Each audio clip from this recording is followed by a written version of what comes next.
This novel is called My House of Horrors. By I Fix Air Conditioner. Chapter 651, Clearing the Scene 2 in 1. As an occupant of Liwan City, the headless woman had to know that the hotel was the glutton monster's territory. However, she probably did not expect the ghost to awaken from its slumber the moment that she stepped into the hotel. Assuming that they were not too far away from their prey, a red specter only needed 1 second to kill a normal person in 10 different ways, and that was why she had been so willing to step into the hotel. From her perspective, she would have done the deed and retreated from the scene before the glutton woman woke up. She was unable to match the glutton ghost's strength, but the glutton ghost was definitely going to have a hard time chasing her across town. The plan was indeed perfect, but unfortunately her opponent was Chen Ji. The moment that she treated Chen Ji as a normal person was the moment that she had lost the game. In a red specter's eyes, a normal human was nothing more than food that could provide them with resentment, and in Chen Ji's eyes, a normal red specter was food that could improve his employee's power level. It went both ways, and that was the fairness in Chen Ji's eyes.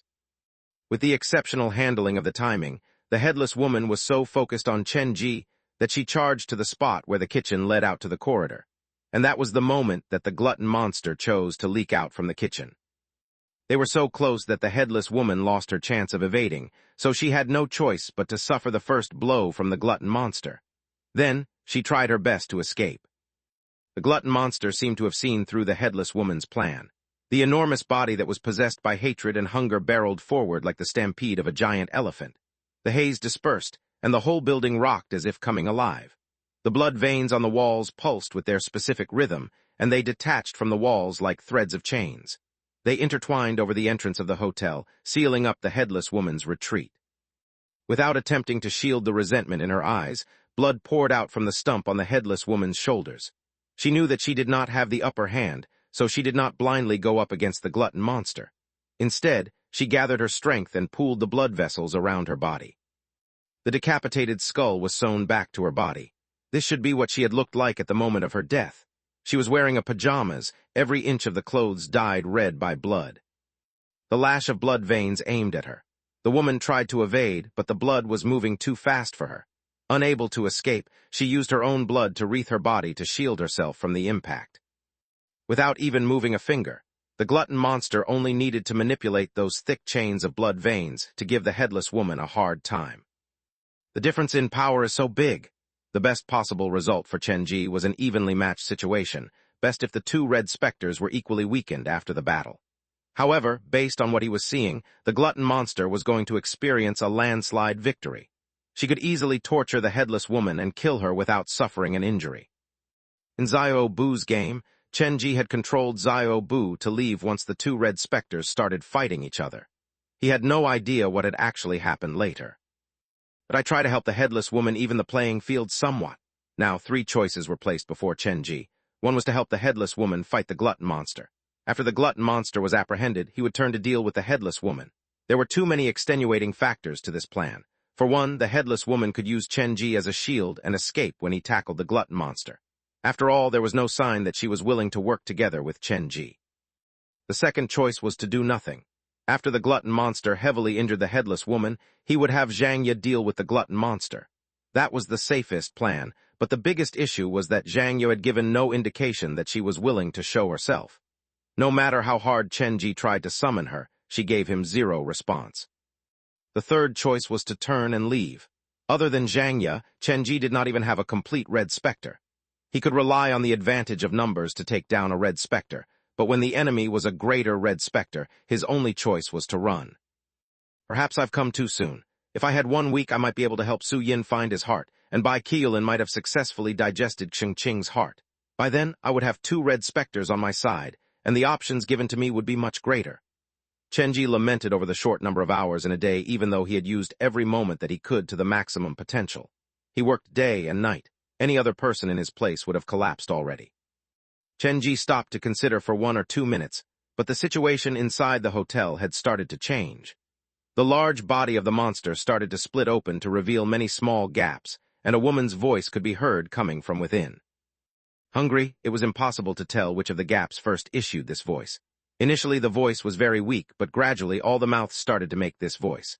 Endless mouths opened and closed in unison on the large body. It was a scene that was hard to describe.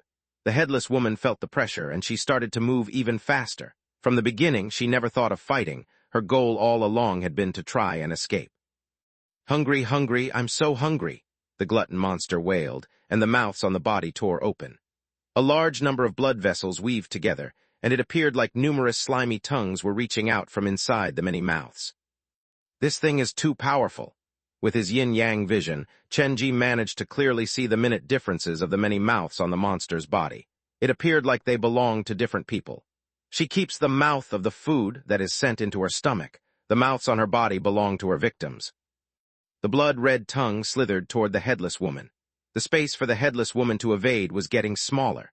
She was forced into the left corner of the lobby, but eventually one of the tongues managed to curl around her leg. "This is not good," Chenji stood up. The power level between the two red specters was too drastically different.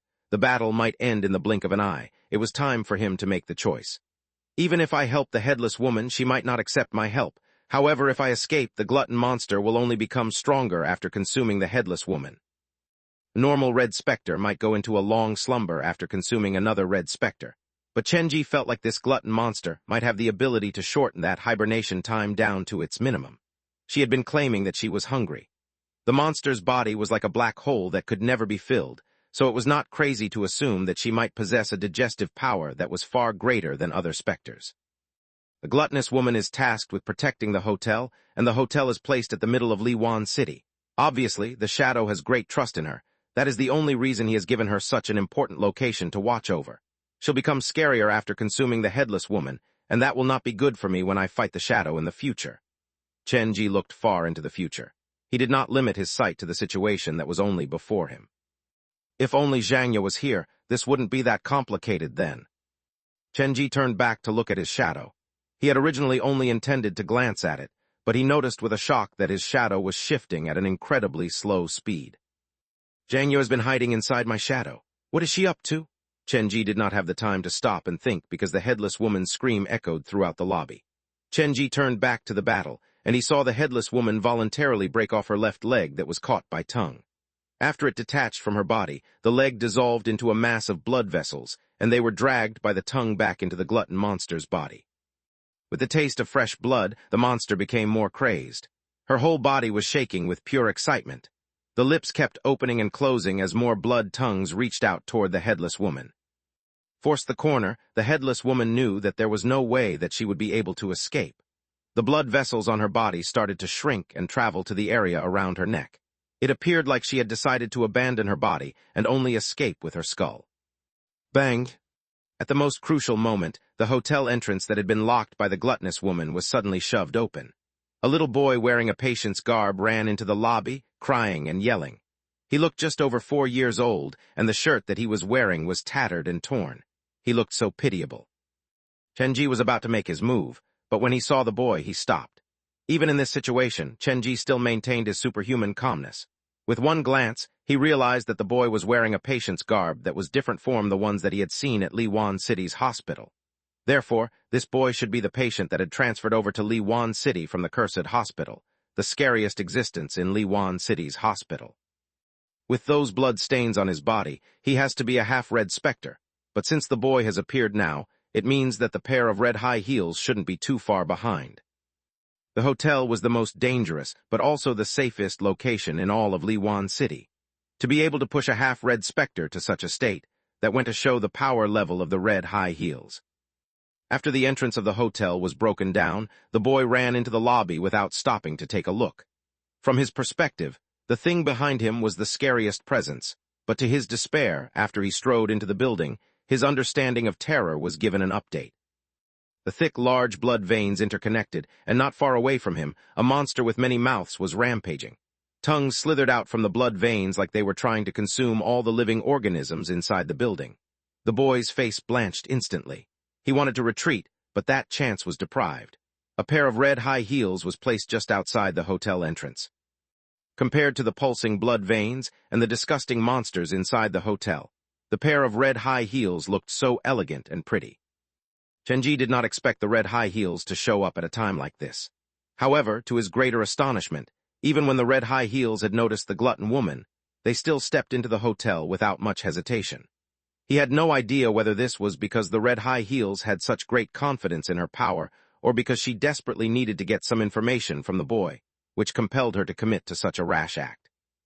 The hotel door opened, and this gave the headless woman the chance to escape.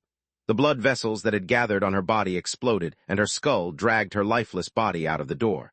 The headless woman had been holding back her power. She was not as strong as the gluttonous woman, and she was in her territory, so she did not have the geographical advantage. This was the best solution that she could come up with. The needles of blood vessel pierced into the blood veins and tongues like knives. The gluttonous woman and Chenji had greatly underestimated the headless woman. Knives seemed to present a great torture to the headless woman when she was alive, and knives were related to her cause of death. That pain and hatred were strongly seared into her soul. Even if she was dead, she could not forget that sensation. She channeled that feeling into her blood vessels, and that made the blood vessels that burst from her stump take on a different quality compared to the blood vessels wielded by other red specters. Hers were exceptionally sharp. This should be her trump card. The blood veins and tongues were sheared away, and the headless woman cut herself a way out. For a food aficionado, having their feast interrupted was a very unpleasant experience. The glutton woman had just tasted blood, but someone had come to interrupt when she was about to feed. From her perspective, those who dared disturb her meal had to possess the realization that they would eventually be served on her table. She needed extra comfort from food to console her ugly, twisted heart. "Hungry, I'm so hungry." The walls peeled back, and Chenji discovered with a shock that the layout of the hotel was not so different from Dr. Gao's underground morgue. The ceiling, walls, and ground were all made from flesh and bones. The walls of the underground morgue were made from dead bodies, and the walls of this hotel should be made from the remnant of the female boss meals. From a certain perspective, the Glutton Monster's hotel was like a miniaturized underground morgue. It was truly ironic that a restaurant had been combined with a morgue. If Chenji did not witness this in person, if he had just someone else tell this story, he would not have believed it. The Glutton Monster possessed absolute control of this building. The whole hotel was like her second body. The ground was shaking, and the stairs were collapsing. All the decoration in the room toppled over, and the front door that the boy had crashed through was shut again. Blood veins crawled over the entrance to completely seal the exit. In other words, if they did not deal with her, none of them were going to leave this place, figuratively and literally. The only option now is to fight our way out. The situation now is more advantageous toward me. Chenji was someone who could find the silver lining at any moment. If there was a single positive attribute about the man that was praiseworthy, he was able to find hope no matter how deep the abyss that he had sunk into. With the red high heels appearance, if she works together with the headless woman, it should be enough to hold back the glutton monster. If I aid them from the side, even without borrowing Zhang Ye's power, there should be a fair chance for us to take down this female boss. Chenji hoped that these specters would live to appreciate his timely rescue. In any case, Chenji did not show himself instantly. He stood in preparation, hiding in the dark, waiting to strike when the time was right. It was little wonder that Liwan City was deemed a 3.5-star scenario. Just the red specter inside a single building is this impossibly powerful. I wonder what the strongest monster here looks like. Whether the glutton monster was the Shadow's ally or not, Chenji decided to kill her. This monster had been consumed by her hunger. She could not be communicated with at all. In other words, the chance of her becoming an employee was 0. Her life must have been incredibly painful. It's time for her to find salvation. After locking the hotel, the glutton monster attacked the boy, the headless woman, and the red high heels at the same time. The ginormous body nudged forward, causing the entire building to shake. The monster and her disproportionately small head screamed in unison. The mouths on her body tore open at the same time, revealing teeth that were tainted by blood. The blood veins inside the hotel continued to pulse. The glutton monster moved forward. She seemed to intend to use her many mouths to chew up the food before her eyes. Situation grew dangerous, but from his hiding spot, Chenji's eyes lit up. This female boss is not completely immune. Based on everything so far, she has at least 2 weaknesses. First, her movement speed is very slow, and she is not agile. Second, even though there are endless mouths on her body, all those mouths listen to the command of the mouth on her head. Compared to that impossibly large body, the small head appears much too fragile. Chenji was unsure if the glutton monster kept any trump cards that she had not shown. He silently summoned Su Yin and Bai Qiulin, planning to find the opportunity to attack the female boss, weakness. Chapter 652, Red Heart 2 in 1. Inside the hotel, the glutton monster had the undisputed advantage. That was why she was confident enough to attack all the red specters inside her hotel at the same time. However, she had greatly underestimated the power of the pair of red high heels and the headless woman. When their lives were threatened, both red specters showcased immeasurable strength. With the ability to cut with her blood, the headless woman was not exactly defenseless, even though it was true that she was on the defensive side. Whenever her blood flew past, the flesh would be cut and blood sprayed. From the direction she was moving, she was trying her best to meet up with the red high heels. The enemy of my enemy is my friend. The headless woman voluntarily moved to join the red high heels and the boy. However, it was unclear whether she was trying to share the glutton monster's aggression with them or wanted to join hands with them to defeat the monster. The cage that was formed by the tongue and the blood veins was slowly tightening, and the space afforded to the three specters was getting smaller and smaller. Initially, the tongues and the blood veins did not directly attack the pair of red high heels, but as time passed, more and more blood veins turned their attention to the heels. They appeared like they were going to swallow this pair of heels that carried curse and bad luck whole.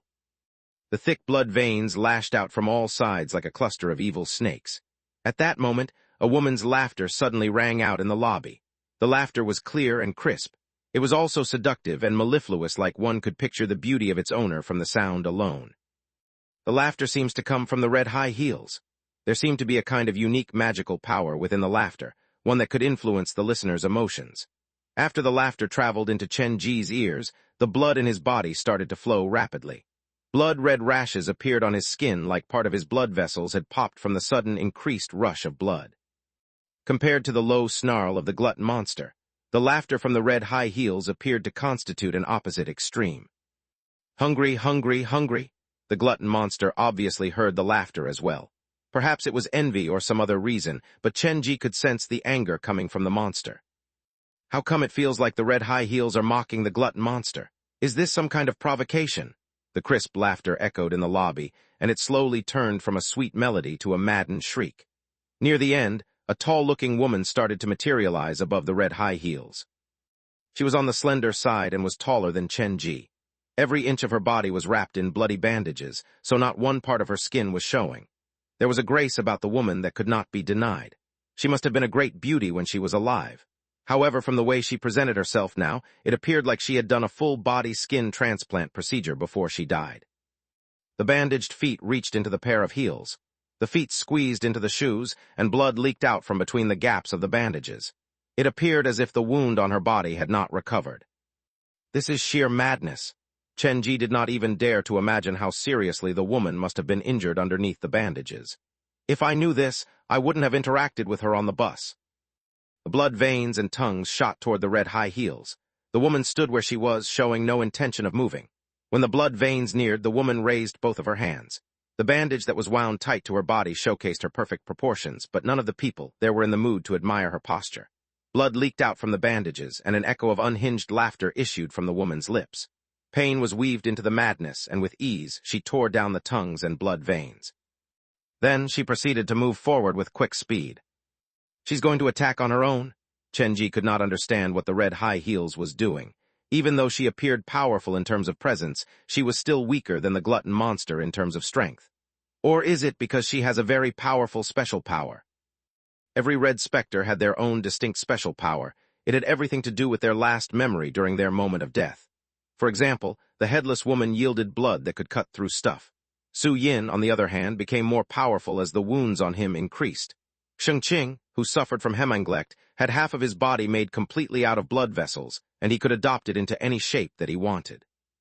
Based on appearance alone, Chen Ji could not tell what the red high heels' special power was, but since they were technically in the same boat, the more powerful the red high heels was, the greater the advantage Chen Ji could reap. Trapped inside the cage made from blood veins and slithering tongues, the headless woman and the boy could not escape even if they wanted to. Based on their power, they were unable to fight against the glutton monster, so their only option was to follow behind the red high heels. With the headless woman and the boy's help to deal with the attacks that came from the back, the pressure on the red high heels lessened. She tore down the blood veins and tongues in her march forward. What is she planning to do? The sight before his eyes could only be described as a bloody hell as the red high heels, who looked impossibly small compared to her adversary, continued to move forward. There were so many blood veins that some were bound to cut through the red high heels. line of defense. But strangely enough, Chenji noticed that even though the blood veins hit the red high heels' body, it did not seem to leave any serious impact. It felt as if the bandages were not hiding a solid body, but a glob of liquid blood. Under the control of the red high heels, when the blood veins attacked her body, she could move the structure of her body around to lower the damage received to the bare minimum.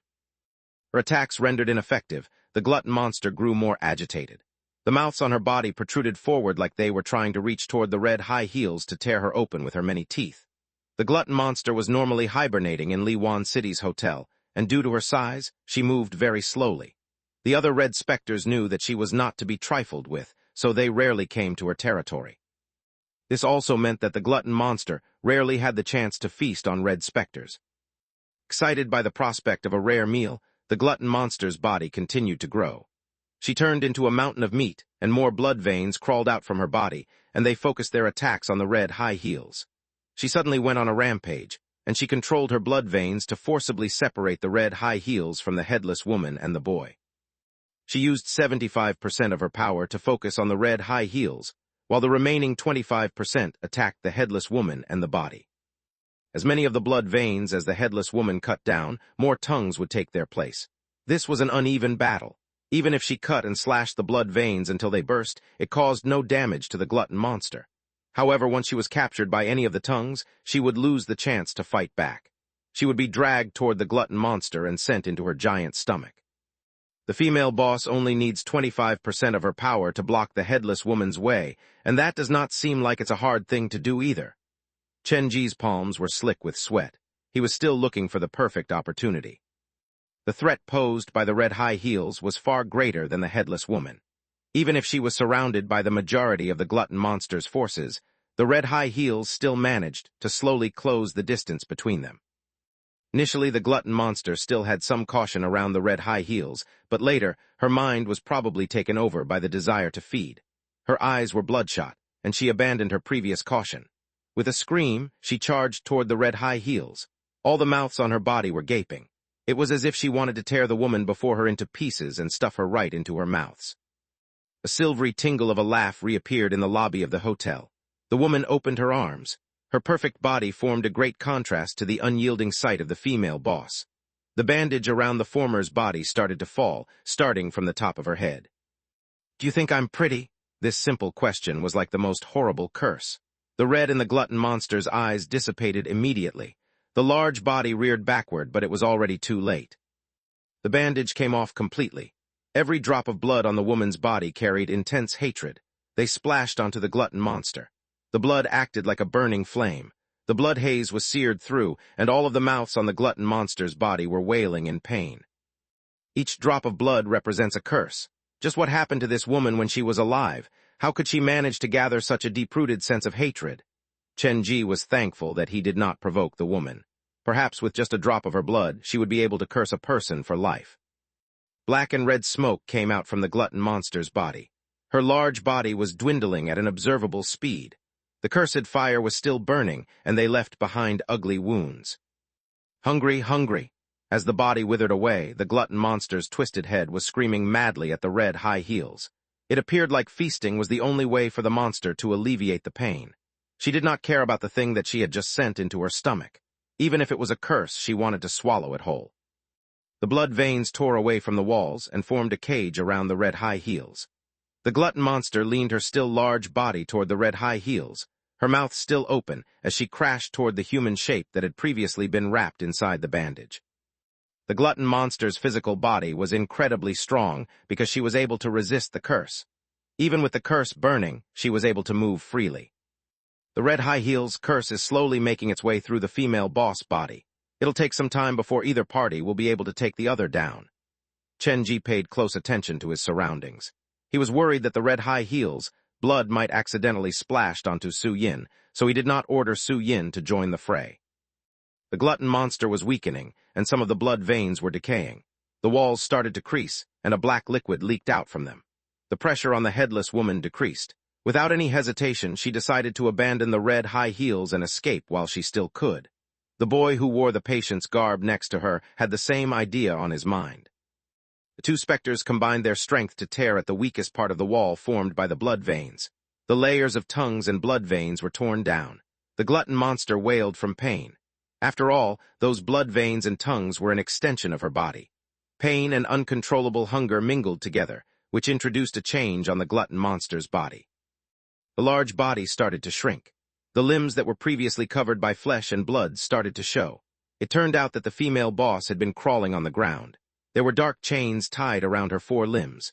Perhaps they had been there for so long that the chains had practically grown into her flesh, and they could not be removed unless the limbs were chopped off. Wait, so the monster is actually forcibly detained here? The monster tipped her head back and yelled into the sky. The chains that were connected to the hidden room inside the kitchen were yanked straight. Unable to move freely, various negative emotions coursed into her mind. She had gone on a complete rampage. Her skin cracked open, and endless blood vessels poured out from her body. The thick blood veins on the walls also opened their lips. A normal person would have a hard time imagining a scene where everywhere was red, and amid the shade of red, there were endless mouths opening and closing. Hungry, hungry. Like Chenji suspected, the glutton monster possessed a super-powerful digestive ability. The blood vessels that she had collected over the years had reached an impossible level.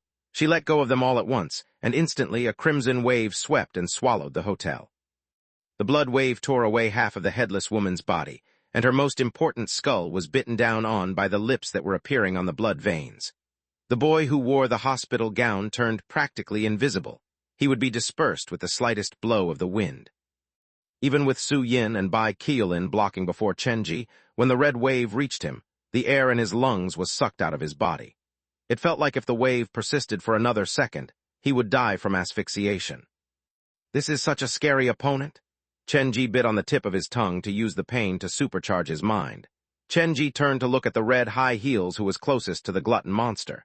She suffered the most when the red wave hit. The red high heels were toppled on the ground, and the bloody bandage disappeared into nothingness.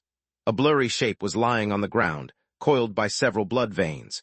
Even though the blood veins that dared to get near her would decay at lightning speed, the glutton monster did not care about it anymore. Hunger had taken over every faculty in her mind, and she swore to send everything into her stomach. Hungry, I am so hungry. After unleashing all the blood that she had collected over the years, the female boss' body started to shrink like a deflated balloon. Temporarily, she won't be able to unleash another attack. Chenji looked at the glutton monster whose attention was captured by the red high heels, and he realized that now was his chance.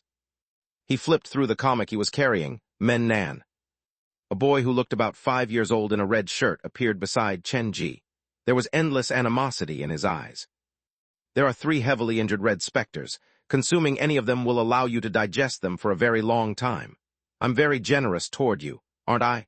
Chenji knew what Men Nan was going to say, so he cut to the chase first.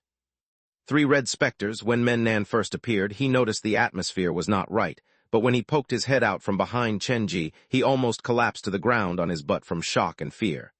Greater red specters? Have you lost your mind? Why did you go after things like that? After you consume her, you'll become a greater red specter yourself. The opportunity was fleeting, and any hesitation would lead to a loss. Chenji knew that very well. He grabbed Men Nan and started to charge forward. Let me go. When Chenji stood up, the glutton monster immediately noticed him. She controlled the last few remaining blood veins that she had to stop Men Nan. At that moment, she was in desperate need of rejuvenation. The blood veins dragged the woman inside the bandage, slowly toward the jaw that was waiting. Su Yin, Men Nan blocked the blood veins, and Chenji finally showed his trump card.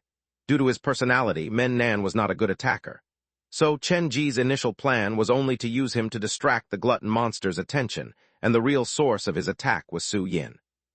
Her weakness is her head. Static appeared in his ears. Blood dripped, and the melancholic Su Yin slithered through the intertwining blood veins like a sword. He leaped high into the air before landing on the female boss' shoulders. He poked his 10 fingers that were sharp like blades into the glutton monster's neck. Looking down on his prey, into the female boss' eyes that were dominated by gluttony and hatred, his arms started to pull. Is it painful? The blood sprayed, and instantly it started to rain blood as all the blood veins started to collapse. Fighting 2 red specters at the same time, and if counting Men Nan and Su Yin, one would take 4 red specters to deal with the glutton monster. Men Nan, go take a look at the red specter whose head was separated from her body. Bai Qiulin, I need you to go capture the boy in patient's garb who was close to scattering. The female boss was dead, so Chen-ji started to take over the scene. Half of the headless woman's body was shattered, and wounds covered the remaining half in her head. The situation of the red high heels was not much better. The body that was wound inside the bandage was slowly disappearing, and the shoes that once looked so bright started to lose their luster. Bang! The glutton monster's enormous body collapsed to the ground. The red high heels' blood curse was still burning. Su-yin evaded the curse and returned to Chen-ji's side. He opened his palms before Chen-ji, and sitting inside it was a red-colored heart that was still pulsing. Chapter 653, Police and Criminal 2 in 1. As large as the female boss was, her heart was disproportionately small. It glistened and refracted the light like a blood-red ruby. It was not discolored or tainted in any way. Who would have thought an ugly monster like that would have such a pure heart? Chen-ji reached out to touch the glutton monster's heart. He wished to study and find out what exactly a red specter's heart was. However, when his fingertip landed on the heart, negative emotions swept at him like a wave. Blood rushed through his body, and an indescribable desire to feast echoed in his brain. He was so hungry that he could have taken a bite out of himself. So hungry, the desperate snarl escaped from Chen-ji's lips. The man had to take several steps back from the heart before he felt more like himself again. Just how many living humans and ghosts has this thing ingested? Gasping hungrily for air, Chen-ji's back was soaked in sweat. He held his hands back and swore to not easily handle anything related to red specters anymore. The heart of the glutton monster is the pure desire to feast. It is an endless need that can only be satisfied with maddened consumption. Chen-ji understood why Su-yin did not take in the glutton monster's heart directly. This was not something that could be handled by a normal specter. Back when we killed Xingqing, Su-yin gave Xingqing's heart to Bai Qiulin. Now I wonder if Bai Qiulin has been affected by Xingqing or not. Feeling Chen-ji's gaze on him, Bai Qiulin thought that it was time for him to report to duty, so he dragged the barely surviving boy over. In a perfect contrast to Su-yin, for Bai Qiulin, only his heart was dyed red by blood. All Bai looks perfectly normal. Perhaps it's because Xingqing was too weak to leave any effect on him. Chen-ji opened the comic to pull the boy into it. He planned to slowly interrogate the boy and get more information about Xinhai Central Hospital from him after the trial mission was over. After dealing with the boy, Chen-ji turned back to look at the heart in Su-yin's hand. He could see that even just carrying the heart put a great amount of pressure on Su-yin. He would definitely end up in trouble if he was ordered to consume the heart. Furthermore, Su-yin had never shown any interest in consuming another person's heart. Instead, he wanted to find a heart that belonged to him. Then what should I do with this? The glutton monster's heart was a very valuable reward. It technically contained everything that was about the glutton monster. With this in Chen-ji's possession, he might even have the chance of cultivating a red specter who could have a better handle of the hunger in the future. This thing was too valuable. Even the Shadow and Dr. Gao would definitely be interested in it. If Su-yin is tasked with acting as the keepsake of the heart, he would separate out a part of his power to resist the negative emotions the heart will bring. That will definitely affect his ability during battle. During dangerous situation, Su-yin was Chen-ji's main fighting force, so having Su-yin handle the glutton monster's heart was a giant waste. But other than him, who would be able to resist that overwhelming wave of negative emotions? Chen-ji had Bai Qiulin give it a try, but he only persisted for several minutes before his expression became contorted. He had gone under the influence of gluttony, and it was clear that he was slowly spiraling out of control. Is there no other way than to give this away? But it will be such a loss. The red high heels probably desired the glutton monster's heart. Gifting it to her would probably earn Chen-ji a valuable ally, but the man thought that was such a ridiculous waste of resource. Normal specters are too weak to sustain a consumption of such a powerful heart. They will most likely disperse from eating this heart. Only a red specter is able to resist that enormous will to feed. Chen-ji stared at the beeping heart in Su-yin's hands.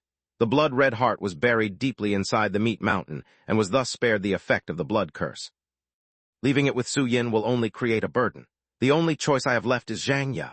Chen-ji called Su-yin to get close to the candlelight and had Su-yin place the glutton monster's heart on his shadow. Ever since he entered Liwan City, Chen-ji's shadow had gradually been changing. It was not until he was trying to madly summon Zhang Ya earlier that he had noticed this change. He had no idea why Zhang Ya was doing this, but he believed that Zhang Ya would not harm him. The candlelight cast its flame on Chen-ji's body, but the strange thing was that the shadow that he formed was in the shape of a woman. Chen-ji looked at his own shadow silently. Su Yin had the obvious desire that he did not wish to get any closer. After getting permission from Chen Ji, he finally placed the glutton monster's heart on Chen Ji's shadow. Then a strange thing happened. Once the heart that glistened like a ruby left Su Yin's grasp, it started to bounce violently, and soon a woman's shadow appeared above the heart. Chen Ji felt the woman looked so familiar. Eventually, he matched it to the woman that he saw in the boss room, the woman in the pictures, the woman that he called his mother. That should be the real appearance of the ruby ghost. So she still had this trick up her sleeves. Cold sweat poured out of Chen Ji's forehead. If he had made his employee consume this heart, that employee might have transformed into a second glutton monster. The woman's wail gradually weakened before dissolving into droplets of blood that landed on Chen Ji's shadow. His shadow was like a lake whose bottom could never be seen. The droplet of blood landed on the shadow and caused a ripple before disappearing completely. After the glutton monster's heart completely melted, Chen Ji's shadow became even darker, and the silhouette of a woman became clearer. For some strange reason, Chen Ji's heart started to race. He looked at his own shadow and had this sensation that a young lady was waving at him from the other side of the shadow. If he reached out toward the woman, he would be dragged into the shadow and stay there with her forever. Zhang Ye, the name floated up in Chen Ji's heart. The hair in the shadow bloomed like it was being caressed by the wind. This, Chen Ji accepted as a response. She seems to have grown stronger. Chen Ji had been trying to increase the power level of his employees, but after such a long struggle, he realized that the combined strength of all of his employees still would not match that of Zhang Ye. To make matters worse, the difference between the power level only continued to grow. Perhaps this is what they call talent. At Jiujiang Medical University's underground morgue, even though Zhang Ye had been injured in the battle as well, she had still managed to get something from Dr. Gao's wife. It was the same thing when she crossed swords with the shadow. Then she forcibly stole a few drops of blood from Dr. Gao. Now she had consumed the glutton monster's heart. Just how strong Zhang Ye had become, even Chen Ji himself could not tell. I am not someone who likes to rely on others, but based on this situation, it does not appear like I have a choice. His lips turned involuntarily upward. Chen Ji glanced at the headless woman and the pair of red high heels. If you're naughty, I'll feed you to her. The red high heels were collapsed on the ground, and they looked no different from a normal pair of shoes. The woman had probably exhausted so much of her energy that she had trouble even holding her form.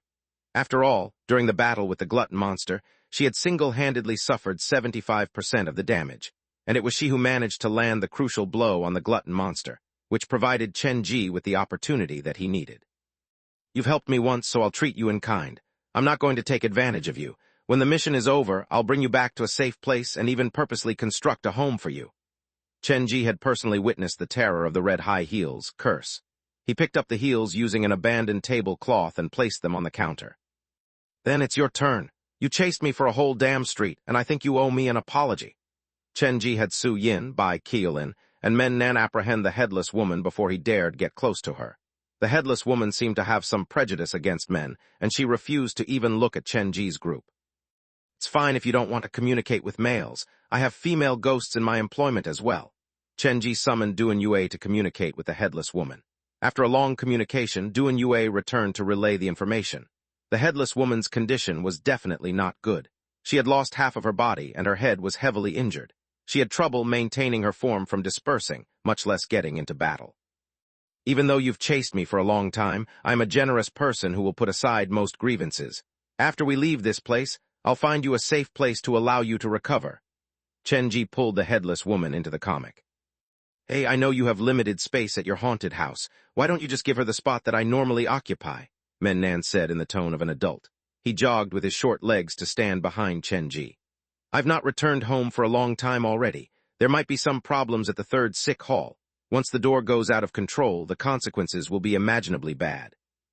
I promise you, after the sun comes up, I'll immediately take you back to the third sick hall. Chen Ji squatted down and very seriously reached out his hand. Here, pinky promise. My God, can you be more childish? Even though he grumbled on his lips, Men Nan still pinky promised it with Chen Ji. But why did you suddenly change your mind? I swear you must be up to something since you granted me this so easily. I merely realize how dangerous it will be for a door to go out of control, so I understand it's for the best if I send you back as soon as possible. Chen Ji stood up and voiced the thought that was inside his heart. Yes, that is what I've been telling you since the beginning, but you refuse to believe me. If something really happens, it'll be too late to start undoing the error. After getting the promise from Chenji, Mennan finally sighed in relief. Seeing how sincere you are, I'll help you one more time. By the way, where are we? Why are there so many red specters inside a small hotel? We are currently inside a door that has gone out of control. This is Eastern Jiujiang's Liwan City. Chenji said that in a matter-of-fact tone. He waited for a long time but did not hear a reply from Mennan. He turned back to look. What's wrong? Mennan, who was only slightly taller than Chenji's knees, froze where he was. He seemed to have a hard time believing his ears. We're inside a door that has gone out of control. Yes. Inside the world behind the door. Bingo. After this simple exchange, Mennan collapsed to the ground. He looked at Chenji blankly, and no words came out of his lips. It was as if the boy's mind had suddenly short-circuited. What's wrong with you? Chenji quickly get down to look after the boy. He still cared about Mennan after all. It's nothing, Mennan waved his hands. I just want to feel the ground underneath my feet. I fear I might not have the chance soon. Stop being so dramatic. There's no need to be afraid. I'm here, all right. It's because you're here that I'm so afraid. If not for the fact that I wouldn't reach your neck, I would have jumped up to strangle you at least twice already. Have you lost your F***-seeking mind? It's one thing for you to find your way into a door, but you had to choose one that has already gone out of control. I was wondering how you managed to find somewhere so dangerous. Is it so hard to live your life peacefully? What is so wrong with wanting a peaceful existence? Mennan was finally acting his age. He was on the verge of tears as he threw the tantrum. Understood, I know what you're saying. Don't worry, if we manage to survive this, I'll definitely send you home. Chenji was quick to console Mennan. After a long time, when the boy's emotion was stabilizing, Chenji tried to ask probingly, is it so dangerous inside a door that has gone out of control? Of course, think about it. It is an enclosed building behind a single door, so the number of red specters and monsters that you have to deal with is limited. But things are different for a door that has gone out of control. It will pull all the buildings around the area into the nightmare world, and no one is able to tell how many red specters and monsters are hiding here. Mennan waved his hands weakly, and pain was clear on his face. I'm not good at fighting, and I've been tricked by the Ghost Stories Society at least once. My power is incredibly weak, and that is why I want to quickly fix the window in the third sick hall. If anything outside infiltrates the third sick hall, then my home will be ruined. But that's perfect, isn't it? If that's the case, I can prepare a new home. Chenji was halfway through his sentence when he noticed that the boy was going to go berserk again, so he quickly stopped himself. You have a point there. After leaving Liwan City, I'll immediately send you back to the third sick hall. After pulling Mennan into the comic, Chenji summoned all of his employees to give the hotel a quick scrub. The curse of the red high heels was more powerful and terrifying than he had anticipated. The blood veins and the remains of the glutton monster that came into contact with the curse dissolved into ashes and dispersed into the wind, leaving behind the 4 iron chains. There are still many issues with the glutton monster. I need to get to the bottom of this. Chenji entered room 1 to untie the old man. Do you see the iron chains on the ground? Are you the one who locked up the woman behind the fridge? Experience came with age.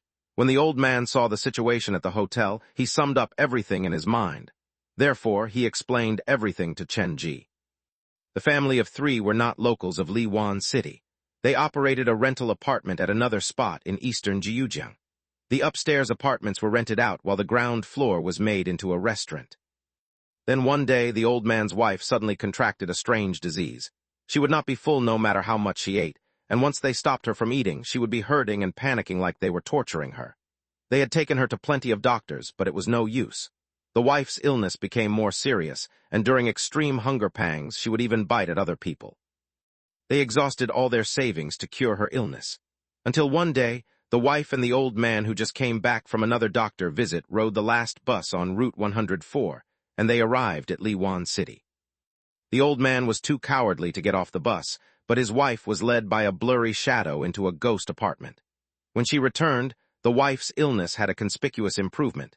He was overjoyed, thinking that they had run into their savior, but that was just the beginning of the tragedy. The wife would always wander out at night, and the old man eventually found out that his wife had gone out in search of food. To prevent discovery by the police, their whole family moved to Liwan City, and what happened next matched the details in Zio Bu's game. When she was alive, it was me who locked her up. If I didn't do that, she might even bite at her own flesh. After she died, it was a shadow who locked her up. The old man glanced at Chenji and had trouble continuing. That shadow has the same silhouette as you. He brought some food to come and feed my wife regularly until she became the thing that you saw. The shadow looks like me? Chenji nodded. He had understood everything. The glutton monster was the shadow's creation. The meaning of her existence was to stay guard over the center of Liwan City. I've basically visited all the locations pinpointed by the black phone. It is about time to visit Fan Chang's residential area. Chen Ji's motive had been achieved. He pulled all his employees into the comic and used the rope to retie the old man and placed him in room 1. It's time to leave. Chen Ji walked out from room 1 and planned to go upstairs to find the other passengers when something unexpected happened. The entrance of the hotel was suddenly pushed open, and 2 men strode into the room. Don't run your mouth and do not do anything extra, understood? Yes, I understood all that, but the problem is you've got the wrong person, trust me. He has already left my body. Hearing these familiar voices, Chenji basically lifted his head out of habit. When he saw the 2 at the door, his pupils narrowed instantly. Li Zhang, Jia Ming, why are they here? Chapter 654, All the Tenants 2 in 1. When Chenji saw Li Zhang and Jia Ming, the 2 at the door saw him as well. Chenji, Li Zhang and Jia Ming said in unison. Neither of them had expected to run into Chenji here. Why are you here? Li Zhang had one hand behind Jia Ming. Even though he was extremely surprised by Chenji's appearance, his hand had not moved an inch. Don't get too close to him, he might not be Chenji, Jia Ming whispered in warning. He looked quite scared. Have you forgotten what I told you before? The shadow looks exactly like Chenji. Standing from the perspective of an outsider, there was nothing wrong with what Jia Ming said. A living person appearing at the hotel in the middle of the night in a small town shrouded in blood fog. There had to be some hidden issues about this. You posed me so many questions, but coincidentally, I also have many questions to ask you. Chenji also did not dare to put his guard down around Li Zhang and Jia Ming.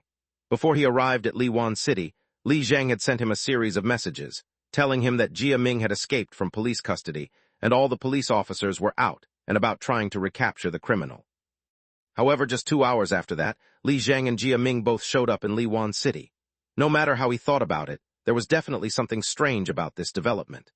Li Zhang had his hand hidden behind Jia Ming, so the barrel of his gun was probably poking right into Jia Ming's back to prevent Jia Ming from doing anything irrational. Since the man was packed, Chen Ji did not dare act too rashly. Guns were ineffective against specters, but it would definitely be effective against him. In any case, we should all calm down first. Maintaining the stalemate in the lobby would only be a waste of time. Chen Ji decided to show his hand first. He took out his phone and showed Li Zhang his call record. Inspector Li, I am Chen Ji. There is no doubt about that. I am here because I received an SOS call.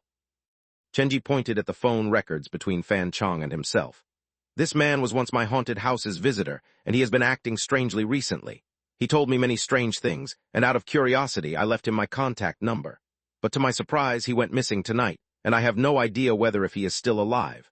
I am the last person he contacted, so to investigate his disappearance more thoroughly, I rushed to Liwan City as fast as I could. Li Zhang asked Chen Ji a few more questions. Seeing as Chen Ji answered all of them correctly, he sighed slightly in relief. After Jia Ming escaped from the hospital, we searched for him through the city, and eventually the team managed to confirm his escape route was heading toward the eastern part of town. Initially, we thought he was trying to run into the mountains to hide, but after expanding the search zone, I discovered something weird through the surveillance. When he was walking past one of the junctions, Jia Ming covered up his face. Even though he was still wearing his original clothes, his gait was strangely unnatural. I compared the surveillance again and again before coming to the conclusion that Jia Ming probably found someone to take his place at that junction. After ordering the rest of the team to continue with the original search, I turned down the other side of the junction to continue the search. The heavy rain proved too difficult for the search effort. It was very hard to look through the rain, but thankfully, the effort was reward. In the end, I caught up to this beastard at the end of the road. After a round of chasing, I only managed to detain this guy after we entered Liwan City. After hearing what Li Zhang had to say, Jia Ming waved his hands hurriedly. Everything I did was because I was forced to by the shadow. If I did not follow his orders, he would have had more than 100 ways to make my life a living hell. You were forced? How come it feels like you've purposely been trying to lure me to this place? What are you planning with this shadow? Admit everything honestly, this is the last chance you have. Li Zhang had entered Liwan City because he was trying to capture Jia Ming. It was an acceptable reason, but for Chen Ji, it also felt quite forced. He had this feeling that there was something off about Jia Ming and Li Zheng, but he could not really tell what was really wrong about them. "Inspector Li, this place is very dangerous. Come in here first, don't stay at the entrance for too long." Chen Ji activated the recorder and proactively walked toward the hotel entrance. "Did you run into anything scary on the way here?" "This blasted place sure is strange. It is raining so heavily outside, but there is not one patch of ground in this small town that is wet. I believe it probably has to do with this blood fog." Li Zheng did not answer Chen Ji's question. With his hand on Jia Ming, he shoved the man into the hotel. Chen Ji was familiar with how scary Liwan City was. This place was crawling with ghosts and murderers. Technically speaking, Inspector Li could deal with murderers with his gun, but how did a normal person like him deal with all those ghosts and monsters? From how they acted, Jia Ming and Li Zheng were merely nervous. There was no trace of terror in their eyes. Could the shadow be hiding in one of them? Is that why the monsters and ghosts in Liwan City actively stay away from them? One was the police, the other a criminal, but Chen Ji had no idea whom might be the hiding place for the shadow. "I cannot jump the gun too soon. Both of them might be who they say they are, and the shadow might be hiding somewhere else." Ever obtaining the black phone, the shadow was the most difficult adversary that Chen Ji had faced. He believed that the shadow had gotten both Jia Ming and Li Zheng here at the same time to confuse him. Chen Ji was cautious around Jia Ming and Li Zheng, but the two did not trust Chen Ji entirely either. They already knew that the shadow had the ability to transform and mimic another person. Perhaps from their perspective, it was not that hard to believe that the Chen Ji before their eyes might be a disguise taken on by the shadow. "Take any seat you wish. Mind waiting for a moment? I have a few friends who are waiting for me upstairs." Chen Ji headed up the stairs. After he turned around, he heard Jia Ming whisper very softly to Li Zheng, "I've told you everything I know about the shadow, and now you've met him in person. This proves that I am not lying. Chen Ji is the shadow. We need to leave this place as soon as possible before it is too late. He will definitely kill us to get us silenced." "You worked so hard to lure me here just to let me see something like this," Li Zheng retorted in a chilling tone. "Since you are able to lure me here, then you would have some method to lure Chen Ji here as well. Plus, it is still undecided whether he is the real shadow or not." "It cannot be clearer, and you still want to suspect me." Jia Ming raised his voice. "Think back to the things that this man has done in the past. Do you think those things are doable by a normal person? He is merely making use of you and the entire police force. He is using all of you to cover up his sin." "Cover up his sin? Do you even understand the definition of sin?" Li Zheng pressed Jia Ming onto his seat at the dining table. "Be honest and be quiet. Stop disturbing me with your misinformation and don't do things that you shouldn't. I know how to make my own judgment." Li Zheng and Jia Ming conversed softly as Chen Ji walked away. When he reached the top of the stairs, there came a knock from the hotel front door. "Is someone there?" A young man who carried a black school bag stood at the entrance. He looked rather polite and weak. "I wish to stay here for the night." The young man was in the middle of his puberty and his voice was changing. Other than that, he looked like a normal high schooler who probably ran away from home. Pushing his spectacles up his nose, he took a long detour away from Li Zheng and Jia Ming. He carefully moved to the counter. "Is someone here? Is the boss around?" Chen Ji, who stood on the second floor, saw everything clearly. "The boy looks similar to the boy that I saw on the high schooler's phone when I was on the bus. Therefore, he should be either Bei Wen or Bei Yi." When he was taking the last bus on Route 104, Chen Ji had run into an unassuming high schooler. He had got onto the bus because he was in search of his missing schoolmates, and he had shown Chen Ji the picture of his mates. In a pure stroke of luck, the high schooler that he had described seemed to match the high schooler who helped Gu Feiyu when he took the bus. To prevent an accident from befalling the high schooler, Chen Ji had chased him off the bus and promised him to get to the bottom of the truth and help his friends if it was possible. When I was playing Xiao Bu's game, I did run into a high schooler at the hotel. Chen Ji gripped the railing, and his gaze wandered between the high schooler and Li Zheng. In Xiao Bu's game, there were 4 tenants at the hotel. They were the woman, the high schooler, the police officer, and Xiao Bu. Now that the police and the high schooler have showed up, isn't it time for the woman who can change her skin to show up? The world behind the door was created from the memory of the door pusher. The world inside the game recorded Xiao Bu's personal experience. Now that the door had gone out of control, all the nightmares that she had experienced would be turned into reality. Why would Xiao Bu have other people play this game? Does she merely want to prove that she is innocent, to garner sympathy from others, or is this a tool to help her escape? The game contains the key that might release her from the nightmare, is that it? With Chen Ji's aid, Fan Chong had cleared the game, and it was around then that the accident had befallen the guy. The shadow had reached out to harm his whole family. Fan Chong was currently missing, and there was a great chance that the shadow had already taken control of his big brother, Fan Dade. The shadow should know about Xiao Bu's game, so why didn't he destroy it? Is it possible that there is something he needs inside Xiao Bu's game? The door in Liwan City was pushed open by Xiao Bu, and to have full control over this door, one must have full control over Xiao Bu. If I consider it that way, the shadow was probably laying a trap with the game as well. In any case, the most important thing now is to find and save Fan Chong. He is the one with the information about this issue. Chen Ji had assumed control of the hotel. After dealing with the glutton monster, this hotel was nothing more than a shell, so there was no reason for him to stay there anymore. He pushed open the door to the guest room. Scissors and the drunkard were squeezed next to the window. They already had the rope around the doctor. Should anything happen, they would send the doctor out first.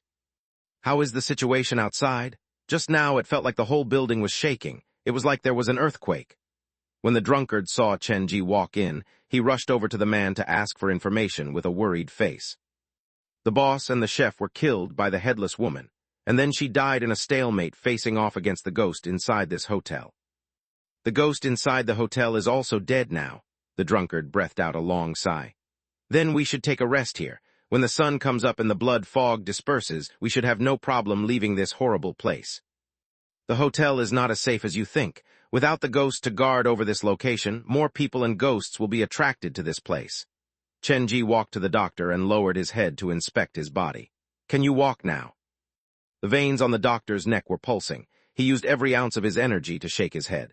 I feel much more conscious, but I still cannot lift up my limbs. Other than that, Scissors next to him seemed to understand what the doctor was trying to do.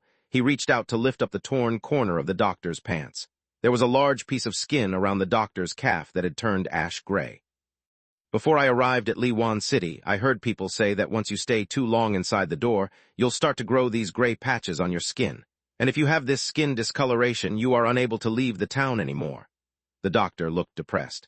I am stuck here forever. The legs are grown on your body. No one will be able to stop you as long as you have the wish to leave. Chen Ji's original plan had been to drive the last bus on Route 104 directly to Fan Chong's home and make use of the red high heels and the smiling man to force their way through the shadow's trap. Obviously, the plan needed to change. With the blood fog swallowing up the small town, the door had already been activated before they even arrived. Chen Ji could only change up his plan to adapt to the situation. He would make use of the knowledge that he had garnered from Xiao Bu's game to take down as many ghosts as he could and use the enemy to empower his own people. Having visited most of the places mentioned by the black phone, Chen Ji felt that it was about time to finish the main objective. We've received a few customers downstairs. I suspect they are locals here, so they might be disguised monsters and ghosts. Be careful when you go down. In any case, there is nothing wrong with being more cautious. After giving a few more orders, Chen Ji had the drunkard carry the doctor, and they exited the room. When they returned to the first floor, Chen Ji noticed that other than the police, Jia Ming, and the high schooler, there was a newcomer. She was a woman with voluptuous curves and a sweet, candy-like face. However, she was a conservative dresser with long sleeves and a jacket that covered her whole body. She was even wearing a pair of gloves to ensure that not 1 inch of her skin was showing. Where's the boss? I need a single room. The woman was dragging a large box. She ignored the rest of the people in the room. She turned toward the kitchen with a smile. I've brought the thing that you need this time. When she walked past Chen Ji's group, Chen Ji did not catch any trace of perfume on the lady, but instead, he could smell a light scent of decay.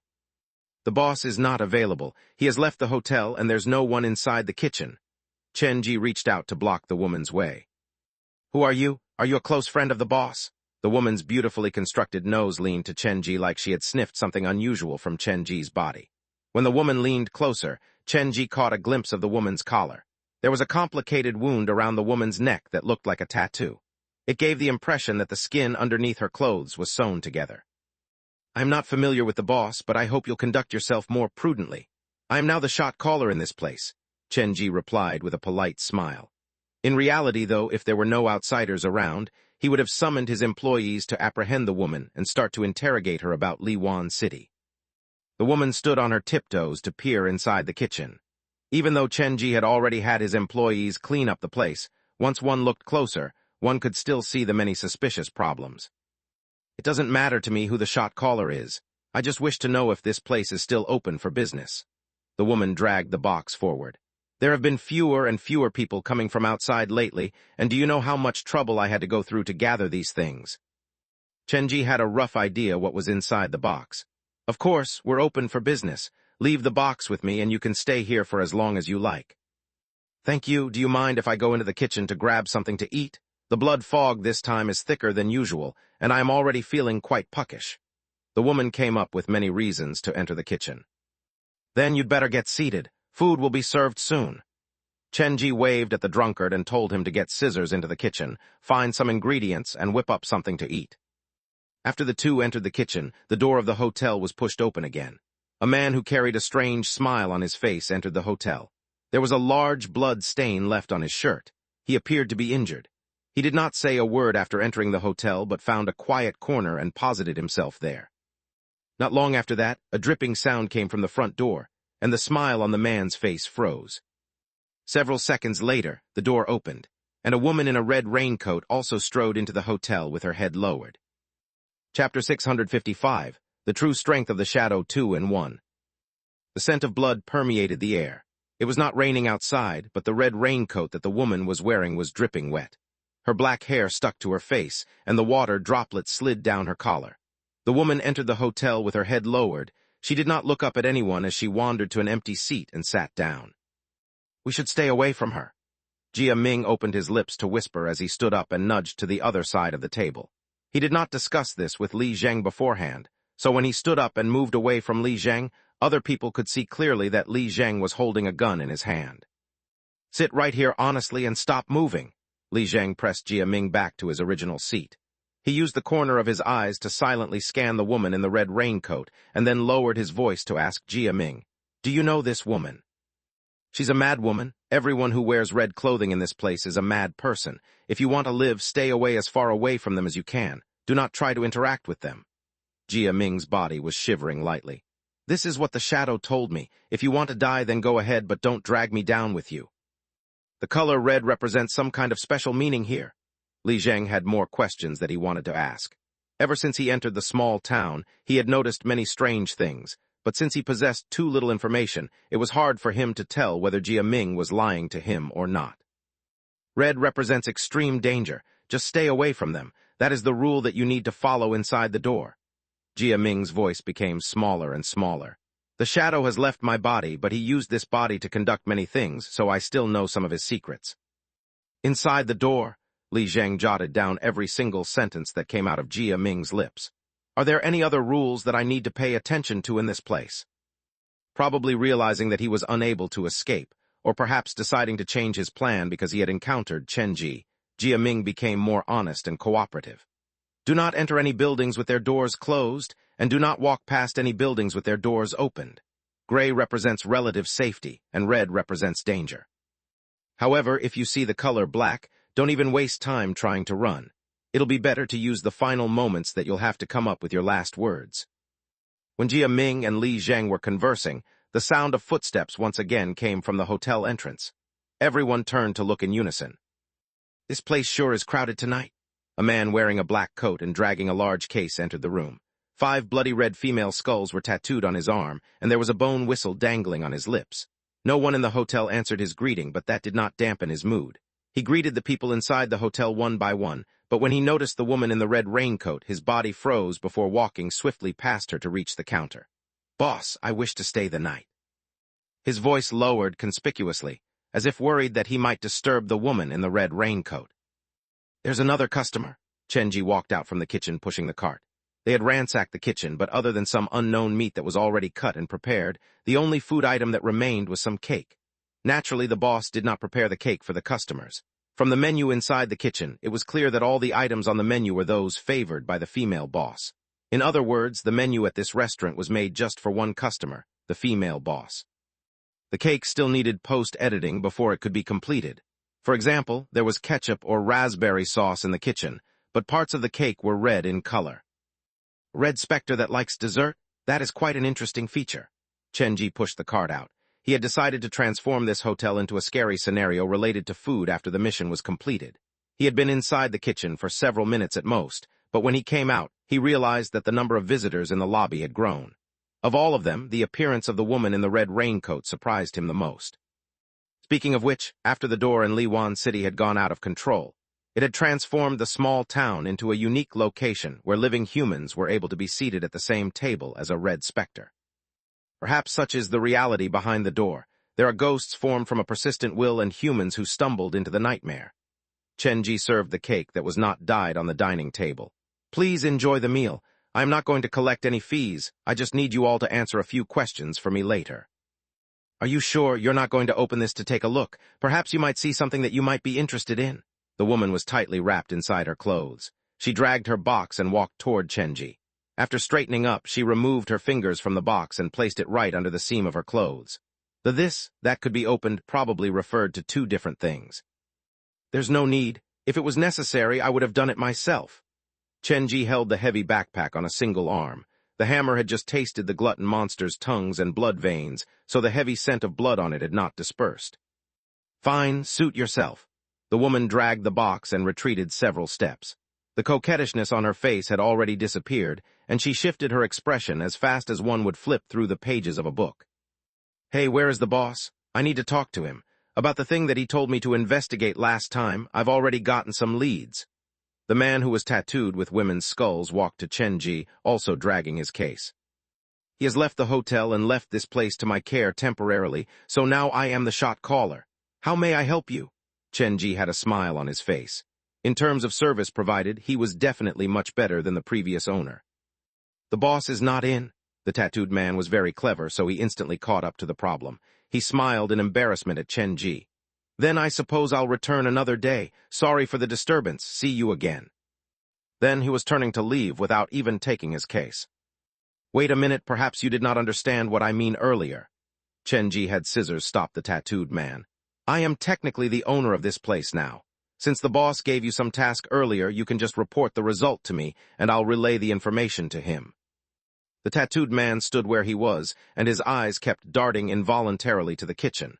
The more he looked, the more agitated he became. Are you sure that is a good idea?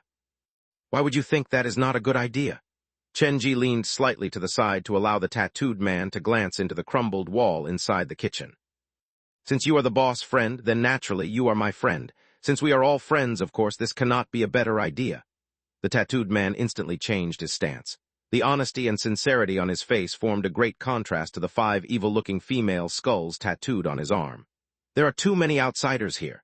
Do you mind if we go to somewhere quieter? He turned to head up the 2nd floor. It looked like he was very familiar with this hotel. He appeared to be a regular here. Scissors, come with me. Chenji had Scissors follow him. He did not treat the man as an outsider at all. Me, Scissors was startled. He did not expect Chenji to bring him along when he was about to be shared some valuable secret. Just how much trust did Chenji have in him? Quick, our friend is waiting. Chenji and Scissors followed the tattooed man up to the 2nd floor.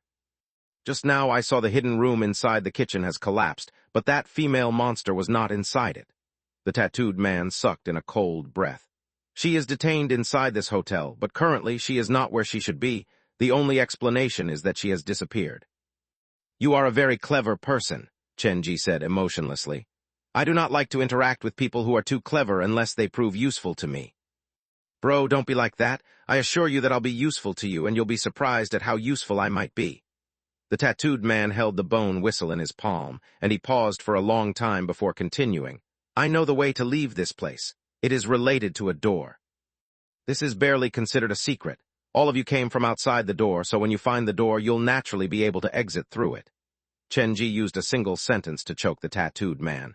Stop trying to play tricks. I know more than you might believe. I advise you start giving me a reason to keep you around.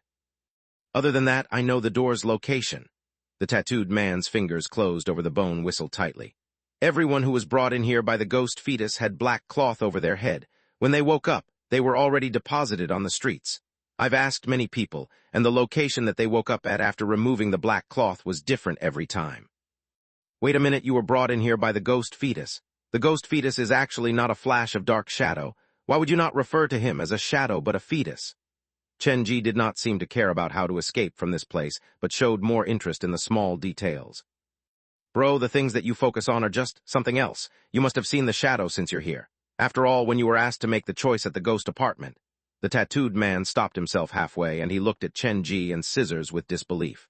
Wait a minute. Don't tell me you entered this place on your own. You didn't even pass through that door. If you don't want to die, I advise you just answer my question. Chen Ji took out Dr. Skullcracker's hammer to show that he was serious. Bro, calm down. I was just shocked. Of course, occasionally there are some unlucky beastards that wandered into the blood fog due to various reasons, but they rarely survived here longer than an hour.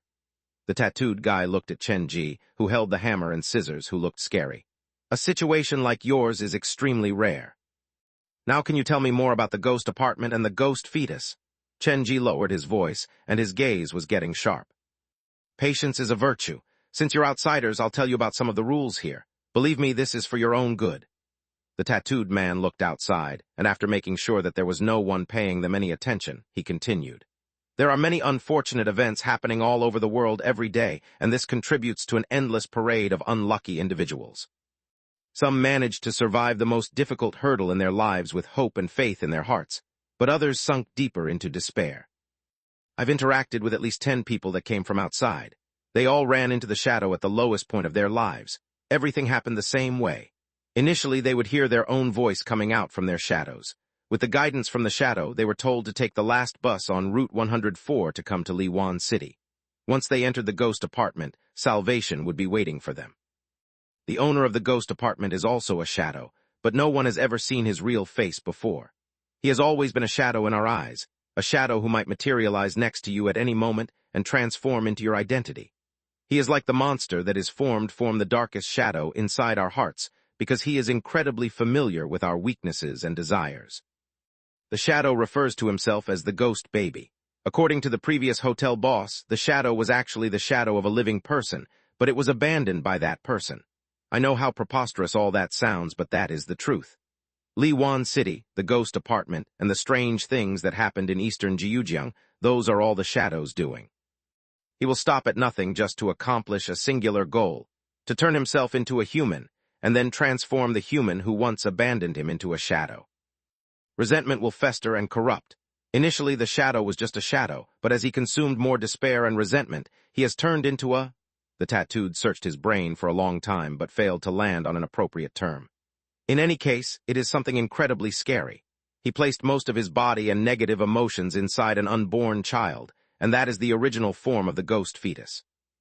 He only left a small part of himself at the fetus, side to protect it, while the rest of him continued to move his plan forward. How do you know all this? The shadow was cautious and watched his every step. Chen Ji knew that it would not have voluntarily shared this information with some outsider, unless this was the information that the shadow was willing to reveal to lay down a trap or something of that sort. The hotel boss and I were the earliest living humans to enter the door. We've lived here for so long and figured out the truth from the shadow's words and actions. The man removed his coat to show a black-red rope that was tied around his stomach. The rope seemed to have been tied a long time ago, and it had never been removed.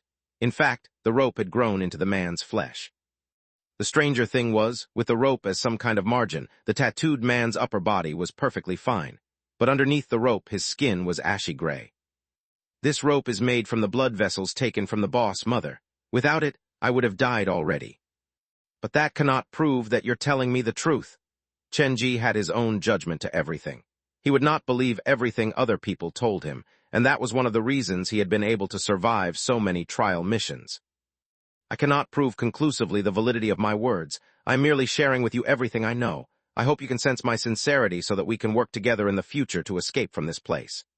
The tattooed man put his clothes back on. He understood Chen Ji's caution. In fact, if Chen Ji believed him too easily, he would have been concerned. To continue the topic earlier, I've asked around and finally landed on one of the shadow's secrets. Everyone who is here had a black cloth placed over their head at the ghost apartment. However, they would only pass through the door to enter this world after some time had passed. The tattooed man's eyes narrowed like he was about to say something important. The ghost apartment is at a place adjacent to Liwan City. It's an abandoned housing project known as Mingyang Residence. Many who were sent in there were not satisfied. They wanted to escape, and they'd move to explore the outer fringes of Liwan City. However, none of them ever returned. Initially, I also thought that the door might be at the ghost apartment, but after asking many locals, I realized that the door might be in Liwan City. The tattooed man felt like he had discovered a great secret. After people entered the ghost apartment, their main consciousness would flag as the evil within their heart was purposely pulled forward. However, there were some who managed to keep their sanity intact. They did not lose themselves, and they remember that they were not pushed through the door but told to move down a particular direction for a very long time. After several years of investigation, without arousing the shadow's suspicion, I believe I've found the door's location.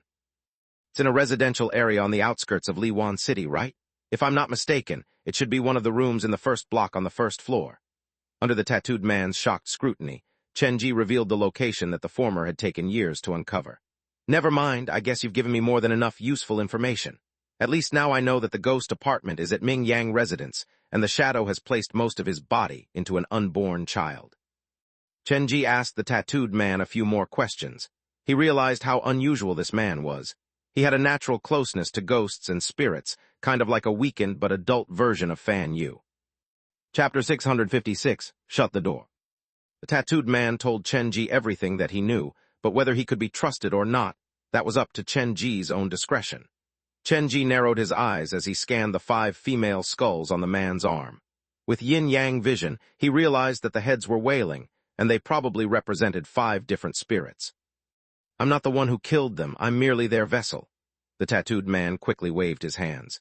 Due to my unique body, I've been able to see ghosts since I was small, but that power weakened as I grew up. However, it is still there. Probably because of that, the shadow came after me and used my body to keep some unique spirits. The man pointed at his arm. These 5 women were once the ghost fetus mother. They were personally handpicked by the shadow. They were living humans whose body features were different from others, but probably because there were too many negative emotions in the ghost fetus, it died 5 times in the womb. Its resentment was growing so much that sometimes I could feel it myself. Be it the mothers or the shadow, they seemed to be afraid of the ghost fetus. Even the shadow is afraid of the fetus. Chenji could not understand why someone would fear their own creation, but he did not focus on this topic. I am willing to cooperate with you, but the premise is that you have to listen to my orders. A wise choice. Actually, I still know some other secrets about the shadow. After we escape from this place, I will tell you more about them. The tattooed man was worried that Chenji might kill him after he had outlived his usefulness, so he quickly explained that he still had other values to be discovered. Sure, Chenji smiled lightly. He did not really care that much. After all, there was a momentous difference to his and the tattooed man's goal. The tattooed man wanted to escape, and most of the locals probably had that goal in mind, but Chenji's goal was to find a chance to kill the shadow. Of course, it would be better if he could capture the shadow alive. Everyone understood the dangers of a door that had gone out of control. Even Dr. Gao stayed away from this place. But for Chenji, once he had completed his preparation, even an uncontrollable door could be turned into a giant treasure. Returning to the first floor, the tattooed man pushed the case to the corner. The bone whistle that he was holding earlier had disappeared. He had probably placed it inside his pocket. Seeing how obedient the tattooed man was acting, walking behind Chenji, the woman was confounded. She had met the tattooed man before and understood how powerful he was. You too. The woman leaned forward and purposely brushed against the tattooed man when he passed her. She seemed to have something to say, but the tattooed man ignored her and walked on ahead. Considering the situation that he was in, he was not going to do anything to arouse Chenji's suspicion. Scissors, go to the entrance to take a look, see if there's anyone else out on the street, and then close the door. Scissors moved to oblige. He had complete trust in Chenji. There were flickering shadows in the fog, and there was even someone waving at them, but the shadows kept their distance like they did not dare wander too close. There are only some shadows on the streets. I don't see anyone alive. Then close the door. It's their loss to not come in here. With such a large commotion at the hotel, the locals of Liwan City must have noticed it, so it was perfectly normal for them to come over to check out the situation. After the door was closed, Chenji scanned everyone in the room. Everyone, due to different kinds of reason, we've gathered here tonight. I suppose you can call it fate. I will not harm anyone and will not do anything disadvantageous to any of you. I merely wish for us to stick together to discuss some problems, like how to escape from this place. Once Chenji finished, the tattooed man started to fidget. He tried his best to meet Chenji's eyes. The more people we take with us, the less likely we're going to succeed. The shadow can transform into any one of us, and if he finds out about our plan, we'll fail 100%. Yes, the shadow can transform into any one of us, and that is the second thing I wish to tell everyone. I hope no one here will do anything irrational. I will not harm any innocent party, but that does not mean that I will not harm the shadow. Chen Ji stood at the head of the dining table, holding his backpack. This is so like you, the drunkard grumbled softly. Ever since he listened to Chen Ji's advice and selected the correct antidote, the drunkard had developed loyalty toward Chen Ji that could not be shaken. Even though the man could be very scary at times, he was really trustworthy to his friends. This man here has stayed for a long time in Liwan City.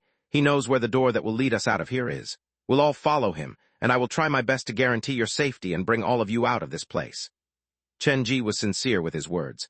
If possible, he wanted to rescue as many people as he could. After all, for the Black Phone's mission, the greater the number of innocent lives he had saved, the bigger his reward would be. I'm sorry, but temporarily I don't plan to leave this place. I feel like it's not bad staying here, the bespectacled high schooler said shyly.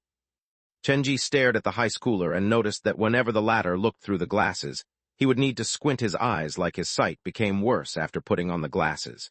If I'm not mistaken, the pair of glasses should belong to your younger brother, Bei Wen, and your name is Bei Yi, right? I have no idea what you're talking about. You must have gotten the wrong person. The high schooler tried his best to keep his cool, but he was ultimately too young. Chen Ji could easily pick up the flaws in his acting. On the bus coming over here, I met one of your classmates, and he told me everything. Chen Ji grabbed the high schooler's arm lightly. You accidentally killed your own father, but to escape from the judgment of law, you murdered your younger brother who looked just like you in cold blood, and you made it look like you committed suicide. However, in reality, you've survived just fine, assuming the life and identity of your younger brother. With each of Chen Ji's words, the male student's face whitened by 1 degree. Initially, only I knew about this, but now everyone here knows about your secret. I wonder, with your personality, will you kill all of us to ensure that your biggest secret is not revealed to the world? Before Chen Ji even finished, the tattooed man next to him spoke. If he refuses to leave, then he will become one of our impediments. Now that we've found out about his secret, he'll definitely find a way to take revenge on us. He will report our movement to the shadow.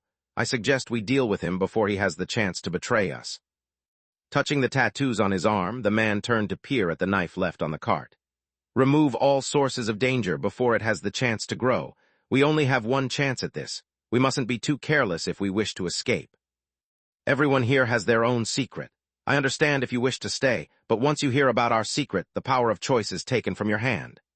The Black Phone had requested Chen Ji to rescue innocent victims to improve his reward, but Bei Yi was clearly not a victim, so Chen Ji was not going to go easy on the young student. Being stared at by most of the customers inside the hotel, Bei Yi finally relented. All right, I will go with all of you. Chapter 657, Seizing Soul. Chen Ji was very satisfied with Bei Yi's reaction. He turned to the rest. Is there anyone else who objects? Practically half of the people there were on Chen Ji's side, so they naturally had no issues with his arrangement. The small minority who objected were too afraid to voice their real opinion. Even if they did not agree with Chen Ji's action, they were too weak to go against it.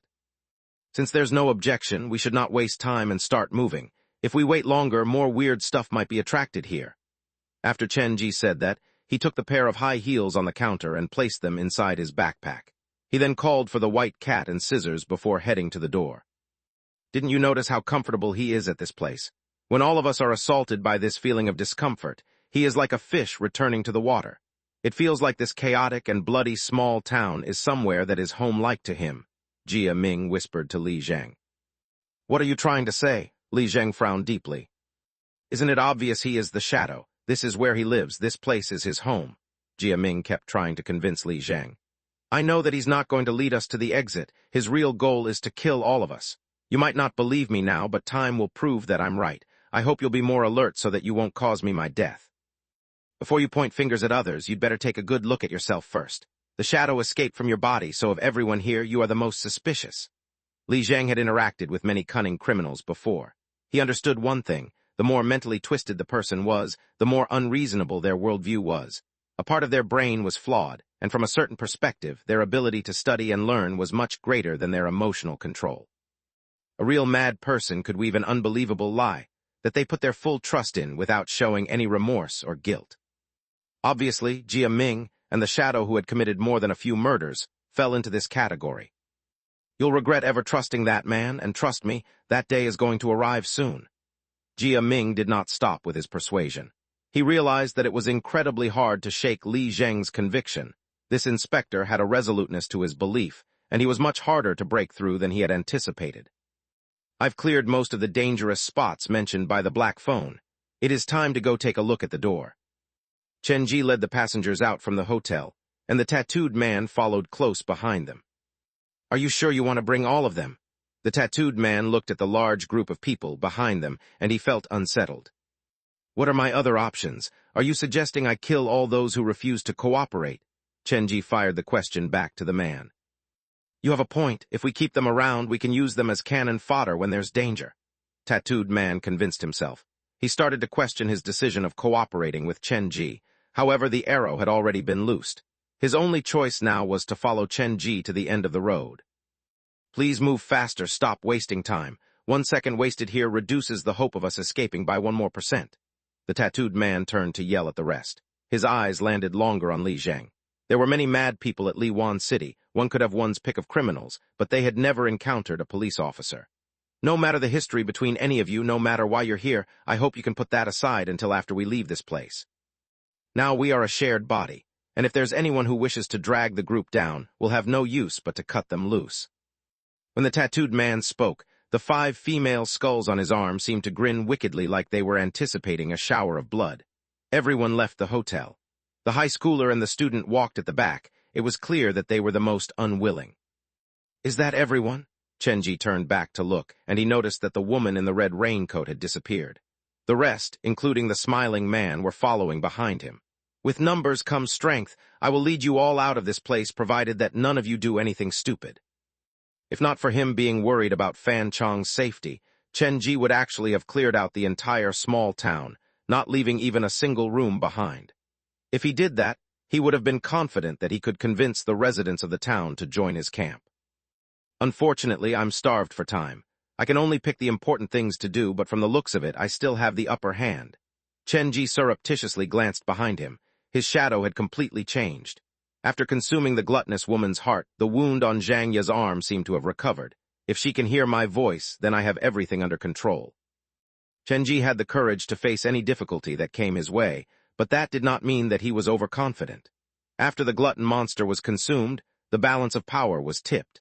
It was natural for the shadow to do something to revert the balance. Since the shadow temporarily could not harm Chen Ji, then the logical thing to expect the shadow to do was for him to harm Chen Ji's helpers. After the group left the hotel, they definitely created a scene. There were shadows in the blood fog watching them, but since Chen Ji's group was so ginormous, none of them dared to approach. Hey, look there! When they passed the first junction, the drunkard who was carrying the doctor pointed ahead and whispered to Chen Ji. At the other end of the street, there was a human shape that looked very similar to the drunkard, waving at them. This thing again, I wish to let you go, but you're presenting yourself to me. Chen Ji did not hold back this time and activated the recorder. When the sound of static appeared, Chen Ji pointed at the shadow across the road and said, Su Yin. The scent of blood caressed his nostrils, and Su Yin stood guard next to Chen Ji. He did not rush forward as if sensing danger. After several seconds, another blurry silhouette appeared at the opposite side of the road. This new shadow, though, looked suspiciously like scissors. A second one? No, wait, there are more. The drunkard was already traumatized from dealing with these monsters who would wave at him. When he saw more human shapes appearing one after another, he could feel his legs going weak. In the blink of an eye, several shadows appeared on the opposite side of the street. Other than Chen Ji, almost everyone in their group was copied. What kind of monsters are these? The drunkard, carrying the doctor, hid behind Chen Ji. These things are called seizing souls. They can mimic the shape of our shadows. They are formed from the excess negative emotions that overflowed out of the ghost focus. Remember, do not stare at them for too long or they might seize the soul out of your body, and if that happens, the tattooed man lowered his head. If so many of them appear at the same time, it can only mean that our movement has been discovered by the shadow. Seizing souls, such horrid things, but the drunkard turned to Chen Ji with confusion. How come none of them copied your shadow? Chapter 658, I am one of you. A question from the drunkard stumped the tattooed man. He also had no idea why the seizing soul did not take on the shape of Chen Ji's shadow. This had never happened before. He sneaked a look at Chen Ji. The question was on his lips, but he was afraid of voicing it. In the end, he laughed awkwardly and changed the subject. Just try not to stare too long at them. Seizing souls rarely appear in a large number, and whenever they do, it means that something big is about to happen. When the two were conversing, Chenji did not interrupt them. He narrowed his eyes slowly as he stared at the few shadows across from the street. If I capture all these shadows and place them inside my haunted house, will I be able to create a unique scenario? To have the visitors see themselves inside the scenario and use these shadows' power to confuse them. If I can make use of them, then the more the participants in the group, the greater the horror effect will be because the real and the fake will be questioned, and no one can tell for sure if it is a ghost or their teammate standing beside them. The tattooed man was worried, and he kept urging Chenji to move. It's best if we leave in a hurry. These things are hard to shake off and harder to kill. Before they do anything, we'd better leave. What's the hurry? Their resilience is perfect for a slow training. I will teach them to become individuals that will contribute to the wellness of the society. I will help them find worth in their existence and let them understand the joy of serving them and becoming the object of reverence for others. Other people did not know why the seizing souls did not dare to mimic Chenji, but the man knew the reason perfectly well. Zhangya was hiding inside his shadow. Instead of saying that these seizing souls were afraid of Chenji, they were more afraid of offending Zhangya. Please just listen to my advice. It is not safe to stay here. There is no need for us to get entangled with them. They are merely lackeys that the real shadow is using to slow us down. The real threat will come after this. The longer we stay here, the more time we're giving the shadow to set up its trap. Do you understand that? The regret of the tattooed man cooperating with Chenji grew with every minute. This man was smart, brilliant, and hardworking, but at times he could become cunning, unreasonable, and brutish. He would never follow the moral code binding the general public.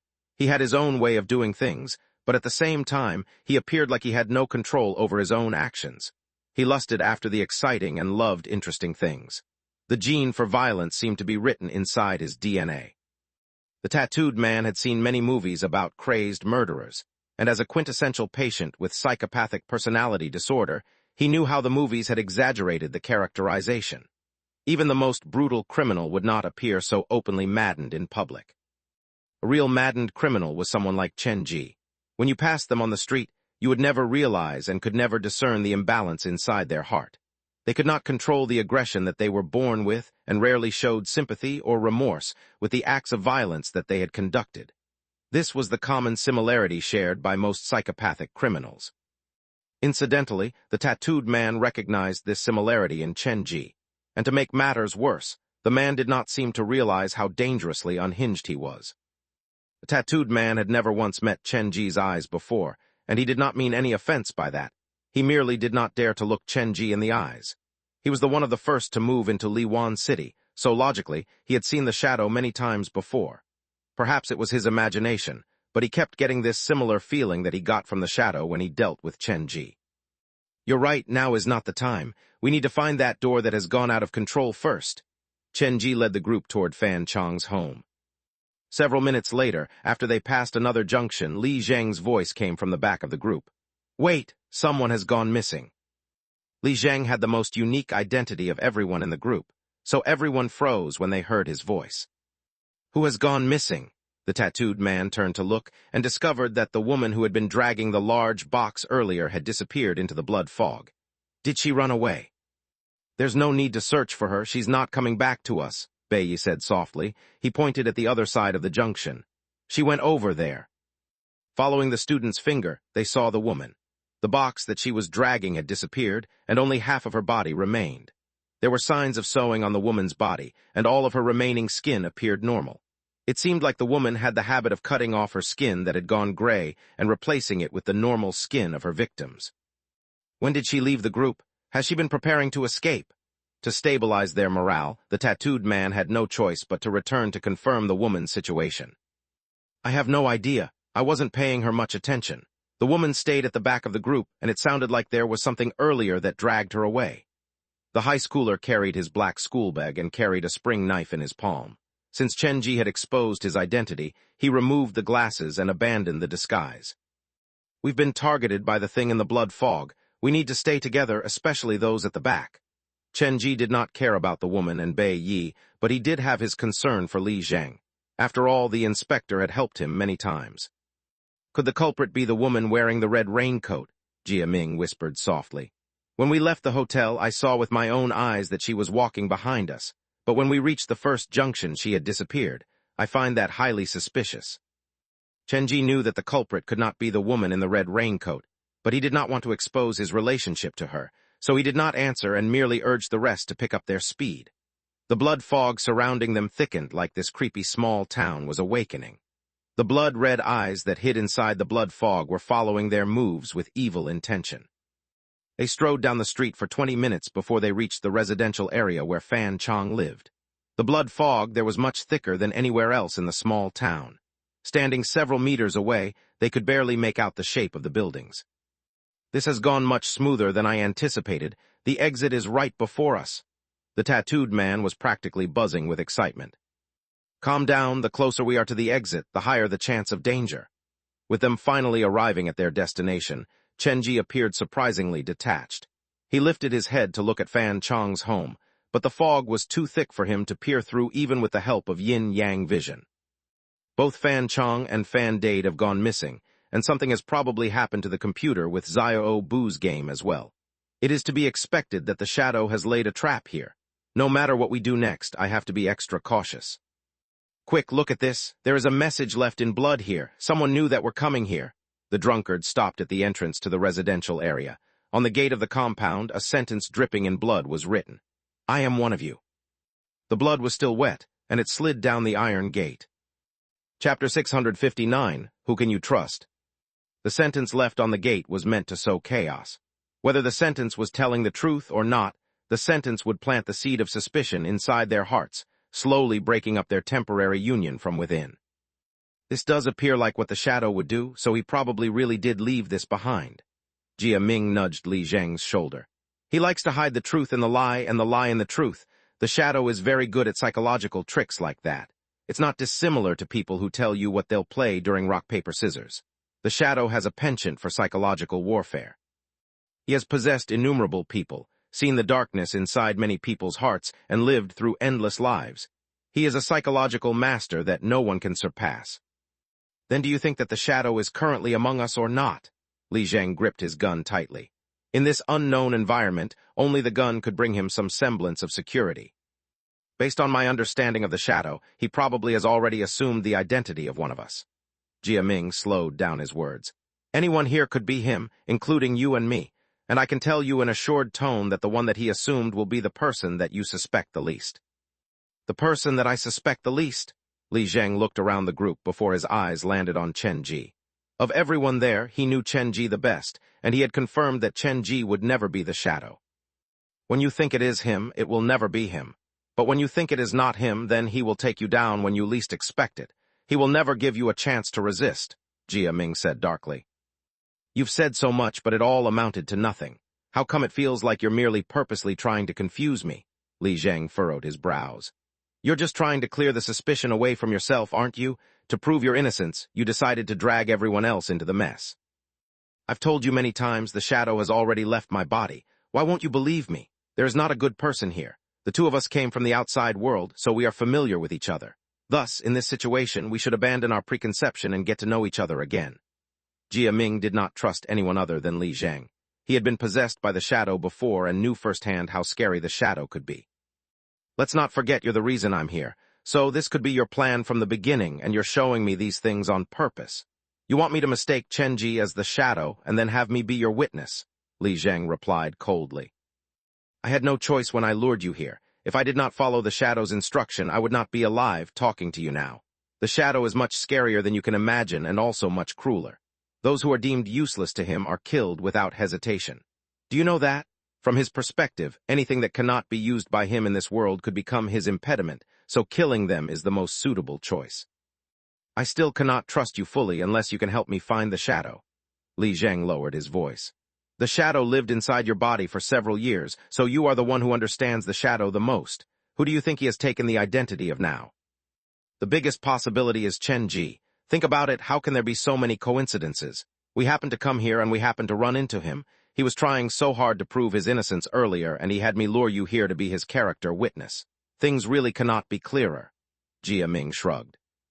This Chenji is a fake one. He plans to turn the false Chenji into the real Chenji because, after killing the real Chenji, He'll be the only one left, thus assuming the identity of the real Chen Ji. With the repeated persuasion from Jia Ming, Li Zheng's gaze started to change. Actually, you should have realized this sooner. Have you ever considered this questions? Why would the shadow have the appearance of Chen Ji, and what is his purpose of doing all these things? Jia Ming sighed in relief when he saw Li Zheng's conviction being shaken. Of everyone here, we are the two who entered this place together, so we only have each other to trust. Other than yourself, anyone here can be the shadow.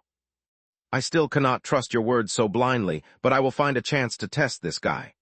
Li Zheng looked at Chen Ji, and his gaze was complicated. You can test him all you want, but I hope you'll remember this. The shadow will transform into the person that we think is the least possible. He flits through the gaps in human hearts. We are no match for him, and the only way to survive is to not become his enemy. Jia Ming knew about the relationship between Chen Ji and Li Zheng. He was trying to persuade Li Zheng when his eyes accidentally wandered to Li Zheng's shadow. The person you least expect? Jia Ming's eyes suddenly widened. He quickly turned his head around to pretend to look elsewhere to hide the panic in his heart. What's wrong with you? What is it this time? Li Zheng pushed the barrel of the gun into Jia Ming's back. It was nothing. I thought I saw something running through that building earlier. When Jia Ming spoke, he did not turn his head around. His heart was quivering with emotions. The more impossible you think it is, the more likely the shadow will be that person. I personally lured Li Zheng here, and from my perspective, he is the only person that I can trust, but seeing this from another perspective, could it be that he has taken the bait on purpose? Use me as a meat shield to disguise himself. Actually, he is the real shadow, and I am the temporary pawn that can be abandoned at any moment. No one will believe the words of a criminal, especially when he is detained by a police officer. The more Jia Ming thought about it, the more afraid he became. It felt as if cement had been poured into his neck, and it was unable to move. Now he lacked the courage to even look at Li Zheng. He was afraid that he might accidentally expose his weakness and ruin the shadow's plan. Now is not the time to ramble among ourselves. Let's go in. Even if the shadow is one of us, it won't make too much of a difference. Chen Ji disliked this kind of guessing game. If not the presence of familiar individuals, he would have used his most familiar method of elimination to find out the truth. Ignoring the sentence on the gate, Chen Ji was the first to step into the residential area. I know the door is on the first floor, but as for the actual room itself, we'll need to search further. The tattooed man followed behind Chen Ji. When he entered the area, the skulls on his arm all showed fearful expressions. Chen Ji had been to Fan Chong's home several times, but the layout of the buildings there was different from the one in his memory. This place seems to have retained its look from several years back. Chen Ji looked at the surface of the buildings, which was corroded by the blood fog. He could make out a few unclear words. Liwan Hospital's family apartments. This residential area once had this name, did it? Liwan Hospital refers to that private hospital in the town, right? That private hospital was built much later. The real Liwan Hospital was taken down decades ago, the tattooed man explained. Liwan City once had a hospital that specialized in the treatment of infectious diseases, but it was closed down for some mysterious reasons. Some of the more important labs have been moved to join Jiujiang People Hospital and a hospital in Xinhai. Chapter 660. It's not that complicated.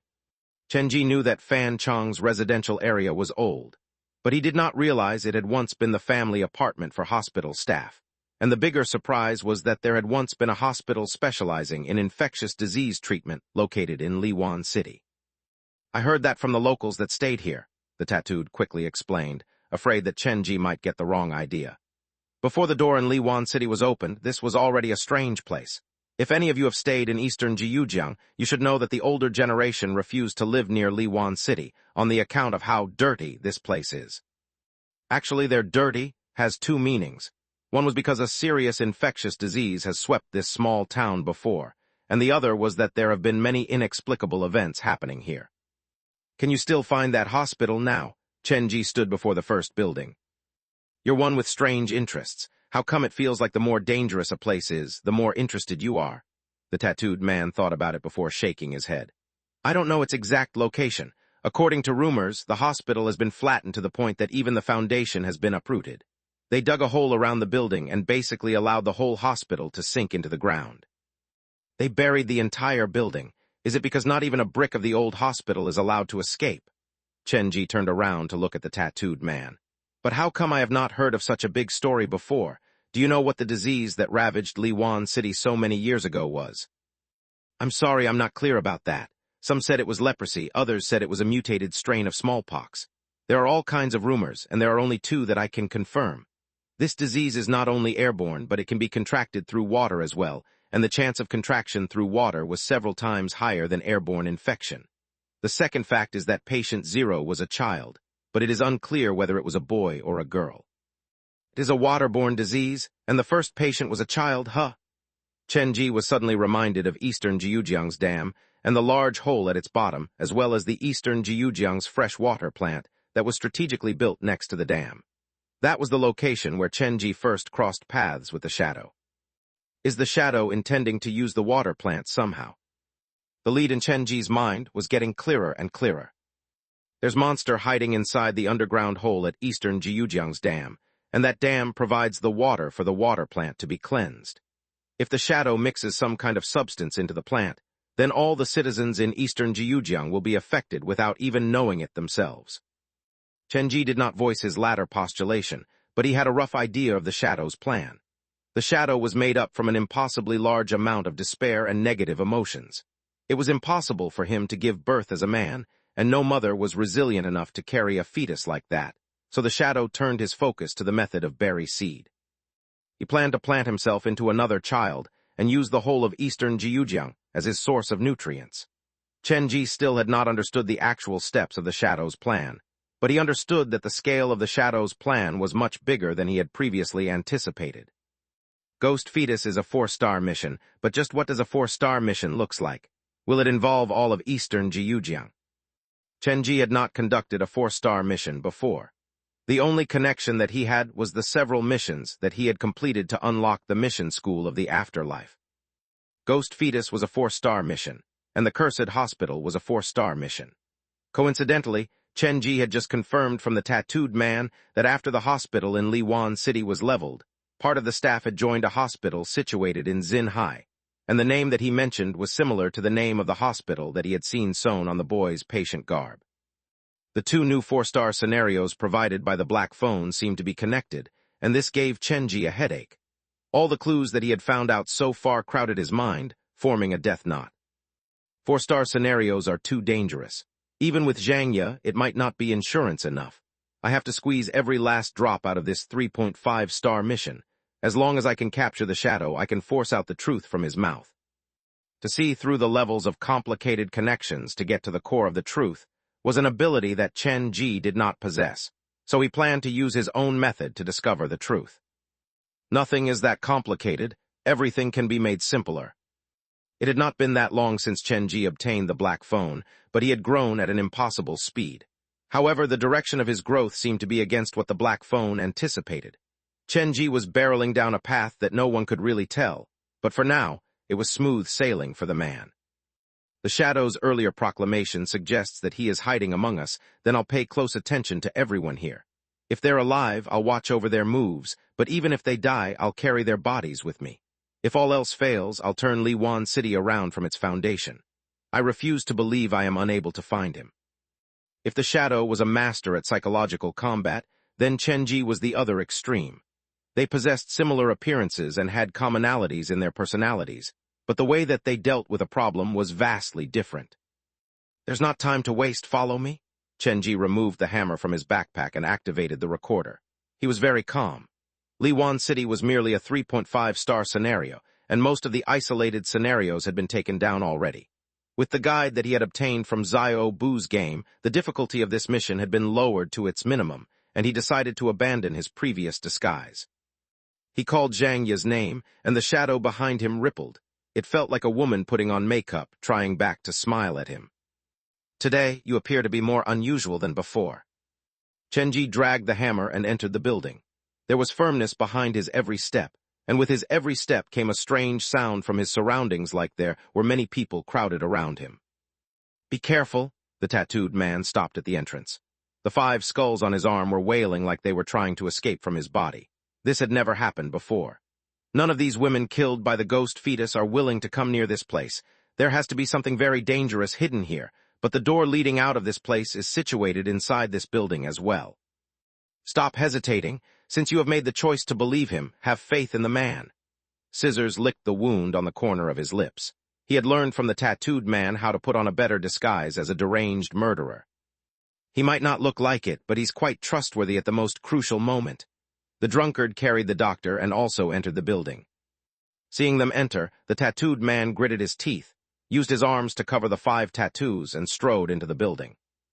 "Do you think we should follow them?" Jia Ming did not dare look at Li Zhang. He thought that he had disguised it well, but even he did not realize that he had started to follow Li Zhang's opinion, and that was very different from when they first entered Liwan City. "Let's follow him. I have some questions to ask Chen Ji anyway." Li Zhang and Jia Ming entered the building. The blood fog thickened. A man with a smiling face stood outside the building for a long time before joining the rest. Chapter 661, All Side Quests Completed. Chen Ji dragged the hammer and walked to the end of the corridor. He studied each of his teammates in his mind and realized that every single one of them could be suspected. The drunkard had gotten onto the hearse accidentally, and he was the most normal of the group. He had hope toward life, fear toward death, and possessed the resilience of a normal human being. Chen Ji had interacted twice with the doctor before. When the other passengers disappeared, the doctor who had been taking this bus miraculously survived. The suspicion on Jia Ming could not have been clearer, but the person that alarmed Chen Ji even more was Li Zhang. He had not forgotten about the messages that he had received on his phone before arriving at Liwan City. The sender did not appear to be Li Zhang.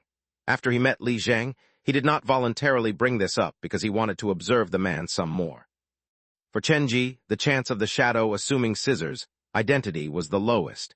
He was trying his best to make himself look scarier and more unapproachable, and that was something incredibly difficult to mimic by others.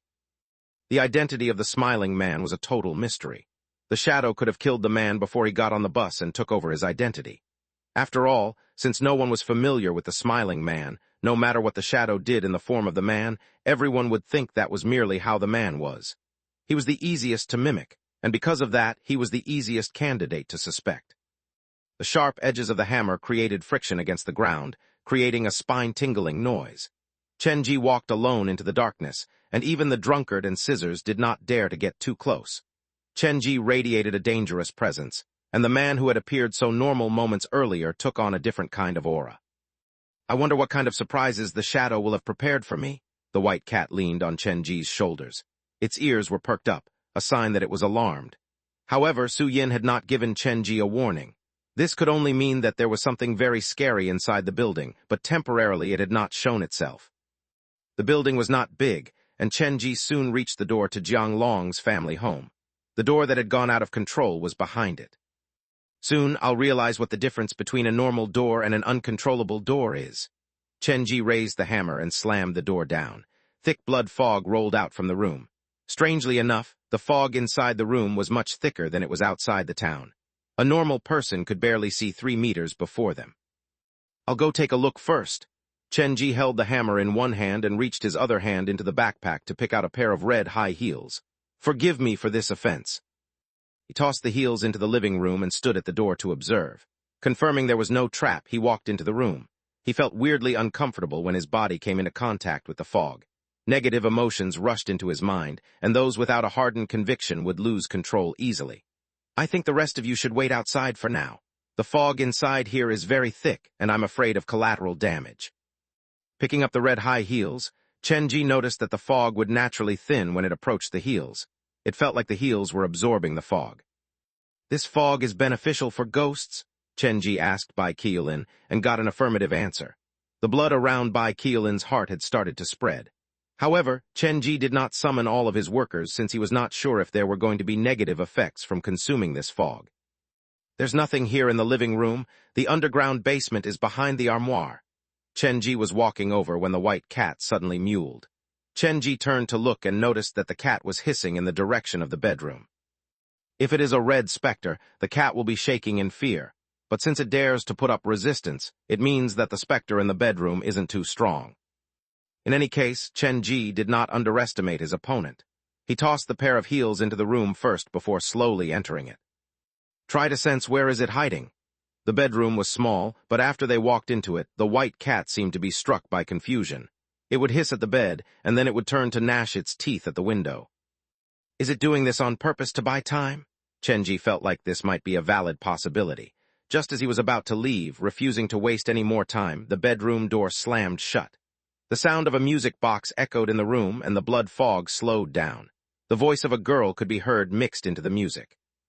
Mother and father have entered the basement. After father came out, he locked the door. He carried a black bag with him. He touched my head and said, "Disobedient children will be taken away by the ghosts." I lay in bed, thinking back to what mother said.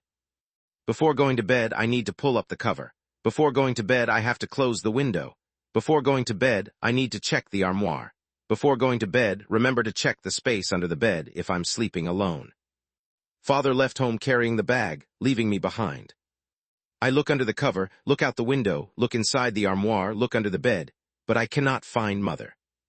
The song echoed inside the room like it was detailing what had happened inside this bedroom. The father said that disobedient child will be taken away by ghosts, and the girl followed her mother's instructions. What is the song trying to express? Chenji knew that this home had once belonged to Jiang Long's family.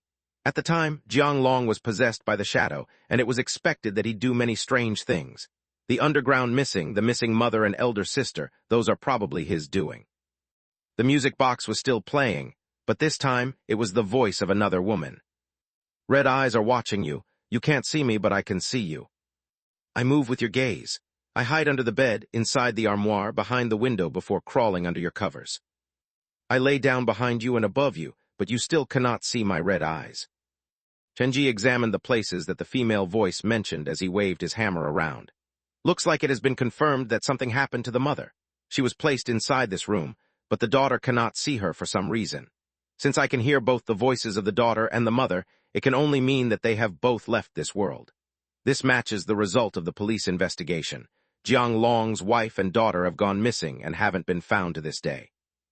It was Jiang Long who killed his family, or rather, it was the possessed Jiang Long who killed the family. This thing doesn't possess even a shred of humanity. Chenji had no clue whether the wife and the daughter were innocent or not, but he planned to bring them back to the haunted house to get more information out of them. "You'd better come out on your own. I've blocked the door, there is no escape." There was no reply. The music box continued to play. Chenji decided to stop wasting time. He used the hammer to ruin the bed and the window. However, when he walked to the armoire, the sound of the music box suddenly stopped. This probably isn't a trap by the shadow, it's merely a trick to confuse me. Chenji held the red high heels and used the heel to pull the handle of the armoire open. An exquisite music box was placed inside the armoire. The music box looked old, and a family picture was placed inside. The mother was hugging the little brother, and the sister was happily leaning against the mother. There was someone standing next to them, but that part of the photograph had been cut off. Picking up the music box, Chenji tossed it inside his backpack. He planned to have his employees to deal with this thing. The red eyes in the armoire mentioned by the black phone should refer to this music box. Chenji paused and realized that he had practically completed all of the isolated scenarios listed by the phone. Once the scenario of Liwan City is unlocked, it'll probably cause great chaos. Playing hide-and-seek at the hospital, the doghouse, the red eyes in the armoire human head mop, an apartment filled with murderers and ghosts. Even if they escape from the building, the streets are filled with shadows who wave and take on the visitor's shape. This kind of scenario is perfect, and the scenario will no longer be limited to a single building and will expand toward a multidirectional development. If I include more mannequins and machines, I can replicate Zio Bu's game in real life and have the visitors experience that extreme joy themselves. Chenji could already see the commotion that would happen on the internet once the scenario of Liwan City was unlocked.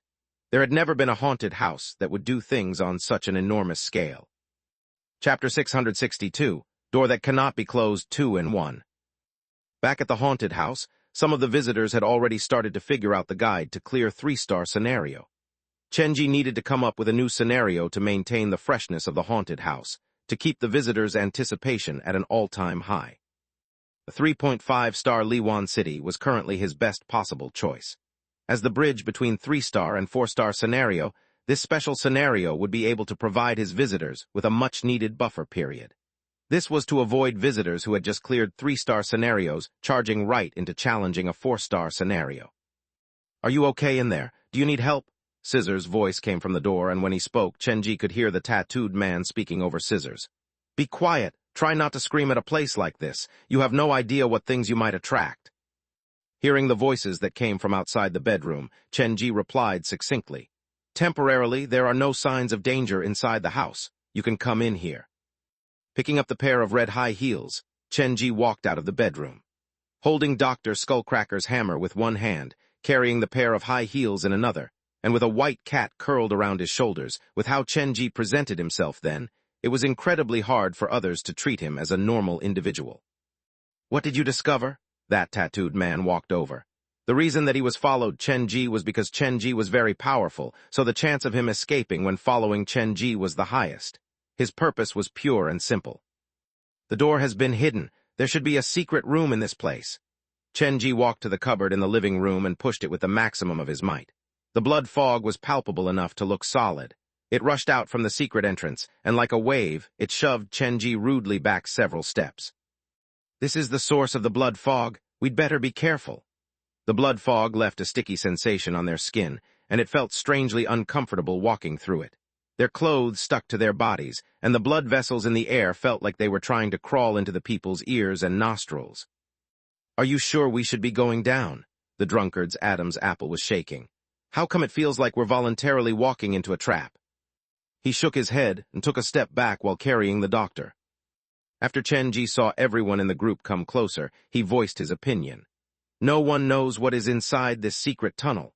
Half of us should stay out to watch over the surrounding while the other half will follow me to go down here.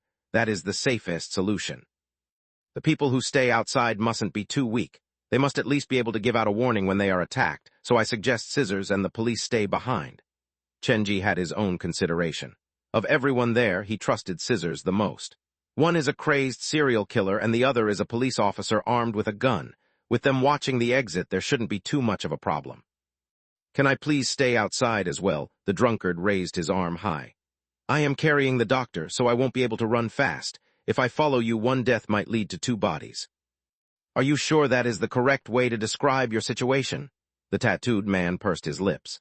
Actually, he did not want to go down this path either, but he could not come up with a suitable excuse. "All right, the 2 of you can stay, but the rest of you have to follow me." Chen-ji then turned to look at the smiling man. Actually, this man was probably the strongest aside from Chen-ji, but to leave the safeguard of the only exit to a stranger, Chen-ji was too cautious to do something like that. Out of Chen-ji's expectations, the smiling man did not say anything. He walked to the door and appeared as honest as they came. "What happened to this man? How come he is so different from the man who was on the bus?" Chen-ji used his yin-yang vision to study the man closely. With that, he noticed how awkward and frozen the expression on the man's face was. There were droplets of blood-red sweat sliding down the man's sideburns.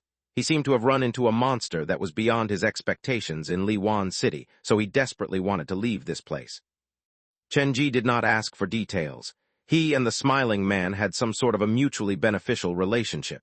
They were working together because they happened to have the same goal. However, if there was a split in their thoughts, they would not hesitate to sell the other person out. "This is the criminal that I was tasked to apprehend, so I have to watch over him constantly.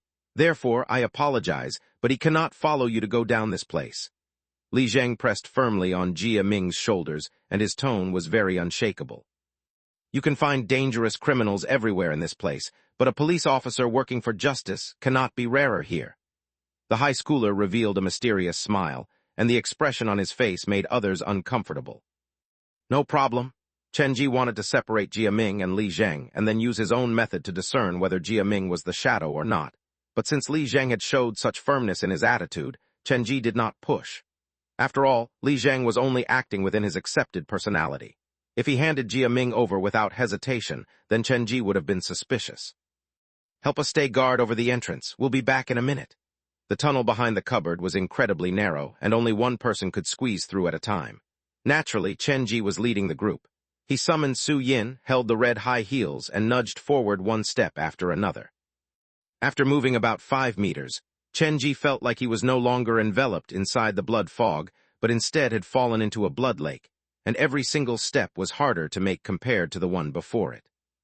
What kind of trap will the shadow set, collapsing the entire building to bury us alive? Or detonate the door that has gone out of control and kill all of us in the process? Many different scenarios appeared in his mind. But before Chen-ji could figure out an answer, the door that had been pushed open by Xiao Bu at Liwan City appeared before his eyes. The door of the iron cage that was used to detain Xiao Bu's mother had been distorted out of shape. Thick vines of blood vessels crawled onto the door like they had a mind of their own. Compared to a normal door, there were several details that were unique to this door.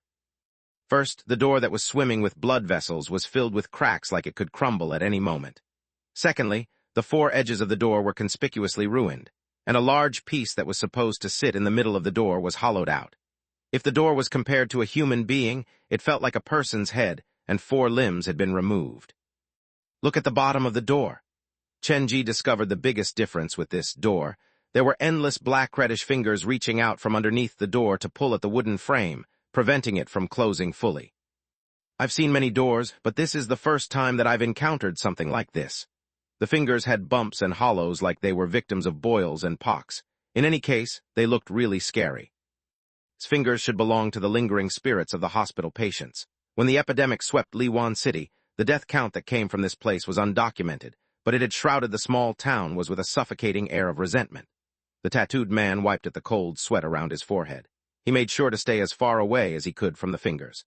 The shadow probably chose this particular door in Liwan City because he wanted to make use of this pool of negative emotions. Endless blood fog rolled out from behind the gap in the door. The fog was so thick with negative emotions that even Chenji, who had nerves of steel, would suffer from hallucinations when he went too close to the door, much less everyone else. "We've found the door, but I don't think this is the exit." Chenji looked through the gap of iron cage. It was a total sheet of redness on the other side of the door. "How about we try to smash these fingers into the pieces? Will that release their power over the door?" "We should ignore those fingers. They are merely a vessel for the pain and negative emotions. They do not affect us in any way." This was the first time that the smiling man had spoken in a normal tone. "The biggest issue here is that this is an incomplete door, so if we wish to escape through this door, we need to fix the missing parts of the door." Liwan City is too big for a treasure hunt like that. The tattooed man had already given up. "No wonder there is no one left behind to guard over this place. There is no need for that at all. The shadow has already planned everything. He is steps ahead of us." "Don't be so quick to give up." Chenji studied the seriously damaged door and suddenly turned to address the tattooed man. "You mentioned earlier that most of the outsiders came through the ghost apartment to enter this place." "Yes, but the ghost apartment is just a smokescreen."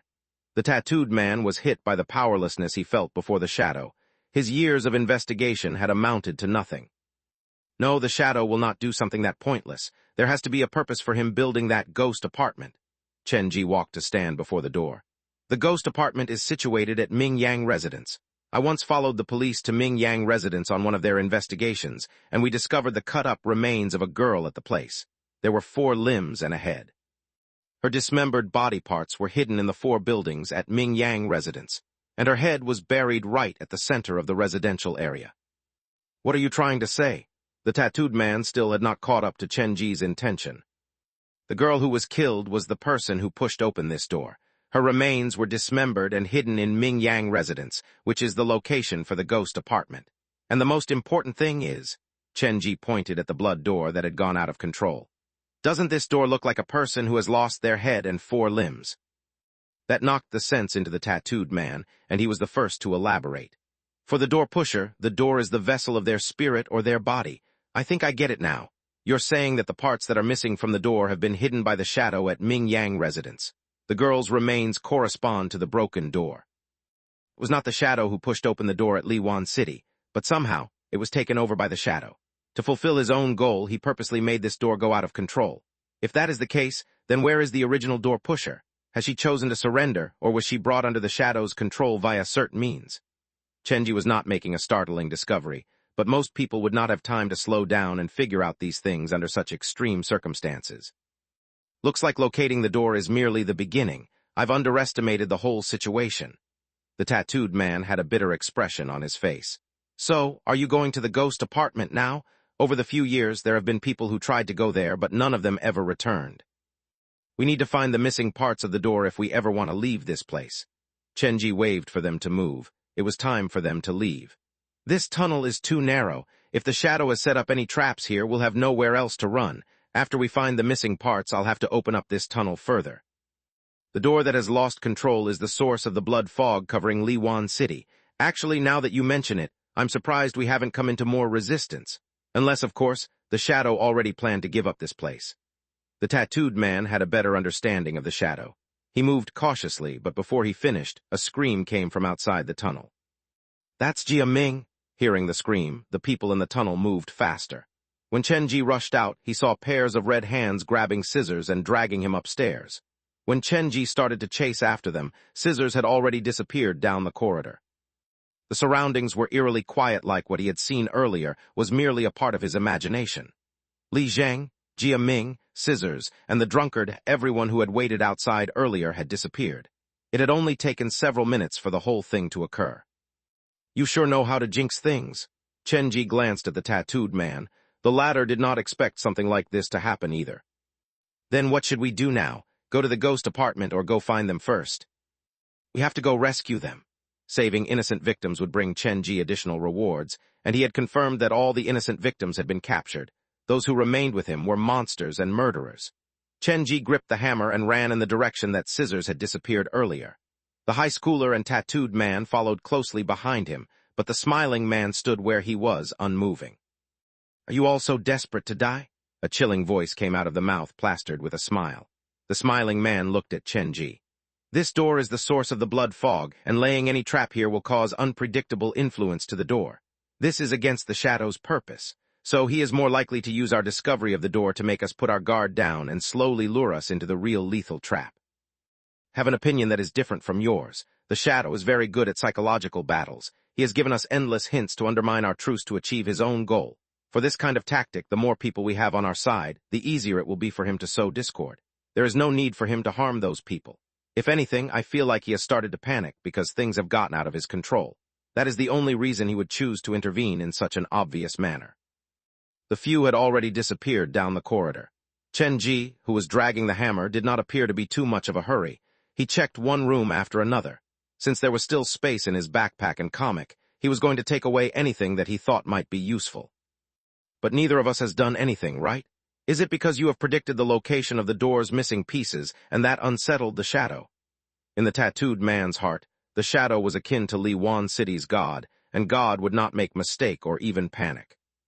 "That should only be part of the reason. If I'm not mistaken, it might be because there are some other visitors who arrived at Li Wan City today, and the shadow had to exhaust part of his time to deal with said intruder."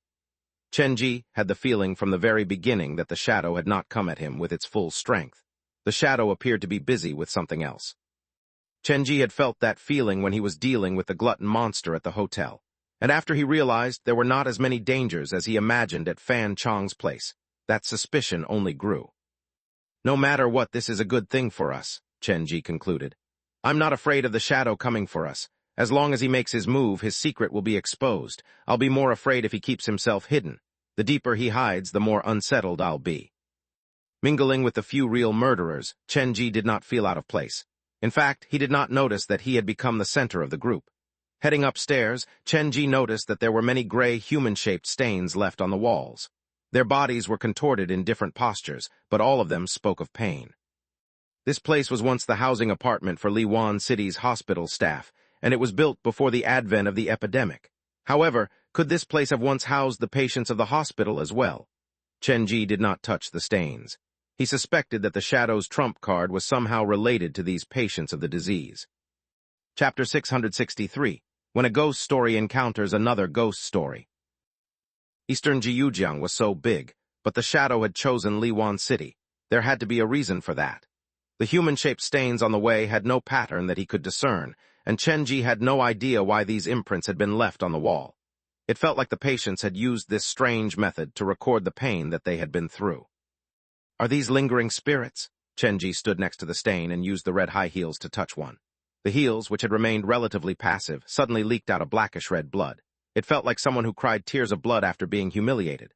Seeing the response from the red high heels, Chen Ji immediately pulled them back. The stains on the wall are more than they seem. Even the red high heels refuses to get close to them, so these must be more than normal lingering spirits.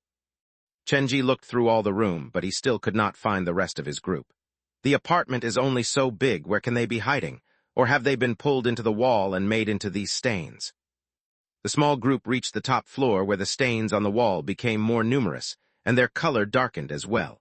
It felt like they were going to escape from the wall any time soon. The bodies of all the stains were heavily contorted.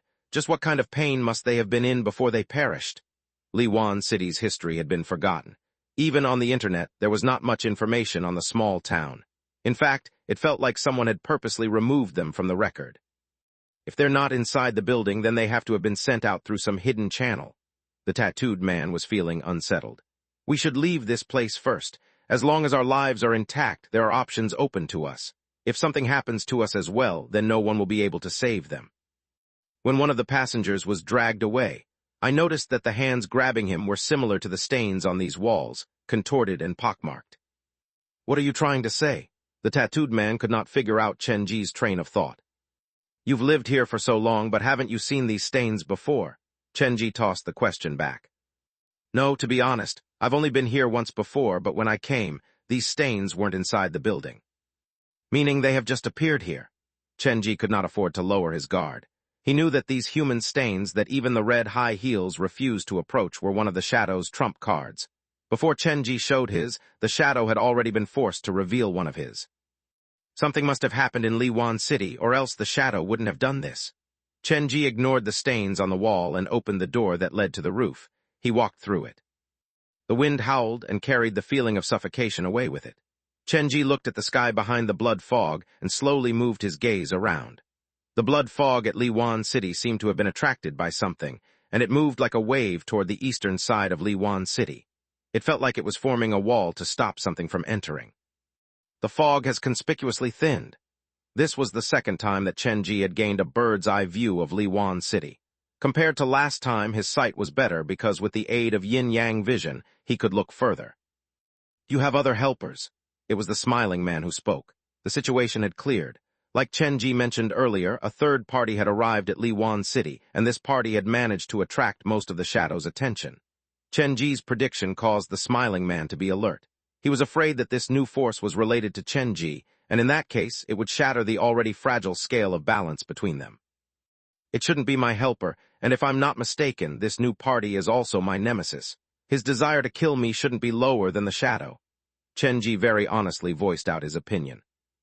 You sure have plenty of enemies. Even at a time like this, you'd be pursued by an enemy. I don't even know whether I should say you're lucky or unlucky. The smiling man continued to smile. Chenji was able to attract the ire of so many scary characters, which showed that this man was not a simple character. That's merely my speculation. Chenji wanted to continue when a loud boom came from the eastern side of Liwan City. Even though they were far away from the point of impact, Chenji's group could feel the building that they were standing on shake slightly. Just what kind of battle is this? The tattooed man reminded Chenji. The Shadow is now being distracted by your nemesis. This is the perfect time for us to go look for the door's missing pieces. When we have them, we can leave at any moment. That should be the objective that we focus on. The blood fog rushed toward the eastern side of Liwan City to enshroud the entire part of the small town. Even with yin-yang vision, Chenji could not peer through the fog. He could only tell that there was something attracting him inside the blood fog. Standing at the edge of the building, narrowing his eyes, Chenji saw chains lashing inside the fog. The thing that gave Chenji the sense of familiarity was inside the chains and fog. He seems to know that I'm here and is moving toward me. Chenji was suddenly reminded of something and opened his backpack. With the smiling man and the tattooed man watching, Chenji pulled out a patient's list, a love letter, a bunch of documents, and finally a flyer mentioning the ghost story. It is because of this. The original flyer had a dark red color scheme, and a half-open blood-red door was printed on it. However, that door that represented horror and despair was now not only pushed open, there was an arm twisted in chains stretching out from the gap. The arm reached out of the door, gripping the door like it was trying to shove the door fully open. Why has this changed? Is it a sign that he's returning? Chenji had just produced the flyer, and his brain was still turning to figure out a solution, when the arm on the flyer reached out from the two-dimension without warning. Bang! Chenji was knocked back by a mysterious force. When he recovered, he saw that the arm was gripping Su Yin's arm. Without much hesitation, Su Yin dissolved his entire arm, surrendering it easily, and used his remaining arm to fold the flyer up. The scent of blood caressed Chenji's nostril. Blood vessels crawled out from Su Yin's body to manufacture a new arm. Yet, to his surprise, on this new arm, there was a red handprint around Su Yin's wrist. Su Yin glanced at the handprint on his wrist, showing zero concern for it before disappearing. A static appeared in Chen Ji's ears, a sign that the recorder was working fine. It seemed like Su Yin was using this method to inform Chen Ji that he was fine. You didn't even stay for one moment longer. Is it because you have no idea how to accept my appreciation? After Su Yin put the flyer away, another few loud echoes came from the eastern side of town. It was clear that the fog was being pushed back, and the monster was slowly moving toward Chen Ji. A trap has been made in the flyer, and the door at my haunted house has been marked. Looks like Dr. Gao did many things before he died. This old fox, just what was in his mind. Chen Ji confirmed that it was Dr. Gao who was in the battle with the shadow at the eastern side of Liwan City. After all, the Ghost Stories Society's remaining members were Chen Ji and Dr. Gao. Chen Ji would not set the trap himself, so the only person who would do that was Dr. Gao. When Chen Ji was contemplating, the blood fog was again forced back. The old and new chairpersons of the Ghost Stories Society crossed paths at Liwan City, and the first unlucky casualty was the shadow who was pressed in the middle. Chapter 664, the scariest ghost story in this city. They're coming. Just the mere sight of the thick rolling waves of blood fog and a glimpse of the black chains inside it caused the tattooed man's legs to go weak. He looked at Chen Ji, who stood at the edge of the building alone, and he wished to ask if the man was born without a sense of fear. I have a plan that might greatly improve our chance of escape. Chen Ji was very calm. Both the shadow and the party who just arrived at the scene want to kill me, but the shadow temporarily does not know that I am actually the newcomer's target. He is putting up this resistance to ensure that his own plan is not ruined. If he finds out the truth, he will be more than willing to help the newcomer come kill me. So currently the situation is good for us, and the longer this drags on, the better it'll be for us. Chen Ji paused and called for the others to join him. I have something on me that attracts the newcomer, so in a bit I will lead him and the shadow away while leading a trail of destruction through Liwan City. While that is happening, you should make use of the opportunity to go explore Ming Yang residence and find the missing parts of the door. Okay, the tattooed man agreed, but after giving it some thought, he noticed the plan's flaw, so he quickly added, But what about you? Being chased by these things, if you're not careful, it's over. He was not worried about Chen Ji per se. He merely thought that if Chen Ji's plan was to distract these two scary monsters, with his current power, he would not be able to buy them much time. This is the best solution for now. Chen Ji took out a flip phone that had gone obsolete on the market to summon Tong Tong, the phone spirit. Try and see if you can send me a message while we're inside this place. Tong Tong gave it a try and Chen Ji's phone vibrated. A simple message appeared. I can, but it will tire me greatly. Chen Ji nodded. He then summoned Men Nan and All Zhou. I need you to watch over Tong Tong and follow them to go look for the pieces of the broken door. Men Nan was a red specter, and All Zhou was experienced and cautious. Combined with Tong Tong's ability to communicate over a long distance, this was the best and most trustworthy group that Chen Ji could come up with. Men Nan did not complain since he knew the gravity of the situation. He glanced at the blood fog and chains far away and wiped away the cold sweat that did not appear on his forehead. What about you? I'll lure these things away to provide an opening for you. My friend, the thing that the newcomer is coming for is that piece of paper, right? I saw a specter take that paper away. You could have ordered him to distract the shadow while you follow us to find the exit. Chen Ji was surprised that the smiling man would call him a friend. After all, Chen Ji had done many things, including tossing the red high heels at him to antagonize himself against the man before. I can't do that. Just follow my instructions. I believe the specter would willingly take the paper away and did not return it to you because that was the plan in his mind as well. This is his choice. For the smiling man, Chen Ji would not be someone who was god-awful since he was well-beloved by specters. That was the reason his attitude toward Chen Ji had improved. He is like family to me. Would you send your family into danger for the sake of your own survival? Chen Ji had a severe expression on his face. When he said that, the scent of blood around him thickened and the sound of static appeared. Some blood appeared around Su Yin's empty heart, but he soon returned to normal. No matter what, I would not let him suffer the pain alone anymore. He has made his choice, but I have my principles to follow. Actually, Chen Ji had long discovered the problem with Su Yin. For every battle, Su Yin held nothing back. It felt like the man was actively seeking death. There was nothing worth preserving in his life, and Su Yin had no idea why his spirit had lingered in the world. He had no idea what he desired. He had no compulsion to destroy and nothing to protect. So why did he choose to protect Chen Ji? He could not answer that either. Perhaps because he treated Chenji as the only person that he could trust, or maybe he was merely finding a reason to justify his death-seeking tendency. Death was a serious matter. Chenji understood that, which only made him want to help Su Yin even more. It was not a coincidence that Chenji was called the Spectre's favored. He had something about him that could not be found in others. He could understand the truth of the pain that other people were feeling and use his own actual actions to help alleviate that pain, to give them a second chance at life after death. I will join him in luring the monsters away. Liwan City is only big. I hope you'll move as fast as you can and find all the missing pieces before the enemies catch up to me. Chenji took out the hammer. Leave now. I will run in the opposite direction from the one you take. If not for the fact that they had spent more than enough time together, Men Nan would have thought that this man before him was filled with justice, a good boss who was selfless and upright. Be careful, I'm still waiting for you to send me back so that I can fix the broken window. The boy worked his short legs and left the building with the rest of his group. Soon, Chenji was left alone on the roof. He leaned against the rails, and fire burned at the bottom of his eyes. Dr. Gao, who refuses to be a human, and the Shadow, who wishes to be reborn as a human, the desires of these two are completely opposing. Either way, this should be fun. I wonder, in this city that is filled with terror and despair, who will be the scarier ghost story. The blood-red moon shone its light on the road, and Chenji's shadow spread like a pool of blood. The blood fog was roughly pushed back, and an extremely chilling aura, full of terror and madness, slowly surfaced but soon dispersed.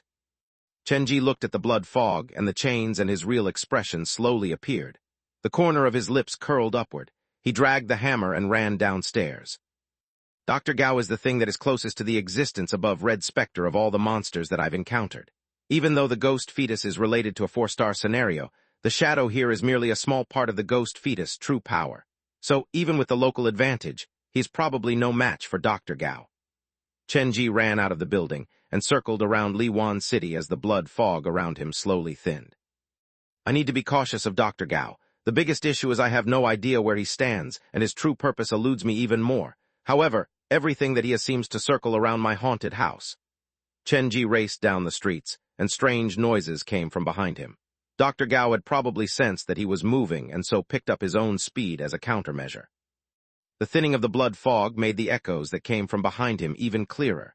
The shadows in the nearby red building shuddered and swayed. The ghosts and murderers who were trapped there were astute enough to notice that something was wrong, and all came out from their hiding place. It's getting more and more exciting. Murderers, specters, and ghost stories that you'd never imagine. This sure is a party meant for the darkness. Slipping down the streets, the smile on Chenji's face grew brighter.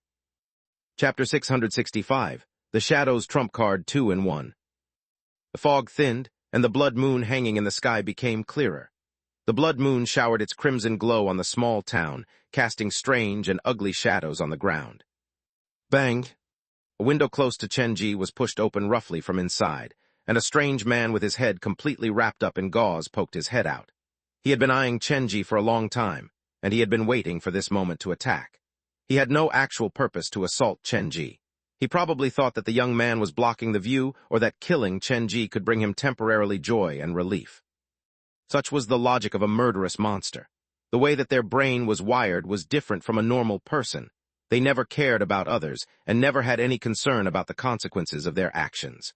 There was often no planning to their decision, and they were easily provoked and angered since they came with an almost natural sense of aggression. Blood seeped through the gauze. Chenji had no idea what the man looked like underneath the bandage, but he could not have cared less.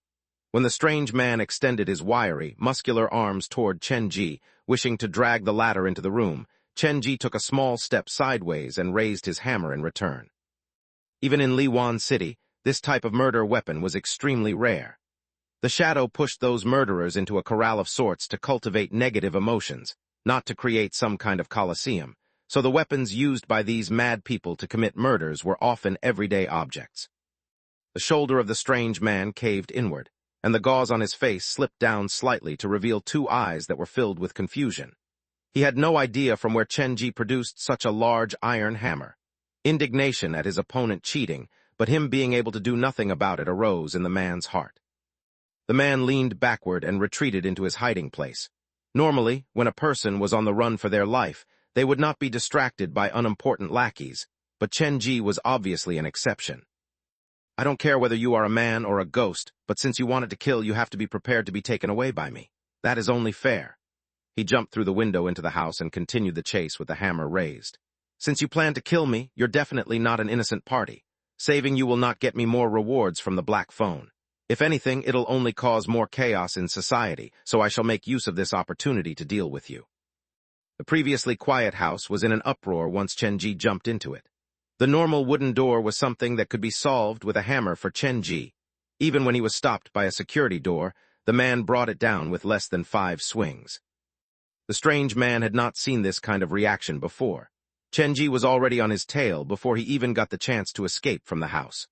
Jumping through the window on the left and crashing through the window on the right, the whole process took less than half a minute. Holding the rough gauze that he yanked off the man's face, Chenji studied it for a while before tossing it into his backpack.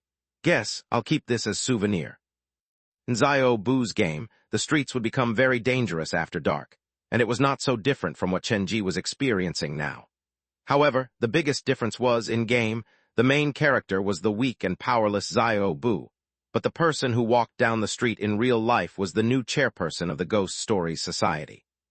The biggest issue at the moment is that I still have no idea what Dr. Gao's goal is, so for now, I can only hope that they'll continue to fight one another, exhausting themselves. There was no observable pattern to the route that Chenji took. If someone or some ghosts attracted his ire, he would instantly change his route to chase after the offender, cutting his way through the small town. Most of the buildings in Liwan City were hiding baleful specters and murderous killers. For a normal person, just the sound of that was scary enough, but for Chenji, it felt more like some kind of a lucky draw. Before he charged into the building, he would be overwhelmed by some kind of anticipation. He could not explain why. Perhaps it was because he had a great sense of curiosity. "I feel like some kind of street cleaner. If only the door in Liwan City had not gone out of control, then I'd have been able to come back to clean up this place at constant intervals." The blood moon shone, and the blood fog wavered. Chenji raced down the street under the scrutiny of countless evil eyes. The human-shaped shadows are still hanging around the junctions. The man with the tattoos once said that these shadows come from the shadow's physical body. Therefore, there might be some kind of connection between these souls and the shadow. Chenji understood that he had been given such a clear go at the monsters in Liwan City only because the shadow was too busy dealing with Dr. Gao and could not distract himself to care about Chenji. If they found out that they were both pursuing Chenji, then the situation would drastically change. "If I play this right, I should be able to drag this out further." Chenji grabbed Dr. Skullcracker's hammer and aimed it at a window. As long as he caught sight of human shadows in the building, he would cut through the building. With the hammer, wherever Chenji decided to travel, there would be a path. In other words, the man was cutting his own way through Liwan City. In a way, the blood fog was representative of the shadow's presence. Now that the blood fog had thinned and there were strange echoes traveling through it, many trapped specters and murderers realized that their chance had arrived. Initially, the strange noises only came from behind Chenji, but slowly, the whole of Liwan City was filled with terror and screams.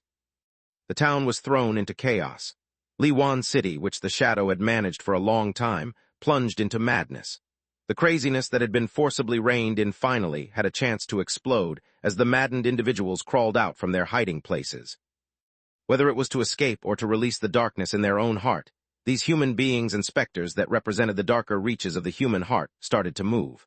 If the shadow had not been bogged down by Dr. Gao, he could have killed a few specters to warn the rest and forcibly press them back into submission. However, he was unable to allow himself to be distracted, and the more he allowed this to happen, the more chaotic the situation became. The fear that the shadow instilled in their hearts slowly dissipated, as they gradually became consumed by negative emotions. Wails and laughter echoed around the small town. The sound of fighting came from everywhere. The blood fog continued to thin, but the smell of blood only thickened. "This is pure madness. It's quite unsettling." Chenji leaped over an unconscious murderer. At the same time, Su Yin rolled up the lingering spirit that blocked their way into a ball. They split up their responsibility clearly. Chenji dealt with the living humans while Su Yin faced off against the lingering spirits and baleful specters. In just a few minutes, many strange items were thrown into Chenji's backpack. For example, there was a detached showerhead that had been yanked out from a bathroom. It was possessed by a man's lingering spirit. He had a habit of leaning on the showerhead to sneak glances at other people when they were taking shower. His fighting ability was lower than 0, but the man looked scary. Chen Ji had a feeling that he had the potential to be a great employee, so he had decided to bring the man home. Other than that, there were many other things, like a flashlight that would turn on by itself, the spirit hiding underneath the water glass, the female ghost that preferred to hide under the table, and so on. Those easily portable, Chen Ji would collect as they were. Those less easy to handle, like the female ghost who hid under the table, Chen Ji smashed the table into pieces and had the ghost possess a piece of the broken wood. He promised the woman that he would build her a new table in the future. The reward from this mission was far greater than Chen Ji had anticipated. Opening the black phone, the page for the employee had a few new messages. Congratulations, Spectre's favored. You have just obtained a special type lingering spirit, Li Gui lingering spirit. Lascivious activities can lead to bitter consequences. He was electrocuted when he was trying to install a webcam inside the bathroom above the shower. His special power is bad karma, and it is able to influence the luck of himself and the people around him. Will you like to hire him as your employee? Congratulations, Spectre's favored. You have just obtained a special type lingering spirit, Hebebe lingering spirit. Killed in an accident by the water glass that fell down from the sky when she was walking through the residential area, she was very unsatisfied with her death. Until she finds her actual murderer, she can only hide underneath the water glass. When other people drink from the glass, she'll be able to observe the person from underneath the glass. Special power photoscope. Will you like to hire her as your employee? Congratulations, Spectre's favored. You have just obtained a special type baleful spectre, Wang Mei baleful spectre. She suffers from a psychological problem where she prefers claustrophobic spaces over large, open areas. The smaller the space, the more secure she will feel. The cause of her death is a mystery. The police found her body inside a wooden box under a table. No one knew how she got in there, and they could not find a single fingerprint for a second person at the crime scene. Her special power is contortion. Will you like to hire her as your employee? Congratulations, Spectre's favored. You have just obtained a special type Red Spectre. Red Spectre, heavily injured and on the verge of disappearing. Real name unknown, power unknown, history unknown. Before you complete her quest, you are unable to hire her as your employee. Chen Ji glanced at the page and realized how big the reward was. There were at least 3 spirits with special powers and 1 headless woman who was a Red Spectre. I'll leave the question of hiring them after completing this mission. To ensure the quality of a team, mere focus on the number alone would not work. The more important thing was that each member should be able to hold their own. Putting the black phone away, Chen Ji glanced around him. Liwan City was at the height of its madness. The shadow probably would not be able to tell where the origin of the problem was. The appearance of Dr. Gao was the factor that changed everything. As clever as the shadow might be, as careful as his planning was, he would not be able to predict that Dr. Gao would turn into a Red Spectre, and more than that, show up at a time like this. The information decided the direction that one took when coming up with a plan. The shadow had traded blows with Dr. Gao before. The shadow was a master at psychological manipulation, and coincidentally, Dr. Gao was the best psychologist that Jiujiang had ever seen. In the battle between the two, even though it was the shadow who secured a narrow victory, Dr. Gao must have left a deep impression on the shadow, and he was extremely cautious of this man. 3/4 of the blood fog in Liwan City was gathered at a specific spot. Flashes of blackish-red chains cut through the fog, leaving deep gashes on the surrounding buildings. The shadow is guarding a 4-star mission behind him, so he must have other trump cards that he hasn't used yet. I wonder how far Dr. Gao will be able to push the shadow. Chen Ji paid close attention to the shadow and Dr. Gao's fight. At that moment, a loud boom echoed out from the building where Fan Chong stayed. One could see that the blood vessels covering the surface of the building had started to shrivel up and die. Who did this? Their target seems to be the door that has gone out of control as well. Chen Ji was quite surprised. Other than himself, Dr. Gao, and the shadow, there appeared to be a 4th force. Is it the woman in the red raincoat, or have some of the murderers ganged up to form a group? The door was the source of all the blood fog in Liwan City, so the shadow would never allow anyone to harm the door. A strange voice rang through the chains and the fog. It felt like it was calling a name. The shadow is finally going to reveal his second trump card? Chen Ji was on high alert. He soon noticed that something was wrong. Even since the voice rang out, human-shaped stains had started to appear on the surface of the buildings of Liwan City. It felt like they were the real occupants of these buildings. These look similar to the stains in Fan Chong's building. Does the shadow plan to awaken all the people who have died a horrible death in Liwan City? Most of the murderers and specters had been ferried there from other parts of the country. The human-shaped stains seemed to represent the actual locals of Liwan City. They had died from an epidemic and been buried deep beneath the city. The things all seemed to be moving. Chenji turned to look, and he saw a human-shaped stain behind him. It showed the shape of a girl who looked around 7 or 8 and on the lanky side. Her hair was pulled into 2 ponytails. Initially, it was just a faded shadow, but as time moved on, the shadow started to darken until Chenji could see the shape of the girl rather clearly. Her body was contorted into a ball. Perhaps to lighten to the pain, her arms hugged her body tightly, so tight that her bones had started to alter. Creak, creak, creak. The eerie sound kept occurring, and whenever it sounded, the stain on the wall would gain clarity like it was trying to peel off the wall. The static came from the recorder, and the white cat in the travel bag kept meowing at Chenji. They were both warning Chenji to stay away from this little girl. "Why won't Su Yin allow me to stay near her?" The girl's presence was far weaker than a red specter. In fact, she did not feel as strong as a powerful, baleful specter, but such a stain had alerted both Su Yin and the white cat. The color was still darkening, and perhaps it was a trick of the eye, but Chenji felt like he could see the girl's curled-up body shudder. Then the girl lifted her head that was previously deeply buried inside her chest and slowly turned to look at Chenji. It was a faceless face. However, being stared by that emptiness, Chenji felt like he had been dropped in cold water, and the hair on his body all stood on end. After being visited by specters, Chenji's body temperature started to drop, and he had not experienced such a spine-piercingly chilly sensation in a long time already. This thing does not appear to be a specter. Chenji's own definition of a specter was that they were a kind of lingering spirit left behind by once living humans. There were good and bad spirits, so there were understandably good and bad specters. However, the human stain before his eyes did not appear to possess any emotion. Instead, it was filled with a pathological desire to destroy. Rather than saying it was a ghost, it was more like a living form of a curse. The purpose of its existence was merely to spread disaster and bad luck, to turn everything into a version of itself. When the stain in the wall saw Chenji, the girl's body slowly unfurled, and her distorted limbs started to expand outward as she walked out from the wall. The faceless features looked right at Chenji. The girl took steps forward, and she started to pick up speed before suddenly leaping forward to fly at Chenji. At the same time, endless screams echoed around Liwan City. The shadow seemed to have started an indeterminate attack. All the murderers and specters in Liwan City were his targets. I should retreat for now. Chenji had no idea what might happen should he come into contact with the stain. He did not even order Su Yin or Bai Qiulin to deal with it, but he evaded the girl and decided to observe the situation first before making his next move. Chapter 666, Stain, Elevator, Cigarette 2 in 1. There were screams and wails everywhere. This was a mass cleansing. The shadow showed a sharp cruelty when the situation demanded it. He would rather kill 1,000 innocents than allow the one criminal to escape. After Chenji ran out of the building, he soon realized the severity of the situation. The streets, walls, and nearby buildings, the human-shaped stains started to appear on every surface. They attacked everything within their sight. Be it living humans or dead specters, as long as they were discovered, the stains' attack was relentless. Get lost! The window of one of the buildings to Chenji's left was cracked open. Through the security mesh, Chenji saw a man who was only in his pants slamming a table lamp against the corner of the room as hard as he could. The room door was pushed open noiselessly, and a dangerous aura spilled into the room following the human stain. It was an old man.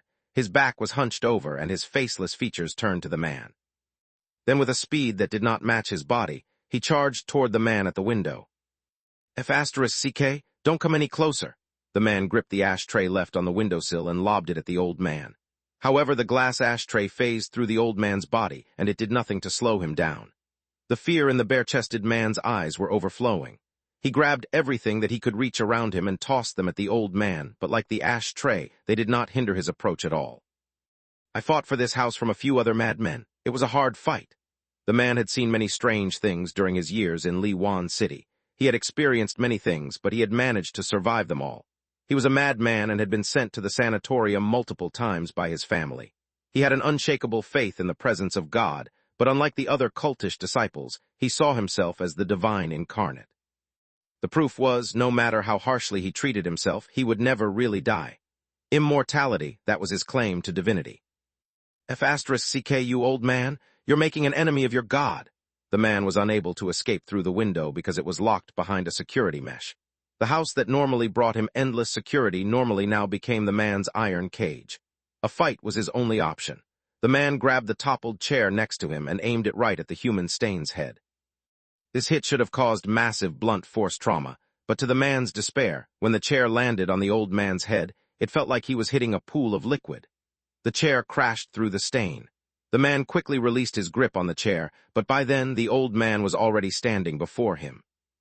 The man ran to the bedside, and he finally noticed Chen-ji, who was watching outside the window. He called to Chen-ji for help, but it was already too late. The human stain climbed onto his body, sticking onto his back before slowly dissolving into the man's body. The man's body turned gray at an impossible speed. His hands that gripped the mesh on the window slowly weakened. With the loss of strength, another face slowly appeared above his own, like it was superimposed over it. The new face was wrinkled, ashen, and dry. The two faces overlapped. The man lost his rationality from extreme pain. He started to crawl toward the corner of the mesh where a small hole was cut out. This should have been the emergency exit that he had carved for himself. One would have a hard time noticing it if one did not pay attention. Now that Chen-ji thought about it, the man probably did not wear a shirt because it might get caught on the mesh when he tried to escape. "Save me, save me!" Blood gashes opened on the man's body like he was whipped. The man's expression was beyond description. It felt as if something had crawled into the blood veins and was rupturing them from within. Grayish blood leaked out from the man's body, which was wasting away. The pool of blood forming underneath him was completely dark and filled with gray specks. Several seconds later, the gray specks gathered together, and they crawled out from the man's body. That scene Chen-ji watched extremely curiously. The old man appeared to have been reborn from killing his victim, and other than the desire for destruction, Chen-ji caught a second emotion from the old man, the rush of revenge. The man's dead body was stuck in the middle of the mesh, and the scary thing was, after the dead body dropped onto the ground, another small stain appeared on the location of his death. The stain was still shapeless, but Chen-ji had a feeling that if it was left to grow, after another few years, another human-shaped stain would occupy the spot on the windowsill. Those killed by the stains will become a stain themselves. This thing works exactly like an infectious disease. The man's death was extremely painful, and that decreased Chen-ji's wish to get entangled with any of them. The Shadow's trump card sure is scary. After the mass cleansing, more human-shaped stains will occupy Liwan City.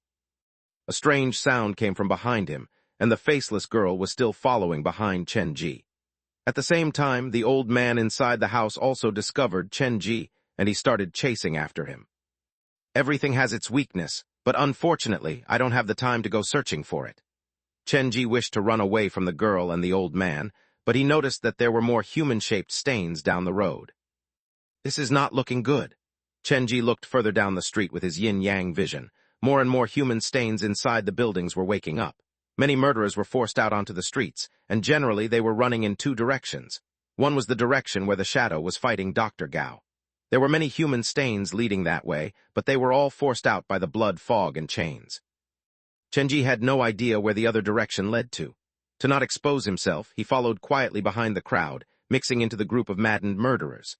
For those who managed to survive in Liwan City, no matter how powerful they were, at least there was one quality that they had in common. They all ran extremely fast. When one was chased by specters, only those who could outrun the specters would survive. Liwan City was not exactly large. Chased by the group of stains, the group of people soon circled around the town. Eventually, they stopped in front of an old-fashioned apartment building. This building appeared even older than the other buildings in town. It had an elevator with collapsible door that were only seen in old movies. Rarely were such elevators used in residential apartments. They were normally used for the transportation of large objects. "Get out of the way!" There was only so many people that could fit inside the elevator, and everyone wanted to get inside it. When their lives were threatened, this group of murderers revealed their true nature. There was no meaning of group effort between them. They never considered the possibility of group survival, only wanting what was best for themselves. The apartment was 9 stories high and appeared to be the tallest building in Liwan City. Chen-ji glanced at the building with yin-yang vision, and he soon discovered something strange about this place. Other buildings were covered with stains, but this building was curiously quiet. There were no stains and no specters. In fact, it felt like the place was deserted. How come I feel like this building houses a terror more terrifying than the human stains? The murderer who was the fastest already charged into the elevator. He pressed for the elevator to close, ignoring those who were trying to get in. Bang! When the people outside realized the man planned to escape with the elevator alone, they tossed all their weapons into the elevators. As mentioned earlier, the door of the elevator was collapsible, meaning that there were gaps between them. Furthermore, it moved slowly. The result was that none of them were going to leave with the elevator. "I think I'll take the stairs." Chenji had no interest in these murderers. They did not even possess the potential of becoming his employee. Instead of fighting with them, he would rather go and conduct the investigation on his own. He walked to the staircase, and before he even walked in, Chenji froze like he was electrocuted when he lifted his head upward. Right next to this building's only staircase was a poster for New Century Park. The poster was yellowed, and a large part was missing, but Chenji managed to tell what it was from the first glance because right in the center of the poster was his haunted house. Many years ago, when the theme park first started, Chenji's haunted house had been the main attraction. At the time, it had been an age when information could not be spread so quickly. The theme park had thus pasted the flyer and ads all over Jiujiang, and the visitors who came to theme park would be given a delicately designed theme park poster. If they enjoyed their experience there, they would help promote the theme park. If that was all, Chenji might not have been so shocked. He would only have been surprised, but he was reminded of something else. On the way there, he had once received the phone call from Fan Chong. On the phone, Fan Chong had said clearly that he had finished Xiao Bu's game, and the last scene of the game was Xiao Bu entering a building. On the wall of the building was a poster for New Century Park. "I've found it." While Chenji was wandering around Liwan City earlier, he had been searching for this place. It had eluded him until now. "Xiao Bu is probably here, and so is the clue left behind by my parents." At the underground morgue, after Chenji fought with Dr. Gao had used the last trace of sanity that he had left to show Chenji a picture. Inside the picture, Chenji's parents were standing with a girl in red dress. The girl had been none other than Xiao Bu. So Chenji could confirm that Xiao Bu knew something about his parents because there had been some interaction between them in the past. The more missions that he unlocked, the more he realized that the mystery behind his parents' disappearance was deeper than he had initially thought. The scale of that mystery kept growing, and it was far beyond his imagination. Whenever he thought that he was getting close to the truth, a deeper darkness would be exposed. He reached out to touch the edge of the poster. Chenji looked at the corridor that led to the staircase. He summoned all of his employees and walked up it. "It's sealed." Chenji had no idea whether this was the shadow's doing or the building itself had been sealed a long time ago. The corridor was blocked off by a wall of bricks, leaving not even a gap. Bang! Chenji tried to hit the wall with the hammer. He realized that the wall was incredibly thick, and it would take him a long time before he could even get a crack on the wall. "Looks like the elevator is the only way." Xiao Bu might have been hiding inside the building. This was pertinent to the ultimate secret in Liwan City and the truth behind his parents' disappearance. Chenji switched up his usual kind demeanor. He grabbed the hammer and raced toward the elevator with Su Yin in tow. "If any one of you dare to close the door, I'll snap the rope that carries the elevator." Chenji yelled when he was 10 meters away. His tone was flat and calm. He did not sound particularly pushy, but all of the murderers started to quiet down. The building itself did not have any human stains, and the human stains outside started to slow down whenever they neared the building. However, they merely slowed down. They did not stop. This building seemed to be the second sacred location for the shadow. When he discovered that someone had entered this building, he issued that strange voice again like he was summoning people's names. Hearing his voice, the human stains picked up their speed and rushed at the building. "If the shadow knows that Xiao Bu is hiding here, why didn't he just come after her? This is his territory." The few murderers were squeezed inside the elevator. Before Chenji arrived, they started to kill each other due to the overweight issue. No one was willing to voluntarily exit the elevator, so they had to toss the dead bodies out. After Chenji entered the elevator, it finally moved. With a shudder, it started to move downward. "Why is it moving down?" The murderer who stood next to the control panel gasped in shock. "I was sure I pressed for the top floor."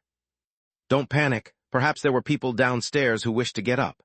It was cramped inside the elevator, but even so, there was a respectable space around Chenji. This building had 2 basement levels, both rented cellars, mostly rented out to foreigners who could not afford the other rooms.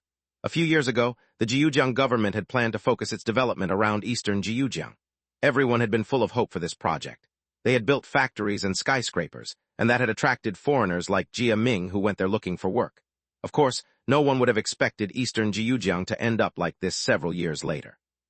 The elevator moved very slowly, and strangely enough, when this elevator passed first-floor basement, it stopped. The elevator opened to an empty space. The man who stood next to the control panel quickly pressed on the button that should lead them upstairs.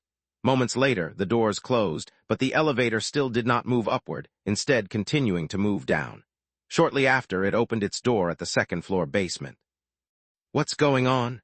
The man pressed the buttons a few more times, but the elevator doors refused to close. He tried for a long time before gasping in shock. "Why is it showing that we're over the weight limit?" The screens on these types of old-fashioned elevators were on the control panel. They were very small, and one would not notice the words there unless one paid close attention. "No one has left or entered the elevator. Why would we suddenly go over the weight limit? Did something enter the elevator earlier?" Everyone in the elevator had lived for some time in Liwan City, so they knew about the various situations that they might encounter there. The problem placed before their eyes was whether to stay inside the elevator or leave. If they stayed inside the elevator, they would make company with ghosts, but if they alighted from the elevator, there might be more ghosts waiting for them outside. "Perhaps something is wrong with the elevator. Is anyone willing to go out to see if it's working?" someone suggested, but that quickly devolved into a non-decision because no one wanted to leave. Compared to the darkened underground, moving upward was a brighter choice, or at least that was what common sense dictated.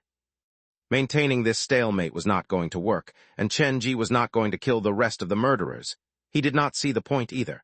Thus, he volunteered to leave the elevator. Strangely enough, once he alighted from the elevator, it returned to normal. What's the meaning of this? Can this elevator detect the weight of ghosts and added their presence to the weight limit? After Chen Ji left, the rest of them quickly closed the door as if afraid that the man might suddenly change his mind. This time, the elevator doors closed honestly. At the last moment, Chen Ji caught sight of several human shadows in the elevator who stood facing away from him. "I wish all of you luck." Chen Ji held the hammer and ran down the corridor. The strange things that he noticed grew. For example, there were well-preserved theme park posters on the wall and some abandoned machines, all of which were somehow related to his haunted house. He ran to the deepest part of the basement and stopped before one of the doors. This door looked similar to the others, but there were many cigarette butts littered around the door, and the brand was exactly the one that Chen Ji's father had a penchant for. Chapter 667, A Shadowless Child 2 in 1. The familiar cigarette evoked Chen Ji's memory. He had never been an overly sentimental person, but at that moment his footsteps slowed to a stop. "Just how many things were you guys hiding from me to abandon me and come to such a dangerous place on your own?" Chen Ji knocked on the door, but there was no reply. Then he called out softly, "Is anyone in here?" As he finished saying that, a gasp of pleasant surprise came from inside the room. "Boss Chen." The iron lock behind the door slid out of place, and the intricate lock system started to move. After a long time, the door that looked so normal on the outside finally opened. Fan Chong, dressed in his pajamas, stood behind the door. There was sign of tears left on his face. When this overweight fellow over 100 kilograms saw Chen Ji, he stampeded at the ladder, preparing to bury Chen Ji in a bear hug. "Please control yourself." Chen Ji took a step back. He could see how excited Fan Chong was.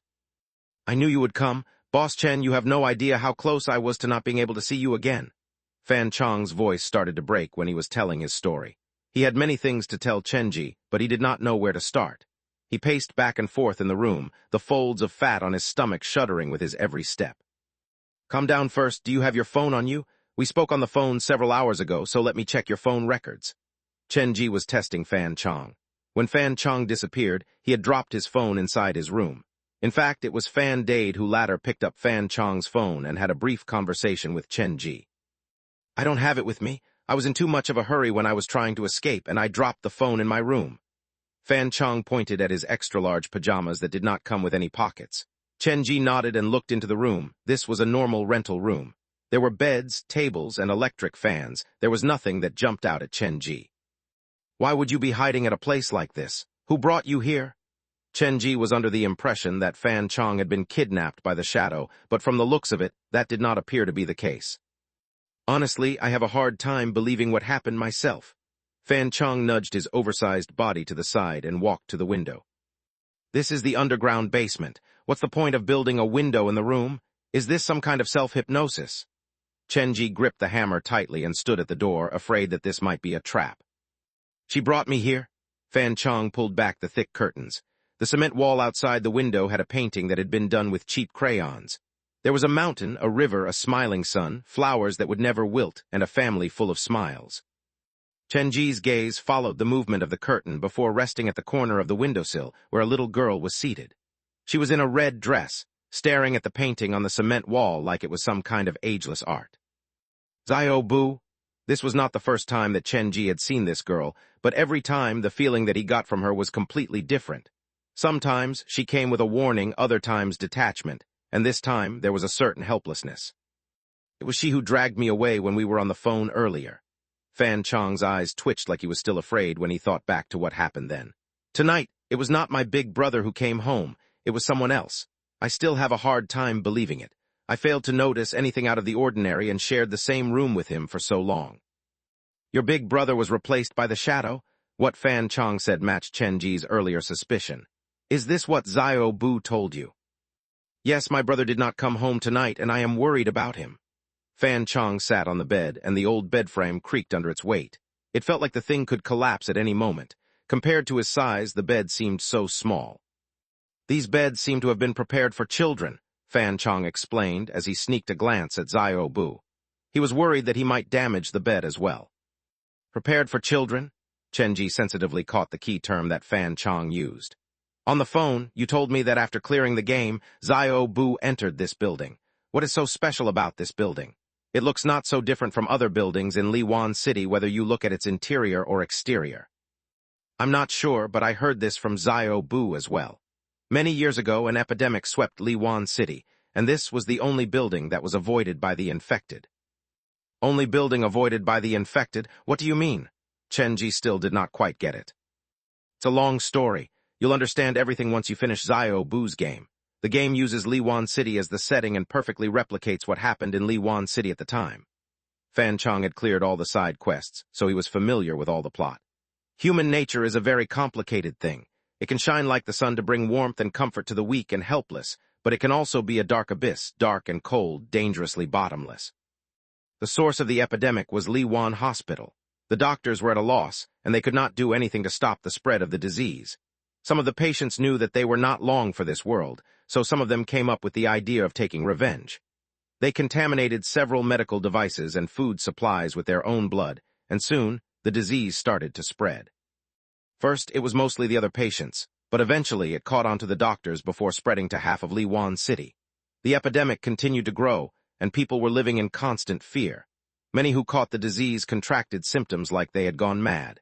Even though they did not commit direct murder, many innocent people died because of them, so in reality, they were not that different from actual serial killers. At the time, the whole of Liwan City was thrown into chaos, and the only serene oasis was this very building. Before it was rebuilt, the building was once an orphanage. The developer thought that there would be quick development in eastern Jiujiang, so they bought the land and built new apartment buildings. At the time, they gave wonderful promises.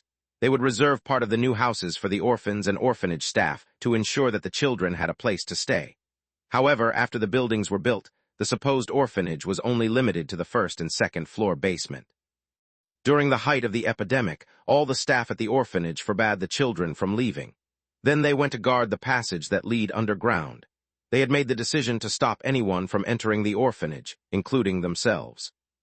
One day and one night later, help came. No one knew for sure what really happened, and there was no information about this online. In the game, it was merely stated that all the orphans were rescued, and none of them were infected. At this point of the story, Fan Chong's voice started to take on a different shade. Honestly, I have serious respect for the staff of the orphanage. They are quite possibly the only force of good that Liwan City had. Human beings were an interesting thing species. Even in the ugliest and dirtiest environment, some could still bloom into the most beautiful of flowers. No wonder other buildings are filled with human-shaped stains, but this building is so clean. Chenji had the answer to one of the questions in his heart, but that only led to more questions. But how come Xiaobu came to this place at the end of the game? Is it because it is supposed to represent her kindness? All the door pushers were wreathed in the deepest despair. Self-salvation was something that was almost impossible. You should have noticed the posters on the underground corridors, right? One of the side quests in the game involved a young husband and wife who arrived at Liwan City. They sought out Xiaobu and constructed a haven for Xiaobu with this building. Fan Chong tried desperately to remember the last few scenes from Xiaobu's game. They wanted to help Xiaobu. but in return, Xiaobu had to promise to do them a favor. What kind of favor? Chenji knew that the young couple in question was none other than his parents. The familiar cigarettes and the haunted house posters everywhere pointed to that undeniable fact. Only his parents would be shameless enough to carry the posters for the haunted house everywhere they went.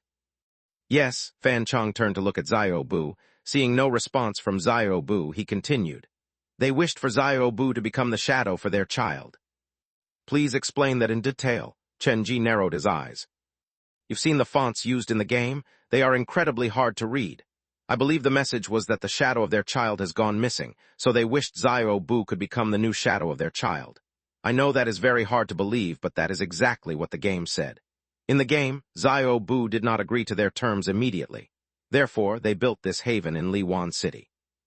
After Xiaobu made her decision, she should come to this place to wait for them, and then they would help her deal with the shadow. Fan Chong did not really understand the words that left his lips, and he had no idea how impactful these words were on Chenji. Make a red specter into a shadow, yes, this is truly an idea that only they'd come up with. Now that Xiaobu had entered the haven, it meant that the girl was willing to become Chenji's shadow. However, his parents not only did not follow up on their promise to deal with the shadow, but also disappeared. All this made Chenji feel awkward around Xiaobu. He did not know how to face her. Oh well, as long as the shadow is killed, no matter by whose hands, the promise should be counted as completed. Entering the room, Chenji walked to the window. Xiaobu looked not older than 8. The red dress that flowed like blood formed a great contrast to her startlingly pale skin. Just getting close to the girl caused Su Yin to elicit a great warning. She looks very powerful. This was the first time that Chenji had dealt with a door that had gone out of control. He had no idea what kind of influence would befall the door pusher once the door went out of control, but based on what he knew, the door pusher seemed to get stronger once that happened. The people who made you that promise were my parents. I am the child who has lost the shadow. Hearing this from Chenji, the eyelashes of the girl who had been spacing out moved. She slowly turned around, and a suffocating presence washed over Chenji.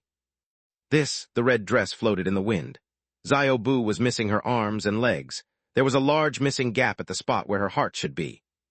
This child is a perfect replica of that door. Other than the head, which has been represented by the heart, all the other missing parts represent the door perfectly. Staring at the girl silently, Chenji finally understood why Xiaobu would voluntarily enter the haven. No one would volunteer to give up their freedom. Ignoring Su Yin's warning, Chenji took another step forward. His heart winced with slight pain. I'm not here for any kind of promise. You are too heavily injured, and I trust that I won't be able to understand even a fraction of your pain, so I will not stand at your perspective to provide you with empty consolation.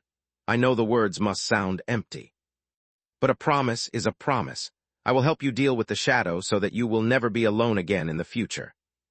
Chenji stopped before Xiaobu and slowly squatted down to look at the expressionless face at eye level.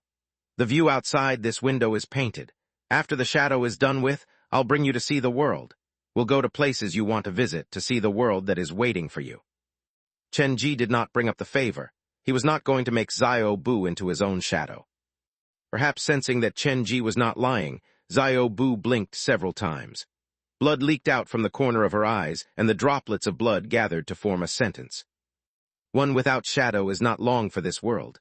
Are you sure you don't want me to be your shadow?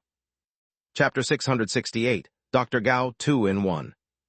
Blood leaked out from the window pane, contaminating the painting on the wall, making it look more sinister than before. Even if I am facing death, I am not going to deprive you of your freedom. Furthermore, I've been supposedly living without a shadow for so many years already, but haven't I been surviving just fine? There is a solution to every problem, and I'm sure that there are other ways to resolve this issue. Chenji was an optimistic person. Even though he was not particularly handsome, there was something about him that attracted other people's attention, giving those close to him some semblance of hope. The expression on Xiaobu's face did not change. The blood on the wall repeated that question again and again, like she was trying to make sure that Chenji had thought this through. For those who had been repeatedly injured, they would rather suffer more pain than choose to put their faith in other people. This was because they realized that the feeling when one realized that one's trust had been misplaced was far greater than the pain of knife cutting through one's body. Let's talk about that later. You have met my parents. Did they tell you anything? Like what they planned to do next, the place that they might have been going to? At the very beginning, Chen Ji had invested everything that he had into the haunted house because he wanted to keep the only thing that his parents had left him around. He wanted to protect it with everything he had. Searching for his parents had become his goal, so now that a lead was sitting before his eyes, he was going to grab onto it tightly. Xiao Bu seemed to know that Chen Ji would ask such questions. More blood leaked out from the window, and another bloody sentence appeared on the wall. They did not tell me directly where they were going, but they did mention Xin Hai Central Hospital during their conversation. The Cursed Hospital, one of the 2 4-star missions that was given by the Black Phone. Chen Ji leaned against the wall and fell into deep thought. The shadow is related to the ghost fetus, and my parents' disappearance is related to Xin Hai Central Hospital. Both of these are 4-star scenarios. I do not have any real need to tackle them yet. Other than that, the 4-star scenario at Western Jiujiang, School of the Afterlife, is going to expire soon. After leaving Liwan City, I should attempt that first. For the trial mission in the Black Phone, the rise of 1 star meant a momentous increase to the mission's difficulty. Honestly, Chen Ji did not have full confidence he was ready to tackle a 4-star mission. Never mind, it's not the time to deal with these things yet. I should focus on the issue at hand first.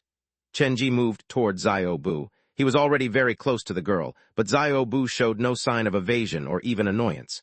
This caused Fan Chong, who was watching from the side, to sweat profusely. After all, that was an actual red specter. Did my parent leave any information with you about the shadow? Something like his weakness or something similar? Chen Ji wished to get more information from Xiao Bu, but Xiao Bu's reaction gave him more disappointment. The blood on the wall started to move again before changing to form that fateful sentence. One without shadow is not long for this world. The child should know more than what she is saying. I wonder why she refuses to come clean with me. Chen Ji stood up. Fan Chong had been baffled when he heard Chen Ji call Xiao Bu, but after he gave it some thought, it was true that the red specter was indeed just a young girl. What should we do now? Chen Ji turned to look at Fan Chong. The latter had a helpless smile on his face. Don't ask me. The question that you posed me earlier is one that I normally direct at you. Fan Chong had already told Chen Ji everything about the game. Now he needed Chen Ji to make the decision. Those human stains are a big obstacle. Compared to specters, they are more like evil intention that is purposely cultivated by someone. They are made from pure evil intention, and there is nothing human about them anymore. These things had no value to them at all. Specters might be affected should they came into contact with the stains, so Chen Ji had been unwilling to have his employees take this risk. A specter can consume and digest them. The stronger the specter, the more curses they can consume without even being affected. If that is your concern, I can help you open the way. The blood on the wall moved to form this sentence. Xiao Bu came up with a solution to deal with the human stains. A small number of curses can be suppressed. Only a large number of curses will affect the specter negatively. You call them curses. For some reason, Chen Ji was reminded of the 4-star scenario given by the Black Phone, the Cursed Hospital. The thought that remains after death can transform into many different things, lingering spirits, curses, the supernatural, and so on. These stains are curses, built purely from bad luck and evil intention. What will happen if a specter consumes too many curses and assimilates with the curse? Chen Ji asked. They will become a new curse. The stronger the specter, the more sinister the curse that they will transform into. The blood on the wall kept changing. Xiao Bu had not spoken a word, and she maintained this method to communicate with Chen Ji. Can something like a curse be controlled? Based on what you said, these curses will ruin everything in their sight. They cannot be manipulated at all, but somehow the shadow has managed to do exactly that. How did he do it? I have no idea. Perhaps the shadow has his own method, or perhaps the shadow itself is a curse. The bloody words on the wall left Chen Ji with another shock. The shadow itself might be a curse. The more Chen Ji thought about it, the more likely it became. His parents would not have lost his shadow for no reason.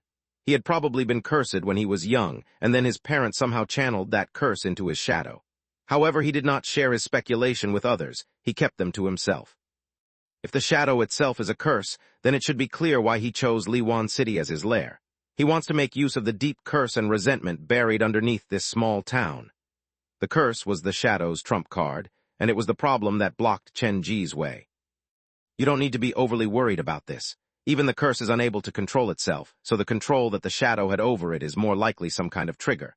It could not manipulate the curse to its heart desire.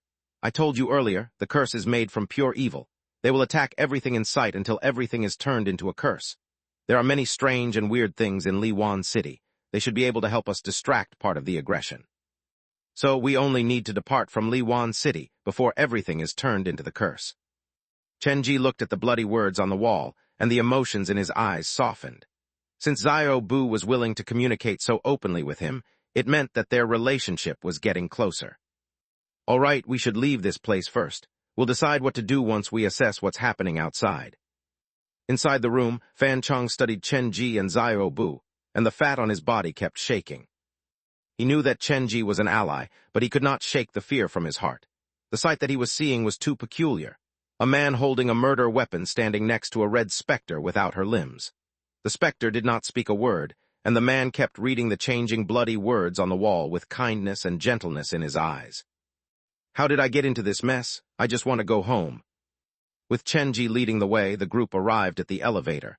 There are so many rooms here. Are we sure we haven't missed anything? Looking at the closed doors, Chenji asked with a smile on his face. Xiao Bu, you have stayed here for so long. Did you make any friend with the neighbors? We can bring them with us. Xiao Bu shook her head. She still needed time getting used to Chenji's overt kindness. Chenji pressed the button to summon the elevator. Once the door opened, Fan Chong's hands went to close his nose and lips. The interior of the elevator was filled with blood and knife marks, and the group from before had completely disappeared. It's fine, you'll get used to it. Chenji had no idea why he would say that to console Fan Chong. The few entered the elevator. They slowly reached the surface, but the strange sounds from the surface had already disappeared. Returning to the first floor as the elevator doors opened, Chenji armed himself with a hammer. The lobby was eerily quiet. There were no screams or cries for help. Strangely enough, there was no blood pool or dead bodies either. Where are all the people? Chenji used his yin-yang vision to look around. The blood fog had gotten even thinner than before. Occasionally, he caught glimpses of shadows wandering the streets, and they were all moving in the same direction. Something is attracting these human stains. All the curses are moving toward the door. Xiao Bu still had not said a word. She raised her arm, and the words coagulated literally from the fog in the air. As the door pusher, she was the real owner of the blood fog, but that had been forcibly taken away by the shadow. How much fog can you take back from the shadow? A plan started to form in Chenji's mind. About half. My limbs and head are hidden by the shadow outside of Liwan City. It is outside of the territory that I can influence. Furthermore, the shadow is in possession of my heart, and he wishes to use that heart to control the door. Every single word was pulsing with Xiao Bu's pain. The readers, Chenji and Fan Chong, felt their hearts wrench from knowing her story. No wonder the shadow built the ghost apartment outside of Liwan City. Liwan City is used to collect despair and negative emotions, while Mingyang residence is used to suppress Xiao Bu, to get Xiao Bu to follow his orders. He sure has ironed out the details. Chenji told Xiao Bu to stop controlling the blood fog for now, so that they would not attract the shadow's attention. A few of my friends have left Liwan City to go in search of the ghost apartment. I believe that they will return with your limbs and head in no time. After that, you should surprise the shadow with your return, and we'll work together to vanquish the shadow. Chenji's plan was probable, but Xiao Bu did not appear to be that optimistic. You are unable to kill him. Why? Chenji pressed to find out the reason, but Xiao Bu did not answer. No matter what Chenji asked after that, Xiao Bu stopped answering him. The few walked down the streets of Liwan City. Xiao Bu was very familiar with the layout of Liwan City. This was the door that she had pushed open, so theoretically speaking, the world behind the door was formulated from her memory. With Xiao Bu's aid, Chenji and Fan Chong avoided all the dangerous pitfalls and arrived at Fan Chong's residential area. About 80% of the small town's blood fog was gathered there, and the scary thing was that the curses that had gathered for who knew how long at Liwan City was present inside the blood fog as well. They morphed into black threads to entangle around a figure who was standing in the middle of the blood fog. The black threads chained said figure to the ground, refusing to let him to take another step. Xiao Bu, how many curses can a red specter support? Chenji was afraid that Xiao Bu was not going to answer, so he added, the man who is fighting the shadow now can be said to be the scariest presence among red specters. He once shouldered all the negative emotions behind the door on his own. Could a presence like that resist the accumulative curses gathered in Liwan City? Xiao Bu shook her head. No, but he should be able to resist the curses for an extended period of time. Understood, Chenji waved for Fan Chong to follow him. Then we'll let them fight it out for now. We're only going to hide and watch from the sidelines. Fan Chong was confused. They are stuck in a stalemate. This should be perfect opportunity for us. Be it to escape or to launch an ambush, we should be doing something. Chenji came with promises of killing the shadow, but once they arrived at the scene, Chenji looked around and suggested that they find a place to hide. That did not feel right. We'll make our move after they have finished the fight. These two have access to too many secrets. We mustn't let our guard down. Furthermore, the longer they drag this out, the better it will be for us. Once we find the missing pieces of the door, we'll have the upper hand. We'll strike then. Chenji looked at the blood fog that had gathered there. Neither of them can be called an ally. Therefore, the only victory solution is to defeat both of them. You plan to vanquish both of them at the same time? Fan Chong held his heart. He did not dare to ask any more question. Things were fast getting out of his understanding. The shadow is able to contest Dr. Gao's power by using the blood fog and the curses buried in Liwan City. If he does not possess any other trump cards, he should be the first to fall. Chenji understood that the curse needed some time to work its evil magic, and in that opening, Dr. Gao should be able to take down the shadow. The shadow, Dr. Gao? Sounds like you're familiar with both of them. Fan Chong did not expect Chenji to answer, and he kept his voice to a low whisper. The flyer for the Ghost Story Society was on Su Yin, but Dr. Gao probably felt the flyer's approach, and he became more violent. In the blood-red ocean, the chains continued to lash out, creating consecutive echoes of metal clangs.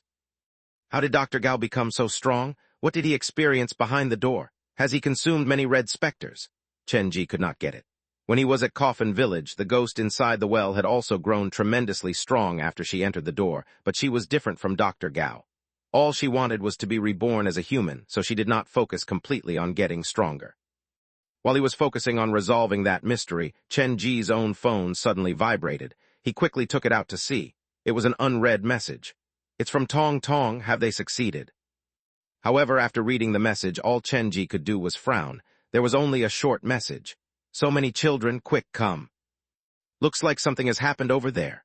Chenji put the phone away. Without wasting any time, he called after Fan Chong and Xiao Bu. They ran toward the outskirts of Liwan City. Just as Chenji made that decision, the blood sea behind them suddenly exploded. A shadow that looked suspiciously like Chenji slithered away, rushing toward the ghost apartment at the fringe Liwan City. The blood fog dispersed, and the voice that seemed to come from hell itself echoed in everyone's ears. Chenji. The white doctor's coat was completely dyed red, and the red was even brighter than blood. Heavy, thick black chains curled around the white coat. The man's lower body was dissolving into blackish-red blood. He was heavily injured, but he did not seem to register the pain. Slowly looking up, his eyes that had once been filled with brilliance were now completely red. Chenji and the shadow were both reflected in his pupils. Chenji. Dr. Gao. Picking up speed, Chenji rushed down the distance. It looks like he has lost his mind, but how did he manage to remember in his condition? Is it because I've left too deep an impression on him? A dedicated reader, Ikea Cyrillic letter 456/Ren Arcadia, has made a wiki for the novel. They've done a really good job, so if any of you want to check some past info, do check it out. https://myhouseofhorrors, fandom.com. Chapter 669, Endless Rush 2 in 1. The shadow retreated, heading toward the outskirts of Liwan City. Dr. Gao suffered all of the curses, and his condition did not look so good either.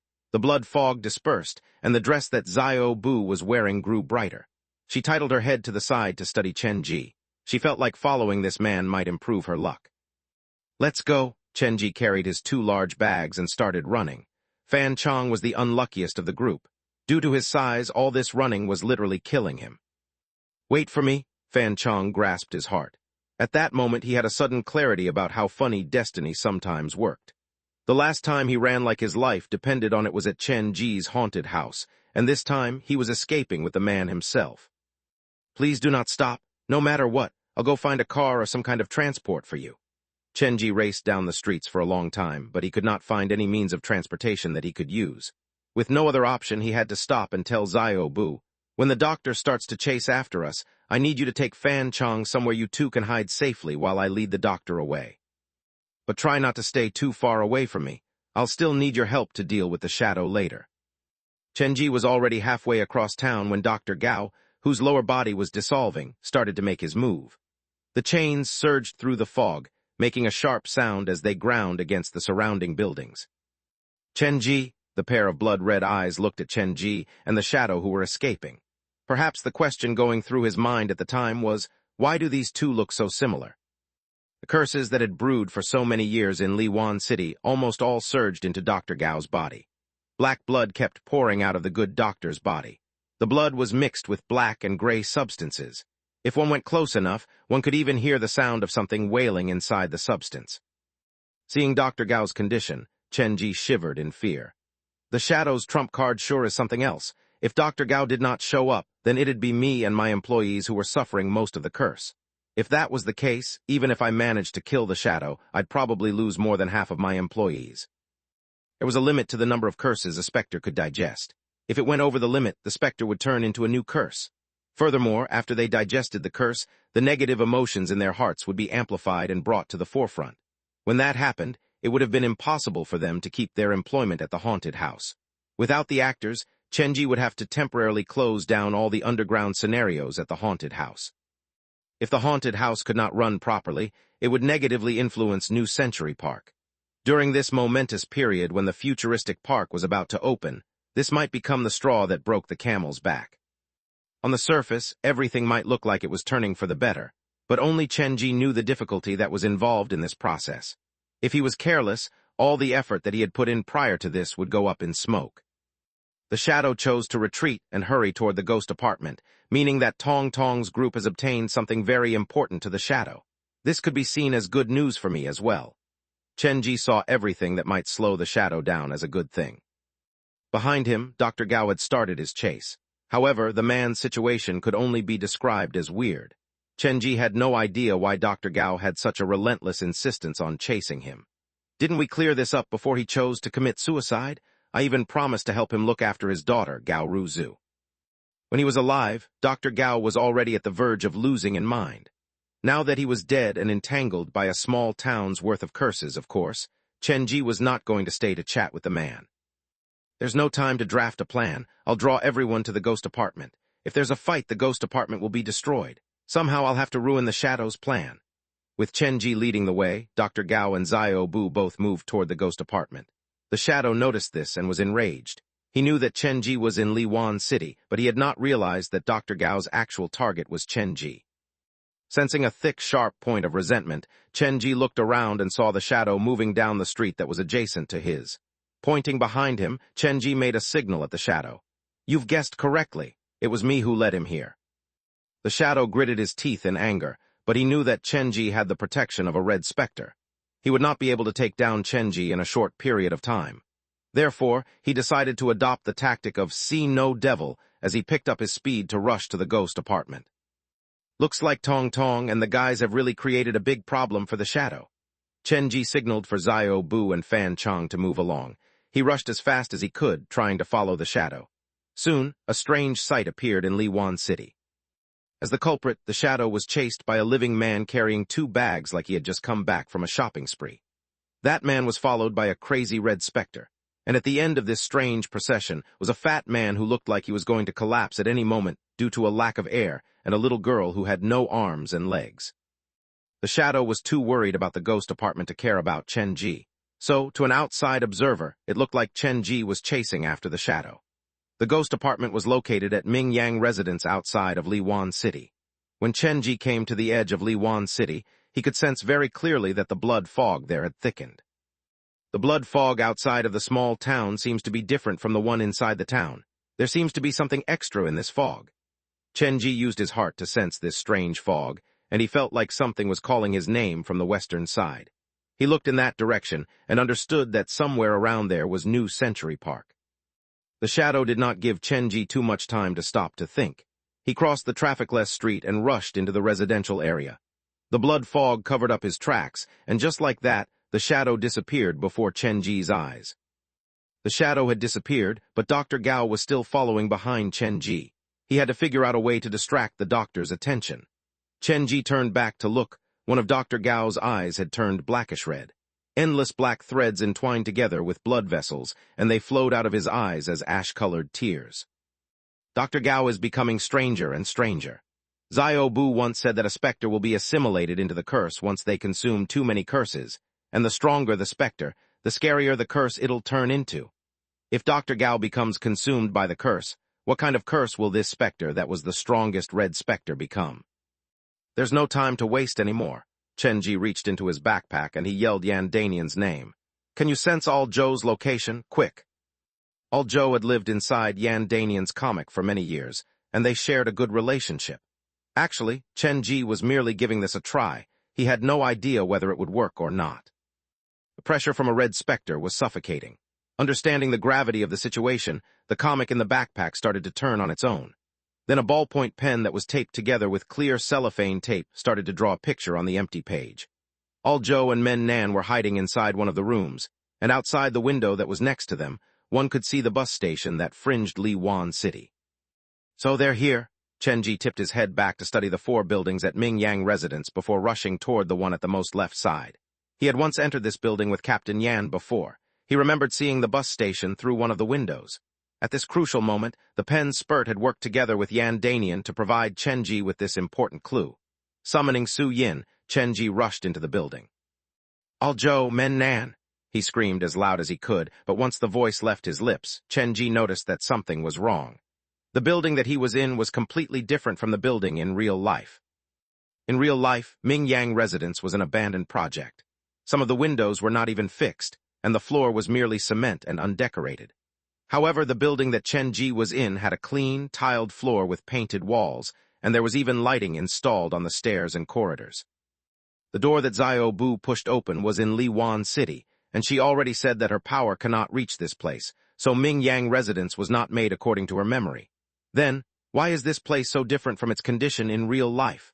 If not for the fact that Dr. Gao was chasing after him, Chenji would never have entered such a strange place so recklessly. The world behind the door was a reflection of the real world, the manifestation of one's nightmare. Upon closer inspection, he noticed that there were various pictures on the wall. There were children, animals, and various toys. These look like drawings by children. This is so strange. It feels like the feeling I had when I stepped into Jiujiang Children's Home for the first time. There was no answer from All Joe or Men Nan. Dr. Gao was right on his tail. Chenji did not think that it was wise to head upstairs. He would be trapped up there if Dr. Gao decided to block off the stairs. I should limit my exploration to the 1st and 2nd floors. With Chenji's current physical condition, as long as he was more careful, he would not be injured if he jumped down from the 2nd floor. But he was not confident that he would be safe if he jumped down from the 3rd floor. Dr. Gao is still quite a distance away. His speed is decreasing. But one good thing is that after the shadow left Liwan City, it's clear that Xiao Bu has been getting stronger. The red on his dress is getting brighter and brighter. As Chenji called Men Nan and All Joe's names, he charged into the building. Whenever he saw closed doors without stopping to think, he greeted them with a hammer to the face. Once the doors fell away, the scene behind the doors surprised Chenji. There were no ghosts and no horrible scenes, only a few children drawing. Their eyes were filled with innocence, not knowing what hatred and pain was. They gripped the crayons in their hands and looked at Chenji with confusion. These children were like pieces of empty paper. Chenji was not complimenting their innocence, but felt like something important had been taken away from them. They had lost something that made humans human. Studying them, it felt like they were more like human-shaped puppets. A criminal with a scary-looking weapon burst into the room, but they did not react in any way. They held the crayons with a blank expression on their faces, staring dumbly at Chenji. The shadow must have done something to them? Chenji knew that Mingyang residence was the ghost apartment built by the shadow. He had been under the impression that the place was supposed to house scary ghosts and specters. Now he realized just how innocent he was. The shadow would not be kind enough to allow specters to live there, so the real tenants of Mingyang residence were these children who had some value to the shadow. Did any of you see anyone walk in earlier? The children had no response at all to Chenji's question. They stared at Chenji for a while before returning to their drawing.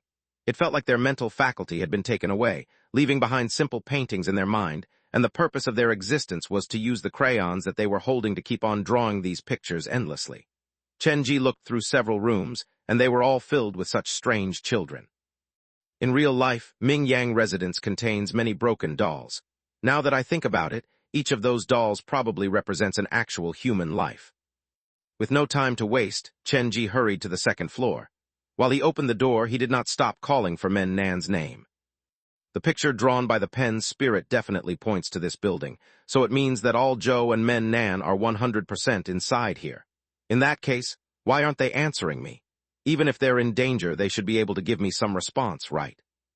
The message that Tong Tong had sent was a SOS message. Chenji knew that something must have happened to their group, but he did not expect things to become so complicated. Chenji hammered down the doors on the second floor. They were still filled with children. Xiao Bu's limbs are hidden on the higher floors. Dr. Gao is not far behind me, and if I rush up the stairs, I might be blocked off on both sides by the shadow and Dr. Gao. When he was hesitating, a voice suddenly came from the fourth floor. Chenji, save me, please save me. There was not many who knew Chenji's real name in Liwan City.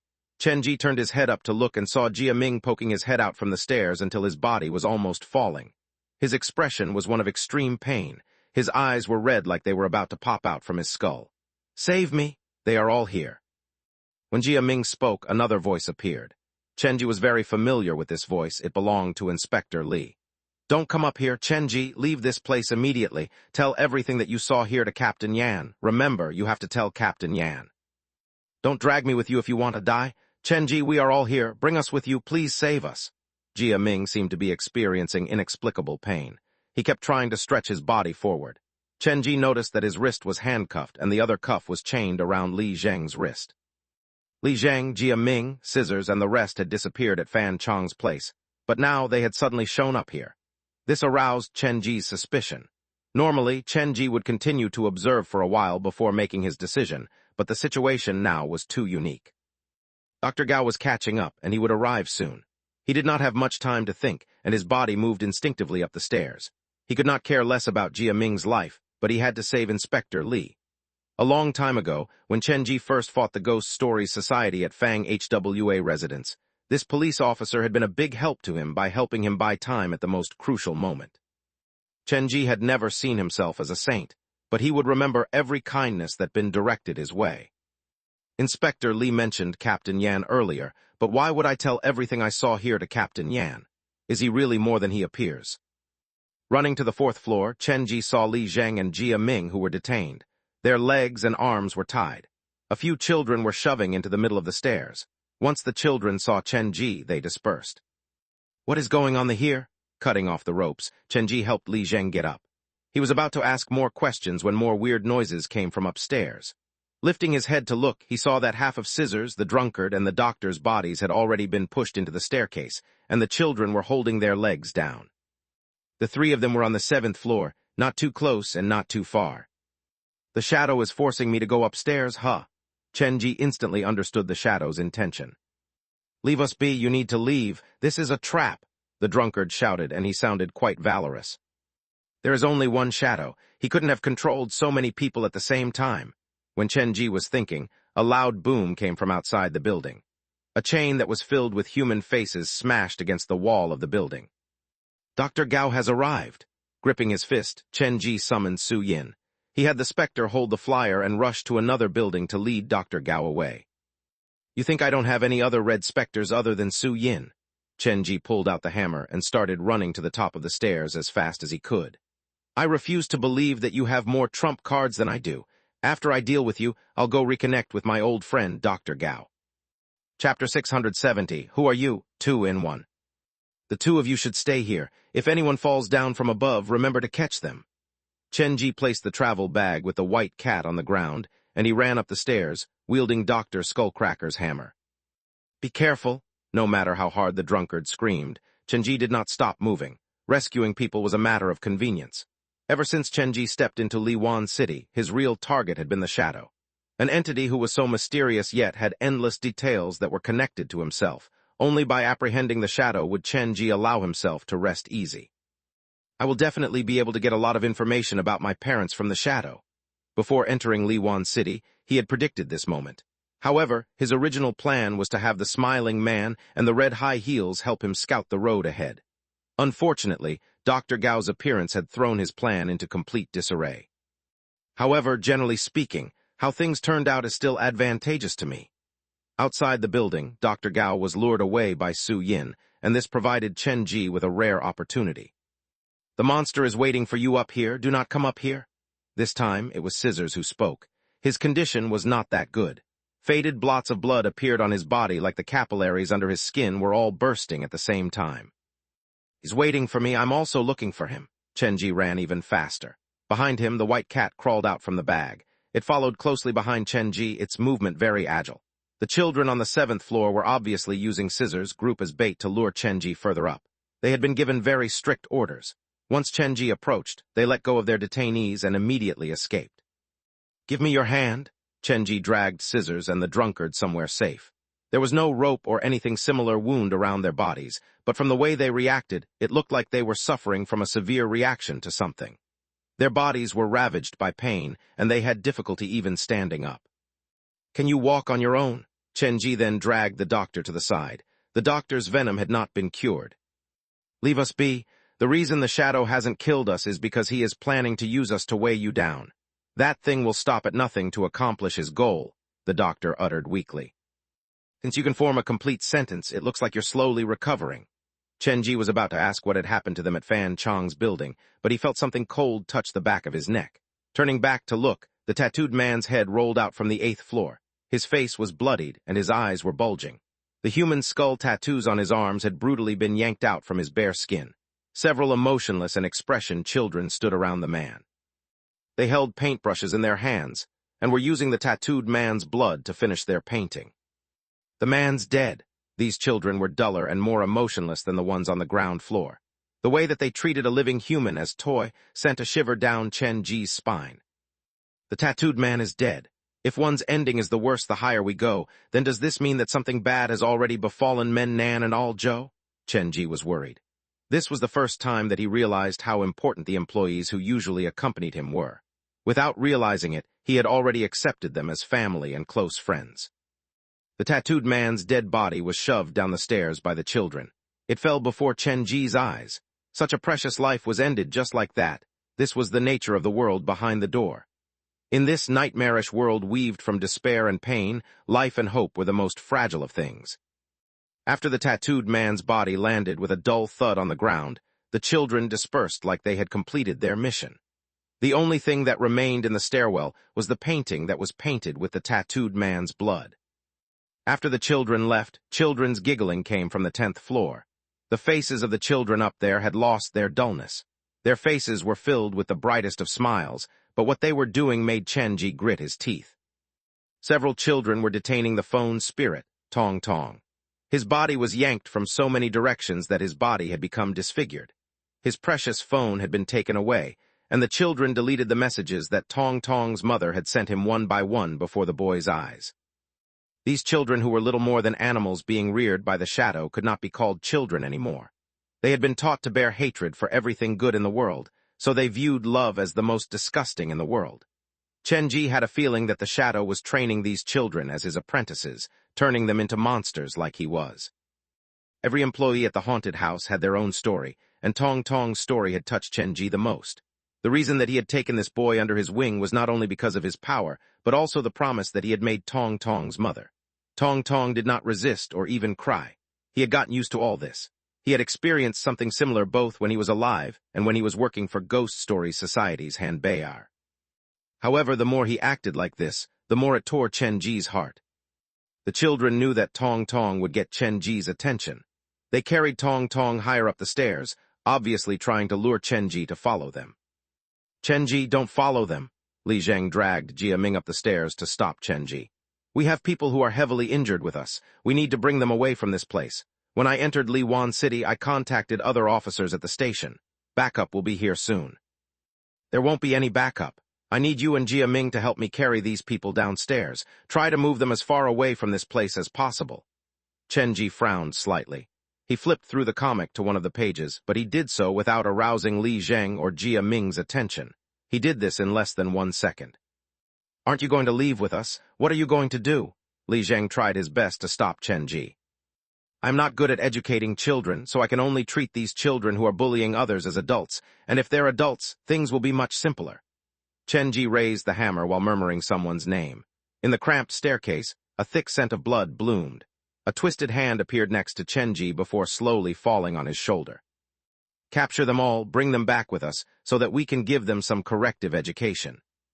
The head that dangled on the shoulders slowly raised itself.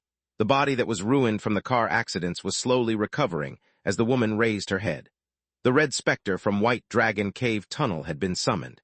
She seemed to have a natural curiosity toward the world outside the tunnel. When the thin blood fog surrounded her body, it gave her a desire to kill everything before her. After Su Yin led Dr. Gao away, Bai Qiulin was too weak to deal with any dangerous accident. So, to ensure his own safety, Chen Ji used his other trump card, the woman from the tunnel. The red specter forging the way forward, he could charge forth with abandon. No matter where, no matter when, a red specter was the scariest presence. When the children in the building saw the red specter approach, they started to run and hide on instinct.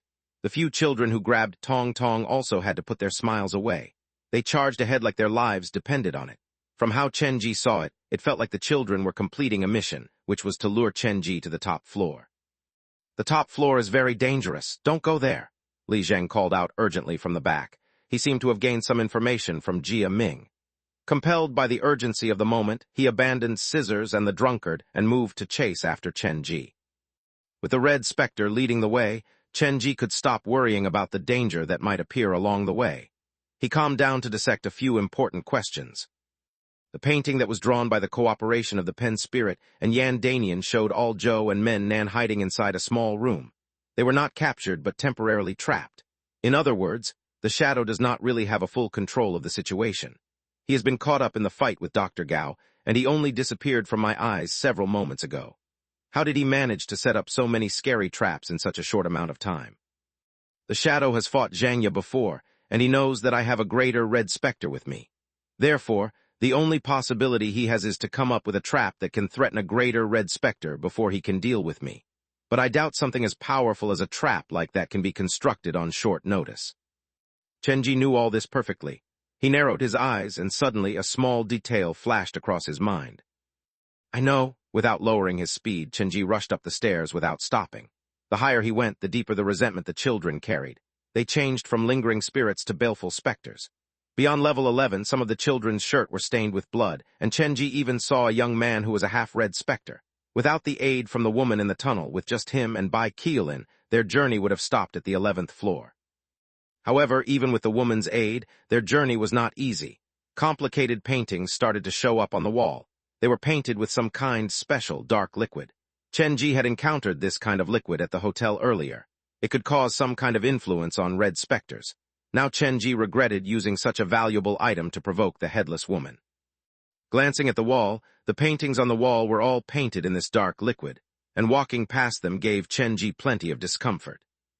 All the paintings look rough. They look more like doodling of a bored child. Could these paintings have been made by the ghost fetus?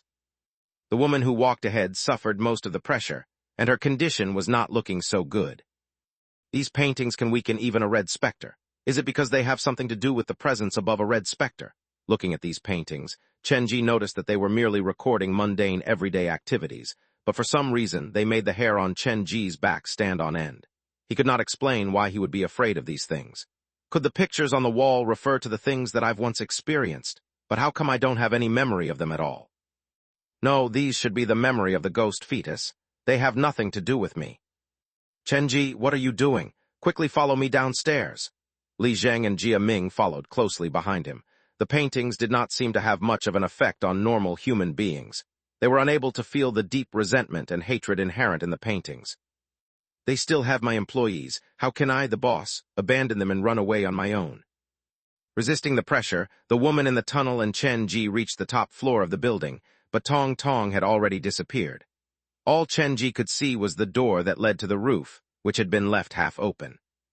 The shadow allocated so many resources just to luring me here. The door that led to the roof was covered in black paintings, but the content of the paintings was different from the ones on the wall. They were no longer about life, but they described many death scenarios that were impossibly cruel. The child in the painting experienced various kinds of death, and he had been alone throughout it all. He did not understand the meaning of his presence, like the purpose of his life was to await and experience a harsher death. The dark paintings, when viewed from afar, seemed to form the shape of a human, and curiously enough, the shape of the human matched Chen Ji's a bit too well.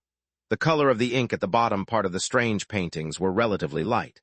As the paintings grew, the darker it became. It felt like the monster would return every time he grew older and use the paintings to fill up its body. Initially, the shape of the paintings should be that of a child, but it had grown with time, similar to Chen Ji.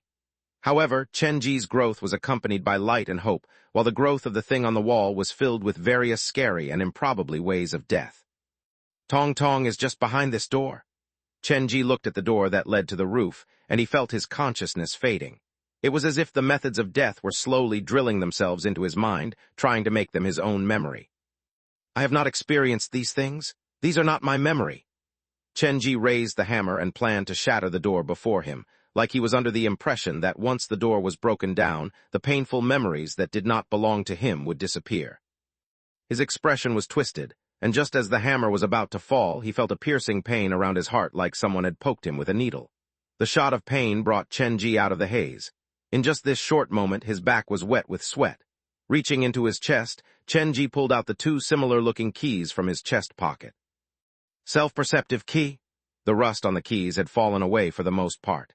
Chenji still had not understood how to correctly use the keys, but it seemed like it was the keys that had helped him moments earlier.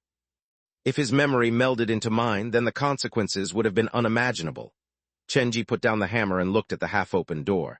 Like a mad person, he spoke to the inanimate object. Who are you? Why do you hate me that much? We should not stay at this place any longer. Let's leave now. Li Zheng looked around him with alert. His hand went to the gun around his waist. He was about to take it out when Chenji slowly turned around to stare directly at him. Who are you? Holding the hammer, Chenji's eyes were bloodshot. Me, I'm Li Zheng. Chenji, what's up with you? Li Zheng's hand was over the holster. He wanted to take out the gun, but he realized that Chenji was ready to hammer his hand if he reached for the gun. You are not Li Zheng. Chenji's voice was hoarse. You said earlier that when you entered Liwan City, you contacted the rest of the station. At the time, you were pursuing Jia Ming alone. When we encountered each other at the hotel, I did not see you carrying a walkie-talkie, and the range of a walkie-talkie is limited, so I believe that you were using your phone to communicate with the rest of your team. What's wrong with using my phone? Before entering Liwan City, I received messages from you. Your voice and speech pattern were similar as Inspector Li's, but due to the unique circumstance that I was in, I couldn't answer your call, so I had you write me messages. Chenji's eyes were filled with blood, but his voice slowly calmed down. When Dr. Gao was battling the shadow, it was just around the time that you all disappeared. Now that the shadow has stopped fighting Dr. Gao, you have reappeared. This can only mean that the shadow is one of you who went missing. Li Zheng still wanted to say something, but was interrupted by Chenji. You were afraid of being exposed, so you used your trump card earlier than necessary and had the curses dispense of the people who were waiting outside the tunnel. That way, you'd be able to continue hiding your real identity. Chenji took a step forward, and the woman from the tunnel shielded by his side. In the beginning, I only had a suspicion, but now I can finally confirm that you are the shadow. He opened the comic to release a weak and sickly black puppy. The puppy was overjoyed when he saw Chenji, but when it saw Li Zheng, it moaned in confusion. You are the most unique presence to him. You might be able to trick the rest of us, but you will never be able to trick the person who saw you as his whole world. Chenji turned to look at the black dog that he had brought out from the doghouse. Seeing the black phone, Li Zheng's hand that went to the gun slowly relaxed. The anxiety and anger on his face slowly dispersed, and in its place was a deep serenity. This is just ironic. This is the one good thing I've done in my life, and it became the clue for you to see through my disguise. Li Zheng looked at the puppy, and the coldness in his eyes caused the puppy to cower in fear. I should have killed it. Back then, I figured it would fun to keep it tortured. Once he finished, Li Zheng closed his eyes. His body crumbled to the ground, but his shadow stood upright, maintaining his earlier posture. Chapter 671, The Most Romantic Thing I Can Think of 2 in 1. As Chenji raced up the stairs, many other things raced through his mind. The shadow and Dr. Gao were equally injured, and what kind of trap could the shadow set up in such a short amount of time? The shadow had no idea how much Chenji had, and if Chenji was given the chance to summon his red specters, then the chance of the shadow winning would drop. Even if he led Chenji into a trap with the protection of a greater red specter, it might not be certain death for Chenji. Therefore, under such circumstances, the shadow might use another method to kill Chenji, like abandoning the aid of the ghosts and using something more direct like Li Zheng's gun. If Chenji was not cautious around Li Zheng, he would not have summoned any red specters to guard himself when Li Zheng wandered near. The shadow only needed to hide his evil intention to prevent detection from the red specter. Then, he only needed to unsheath pistol and pulled on the trigger lightly, and Chenji would be dead. Compared to creating a trap that might not be useful, this was the simplest and most efficient method. The shadow knew that the higher Chen-ji was, the more the power of the red specter would be suppressed. This black substance should come from an existence more powerful than a red specter, and it could greatly influence red specters. With such an advantage, the chance of the shadow's victory would drastically increase. Actually, everything followed his expected development, but the final result had somehow surprised him. Before he could take out Li Zheng's gun, Chen-ji had already seen through his real identity. Inside the darkened corridor, the blood fog drifted, echoing the cries of nearby children. The shadow stood several meters away from Chen-ji. His shape was slowly changing, and his height pulled upward until he morphed into someone who looked like Chen-ji. "You don't seem like you're not ready to meet me yet." Chen-ji looked at the shadow, and a strange feeling overwhelmed him. It was like he was talking at a mirror in the middle of the night. "You're mistaken. Since the moment you abandoned me, I knew this day will come, but I admit, it is slightly different from how I planned it." The shadow's voice was slowly changing, and he sounded more and more like Chen-ji. "I thought that the next time we met I would be the human and you would be the shadow." "Do you so desperately want me to be your shadow?" Chen-ji stood where he was. The shadow could hold his own against Zhang Ye, so his power should be similar to that of a greater red specter. Even though he was currently heavily injured by Dr. Gao, it did not mean that Chen-ji could put his guard down. "One without a shadow is not long for this world. I hope that you can be my shadow so that I can make you experience all the deaths that I've experienced in the past."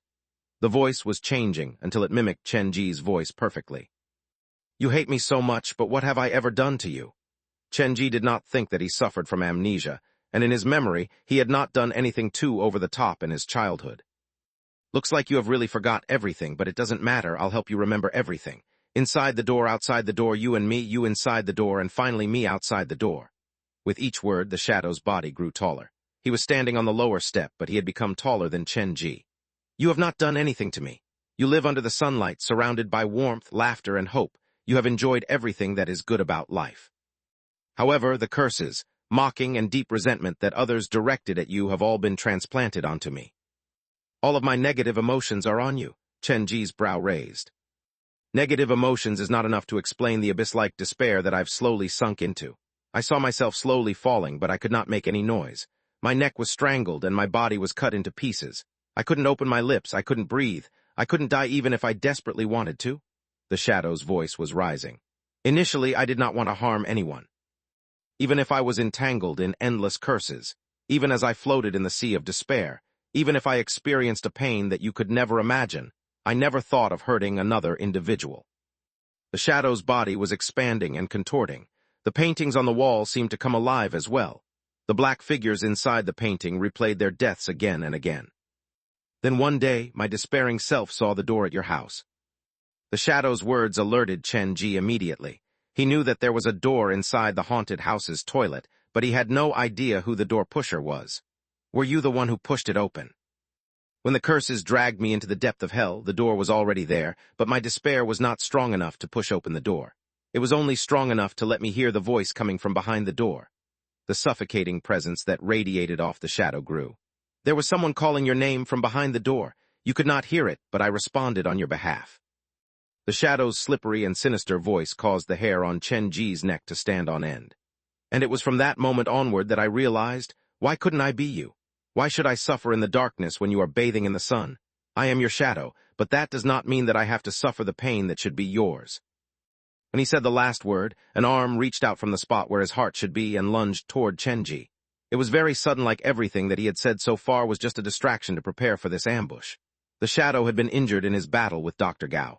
His shape was fading, but this arm that reached out from his chest was as real as they came. It appeared like the fingerprint underneath each finger had been carved out by blood vessels before. The woman from the tunnel moved to block in front of Chen-ji when the shadow made his move, but she had greatly underestimated the shadow's power. The arm poked through her body directly. It carried her blood and gripped at Chen-ji. "It's time." The comic inside his backpack gave off a soft voice, and a page of comic withered upon itself instantly.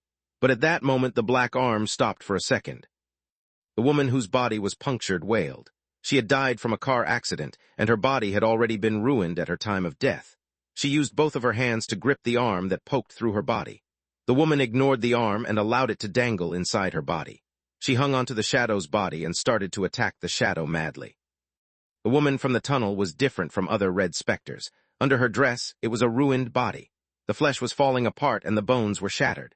Furthermore, her special power seemed to be related to these broken bones. The blood-red bone chips stuck into the shadow's body. The woman's body started to shift, and it felt like she was trying to use her body to consume the shadow.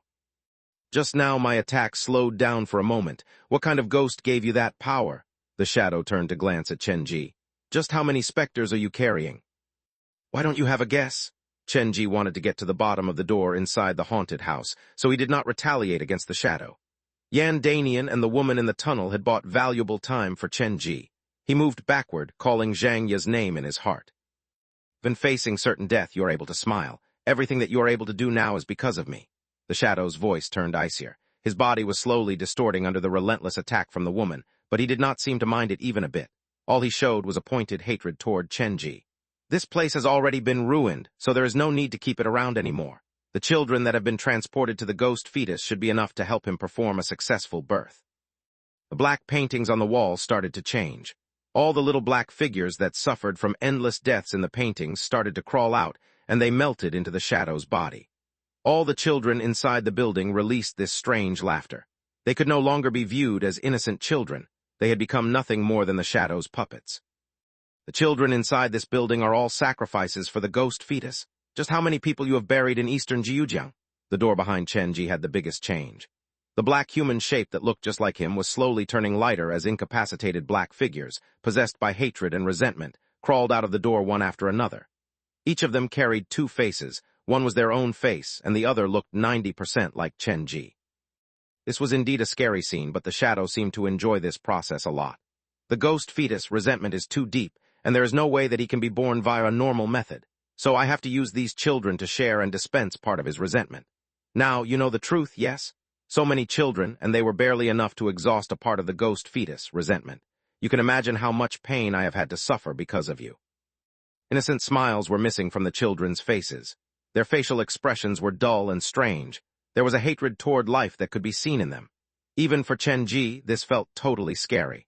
If no one did anything, any of these children could have led to the formation of a new ghost fetus, and that was probably the most desired outcome for the shadow. As the small black figures entered his body, the shadow's body started to solidify again. The dark curse coursed through the surface of his body, forcing out the bone chips that the woman from the tunnel had pushed into his body earlier. A normal red specter was unwilling to go near the curse. When the little black figures showed up, the woman from the tunnel had contorted her body and quickly escaped from the shadow's side. The reason I've not reached out to you is because I've been biding my time until the day when I can make you into my shadow, but you voluntarily appeared to disturb my plan. Children's faces appeared on the shadow's body. All of the children had already lost the thing that made them human, and they all carried strange smiles. A person without a shadow is not complete, and I will make you my shadow. When the shadow was ready to make his first actual attack, a loud crash came from outside the building. Looking out the window, a group of chains was crazily whipping the exterior of the building. It was you who led that damnable madman here, right? The shadow seemed to be a bit powerless before Dr. Gao. I've only come up with the solution to detain the red specter that you have, but I am surprised you managed to find the second greater red specter.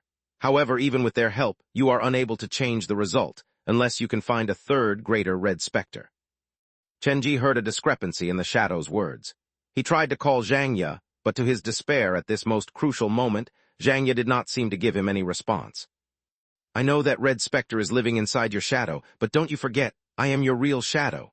The blood fog parted, and the whole building echoed with the shadow's maddened laugh. Using the weak light from the blood moon, Chen-Ji saw that the shadow's feet had connected to his own.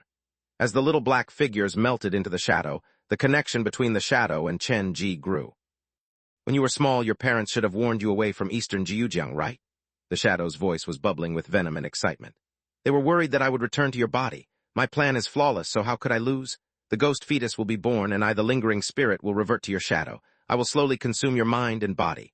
I will make you experience all the despair, all the deaths, all the pain that should be yours. I am the demon that you are unable to shake off. I am the past that you can never escape. I am you. The whole building could hear the shadow's voice clearly. He had been waiting for this day for a very long time already.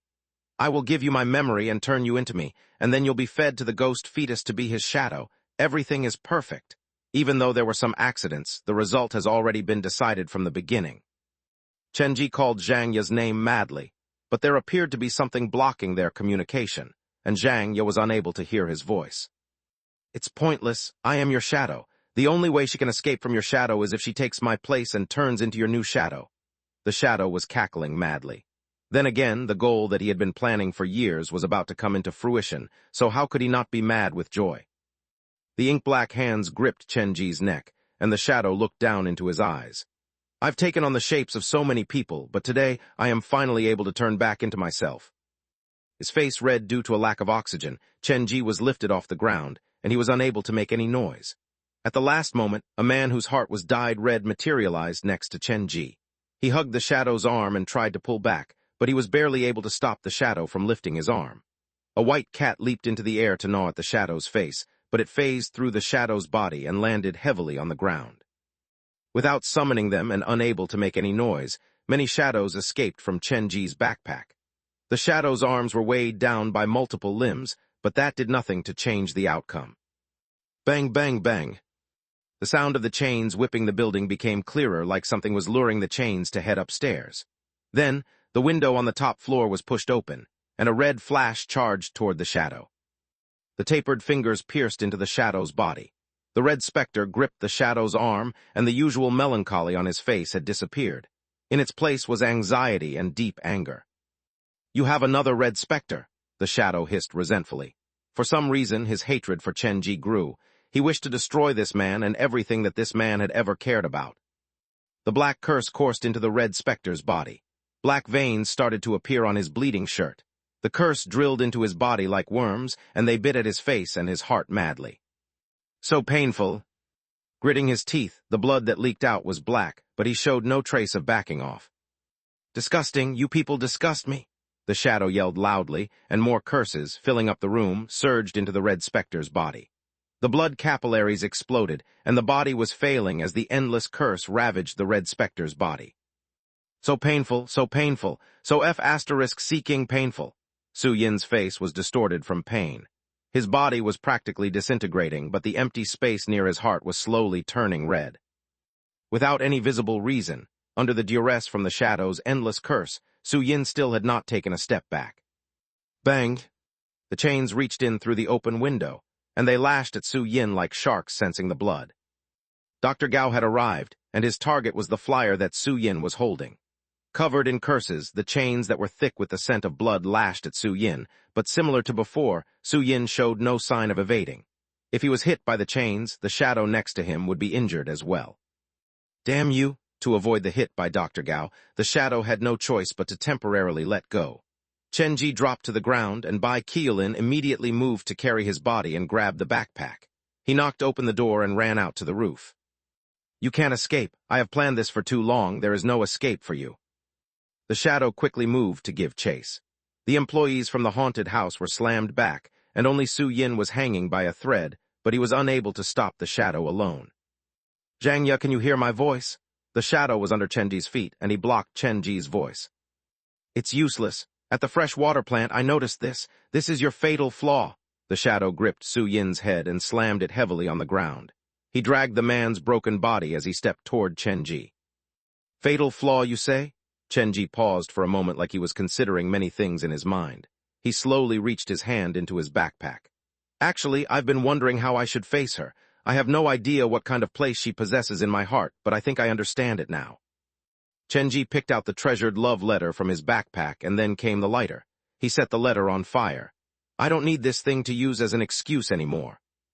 The fire caught on easily, and Chen Ji's shadow was boiling. It felt like a black tsunami was coming. What are you doing? The shadow's face dropped. His body had started to fade. You really wish for that specter to become your shadow. Standing up, Chen Ji tossed the ash that remained of the love letter into the wind. Zhang Ye, stay with me forever. I do not believe that there is anything more romantic in this world than shadowing each other for life. Bang! A pale arm pierced through Chen Ji's shadow, and following it was the outpouring of a deep and black ocean. The windows, starting from the top of the building, shattered layer after layer. Under the shine of the blood moon, a girl leaned against Chen Ji's back gently. Zhang Ye. Chapter 672. This is the Ghost Story Society. After one died, one's lingering spirit would only be preserved by attaching oneself to an object, and the object that Zhang possessed was her cursed love letter. Chen Ji burnt the love letter on the roof because he intended to completely abolish Zhang painful past. He had found a new vessel for Zhang. Like shadow and light, one impossible without the other, from the moment he burned that love letter, he would be Zhang object of obsession. The black hair rushed forward like a black ocean, ravaging and consuming, swallowing everything inside the building. The shadow who clutched Su Yin's neck was stunned. His legs that were joined to Chen Ji were roughly torn away. The pieces of curses wilted in the bloody night like dark snow. "You'll have the specter be your shadow?" A bottled-up anger in the shadow's heart exploded, and his body kept changing and shifting. "This should not have happened. This is different from what I planned." Throughout Mingyang residence, the 4 buildings were bombarded with the ear-splitting cries of children. Many short little figures crawled out from the windows, all moving toward a particular room inside the building that Chen Ji and the shadow were standing on. Soon, inside the building situated on the western side, a slender shadow moved out from the room, dragging a snow-white arm with him. That arm belonged to Xiaobu. It stood by the edge of the building and bit into the arm with its mouth, and something that caused Chen Ji's hair to rise happened. Endless black shadows started to tear down the arm. With each bite, a dark bite mark would appear on the arm, and with each bite mark, the shadow grew that much stronger. "You are my shadow. I will make you my shadow." Mingyang residence was placed outside of Liwan City, but the blood fog from Liwan City had been moved there. It rushed toward Mingyang residence like a palpable wave. Not enough, this is not enough. The shadow turned to look at other buildings, but what he saw once again brought him disappointment. On top of the southern building, a strange man with a strange smile fixed on his face carried Xiaobu's broken body to the roof. His body was cracked, and the open gashes were like mouths that were open up in smiles. Inside the northern building, it seemed to be raining blood. A mad woman wearing a red raincoat, whose lips were sewn shut, was cutting down all the shadows while protecting Xiaobu's body part. "Boss," underneath them came All Joe's voice. The shadow and Chen Ji both turned to look at the same time. Xiaobu's limbs and head were the key for the shadow to control Liwan City. To control the door that had gone out of control, to make Xiaobu into a puppet that he could easily control, he had poured a lot of effort onto Xiaobu, but now everything was being ruined by Chen Ji. The shadow only had access to one of Xiaobu's arms. His control of Liwan City was far weaker than Xiaobu's control over it. "Why do you want to help this person? He lives under the sun, bathes in hope, surrounded by laughter, but I am the one who inherits all of his hatred and curses." Unable to move the blood fog from Liwan City any further, the small shadows surged back into the shadow's body. He glared at Chen Ji, his eyes filled with venom. Chen Ji did not answer the shadow's interrogation. His fingers caressed the black hair that flowed through him. "I've never bathed in hope and lived under the sun, much less being surrounded by laughter. I'm merely lucky to have found a group of kind-hearted people." The black hair blocked Chen Ji's sight. The brightest red walked past Chen Ji. The slender fingers reached out to pick out the black snow that almost fell on his body. The fingers tightened, and the curse of the shadow turned into ash before it could even wail in mercy. Zhang stood before Chen Ji and titled her head to look at Su Yin, whose neck was in the shadow's grasp. "You wish to save him?" The shadow grabbed Su Yin's head with one hand. Before he could say the second sentence, his head was grabbed by a pale arm. Without any hesitation, the black hair rushed forward like a wave. Zhang gripped the shadow's head and slammed it into the ground. Bang! A hole opened up in the ground, and they fell through a whole floor, but that was just the beginning. Unable to control the blood fog from Liwan City, unable to use the power behind the door, and having just fought a heavy battle with Dr. Gao, the shadow was the weakest that he had ever been. He did not expect Zhang to suddenly make her move, and he did not expect that in several days this red specter had become even scarier. When Zhang fought the shadow, Chen Ji found Su Yin, whose body was almost torn apart at the edge of the roof. You, as if knowing that he had placed his boss' life in good hands, the static that came from the recorder gradually weakened. His hand that placed over his chest slowly slid away, revealing the heart that had completely dyed red. The grimace on the man's face slowly smoothed out. Su Yin looked at Chen Ji, and the corner of his lips twitched like he wanted to make an expression that he had not made before. However, he failed even after multiple attempts and reverted to his usual expression. "It's fine now." Chen Ji picked Su Yin up from the floor. The static disappeared, and the blood-red tape stopped moving. The heavily injured Su Yin had returned to the recorder. Was he trying to make a smile earlier? Chenji stood up and accepted the backpack from Bai Qiulin. The comic, recorder, ballpoint pen, and doll were all inside. Everyone is still with us. I suppose that is already lucky enough. The building under his feet was shaking. Other than Zhang Ye's black hair and the snow that was formed from the shadow's curse, there were shackles carved with human faces that snaked through the building. Echoes of screams boomed in his ears. Chenji looked over the side of the roof. Dr. Gao, who was on all fours, climbed up the side of the building like a beast. His bloody red eyes stared directly at Chenji. "I've found you, Chenji." As Dr. Gao approached, a pale hand appeared to stand before Chenji. Compared to the shadow, Dr. Gao posed a bigger threat to Zhang Ye. The red fluttered in the moon. Zhang Ye at her prime was like a blood-red sun, while Dr. Gao, who carried all the curses in Liwan City, looked more like an abyss. Endless negative emotions and curses coursed through his body. He alone represented the endless abyss of despair. "Mad Doctor, why don't you work with me? I know you wish to get something from that man. I can gift him to you and even tell you all the secrets about him." The Shadow's life was much hardier than they had expected. He was like an unkillable monster who would only weaken but never really disappear. Dr. Gao did not answer the Shadow. His status was very strange. He looked like he was merely operating based on the little memory that remained in his mind. Chenji did not know what he wanted to do, but he knew that if he did not do anything, Zhang Ye might be attacked by both Dr. Gao and the Shadow. A chaotic battle was about to ensue. Chenji summoned Su Yin to have him return the Ghost Stories Society's flyer. On that familiar flyer, the door that represented Ghost Stories Society had been pushed open, and a pale hand was reaching out from within.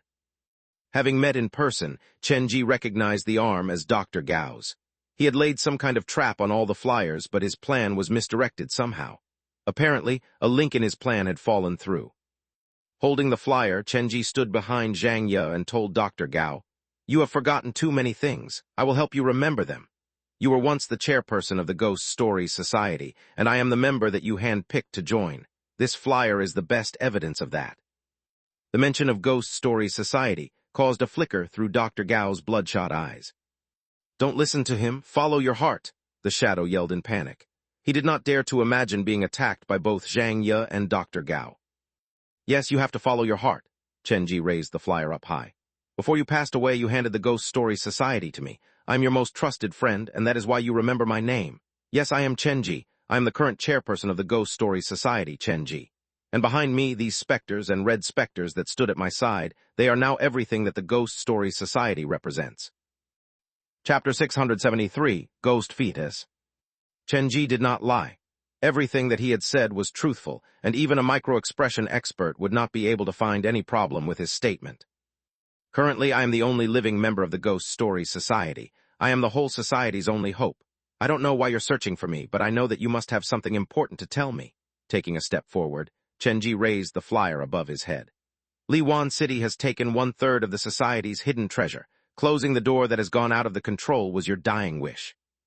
Today, I am here despite of the dangers and threats to my life, because I plan to reclaim what should belong to the Ghost Stories Society." The Shadow was a master at manipulation. When he heard what Chenji said, he felt increasingly unsettled. The man did not seem like he was lying, and he had arrived here to help lead the way for the doctor. "You too." Chenji did not give the Shadow that chance to speak. He spoke over him as he stared into Dr. Gao's eyes. "Remember the words that you once told me. Think of the promise that we made. Think about your daughter. She is still waiting for you to come home." A human being was a very unique life form. Even if he was carrying all the negative emotions behind a door, even if he was consumed by the curses of the whole town, even if he had transformed into a walking abyss, there was still a human emotion lying within Dr. Gao that perhaps the man himself did not realize, and that was his memory of Gao Ruzu. The red eyes slowly moved, and Dr. Gao stared at the Shadow who stood at the other side of the roof. The blood-red coat fluttered in the wind, and black blood dripped down the side of the building. Chenji had no idea what had happened to Dr. Gao behind the door, and he was confused because the wife who always accompanied him had disappeared. However, there was one thing that he was clear about. Dr. Gao seemed to have lost his rationality after consuming too many specters and red specters. Losing his memory, he could only act on instinct, and there were probably two reasons why he remembered Chenji. One, before the doctor perished, he had left many dying wishes with Chenji, including closing the door in Liwan City and taking care of his daughter, Gao Ruzu. 2, it was probably because Dr. Gao had made his plan surrounding Chenji, and he had even come up with the plans after death. Everything was related to Chenji and his haunted house. It was why he could remember Chenji so clearly. The man could have gone insane due to multiple reasons, and it was incredibly difficult to fully cure a maddened man because the first adversary that he needed to face was himself. Chenji realized that, and it was why he had stepped forward then. He knew that Dr. Gao would not recover with just a few of his words, and he did not expect Dr. Gao to stop attacking him. He merely wanted to shift the attention that Dr. Gao had on him onto the shadow. After taking down this element of uncertainty in the shadow, everything else could be settled later. Dr. Gao, even though you have lost your memory, even though you have transformed into a red specter in my heart, you will always be the chairperson. It was you who showed me what a real ghost story was, and it was you who made me understood the true meaning of a ghost story society. So stop hesitating. The door in Liwan City once belonged to the society, and it will return to the society in the future. The chains carved with human faces reached out from the building and slithered up the walls. Their target was the shadow. The shadow did not expect Chenji to really convince a maddened red specter, but he soon discovered that something worse was awaiting him. When the chains slithered toward the shadow, the black hair blocked his way like an impenetrable wall. Zhang Yu had launched her attack at the same time. He is not a red specter, but he is much more resilient than a red specter. We'd better surround him and figure out a way to completely abolish him. A madman and a man who was not much better than a madman, these were the former and current chairperson of the Ghost Stories Society. It had to be said that Dr. Gao did have a good eye in choosing his successor. I am your shadow. If you want to kill me, it's easy, die. The shadow was very weak, but he did not show any trace of resignation, like showing any form of weakness in front of Chen Ji was something shameful. From the moment I burned the love letter, you were no longer my shadow. I don't know whether I can kill you or not, but I hope you can be quiet and enjoy the ghost story that I've specially made for you. Consider it the last parting gift from me. Chen Ji retreated. The shadow under his feet connected to Zhang Yu while the shadow stood alone at the other side of the roof. A gift, an ugly laugh rumbled out of the shadow. The first gift that I've ever received in my life is a ghost story. That laughter was mixed with the cries of endless children. They cried during each death until they became dull to the sensation of death, until they could find joy in being killed. I will kill you. I cannot wait until the birth of the ghost fetus anymore. After he said that, the shadow's body solidified. The face slowly turned clearer as the facial features took on a realistic shape like someone surfacing out of the water. The shadow had turned into a second Chen Ji. I am you, and you are me. He plunged his hands into his body, and the curse coursed through his fingers. Patches of scars appeared on his body, and they moved to form unique symbols. Soon, all the symbols gathered around the shadow's heart to form the shape of a baby. However, this baby was different from a normal child. Its heart was beating, and with each pulse, it radiated endless resentment. Looking at it was like looking at the devil picture painted on the door at the haunted house's toilet. The ghost fetus, the baby extended its limbs, and the shadow's body was torn apart. For thin, spindly limbs reached out from the shadow's body. Its expression mirrored that of the baby, a kind of hatred toward everything that existed in the world. The chains carved with human faces lashed at the shadow. The latter grimaced as more limbs crawled out of his back. They pierced through his body, and the black liquid that represented the curse spurted out from his body. In an instant, the roof was covered in a black rain. I remember every single pang of despair that I've experienced, and each death only made me stronger. You said that you want to kill me, so I wish you luck because even I don't know how to kill myself. The shadow's face cracked like a shattered mask. Cracks appeared as blood veins crawled out from the baby inside his chest to suck into the shadow's body. The baby was growing. It was literally consuming the shadow to accelerate its growth. I am the existence closest to death. I enjoy death, and I shall invite all of you to taste death with me. The shadow's face fell off in pieces. The baby by his chest suddenly opened its eyes, and the venomous gaze was a complete replica of that of the shadow. Don't give him the chance, pull the baby away from his body, Chen Ji screamed in command. As he spoke, Dr. Gao was already charging forward. His expression was demented like an addict in the presence of a drug. He seemed to sense something more powerful than a red specter in the shadow. Chapter 674, Scary Dr. Gao. Dr. Gao opened both of his arms. Under the blood moon, he appeared even more deranged. Chains crawled out from underneath his coat. They were his means of attack, but at the same time, they were his tool of binding.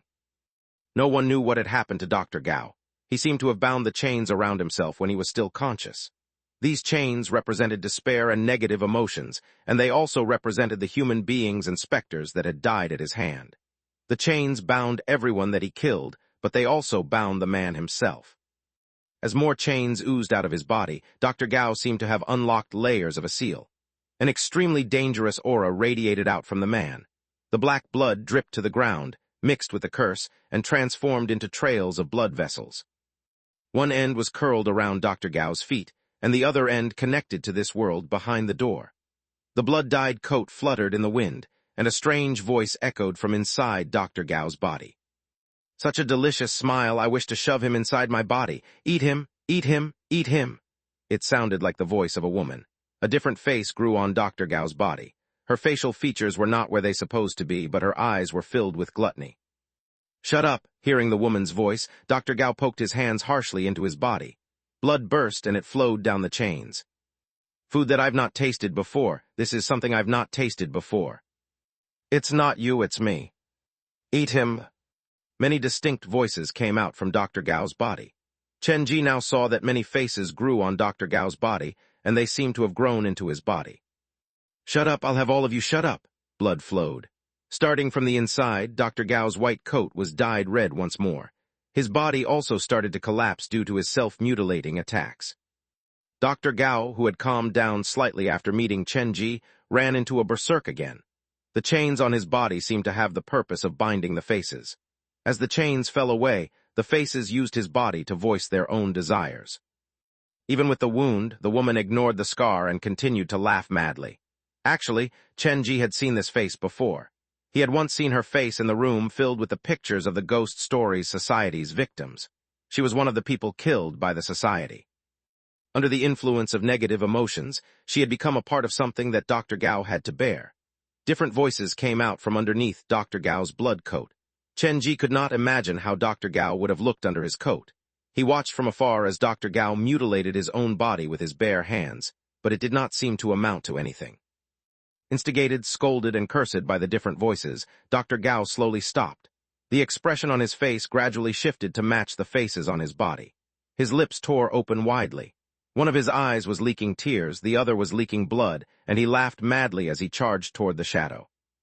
He attacked indiscriminately. If Zhang Yi's black hair blocked his way, he would also tear it down.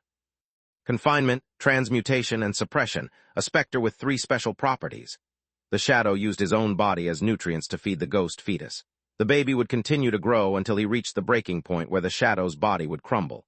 Liwan City and the ghost apartment are shielding the ghost fetus secret. If I can't reclaim this place, I'll have to ruin this place. Without hiding or retreating, the shadow bent his legs and shot at Dr. Gao. The shadow's face was blurring while the baby's face was becoming clearer. Chen Ji, who stood afar, used his yin-yang vision and imprinted the child's face in his mind. Without any preamble, as Dr. Gao came into contact with the shadow, the battle reached its height. The word horrifying was not enough to describe the battle.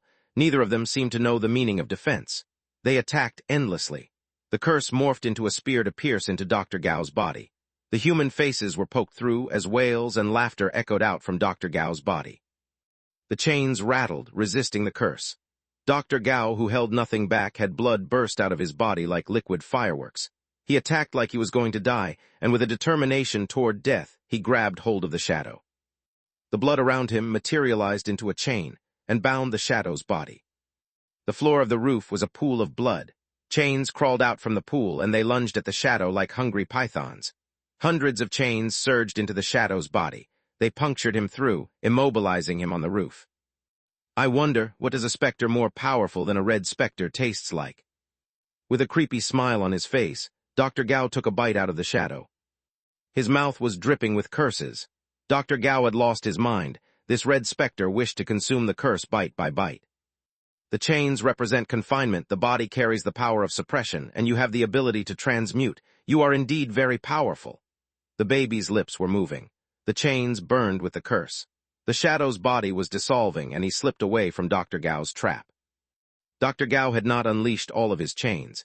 His true power caused the shadow caution, and he would forever remember the term Ghost Stories Society. His weakness is the baby inside his chest. All the curses are protecting that baby.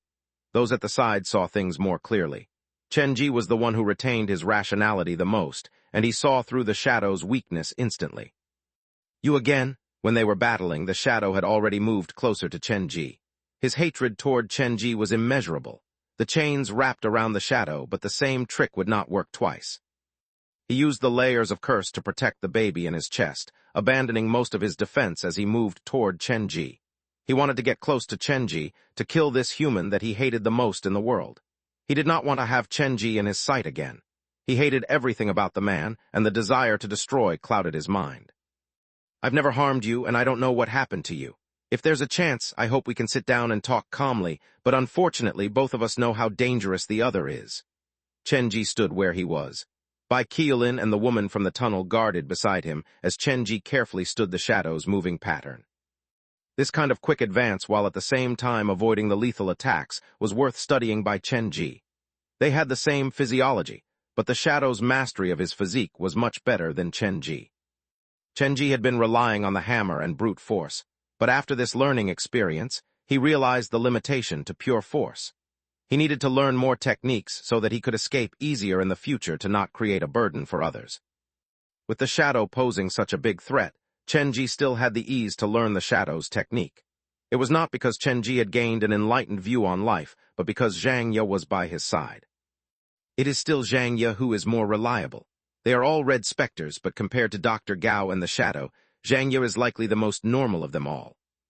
Her fingers tightened, and black stripes slowly surfaced on Zhang Ye's arm. The deathly white skin, the blood-red dress, and the strange black stripes. Zhang Ye, who always wore an expressionless face, turned to the shadow and suddenly smiled. This was a particularly meaningful day for her. As a witness to the glorious declaration that Chenji had made, Zhang Ye wished to turn the shadow into a doll as a keepsake. She imagined doing the same during their wedding. She would turn all the guests into dolls, and that way, the happiness of that day would be forever preserved. Chapter 675, Zhang Ye's Special Power. When Zhang Ye had not showed up, the shadow had only felt hatred toward Chenji, but after Zhang Ye showed up, the shadow's hatred of Chenji deepened.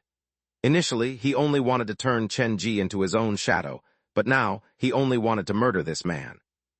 A lingering spirit cannot leave its object of possession. A baleful specter can move independently of it for a while, and a red specter can leave the possessed object for a long time and even find a new object to possess. That currently is the method I use to differentiate between the different types of specters. Chenji looked at the approaching shadow. But this method is not that useful for specters above the level of red specter. Dr. Gao said that he sensed something beyond a red specter in the shadow, so what is the difference between something like that and a red specter? The power difference between them should be bigger than the power difference between a red specter and normal specter. It was simple to differentiate a red specter and normal specter. The red article of clothing was a clear sign. But what was the difference between a red specter and something beyond a red specter? The shadow can only be considered a greater red specter. After the ghost fetus is born, it will become a real existence above a red specter. Chenji noticed some problems on the shadow. The baby in the shadow's chest is ingesting his body, and he's using his self to nurture the baby in exchange for power beyond the level that he should have. While that baby looks normal, it gives me a very bad feeling. Looking at it gives me a similar feeling to when I look at the picture of the specter on the door inside my haunted house. When Dr. Gao was about to be exposed, he had thrown caution into the wind and made a live sacrifice out of several individuals.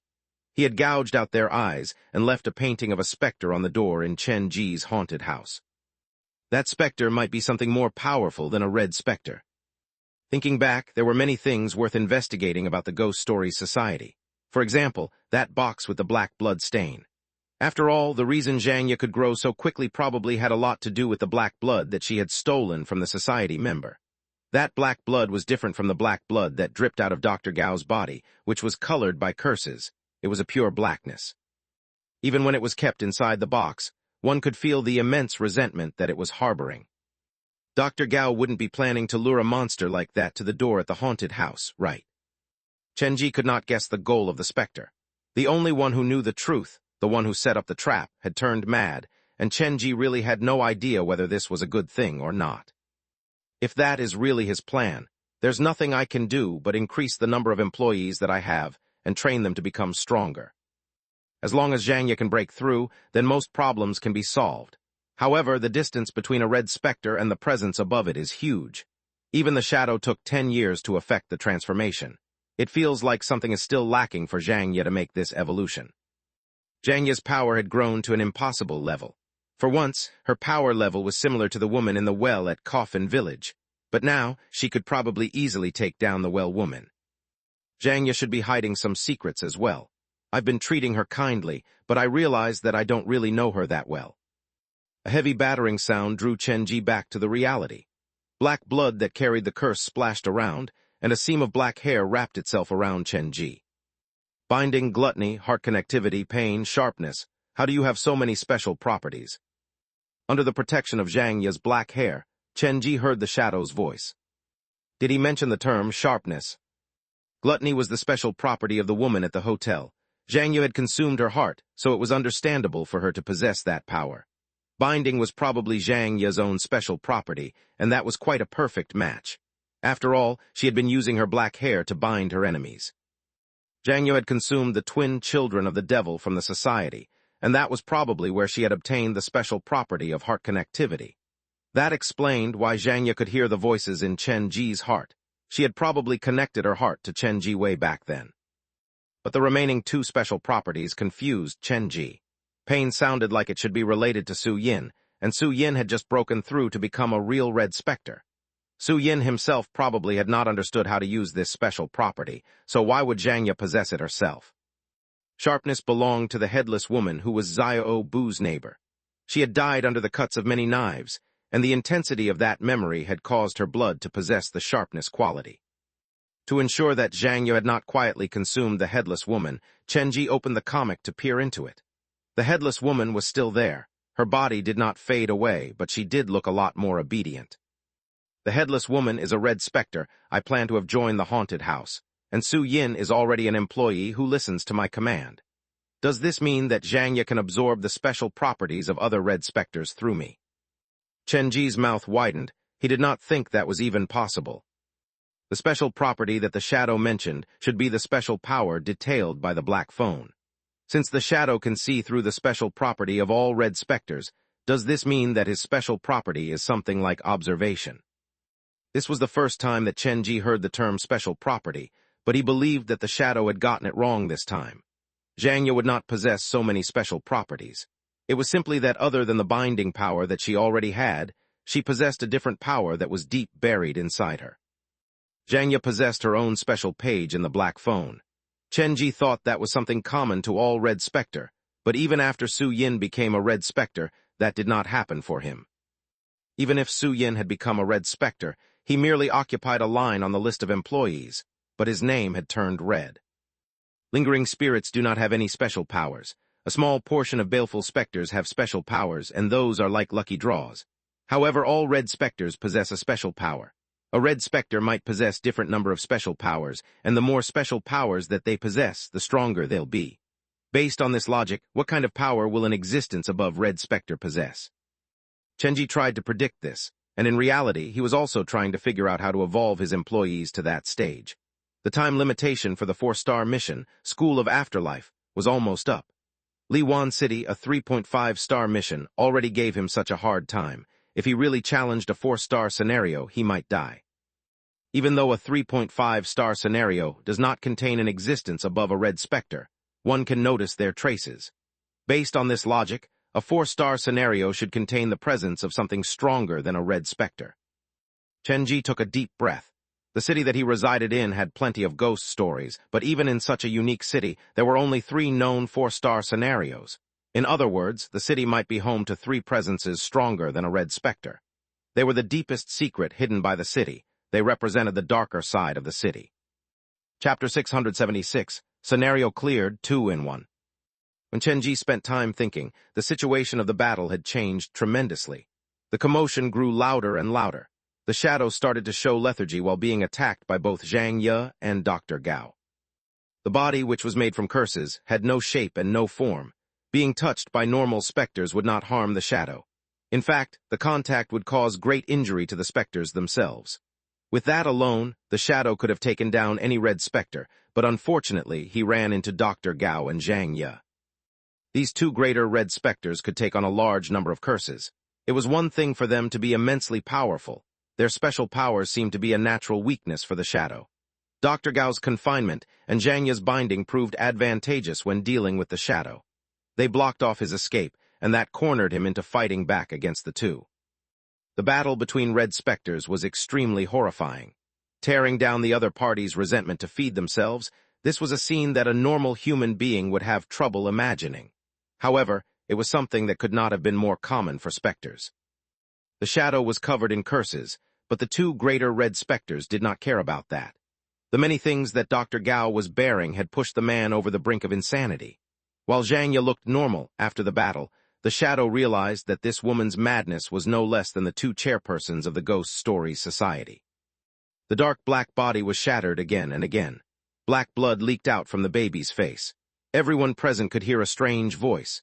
It felt like the blood-red sky above them was crying, or perhaps it was this land that was corrupted by nightmares weeping. Tears and laughter, they saw a child holding a knife standing in an alley slowly being flooded by the heavy rain. The neck was embraced by a rope. The head was pressed into the bed.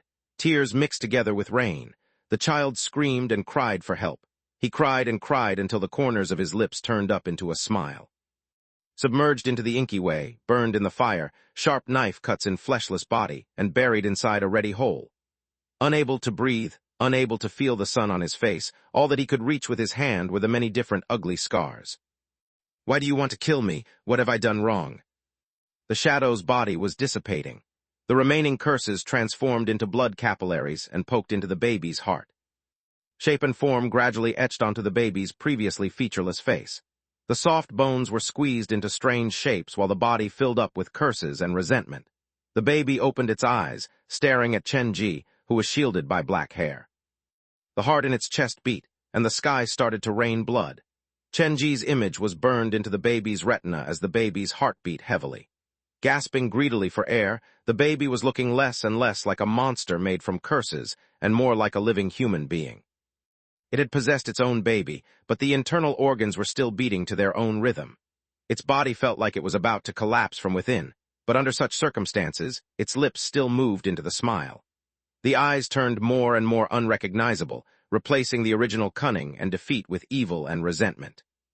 These are not the shadow's eyes. Narrowing his eyes, Chen Ji looked at his own reflection in the baby's gaze through the gap in the hair. It was a self that he could barely recognize, but he was sure that it was a version of himself. I have died for you so many times. It is about time for you to die on my behalf. The blood capillaries erupted, and the shadow's body completely crumbled. The malformed ghost baby crawled out from the chest. As the blood rained down around it, it charged toward Chen Ji, moving 10 times faster than before. The layers of black hair were pulled apart, and even with the shackles binding it, the speed of the ghost baby did not slow down. Its body was gradually worn down, but the image of Chen Ji in its eyes grew clearer and clearer. The curses morphed into black lines and surged into its eyes, binding tightly around Chen Ji and his eyes. The distance between them was great, but Chen Ji found himself unable to move. He felt like something had immobilized him. How did it do this without any contact? What kind of power is this? A type of curse? The ghost baby drained the shadow dry, and it seemed to be using its own power now. The black lines around the Chen Ji in the eyes started to burn. Black flames seared Chen Ji in its eyes, and the Chen Ji in reality felt the same pain. It was as if millions of ants were crawling all over Chen Ji, inside and outside his skin. They bit on his skin inch by inch, leaving behind a burning sensation. All the good that you represent will become nutrients for despair. I will await you at the lowest part of the abyss. The baby's lips tore apart. It gazed deeply at Chen Ji. My shadow. Bang! Black hair blocked Chen Ji's view as it wound protectively around him. Black hairs crawled into Chen Ji's body. They consumed the curses little by little. This was the power of gluttony. The ghost baby was using the power of the ghost fetus. Even for a red specter, this kind of curse was hard to stomach, and the ghost baby used it on a living human. He just said that I am his shadow, right? Chen Ji was still unable to control his body, but Zhang Ye was slowly consuming the curse. With a superhuman constitution, Chen Ji did not collapse. Through the gap, he opened the eyes to stare at the ghost baby. Shackles and black hair wound around its body, and the ghost baby stopped 3 meters away from Chen Ji. Zhang Ye's arm poked through the baby's eyes while Dr. Gao grabbed hold of the baby's heart. Just a little bit more, huh? The spine-chilling voice slipped out from the cracked lips. The ghost baby laughed in the blood rain. The rising and falling of its chest became more violent as its body started to balloon. Chen-ji, I will remember this day. As repayment, I will make you remember every single day in the future. The ghost baby moved its head away. It turned to look toward somewhere in eastern Jiujiang. The bones were stretched open, and this one-time-use body expanded once more. Strange, black symbols appeared on the ghost baby's skin, which seemed to be the most initial curse. Be careful. Chen-ji's warning still came a bit too late. The black lines pushed out from inside the body. The black symbol wasted the body away, and the ghost baby's body exploded from the inside. He felt like his eardrums were about to shatter. For a moment after that, everything was quiet, and his mind was blank. All Chen-ji could feel was his body falling backward before plummeting downward. Lastly, he was held in midair by something. When Chen-ji opened his eyes again, he realized that he was hanging outside the 9th floor of the building in a cradle of black hair. Zhang Ye, the black hair was still around, but the ones above the 10th floor started to show the symbol of the curse. Was she the one who flung me down? The blood rain had stopped. With the ghost apartment at the center, the echoes of ghostly screams started around them. The commotion that they had created was so huge that it had attracted the attention of all the specters around Liwan City. These screams do not seem to fear the shadow. Just how scary is the world behind the door? Blood fog covered everything. Even with the yin-yang vision, Chen-ji could not see these monsters. He could only hear them. The black hair pulled him upward. When Chen-ji returned to the roof, he was shocked by the scene that he saw. When the ghost baby's body exploded, neither Zhang Ye nor Dr. Gao retreated. The two greater red specters made the same choice then. They chose to attack the baby in unison. Neither of them put up any defense. Half of the black hair and shackles were ruined, and the worst thing was, the ghost baby's symbols started to surface on Zhang Ye and Dr. Gao's bodies. These symbols swam all through their bodies like fish, and it would take a lot of effort to remove them. They were in a horrible state. Dr. Gao was missing an arm. The curse and negative emotions could no longer be suppressed, and the faces of the innocent were weeping endlessly. Zhang Ye's body, which was facing the shadow, was imprinted with the curse, and what made her angry the most was that it appeared like her face had been injured as well. Dr. Gao possessed the special power of suppression and transmutation, while Zhang Ye had the power of gluttony. Even though they were both seriously injured, neither of them prepared to retreat. They were both holding on, ready for another battle. Why are they so nervous about another battle? Chen-ji looked to the middle of the roof. Dr. Gao's arm, which had been holding the ghost baby's heart earlier, was deposited there. It was almost dissolved by the curse, and the greater part of the arm had disintegrated into black blood, but the ghost baby's heart was nowhere to be seen. Was it blown up in the explosion? After looking around, Chen-ji realized that Dr. Gao's other remaining arm was holding half of a blood-red heart. This heart was only 20% the size of a normal heart, and it was covered in the black pattern. The heart of a red specter was blood red in color. Even though this heart is small, it has a constitutional difference to a red specter's heart. The feeling I get from those black patterns is very dangerous, like a few more glances at them will cause bad things to happen to me.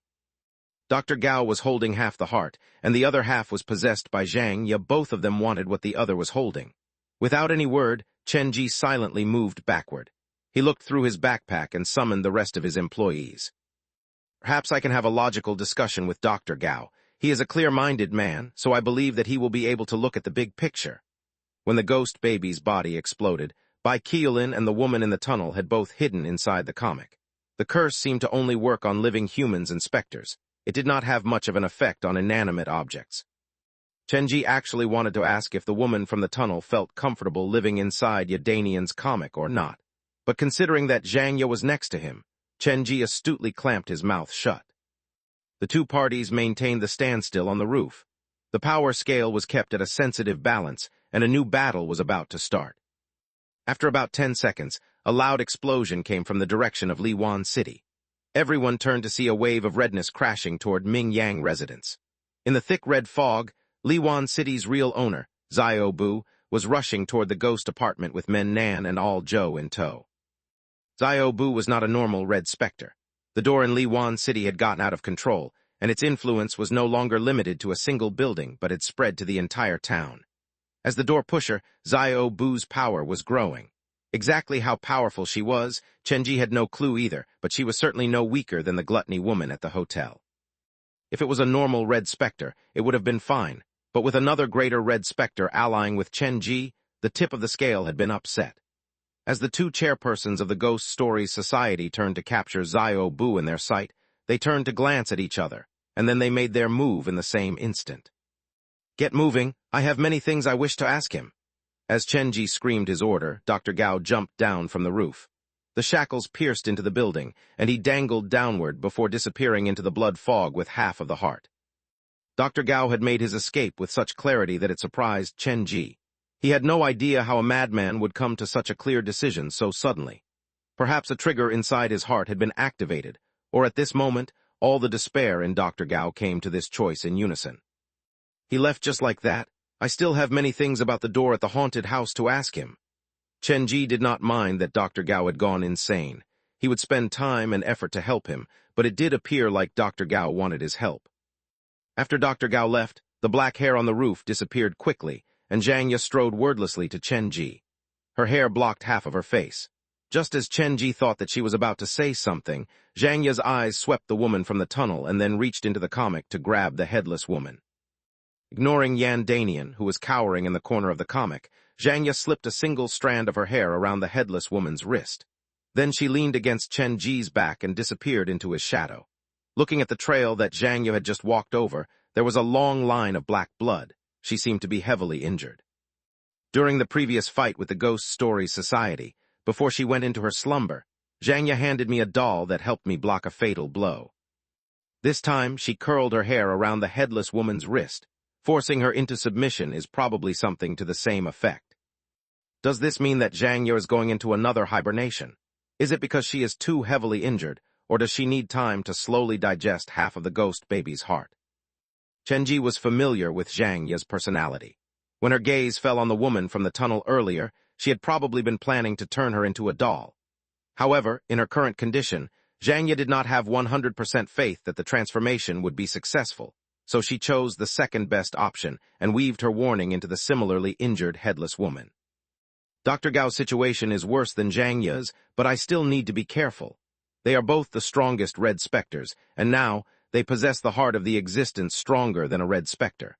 If Dr. Gao succeeds, one night he might just appear from behind the door at the haunted house.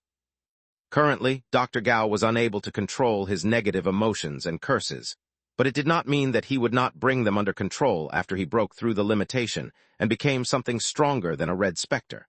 Once Dr. Gao regained his sanity, he would be a very formidable enemy. The greatest power combined with the highest intelligence, what should I do? Perhaps I should have Gaoru Zhu move to live with me at the haunted house. Assign her a room next to the toilet. Boss, Aljo arrived to interrupt Chenji's murmuring. Sorry for all the trouble. Chenji meant that from the bottom of his heart. He wanted to give Aljo a hug, but he phased through the man's body. Then he understood why. I'm glad that all of you are okay. After a brief conversation with Aljo and promising Men Nan that he would send him back to 3rd Sick Hall to fix his window, he placed them inside the comic. Xiaobu, the shadow has been killed already. You are free now, but you mustn't lower your guard. The shadow's main body, the ghost fetus, is about to be born, and there is a chance that he will return. Chenji's hint could not have been clearer. Xiaobu did not give Chenji a direct answer.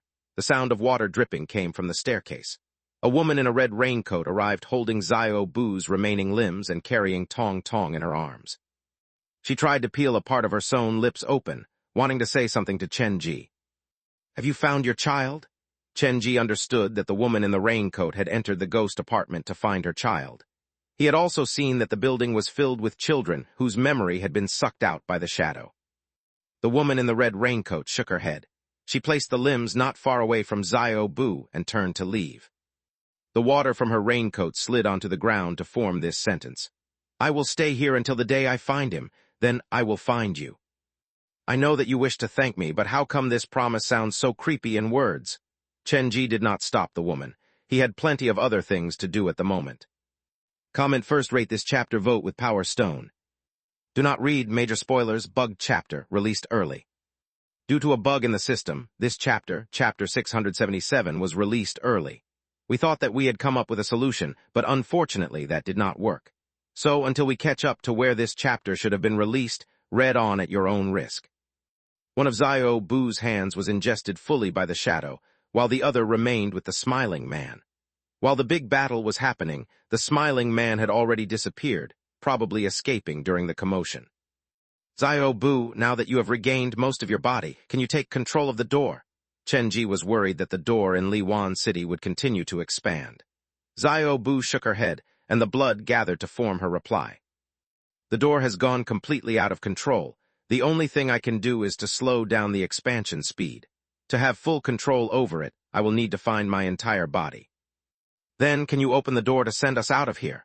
Xiao Bu was, at the very least, the door pusher, and Chen Ji believed that she would be able to do something like that. The blood flowed, and a new sentence appeared on the ground. Yes, but I can only keep the door open for 1 minute per day. The door has been under the shadow's control for too long. I need some time to refamiliarize myself with it.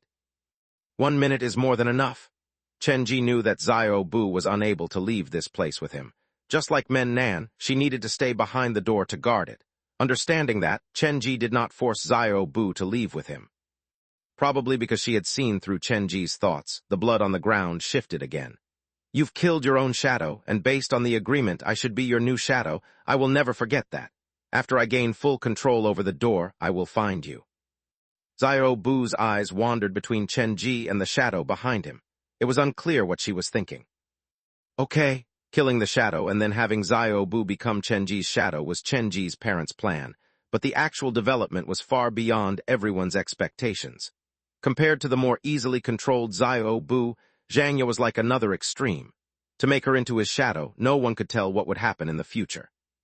Right, there is one more thing that I wish to ask you. Chen Ji was suddenly reminded of the question.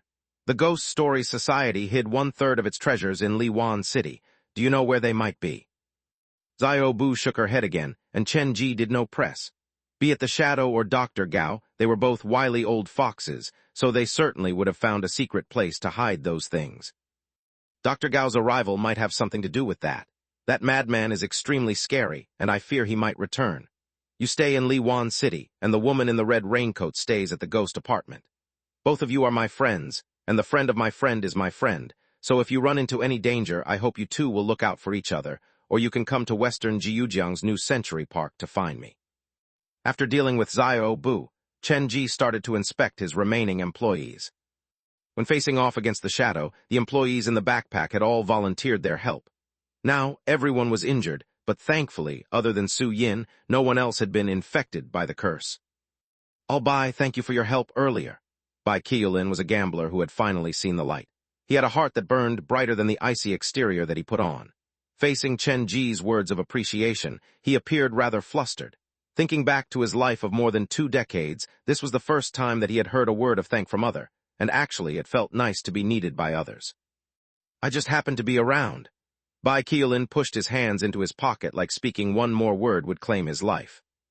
No matter what, if not for you this time, every one of us would have been harmed. Su Yin had blocked the shadow, and Bai Qiulin had grabbed Chen Ji and the backpack to escape. They had split up their work nicely, and if there was a problem with any section, the one standing there would either have been the shadow or Dr. Gao. This type of high-intensity battle was beneficial to Bai Qiulin. The redness around his heart had started to spread, and he could unleash around 30% of Chengqing's power. The corner of his shirt and pants started to color with blood stains. Bai Qiulin was steadily heading toward becoming a red specter. Compared to Su Yin, his progress was a lot easier. He possessed Chengqing's heart, so he did not need to find a breakthrough. By consuming more baleful specters, eventually, he would turn into a red specter. Actually, after doing some inventory, Chen Ji had gained a lot from this mission. Su Yin had officially become a red specter, and Bai Qiulin had evolved into a half-red specter. Zhang Ye had consumed the heart of the glutton woman, and she also had in her possession half the heart of something that appeared to be greater than red specter. When she reawakened, she would be even scarier. The power of his employees had improved, and Chen Ji had even gained a new batch of employees. A bunch of lingering spirits and baleful specters with special powers, and a red specter who was converted by Zhang Ye, the headless woman. The key point was that Chen Ji had gained the friendship of Xiao Bu and the woman in the red raincoat. The haunted house might welcome 2 new red specters in the future. If I see my haunted house as a mission scenario, then its current level should be around 3-star and 4-star, perhaps closer to 4-star than 3-star. After checking up on his ghost employees, Chen Ji ran to find the living employees. To expand the haunted house, over-reliance on ghosts would not work. He needed a few living employees as well. The mixing of living and dead employees would definitely bring the visitors a wonderful experience. Chenji found Scissors, the drunkard, the doctor, and the unconscious Li Zheng on the first floor. Where is Jia Ming? Chenji was cautious about that young man who had been possessed by the shadow for multiple years. He certainly knew a lot of the shadow's secrets. When you were fighting, he dragged the police officer and started to run madly down the stairs. We saw how strangely he was acting, so we followed him downstairs. When the shadow summoned back his full strength to nurture the ghost baby, Scissors and the drunkard had regained their freedom, but there were black lines that represented the curse remaining on their bodies. Chenji picked up the handcuff around Li Zheng's wrist. Thankfully, he had cuffed himself together with Jia Ming to prevent the latter's escape. Otherwise, with Jia Ming's personality, he would not have dragged Li Zheng to escape unless it was necessary. That man got the key and ran. He sure moves fast. Jia Ming and the student known Bai Yi had escaped. Chenji felt like there was a need to detain them because they knew too many things that they should not. He might have thought that way, but of course, Chenji would not voice that in front of others. He used his yin-yang vision to examine them and realized that their condition did not look that good. There were black lines moving in their eyes. It appeared like they were cursed. Scissors and the drunkard's situation was better. They had consumed the blood vessels prepared for red specters at the hotel, and their bodies had undergone some unique changes. Chenji could sense that their body temperature had dropped to a lower temperature than normal. The doctor's condition, though, was less than optimistic. Due to the curse mixed together with the poison that he had drunk earlier, his muscles had started to atrophy. Even though he could still walk, it appeared like he had aged at least a decade overnight. In a way, we have survived a tragedy together. You know many things about me, and I know about the secret in your heart. Currently, you guys are cursed, and I can't let you wander about just like that. How about this? You can stay with me for now, and I'll send you back to your home after I help you cure your body of the curse, and after you feel better. The responsible Chenji suggested an option for everyone. There's no need for you to take on the responsibility like that. It was our choice to enter Liwan City. Furthermore, if not for you, we would have died already. You've saved us so many times, and we cannot repay you for what you've done. How could we trouble you anymore? The drunkard had woken up from the alcohol a long time ago. His mind could not have been clearer. If you do not remove the curse, your lives will constantly be in danger. We've been through too many things together, and I cannot stand by, watching you being tormented by the pain and illness. Chenji already collected all of his employees. He patted his backpack. We've been saved multiple times by you, and now you're asking us to occupy your home. It really does not sound right, Scissors said. How about this? If you need any help from us, we will stop at nothing to help you. Do not say no, this is the only thing we can do. Yes, you're going to help us remove the shadow's curse. You're going to save our lives again. The drunkard and the doctor both turned to Chenji. I operate a haunted house, and as you must have noticed by now, I have the most professional of actors in my team. I don't need any more help. Chenji appeared rather troubled. But we cannot just occupy your kindness without doing anything in return. At least give us some job that is within our ability. Since they had already said that, it felt wrong for Chenji to deny their insistence. He could only force himself to accept. Okay, but first things first, you are not going to help me for free. I will provide all of you with the standard payment. After all, you need to look after your family, and you'll need money to survive. This is the only requirement I have. I hope that you won't reject it. Hearing that from Chenji, the few felt a warmth suffusing through their hearts. Their appreciation toward Chenji was as sincere as it could be. Boss Chen is such a saint. Chapter 678, Little Boy. My haunted house in Jiujiang is quite reputable. Search for it online if you don't believe me. It is the best place to work if you're in the theme park business. When we return, I'll give you the necessary training, and I hope that you'll eventually fall in love with this career. After the ghost employees, Chenji also gained 3 living employees. Unlike Xiao Gu and Su Wan, these 3 knew about what had happened in Liwan City, so their way of thinking was different from normal, and Chenji would not worry about letting them help him handle the underground scenario. This world is not as simple as it looks. The reason I did not want the rest of you to help me earlier is because my haunted house is a resting place for some homeless spirits, so. We understand. The few understood Chenji's concern. After witnessing the strange phenomenon at Liwan City, they could understand Chenji's issue fully. That would be perfect. Chenji decided to arrange them to oversee the underground scenarios and deal with emergencies. As the haunted house continued to expand, the underground scenario would only get bigger, and so would the number of visitors that they would receive. Chenji could not handle all that alone. After the sun rises, you should rest for a while and go report your safety to your family. Chenji said that and turned to look at Scissors and the doctor. One of you came to find your elder brother, and the other came to find your wife. Afterward, I'll lead you on a search around Liwan City. Hopefully, we can find them. Hearing that Chenji wanted to help them find their family, Scissors nodded heavily in appreciation, and even the doctor's expression softened in that moment like a huge boulder had been eased from his heart. Thank you. It's what I should do. Scissors and the doctor did not have any family left, but it was different for the drunkard. It was a pure accident that he had gotten the last bus on Route 104. From a certain perspective, he was no different from a normal individual. My house is in Xinhai City. After the curse on me is somewhat under control, I wish to go home. The drunkard scratched his head. I might not look like it, but I come from quite a wealthy family. However, after my mother passed away, the relationship between me and my father has turned a bit icy, so I've been living alone in Jiujiang all these years. After what happened tonight, I think I've understood something. Life is too strong for regret. I think I want to go home to have a chat with my father. Wait, you're a rich young master. Scissors and Chenji really did not expect such a background from the drunkard. Don't you think it's quite rude to call people that right before their face? The drunkard held his forehead. He could already see how interesting his future would be. We should start this over. My name is Zhang Jingjiu. As you can see, I'm not that good with liquor, but for some reason my clients like to call me wine bibber. I dabbled in real estate and white wine sales. I do have a name given to me by the orphanage, but I do not like it that much, so you should just call me Scissors. Both Scissors and drunkard made simple introductions. When it was the doctor's turn, he shook his head like he had something that he was not yet ready to share. Chenji did not dwell on this for too long. They followed Xiao Bu back to Liwan City to meet up with Fan Chong. Boss Chen? Fan Chong was overjoyed when he saw Chenji. But underneath that happiness was a worry. He had no idea what had happened to his brother, Fan Dade.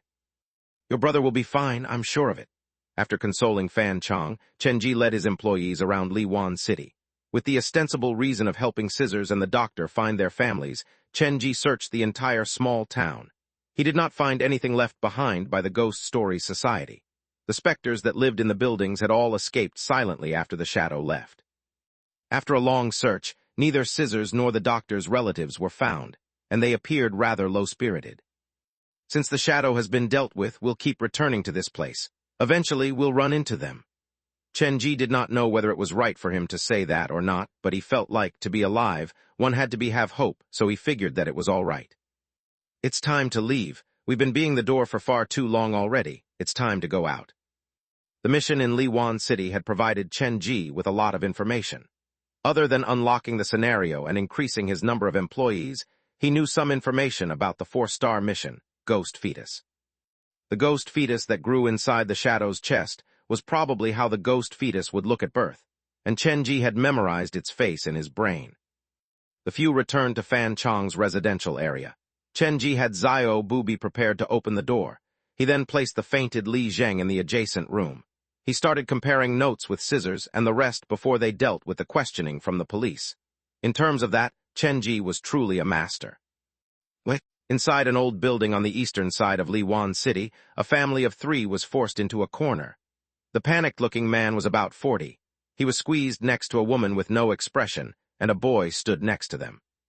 The shadow is already dead. What are we still doing here? If you're that interested in them, just kill them, or you wish to continue the game of hide-and-seek. Bai squatted on the ground while holding a knife. A thin young man stood next to him. I will repeat myself, I am different from you. Jia Ming held the boy's face and studied it closely. Yes, it is him. What are you talking about? Bai walked over, and that scared the boy for quite a bit. When the shadow was possessing my body, he did many crazy things, and because of that, I knew quite a bit about the shadow's secret. He once tried to place part of his body inside the mother core, and used that to try and determine the maximum threshold of curses and resentment a living human could contain. In my memory, he succeeded twice. The one time led to the creation of the ghost fetus, and the other time created a little monster. Jia Ming's eyes that looked at the boy and the unfeeling woman were creepy. You're saying that this boy is part of the ghost fetus? Bai had no idea what Jia Ming was up to. The only reason he had agreed with work with Jia Ming was because the latter knew many of the shadow's secrets. After the successful trial, the shadow pulled back the curse and resentment, but even so, there must be some remnants inside the boy. He possesses the curse with the same origin as the ghost fetus. Thus, he should be able to sense the fetus location. Just because of that, we have reason to bring him with us. Are you sure? This boy looks a bit too normal. This is the best disguise. If not for his mother, I really wouldn't have recognized him. Jia Ming picked up the man and told his parents, "It is because of this boy that we're not going to kill you, but I hope you'll listen to our orders and help us to train this boy, to make him understand how to control the resentment and curse inside him." "No problem," the man promised quickly. He lowered his head and venom coursed through his eyes. "Let's go then. I know the location of the other door in eastern Jiujiang. We can leave from there." After saying that, Jia Ming led them into the blood fog. Chapter 679, Mayor's Will. After comparing their testimonies and making sure there were no issues, Chen Ji gathered all the living humans together. "Xiaobu, you can open the door now." Other than her 2 arms, Xiaobu had found most of her body. She stood before the door and various bad memories rose in her mind. The blood fog around Liwan City pulsed, and it surged into the basement. Entra-like objects crawled out from the blood-red ground and poked themselves into the half-open door. About 10 seconds later, the old and broken door seemed to recover on its own, and only 2 empty corners remained. "Be ready, we only have 1 minute. If we fail to escape, then we'll have to wait another day."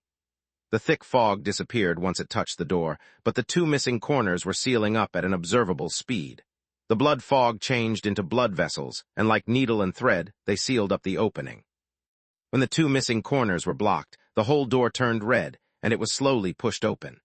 It was clear that opening a door that had gone out of control had taken a great deal out of Xiaobu, so Chen Ji and the rest focused their attention. The blood-red door was connected to the ground, and the blood vessels on the door seemed to come alive. Strange noises came from the buildings around them, and in that condition, the door was completely open. Quick, the drunkard was the first out, carrying Li Zheng on his back. Then came the doctor, Fan Chong, and Scissors. Carrying 2 bags, Chen Ji was at the back. When he left, he turned to look at Xiaobu. "If you run into anything you can't handle, remember to come and find me. I'm at Western Jiujiang's new Century Park." Taking a step out the door was like plunging into the deep ocean. There was a temporary distorted sense of gravity, and the eyes needed a few minutes to adjust to the new sight. When Chen Ji reopened his eyes, the door behind him was already shut, and the group of people was squeezed inside an abandoned basement. "Hey, wake up!" Escaping from the nightmare world, the group felt as if they had been given a new lease on life. For normal people, it was indeed an exciting night.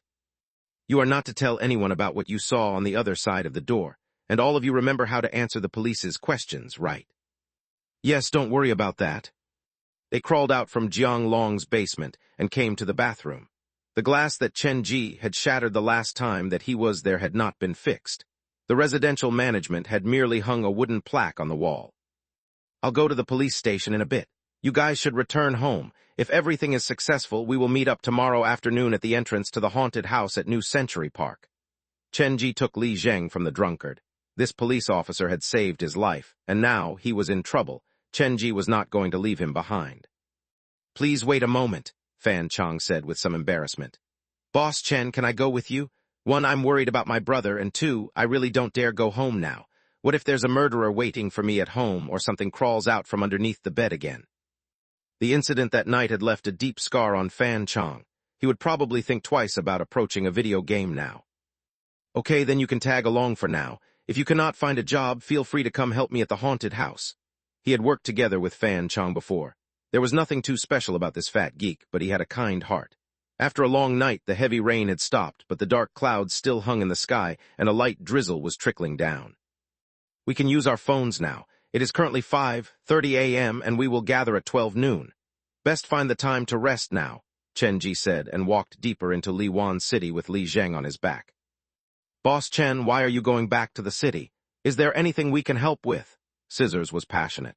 He seemed to see traces of his elder brother in Chen Ji, and that was a sincerity that was rare nowadays.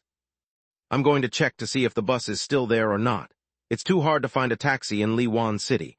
I feel like it's best for us to just drive the bus away," Chen Ji suggested casually, like this was something that happened every day. "You want to drive the haunted bus away with you?" It made some sense on a certain level, but something just did not feel right about it. "Not using it will be a waste. The shadow used it to entrap us, but now that the shadow is dead, we should inherit its things," Chen Ji said in a sincere tone. There's not absolute morality to object. It mainly depends on who is using it. As long as one possesses a kind heart, everything will be fine. But won't we be stopped by the police if we take the bus on the road? The doctor asked a logical question. That's why we need to move before the sun comes up. When they spoke, Chenji already reached the location where the hearse had last been located, but to his surprise, the hearse was missing. Is it because I drove the vehicle into the world behind the door? Is the hearse abandoned behind the door? Chenji did not get it. In his mind, the blood door's influence only acted on humans and ghosts. It should never affect inanimate objects. Is this something to do with the hearse itself? Or is my understanding of the world behind the door still lacking? Chenji made the decision to try to get the hearse back the next time that the door was open. Seeing that the hearse had disappeared, both the drunkard and the doctor sighed in relief. At least they would not need to ride on a haunted vehicle back home. They walked down the street for a very long time before they spotted a taxi. After the driver stopped, he finally noticed that they were carrying a fainted police officer, and his soul almost escaped from his body from the scare. "Sir, there's quite a few of us. Do you mind if we squeeze in the back?" Of course not, of course not. Where are you going?" "Drive them home first, and drop me off at the city police station." Of course, of course." Perhaps it was fear or something else, but the driver drove so fast. After dropping the other passengers home, it was already daylight. Fan Chong, who was seated in the front, was asleep. Li Zheng was still unconscious, and other than the driver, Chenji was the only one awake. He looked out the scenery flying past the window and took out the black phone. He clicked open the message. "Congratulations, Spectres favored, for completing the 3.5-star trial mission, Liwan City. Mission completion rate 94%. Obtain the hidden reward, the mayor's will. Liwan City is a town held in the palm of a devil. Only one who is crueler than cold-blooded murderers and scarier than despairing specters, the most cunning, despicable individual, will obtain this reward. The mayor's will. Congratulations for becoming the new owner of the town. After the haunted house breaks through the stage of maze of terror and reaches a new height, you will receive a chance to open a branch with Liwan City as the background. The actual details will be given after the official unlock is available." Chenji was stunned when he saw the message. "I've already dug up 3 feet under Liwan City, but the completion rate is still not 100%. Anyhow, this reward is quite interesting." After another 2 expansions, the haunted house would reach a new level, and it was then that Chenji could use the mayor's will and open a branch in another city. This is somewhat of a safety net, but for now I should focus on the haunted house at New Century Park. After I've found my parents and everything settles down, the other plan can come. Chenji slid down the screen and clicked open the other messages. Chapter 680, opening a 3.5-star scenario. Congratulations, Spectres favored, for completing the 3.5-star trial mission. An all-new scenario, Liwan City, has been unlocked. Liwan City 3.5-star scenario. This scenario comprises of Liwan residential area, Liwan private hospital, the junction, Smiling Dog, the elevator going to the second-floor basement, Midnight Hotel, and so on. Since this scenario is immensely large, please choose carefully whether to unlock it to the public. Congratulations, Spectres favored. You've successfully rescued 4 innocent individuals and thus obtained the additional reward, Jack the Ripper apparel. He is the world's most famous serial killers. Nothing is known about him. He never leaves any evidence of his crime other than the dead bodies. Not even his race or gender have ever been determined. Jack the Ripper apparel, coat of fog. This coat can shield your face, your body shape, and all the crimes that you have committed. Jack the Ripper apparel, black envelope. Jack once stored his victims' organs in an envelope and mailed it to the local paper's office. Jack the Ripper apparel, lucky scissors. These bloodied scissors have nothing to do with good fortune, but that is simply how they are named. Jack the Ripper apparel special effect, surgical transplant. On the night of heavy fog, the apparel's set effect will be activated. Perfect transplant requires deep experience in surgery, but if you're successful, you'll inherit the transplanted talent. Seeing that the black phone showed that he had saved 4 innocent victims, Chenji sighed in relief because that perfectly matched the 4 that he had saved. After ensuring that they were all innocent, Chenji could let them work at the haunted house without worry. Counting the apparel for Dr. Skullcracker and the headless nurse, this Jack of Ripper outfit is my 3rd apparel set. Studying the hammer in his backpack, Chenji knew very sure that these sets were not as simple as they seemed. The biggest difference between them and the costumes at the haunted house was that they were probably the real deal. Lucky Scissors, after I'm done inspecting them, I can lend them to Scissors first. He should appreciate this character. Putting the black phone away, Chenji had a satisfied smile on his face. Other than the reward provided by the black phone, he had earned quite a lot from Liwan City. Yandanian's comic was full, and the old employees were now going into overtime to train the newcomers.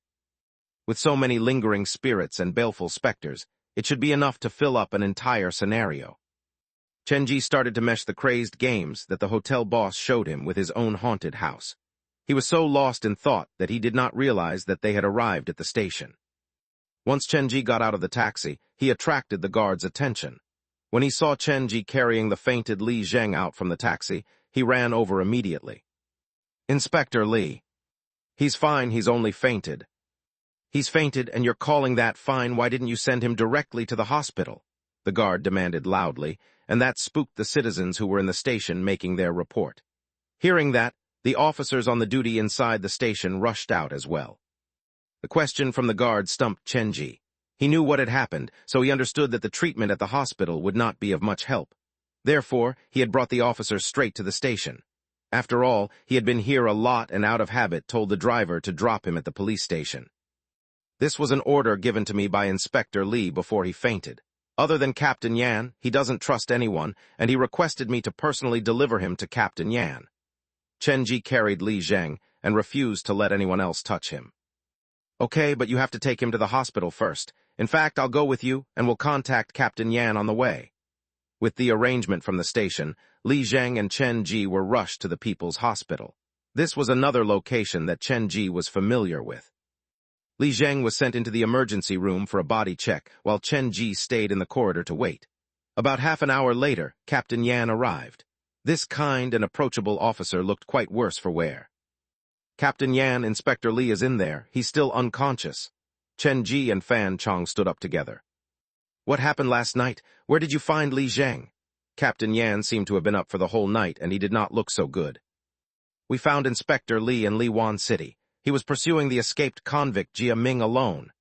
Chenji knew the theory of accidents coming from the mouth, so he only gave Captain Yan a brief summary of the events. "This is strange. Why would Li Zheng operate on his own? In fact, we even lost contact with him at some point. I cannot believe that an inspector with decades of experience would do something as rash as that."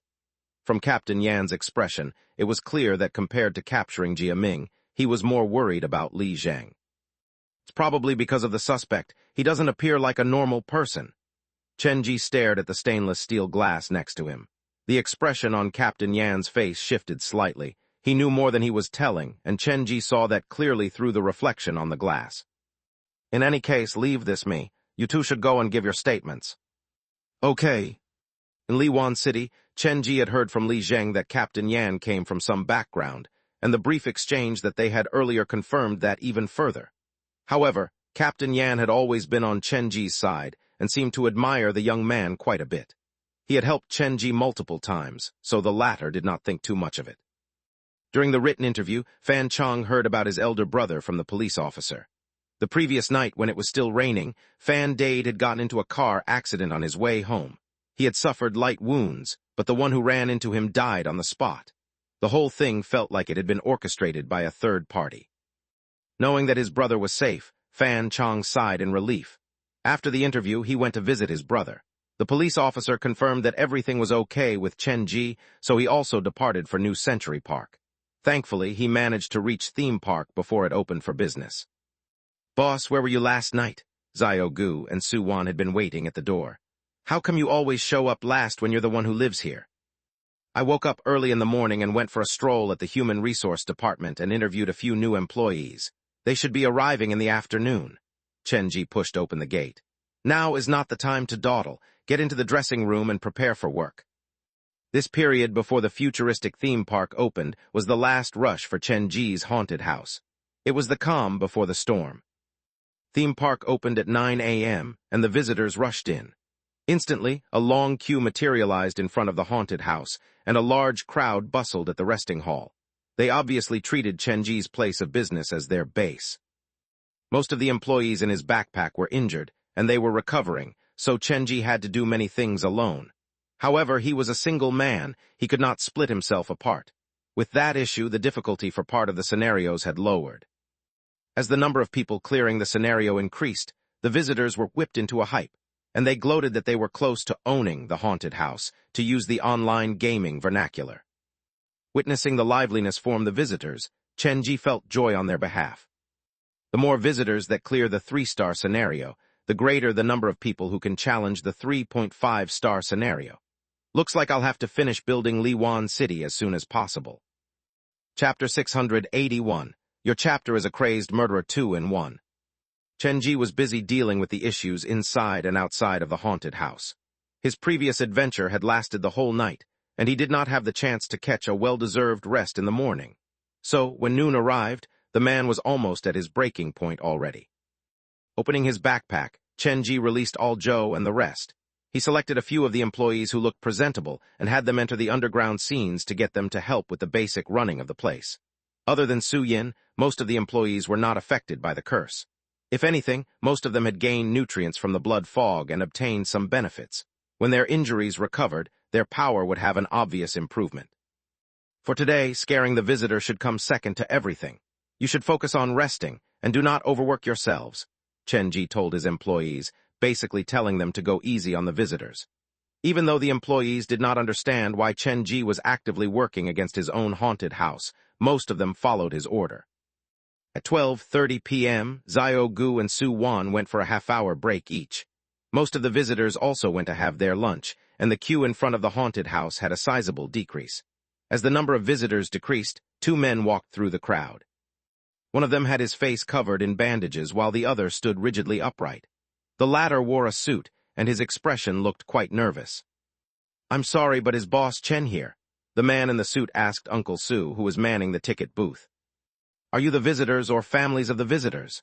When Uncle Su saw the man's bandaged face, his heart skipped a beat, and his first thought was that Chenji had created more trouble. "We're here to work. Boss Chen should have informed you about us, right?" "Oh, are you the new employees? Okay, please wait here a moment, I'll go give him a call." Several minutes later, Chenji walked out from the haunted house. He was given quite a shock when he saw his 2 guests. These 2 were completely different from how he remembered them. Half of Scissor's face was covered in bandages.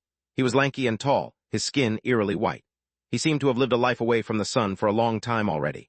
The impression that he gave off was not that of a murderer but a man suffering from a serious illness. Whereas the drunkard, Zhang Jingju, was the complete opposite of Scissors.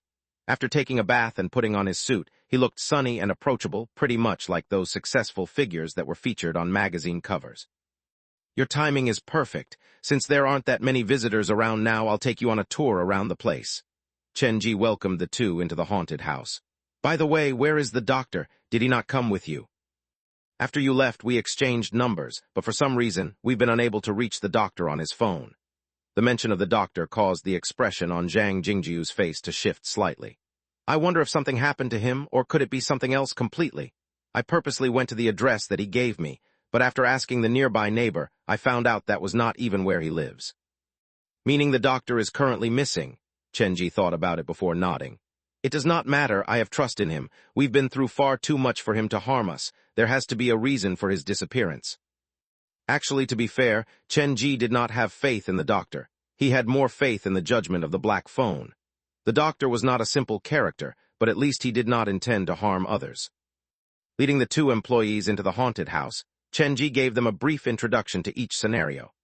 Unlike Xiao Gu and Su Wan, Chenji planned to cultivate them to become full-fledged workers at the haunted house, instead of having them just looking over a single scenario. "When we resume working after lunch, I suggest the 2 of you follow the visitors and experience all of the scenarios in my haunted house, starting from the 1-star scenarios." Chenji used the kindest and friendliest tone to deliver the sentence to Scissors and the drunkard, who still had no idea how cruel it was. "Since you are going to work here in the future, there is no way you can be scared of the things here." "Don't worry, we will try to do our best," Scissors and the drunkard promised easily. Perhaps from their perspective, since they had survived some place like Liwan City, what else could possibly scare them in this world? "Perfect, in that case, you should enjoy yourselves as the visitors this afternoon." Chenji did not arrange a mission for Scissors and the drunkard. He merely told them to follow the other visitors. That was the best way for them to grow. The lunch break was soon over, and Scissors and the drunkard began the most memorable day of their lives. Hearing the screams and yells that came from the scenarios, Chenji scratched his chin. They're still too easily scared, still too unqualified to be haunted house workers. I'm afraid that before they can scare the visitors, they will be scared witless by their colleagues. However, I need to start using Liwan City's scenario soon, so I have to train them as fast as I can. While Chenji was thinking, Uncle Su's voice came in from outside, and Chenji immediately jogged out to answer the summons. Uncle Su stood next to Director Luo at the entrance, and they seemed to have something to tell Chenji. Director Luo, why have you decided to personally come visit me today? Chenji was surprised. Is it because the futuristic theme park has launched some kind of new tactic? The futuristic theme park's people is gearing up for their promotion and launch, but I'm here today to talk to you about something else. Director Luo waved at Chenji, and the two wandered to a more secluded area. Chenji, I've been looking through the little app that we designed earlier. I noticed that quite a number of visitors have cleared the 3-star scenario. In fact, some of the visitors are close to clearing all the scenarios at the haunted house. If this continues, your haunted house will be completely cleared before the futuristic theme park even opens its door. When that happens, the attraction that the haunted house has on the visitors will drastically decrease. And with the under-the-table work done by the people from the futuristic theme park, the situation does not look that optimistic for us. Director Luo had been in the business for many years. Even though he did not have the appearance, he was actually quite a wily old fox. The biggest attraction at our theme park thus far is that no one has ever achieved a full clear of your haunted house, so I hope you can increase the difficulty of all the scenarios. I know this will be a big challenge for you, but currently we are left with no other choice, and if we are not to surrender, this is the only thing that we can do. Director Luo, you're here for that? Chenji was surprised that Director Luo's way of thinking was similar to his. Don't worry, I was purposely going easy on the people today. You did that on purpose, but with the number of visitors clearing the scenario increasing, how will that be good for us? Director Luo had great faith in Chenji, but he really could not imagine why he would do something like this. Yes, the more people who cleared the 3-star scenario, the greater the number of people who could enjoy the scarier, newer scenario. If no one challenges the newly opened scenario without even hype, it won't be good for our promotion, Chenji explained in a calm voice. A new scenario. Director Luo grasped the main point of what Chenji said immediately. You have finished building a new scenario. Most of the ideas and material were prepared by my parents, so I merely needed to assemble them. Don't worry, I guarantee that this new scenario will be scarier than all of our existing scenarios. Chenji looked at Director Luo. Without the need to say anything else, the two shared a mysterious smile. Okay, then continue doing what you're doing. If you need anything, come and tell me. I will try my best to cooperate with you. Director Luo felt much better, and he left holding the document in his hands. With such a boss that will pour everything into theme park, how can the visitors fear for a lack of joy to be found? Chenji returned to the haunted house. He bustled both above and below ground. While he followed up on Scissors and Zhang Jingjiu's status, he made sure that nothing happened to the visitors in the scenarios. At 6:30 p.m., the haunted house sent away the last batch of his visitors. Chenji had Su Wan and Xiaogu leave first before coming to the steps. Scissors and Zhang Jingjiu were lying weakly on the ground, and their consciousness was flagging. In reality, they had a clear memory of themselves fainting inside the haunted house. When they said a silent prayer that they would be given a release from experiencing the haunted house anymore, they opened their eyes and realized that they were still inside the haunted house. They glanced at the time on their phone, and it told them only 10 minutes had passed since they fainted. After a few more rounds of torture, they had gotten somewhat desensitized to the scares. Even though their faces were still paper white from the spooks, at least they stopped fainting. So, how do you feel? Chenji passed the 2 bottles of mineral water. He planned to cultivate Scissors and Zhang Jingjiu as employees, so to prevent accidents from happening to them, Chenji had purposely asked Dr. Wei's group to follow them, to provide medical attention whenever necessary. I really can't say. It feels like no matter what kind of trial life throws at me in the future, I can smile in its face and conquer it. Zhang Jingjiu recovered quite nicely. He tried to twist the cap of the bottle open with his shaking hands, and he failed after multiple tries. What about you, Scissors? How come it feels like I was more comfortable in Liwan City? Perhaps there really is a maniac hiding inside me. Scissors held his face in his hands. Before going there, he really did not expect Chenji's haunted house to be so scary. The wounds that were slowly recovering on his face almost bled from the scares. Very good. Now that you've experienced things from the perspective of the visitors, I'm going to bring you to experience everything again from the perspective of the employees. Chen Ji stood up and pulled over a trolley from the resting hall. What, again? Scissors and Zhang Jingju squeezed together, comrades of fear. If you are unable to move, I can push you around with this. Don't worry, it's very safe. I've been running this place for almost a decade already, and nothing huge has happened yet. With the urging from Chen Ji, Scissors and Zhang Jingju re-entered the haunted house. However, their visit this time was different from their previous visits. Chen Ji started to teach them how to scare the visitors. Haunted house actors have next to no script, so one's acting skills become even more important. You have to really see yourself as the character you're playing so that the presence can naturally flow out from you. From learning how to pick the best cover to applying mouth-to-mouth resuscitation skills. From learning how to use the small mechanisms that littered the haunted house to understanding the psychology of a maniac. Scissors and Zhang Jingju only then realized how much one needed to know to be a qualified haunted house worker. It is getting late. You should go back home to take a rest. Come earlier tomorrow, and I will arrange some tasks for you to do to have you really understand the joy and allure of working at a haunted house. Once Scissors and Zhang Jingju left, Chen Ji sent them a bonus each. It was counted as the overtime fee. After a day and night without rest, Chen Ji's body reached its limit. He set the alarm and collapsed into bed. At 4 a.m. the next morning, Chen Ji was woken up by his alarm. He picked up the white cat that had crawled to curl beside his pillow from the bed and quickly switched open the black phone. 3.5-star scenario, Liwan City completed. Warning, the interior space of the haunted house is full. Please expand as soon as possible. There is a need for another expansion so soon? Just how big is Liwan City's scenario? Chen Ji's haunted house had just been upgraded to a maze of terror. After another 2 expansions, it would upgrade to the next stage. I will leave the expansion until later when it's more convenient. For now, I should go check out the new scenario. The earlier the scenario was open to the public, the better it would be for Chen Ji. He put on his clothes, carried his backpack, and rushed underground. The path that led to Liwan City was next to Coffin Village. The 2 scenarios was adjacent to each other, but this new scenario was bigger than Coffin Village and the 3rd sick hall combined.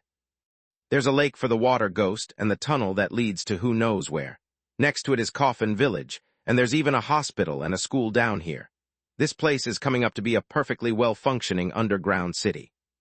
Walking down the street, the buildings around Chen Ji grew downward instead of upward. There were basements, and most of the underground layout was interconnected, forming a maze of its own. Out of concern for the visitors' safety, Chen Ji checked all the buildings one by one.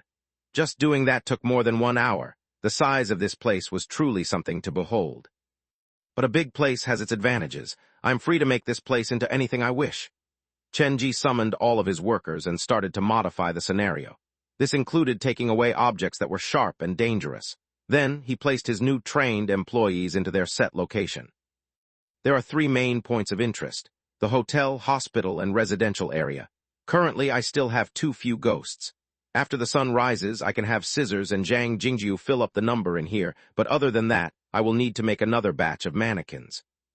Scariest thing about the hotel was the hidden room behind the fridge. Unfortunately, the gluttonous woman had been killed already, and a big element of fear had been lost. Chen Ji was trying to figure out a way to salvage that. He planned to recover Liwan City to an authentic state as much as he could, to create the sense of despair where around every corner lurked a specter, and every turn led to a murderer. The other scenarios have less than 10 scary points, and I've already placed more than that in Liwan City. With such a high frequency of scares going around, I wonder if the visitors will be able to survive this. Chen Ji was satisfied with his work at Liwan City. He worked in there until 8 a.m. When he entered the scenario, his comic had been bulging with content, but when he left, it was practically blank. Yesterday, there were so many people who cleared the 3-star scenarios. While their guard is down, there will definitely be many willing volunteers if I release the news that a new 3.5-star scenario is open to the public today. If I'm lucky, I might get some trolls among them. It would be best if there are people sent by the futuristic theme park. Leaving the underground scenario, Chen Ji took a cold shower and prepared to start his business. Today was the first day that Scissors and Zhang Jingju started their work, and they arrived very early. Boss, there's something that I need to inform you about. Zhang Jingju was still wearing his suit, looking very formal. I still cannot contact the doctor. It feels as if he has disappeared. I know, for now, let's not worry about him. Chenji led the two into the dressing room. There's no need to stand on ceremony, just treat this as your own home. Using the talent that he had got from the black phone, Chenji demonstrated his great skill in makeup to his two new employees.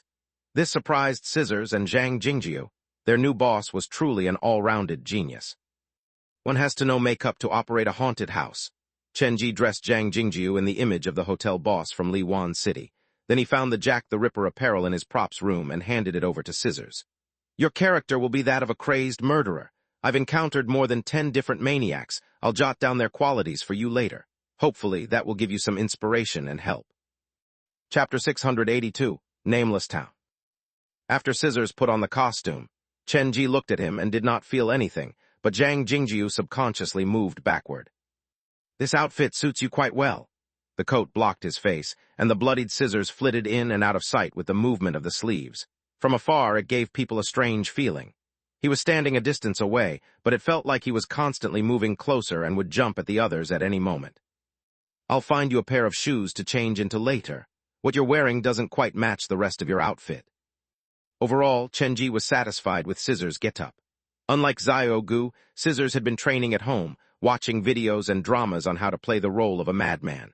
He also had first-hand experience at Liwan City. Now, in terms of both presence and mannerisms, it was very similar to a real madman. It was hard to describe in detail, but there was a fear that would form when one was in his presence. After a while, Su Wan and Xiaogu arrived. Inside the dressing room, Chenji made the official introduction. We're going to be colleagues in the future, so we should help each other. Su Wan is my most experienced worker, so if you have any questions, you can ask her. After putting the makeup on Xiaogu and Su Wan, Chenji had them enter their scenarios to prepare before going to the main control room to find the walkie-talkie and ear mics, and handing them over to Zhang Jingjiu and Scissors. There's surveillance in the control room, so if there's an accident, I will give you orders through these devices. Now you should follow me to enter the scenario. Chenji led them into Liwan City. Walking down the street, Scissors and Zhang Jingjiu had a surreal feeling, but based on their trust in Chenji, they did not ask too many questions. Jingjiu, I need you to stay inside the hotel to play the boss for now. You still need more training in scaring customers, so do not actively engage them unless necessary. Chenji had confidence in his haunted house, so he knew that those who had managed to clear 3-star scenarios would not be easy scares. They were more experienced than his new employees. Then what should I be doing? Zhang Jingjiu rubbed his hands together. It was his first day of work and he felt like doing something. He was quite excited. Just listen to my orders, I will arrange tasks for you to do. Chenji said that and turned to look at Scissors. Temporarily, you should stay around the residential area. Just be free, but be mindful of these 3 things. 1, do not make any physical contact with the visitors. 2, the safety of the visitors is the most important. 3, remember to protect yourself. Protect myself? Scissors had a bad feeling forming in his heart. After assigning them their roles, Chenji exited the underground scenario. He purposely changed into new clothes. He looked clean and sharp, like the sunny big brother from next door. Uncle Su, you sure are early today? Chenji exited the haunted house and ran into Uncle Su outside. He greeted the senior worker cheerfully. Director Luo said that you might some new ideas, so he had me come here to assist you as much as I can. Uncle Su saw the new get-up on Chenji, and for some reason, he felt weirdly unsettled. Now is the crucial period for the contest between us and the futuristic theme park, so you'd better not do anything that's too over the line. Don't worry. That was all the assurance Chenji gave Uncle Su. Then he pulled out the wooden board that he had placed at the resting hall. He had used the same board to announce the opening of Coffin Village, and this time he was going to use it again. Naming the scenario Liwan City might cause some dissent with the locals. Perhaps I should leave it nameless. That is quite a catch as well. Chenji called the new scenario Small Town and leaned the board against the ticket booth. It was simple, and to the point, exactly what Chenji was known for. You're planning to open a new scenario. Uncle Su saw the 2 words on the board, and he frowned. Chenji had been releasing new scenarios too fast for the support team to catch up. Yes, it won't be too scary. You can see it as a kind of buffer. The difficulty is only 3.5 star. The main purpose is to lay the foundation for the later 4-star scenarios. Chenji took out his phone and logged into Director Luo's app with the admin account and released a new announcement. New scenario open to public. When fear soaks into your marrow and nightmare becomes reality, you'll realize that you are unable to find the way to leave this small town. In the few minutes after Chen Ji released the announcement, there were already more than 3,000 clicks. Some loyal people even shared the announcement on various sites, and the comments kept coming. With each refresh, the page was covered in new comments. Wait, wasn't a new scenario released a few days ago? How come I feel like I just came back from your place? Don't you lie to me. You're pumping these out like crazy. There's no time to waste. Secretary Liu, get me a ticket back to the country immediately. This introduction is rather general. I wonder what kind of theme this new scenario will be based on. I will enjoy the demise of you people from the safety of my home. This is an young boys and girls who like to visit the haunted house. Perhaps Jiujiang Medical University is where your future will shine. The theme park opened like usual at 9 a.m. Once the gates opened, many young people rushed toward the haunted house. Whenever I feel the passion on these visitors' faces, I feel so lucky that I am in such a business. Chenji helped Uncle Su sell the tickets at the entrance. Most of the visitors that had rushed forward were first-time visitors, and they asked to visit the low-level scenarios. They were excited because this was their first time.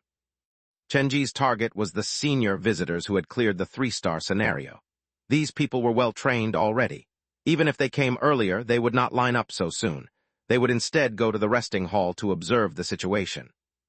Even though Chenji had been missing from his live stream lately, and it had been some time since he last uploaded a video, those who had read through the haunted house's info knew who he was.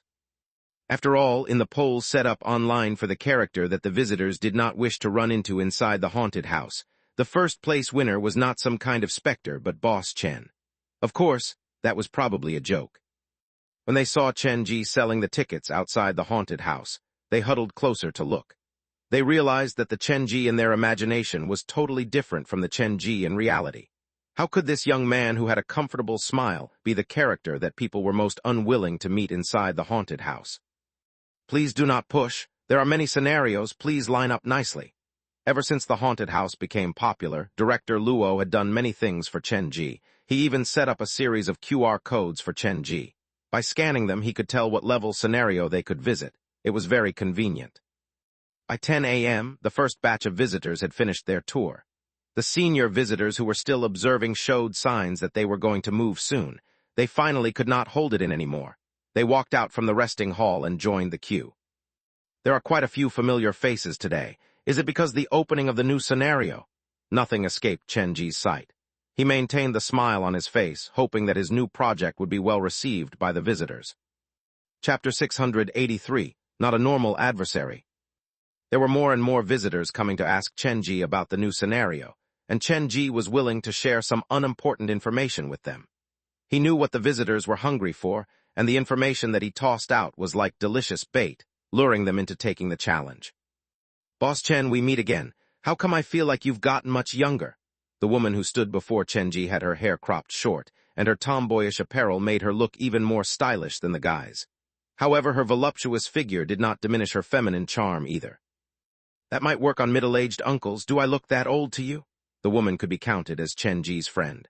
Her name was Yi Xiaoxin, a blogger that specialized in reviewing haunted houses. She had more than 1 million followers. When the people from Tian Teng Medical Hospital came to visit, she had joined their group, and after she exited, she had practically closed in on herself on the spot. I would never waste time on ingratiating words. I really do think you look much younger. Yi Xiaoxin took out her phone. Give me a ticket to the underground morgue. I plan to review that scenario today.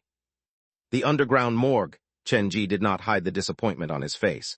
Aren't you going to consider challenging my new scenario? It's fun. No thanks, I'll wait for the guide to show up online first. Yi Xiaoxin tossed her hair back handsome. Then, as if reminded of something, she added, by the way, there is a group online purposely gathering and sharing the pictures of the scenarios inside your haunted house. Are you sure that you don't want to do something about that? I have a feeling this is a concerted attack against you. It'll be fine. I see it as free advertisement. Chenji had Tong Tong's help, but since there were too many scenarios, Tong Tong could not handle too many things, and of course, this also had something to do with Chenji purposely going easy on the visitors.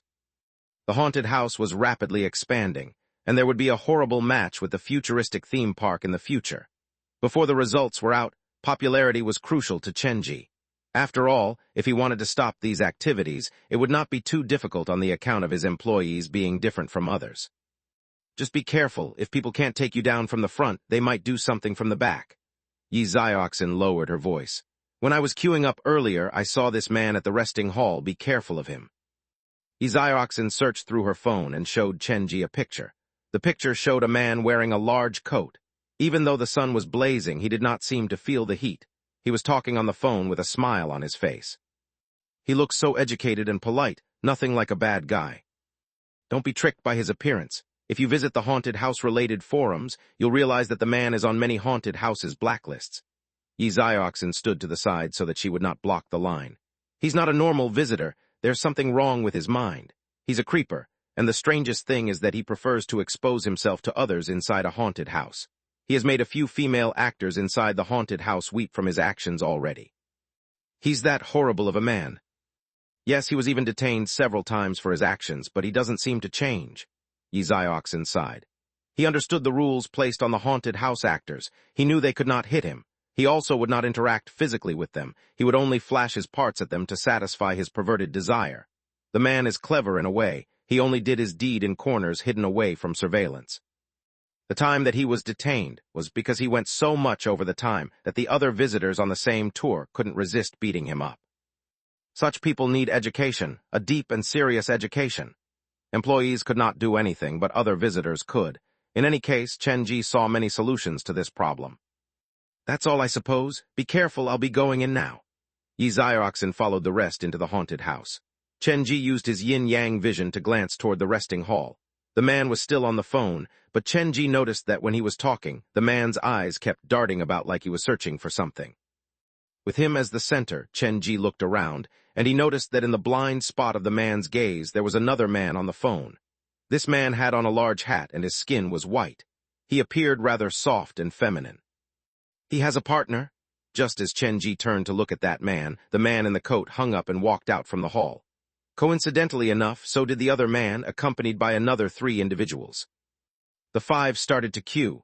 One stood at the front of the line, one at the back, and the others at the middle. For all appearances, they did not seem like they knew each other. Are they from the futuristic theme park? However, Chenji felt like he had left a deep enough emotional scar on the people from the other theme park that they would not return so soon. Chenji paid them special attention. After the 3 barged into the queue, there was sudden chaos. 3 people started to move and gather together. They came prepared. Chaos erupted, and this caused annoyance among the other visitors. One of them yelled directly and angrily, "Why are you cutting the line? Get back." He was being very loud and attracted everyone's attention immediately. The one who spoke was a middle-aged man around 1.5 meters tall. His appearance did not match his temper at all. "Mr. Shinozaki, please calm down. We're here to seek inspiration. There's no need to get into an argument with others." A woman in her 20s stood next to the middle-aged man. She appeared to be his assistant. The woman seemed used to the man's explosion, and she apologized to the neighboring visitors. "Shinozaki, a foreigner." Before Chenji could say anything, the man called Shinozaki started to get into a fight while speaking fluent Chinese. Handing the ticket-selling job over to Uncle Sue, Chenji quickly ran over to break up the fight. "Please stop fighting. Who cut in the line earlier?" Seeing the operator walk over, both parties stopped arguing. "It was him. He was the line cutter. I'm telling you, if we're not in a lawful society, I would have punched him in the face already, such lawlessness." The middle-aged man was quite a firecracker. "Understood." Chenji turned to the line cutter. He stood next to the man with the large cap. Obviously, they were partners. "If you wish to visit my haunted house, I will need all of you to get to the back of the line and follow the rules accordingly." Chenji left no room for negotiation. The man was obviously not satisfied with this arrangement, but with the persuasion from his friends, he obediently moved to the back of the line. "Okay, everything's fine now." Chenji stayed at the back of the line. For some reason, the middle-aged man felt like he had been ignored and felt a certain way about it. He yelled at Chenji, "There's such a long line on such a hot day. Don't you have a VIP lane or something? I'll pay extra." "I'm sorry, but I treat all my visitors the same." "Great, a principled man. Then I shall leave. Everyone's working against me." For a reason that eluded Chenji, the man was angered and turned to leave. "Wait a minute, Mr. Shinozaki. This haunted house is really unique. We're already here, so we should at least go in for a visit." The young female assistant tried to stop the man, and then she ran to beg Chenji. "Boss, can you make an exception for us?" The woman looked at Chenji with her pleading eyes. Mr. Shinazaki is a comic artist. He has been lacking inspiration for the past few months, and his temper has worsened because of that. He isn't normally like this. A comic artist? Is he famous? How come I haven't heard of his name before? Chenji was instantly reminded of Yan Danian. Perhaps he could use this chance to fulfill Yan Danian's wishes. The assistant's face flushed. Mr. Shinazaki bases himself overseas, and he is famed in the industry, but over the past few years he has started to change his style. In any case, he's a very powerful man. Chenji nodded and purposely said in a raised voice, "If you don't want to line up, there's only one choice. I just opened a new scenario, and those who wish to visit it can skip the line and join me now." A new scenario. The woman did not dare to make the decision, so she turned to look at the man. "I just praised you for your principles earlier, but you changed your mind once you heard my name. Fine, I'll give you a chance to impress me today." The middle-aged walked over leisurely. "The new scenario it is." Seeing the middle-aged man jumping the queue, a man stood out from the back of the line. "I wish to visit this new scenario as well." The man was wearing a coat. The temperature was high and there was no air conditioning. His head was pouring with sweat like he was burning. Hearing his voice, the other people in his group wanted to stop him, but it was already too late. "Okay, come in with me then. Is there anyone else?" Chenji accepted his volunteer quickly and took his money, so they had no chance to regret his decision. The others in the group slowly shuffled out. Chenji had Uncle Su give them the tickets while he used his phone to search for Shinazaki's info online. The man was not a foreigner. He merely had a foreign-sounding name. However, it was true that he was based overseas. His fans called him the Walking Mosaic One and the Father of Saint Light One. Footnotes. Ch 683 Footnote 1. This is referring to how mosaic is often used to censor sensitive parts in erotic comics. Ch 683 Footnote 2. Holy light or saint light is more common in erotic animations. When an animated character undresses or is naked, instead of mosaic, light or smoke is used to block key parts. Therefore, animation fans call it the saint light. Chapter 684, Jack the Ripper and Dr. Skullcracker 2 in 1. The artist's pen name was Shinazaki Daisen, and he was very famous overseas. However, few people knew anything about his real name. Chenji looked through the search results for a long time before landing on something relevant. Someone who called him Shinazaki's landlord was airing the goods. He claimed that he had seen Shinazaki's identification card before. This comic artist, who was very famous overseas, actually had a very local name. He was apparently born as Lee Beifu. Shinazaki Daisen and Lee Beifu, it is very hard to imagine that they might be the same person. Chenji turned to glance at the haunted house's entrance. Shinazaki was in a staring contest with the man in the trench coat. They both sensed something unusual about the other person. There were currently 7 people inside the haunted house's gates. Shinazaki and his female assistant stood on the left side, while the man in the trench coat stood alone on the right. The remaining 4 came together, but they stood in groups of 2, pretending like they did not know each other. Liwan City is very big. Even if 7 people enter it, I doubt it will raise the smallest of ripple. If these were visitors that had been through the experience of 3-star scenario, Chenji might have sent them in just like that, but these few were all newcomers. It was one thing for the group to have a negative purpose for being there, but Shinazaki and his female assistant were completely innocent. Chenji was a kind-hearted person. He was not going to give them hell simply because they looked down on his haunted house and claimed that his scenarios were not going to be scary. After giving it some thought, Chenji walked to the gathered group of 7. The new scenario takes up a large amount of space. It is meant to be challenged by a group of 10. After we get another 3 people, then we will start the tour. The fewer people we have, the more fun it will be. 7 people is more than enough. The man in the trench coat had been beaten up by visitors before. He was not worried about the actors. Instead, he was worried that other visitors might ruin his plan. Yes, if there's 10 of us, it'll only be too noisy and cramped. What's the point of that? Shinazaki offered his opinion as well. Due to his temper, there was a lack of filter to his words. The things that came to his mind were the words that escaped his lips. I advise you all to practice some patience. The boss is only looking out for you. There was a young man who spoke from the crowd. The man's voice was very familiar to Chenji.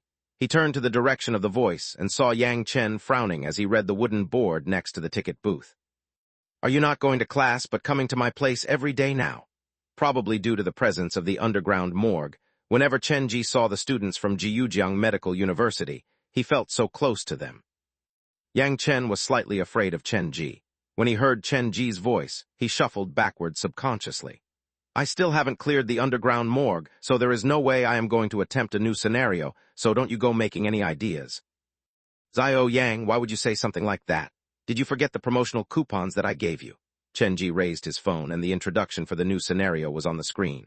Are you sure you don't want to challenge this? Based on my challenge, the people from your school are only missing the underground morgue to have a full clear. After clearing the underground morgue and, of course, this new scenario, the cash prize of 200,000 will be yours. You know that I am a man of my word. I will never go back on my promise. If you clear this scenario, I will hand you the cash prize on the spot. The scenarios that were challenged by Jiujiang Medical School would become popular on the internet. In Chen Ji's eyes, these students were no different from his mascot or Lucky Charm. Just count me out, but I did bring a few people for you today. Yang Chen turned back and waved. 2 guys and a girl walked out from the crowd. The one who walked in front was Wang Dan. Chen Ji had met him before. He was the young man who had accompanied Yang Chen when they challenged Mu Yang High School and the underground morgue. The boy and girl at the back were happily chatting. The girl wore a loose-fitting t-shirt that showed off her shoulders and a pair of white shorts. It showed off her sexiness and sweetness, accenting the assets that she possessed for a young woman of her age. The young man was much taller than Wang Dan and had much more defined muscles on his body. He was not overly dressed, but every single article of clothing was branded. He appeared much more impressive than Wang Dan, who seemed to have faded into the background. I'm sure you remember my buddy, Wang Dan. The girl behind him is his girlfriend. The male is a student studying sports and health at Jiujiang's Teacher Training Institute. He is also Wang Dan's girlfriend's high school friend. Yang Chen leaned in closer to whisper to Chen Ji. Apparently, he was voted their high school's most handsome student. That is Wang Dan's girlfriend? If you didn't tell me, I really would not have known. Chen Ji suddenly realized something. But wait a minute, why are you telling me all this? Yang Chen kept winking and making signs at Chen Ji, and it tickled the latter quite a bit. Before he could react, Wang Dan and the other 2 had already walked over. Give me 3 tickets for the new scenario. It was clear that Wang Dan was not in a good mood. His voice sounded quite lethargic and defeated. Are you sure? The new scenario is very scary. I advise you to not act too recklessly. It's fine. I have already challenged so many 3-star scenarios already. This new scenario will be a piece of cake for me. Okay then, if anything, I feel much better to I have an experienced visitor like yourself accompanying the rest of the visitors. Chen Ji gave the 3 a ticket each. Then he led them into the haunted house. The pens are on the table. Please sign this disclaimer form. The 10 visitors squeezed into the corridor, and it was quite cramped. There were a limited number of pens on the table, so there was some waiting. The man in the trench coat was understandably annoyed. Is there a need for this? I've visited many haunted houses before, and I have never encountered one that went to such an extent. That's right. You're making a visit to a haunted house out to be something like a bungee jump. I'm sure this is nothing more than a trick to create psychological pressure. The student who was covered in branded clothes and shining like a sun said casually. He stood next to Wang Dan's girlfriend and continued to tell the stories about the time he went snorkeling and bungee jumping. Compared to haunted houses, obviously snorkeling and bungee jumping worked better at attracting girls' attention. Wang Dan's girlfriend hung on his every word and would nod and concur at regular intervals. You shouldn't say things like that. This is your first visit to a haunted house. I advise you to be more cautious with your words. Wang Dan passed the pen that he was holding to the man. Thank you. The male student shrugged and signed his name before placing the form on the table. Zhang Feng. Chen Ji read the name on the form and put it carefully away. You voluntarily signed your name, and I did not force you to do it. I need to make sure that you understand that you are voluntarily entering this haunted house and are not compelled to do it. When he heard that this was Zhang Feng's first time visiting a haunted house, his first challenge being Chen Ji's 3.5-star scenario, that was something that could not be described as seeking death anymore. Are you kidding? There is still time for you to bow out now. Chen Ji tried to convince the young man. Do you really need to do all this just for a haunted house visit? You're doing a bit too much. A written form might be just enough, but now you're just being annoying. Zhang Feng regarded Chen Ji's advice with condescension and turned back to chat with Wang Dan's girlfriend. Since the young man refused to take his advice, Chen Ji could do nothing about it. He put the other people's disclaimer forms away. After making sure that there were no problems, he briefed the visitors about the unique way to enjoy Liwan City. This new scenario is called the Nameless Small Town. It is made up from multiple ghost stories. It spans a very large area, and you are free to do anything you want. After you enter, I will close the path to the small town, and the way to leave will be hidden inside the scenario. You need to find the hidden clues while being pursued by murderers and specters. There are 32 clues hidden in this scenario, and they correspond to 32 different endings. At this point, Chenji raised 4 fingers. Since you are the first batch of visitor to experience this scenario, I can provide you with the locations for 4 of the clues. The first clue is hidden inside a water vat in one of the rooms.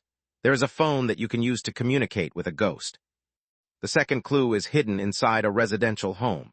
You will not believe what kind of strange creatures are hidden there at such an unassuming location.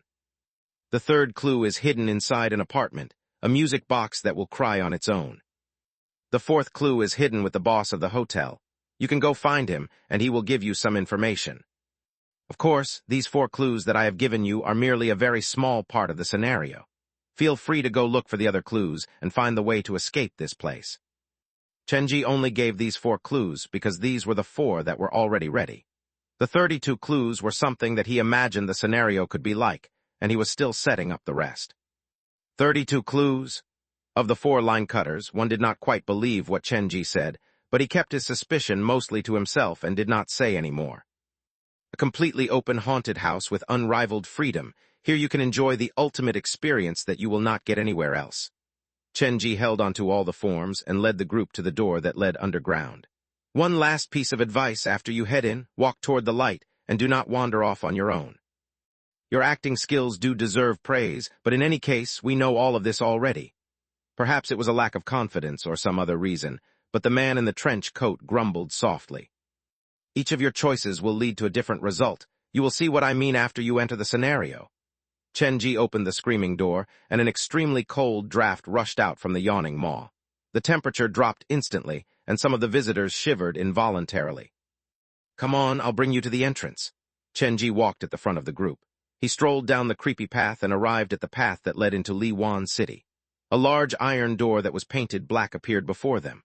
On this side of the door, they could still hear the other visitors screaming and running, but on the other side, it was completely quiet like no living humans had ever stepped on the other side. The time for the tour is 40 minutes. If you wish to give up, just stand where you are and scream for help. Our workers will come fetch you as soon as possible. After sending all the visitors into Liwan City, Chenji locked the iron door. The sound of chains grinding against the door was cutting and sharp.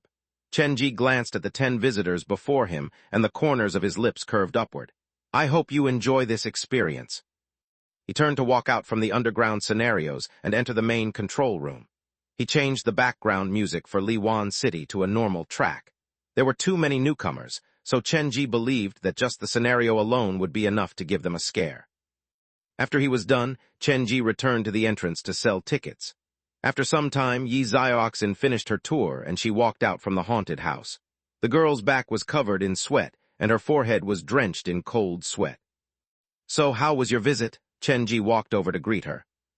No matter how many times I visit this place, there is a sense of authenticity that cannot be shaken. The fear strikes right at your heart. It feels as if the thing that I've experienced here is a reflection of real life. Yi Zioxin gave her honest opinion. I really have no idea how you managed to come up with all these designs. They are seriously horrifying. If they're not horrifying, how can I call this a haunted house?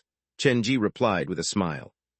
By the way, there is something else that I wish to inform you. Yi Zioxin took out her phone. Earlier, one of my fans private messaged me, telling me that the largest haunted house at Xinhai will be coming to learn from your haunted house. The haunted house at Xinhai. Yes, I hear they're going out of business, so they wish to come to learn your secret. Yi Zioxin showed the haunted house's information to Chenji. Chenji did not mind it that much at the beginning, but after a swift glance, he felt something looked curiously familiar. Wait, can you show me their group picture again? Chenji zoomed in on the picture, and he realized with a shock that the picture that Yi Zioxin showed him contained someone that he was quite familiar with. The soft features and small eyes, this man was currently inside his haunted house. I've met this man before. He just entered the haunted house with that creep. What, that's impossible? Yi Zioxin was shocked. The creep is on many haunted houses' blacklists, but that should be a fact limited to those who frequent haunted house forums. I can't shake the feeling that there is something wrong about this. Chenji returned the phone back to Yi Zioxin. "Excuse me for a moment." Bidding farewell to the reviewer, Chenji returned to the main control room to check the surveillance at the haunted house's entrance. After some comparison, Chenji's suspicion was confirmed. The four obviously knew each other. They have tricked a creep to come to my haunted house. What are they up to? Could they be here on the futuristic theme park's behalf? With the change to the situation, Chenji thought about it and decided to change the music back to Wedding Dress and Black Friday. "Since you're here to learn, then I will definitely not keep my secrets from you. I wouldn't want to be called stingy now, would I?" He walked out from the main control room, and Chenji entered the dressing room to put makeup on himself. Then he took out a costume from the ghost's changing room. He contacted Zio-gu through the worker's path and put on the Dr. Skullcracker's costume that Zio-gu had removed. They will never expect two different murderers, will they? The shackles dragged on the ground, and Chenji put on the human skin mask, held the hammer in one hand, and returned to Liwan City. "Since I have friends coming from so far, I can't let them leave without first having some fun, can I?" What? Once the door to Liwan City closed, the temperature dropped even lower. Silence, fear, and an indescribable terror washed over them like a wave. No one spoke, and the visitors could even hear each other's heartbeat. "There is not even a sign board or something. He just dropped us here like that." Shinozaki himself did not even realize that his voice had dropped lower. It has always been like this for Boss Chen's haunted house. He has his own way that is different from the other haunted houses on the market. Wang Dan's tone was unfriendly. He walked to the front of the group and said, "I've cleared 3-star scenarios before, but is there anyone here who can claim the same? Only by working together do we have a chance of clearing the mission." "Have you been brainwashed by the haunted house? You sound as dumb as that boss earlier," one of the men who followed the feminine guy said. "Who gave him the right to decide the terror level of a scenario inside a haunted house? If anything, his haunted house is merely slightly more popular in Jiujiang. The reason he splits the scenarios into different levels is actually to keep on earning money from repeat customers like you. We attempted something like this years ago." The other person stretched lazily, and he took out his phone like he was preparing to send message to someone else. "It is my advice that you do not use your phone inside the haunted house." Wang Dan looked at the man seriously. "Everyone who uses their phone inside this haunted house ends up in the worst state and will only burden the rest of the teammates. You're an actor hired by the haunted house, aren't you? Or is there something wrong with your brain?" The man did not care and turned away from Wang Dan. Wang Dan wanted to say something else, but he was stopped by his girlfriend.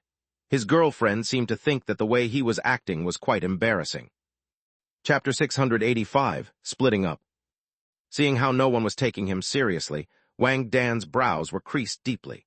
He knew very well that any visitors who had entered Boss Chen's haunted house before would not say anything so naive. "Is this the first visit to this haunted house for all of you?" Wang Dan had a bad feeling in his heart. "Mr. Shinozaki and I have just returned to the country. He's attempting to change his style to challenge a new type of serial comic, so we're here at the haunted house to seek inspiration," the female assistant said softly. She was not that courageous. Even though they had not yet officially entered the scenario, her voice had already started to shake. "We saw how high the rating is for this haunted house online, so we came over here once we got off the plane. Are there any other things that we should have done before attempting the haunted houses in the country?" Don't listen to his rambling. The only reason this haunted house is so high on the internet is due to the hype of a bunch of plebs. The only thing the boss is good at is promotion, the man who walked in with the feminine man said. "Compared to people like us who poured all of our energy into creating a haunted house, coming up with our scripts seriously, and designing the many mechanisms for the haunted house, the man by the name of Chen is at most a very good businessman." A businessman?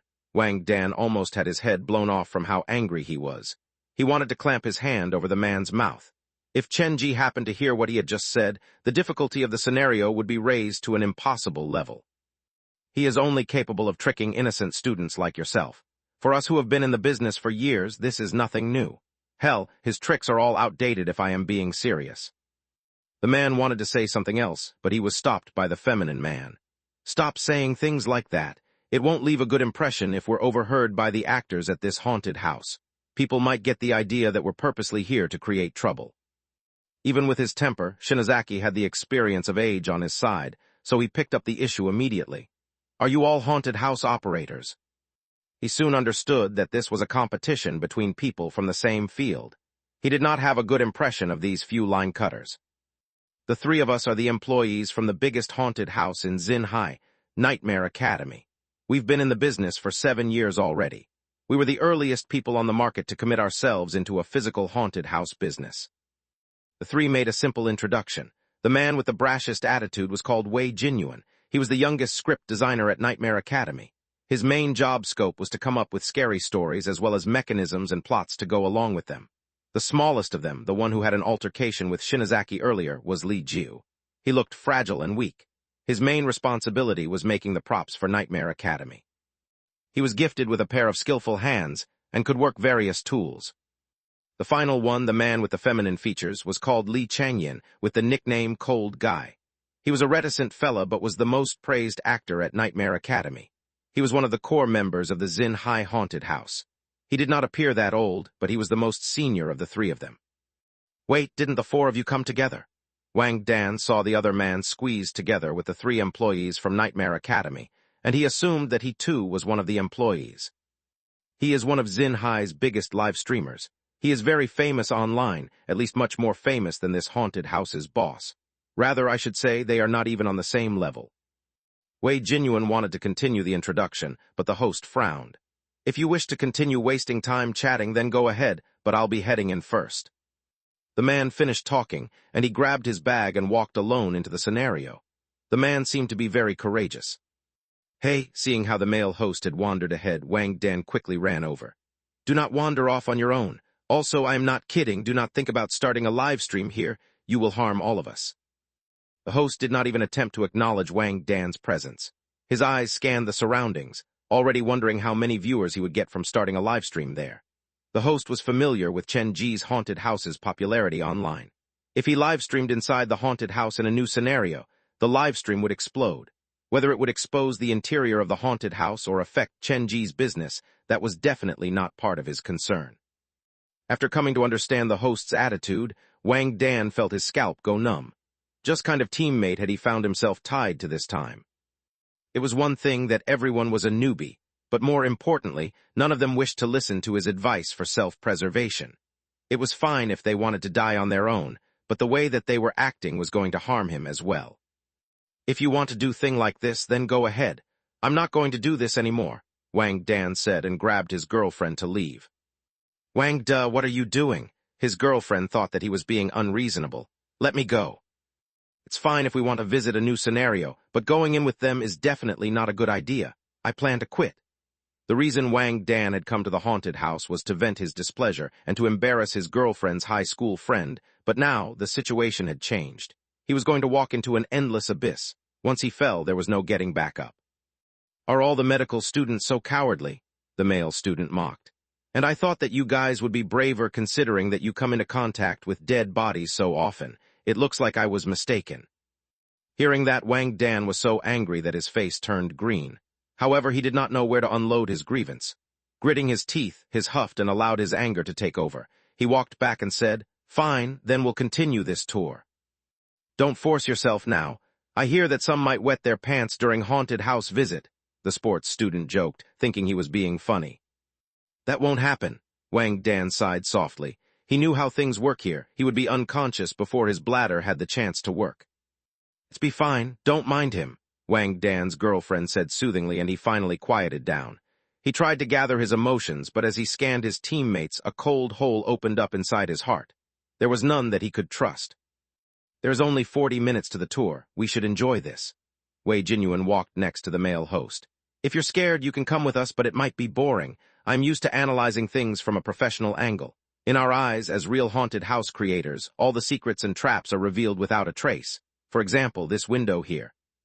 Wei Jinyuan pointed at the glass window a few meters ahead. The window is left unlocked and the glass is purposely left shattered. When we walk past it, something scary will pop out from inside. If you don't believe me, you just wait and see. Wei Jinyuan slid quietly to stand next to the window. He pointed at the window beside him and then jumped up and poked his head into the window. If an actor was hiding inside the window, they would be scared by him. Jinyuan, stop joking. If you accidentally scare their workers, they will just blame it on us. Li Jiu tried to stop him, but Wei Jinyuan did not reply. He was leaning on the window with his upper body reaching into the room.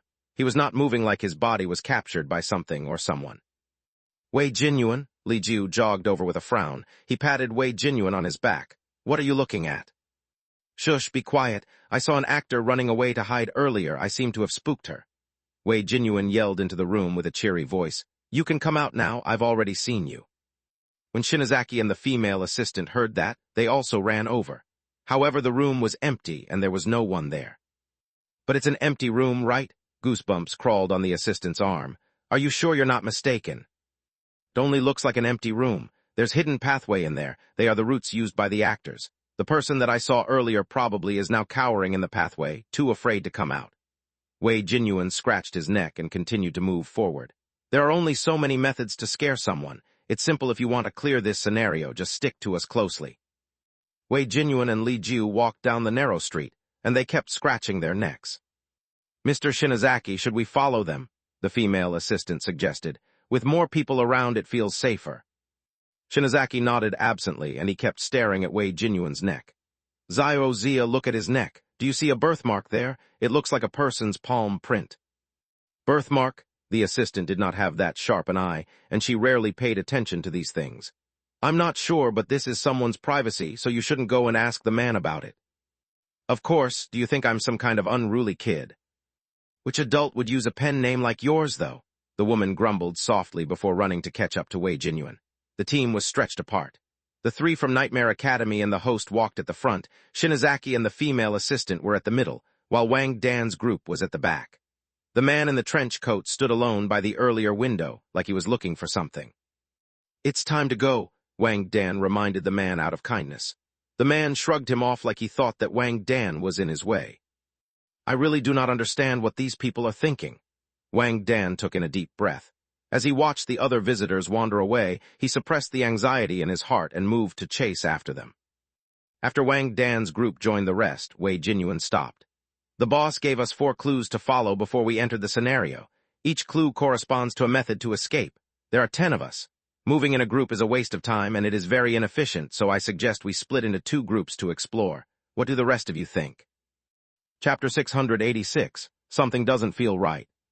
The road splits before us, and the 4 clues must be arranged along the different routes. After splitting into 2 groups, one team will go to the left and the other to the right. We will maintain contact through our phones and keep each other updated constantly. Wei Jinyuan quickly assumed the role of the leader. He had real experience designing a haunted house to back his confidence up. The interior of the haunted house wouldn't be wasted on pointless buildings. Every single building here might be hiding the actors or hidden traps. Just stay close behind me and do not touch anything inside the building.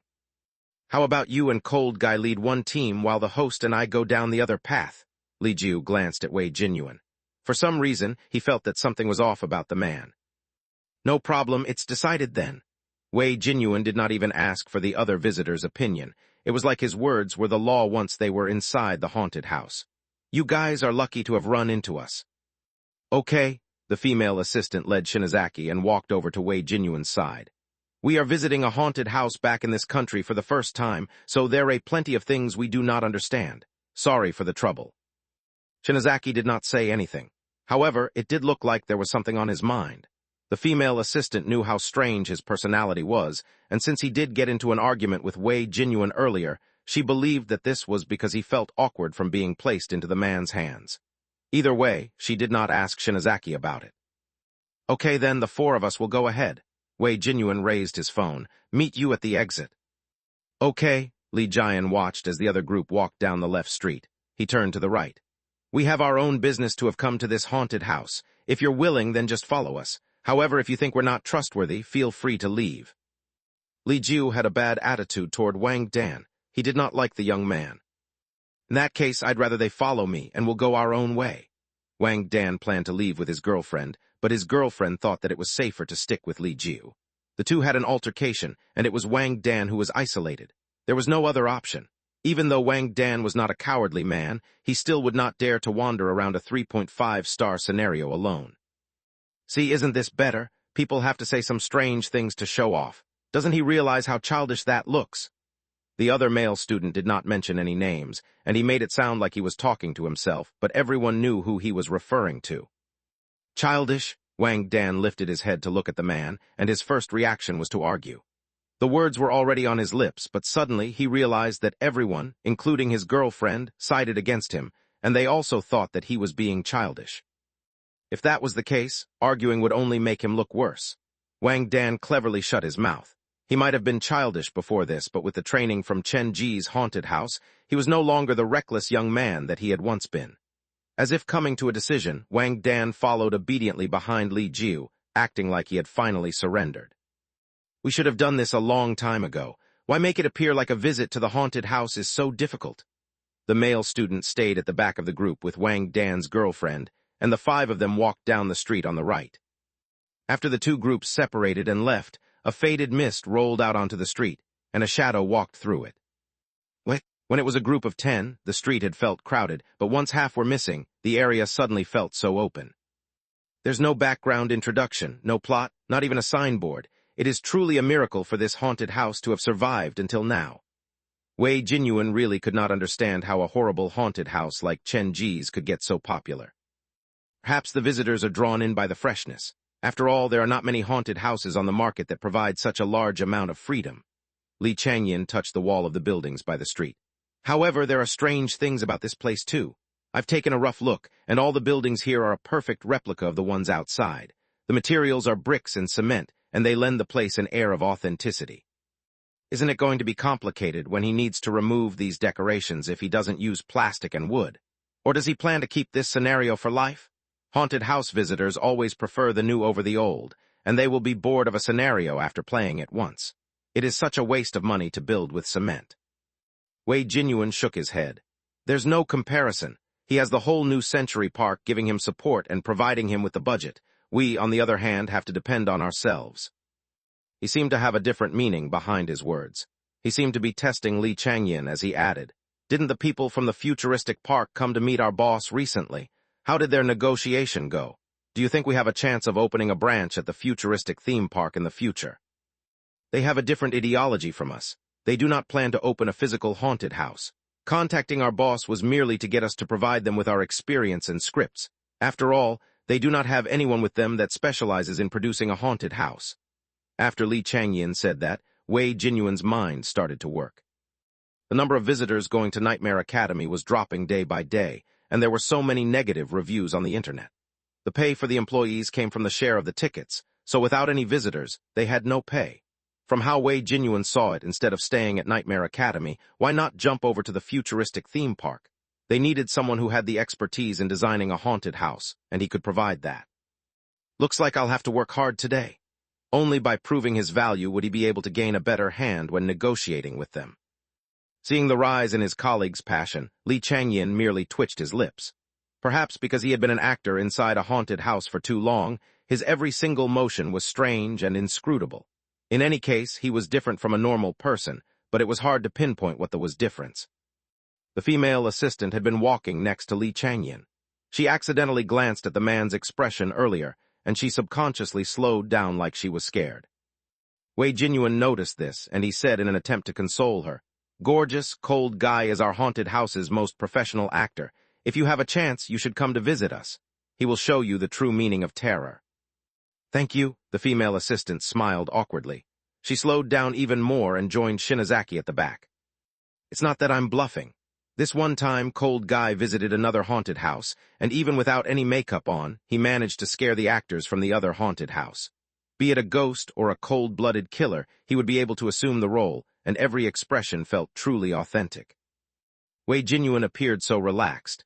However, when he turned around, Shinozaki's eyes twitched and he asked, "Have you put on makeup before visiting this place? I don't care about the history between you all and the boss, and I don't care about the real reason you're here. I simply wish to know." "Do you think we're here to create trouble, to put on makeup to scare the actors here?" Wei Jinyuan scoffed with derision. "You are giving this place too much credit." "That means you don't have any makeup on." Shinozaki wiped the sweat from his forehead. "Okay, thank you for answering my question." After Wei Jinyuan walked ahead, the female assistant took out the wet napkin from her bag and handed it over to Shinozaki. "Sir, there is air conditioning inside here, and the temperature is so low. Why are you sweating so much? Are you not feeling well? Remember this route that we're taking. If there's a chance, we need to go meet up with the other team." After wiping away the sweat, Shinozaki gripped the napkin tightly, and he appeared quite shell-shocked. We need to stay away from these two. But why? They're professionals, right? The female assistant was confused by Shinazaki's order. The man who poked his head into the window earlier, there are two purplish-black stains on the back of his neck. It looks as if someone has gripped him there. You heard his answer earlier. He isn't wearing any makeup. Perhaps those are birthmarks. The woman felt like Shinazaki was making a mountain out of a molehill. Plus, haven't we been through this before? We shouldn't intrude on people's privacy. Those are definitely not birthmarks. Shinazaki glanced at Wei Jinyuan. I remember very clearly that the stain on the back of his neck was only one single palm print earlier, but as we walked down the street it grew, and another print appeared. Shinazaki raised both of his hands and gestured around his neck. The two hand prints appeared on both sides of the neck. It feels like there is something riding on his neck and hugging him with their arms. Chapter 687. Hard to understand 2 in 1. A light fog started to roll over the abandoned small town, and the buildings by the sides had shadows flitting through them. The temperature dropped some more, and the whispering of women and children could be heard. However, whenever the female assistant tried to focus on the sound, she discovered that there was nothing but silence, and all she could hear was the frantic beating of her own heart.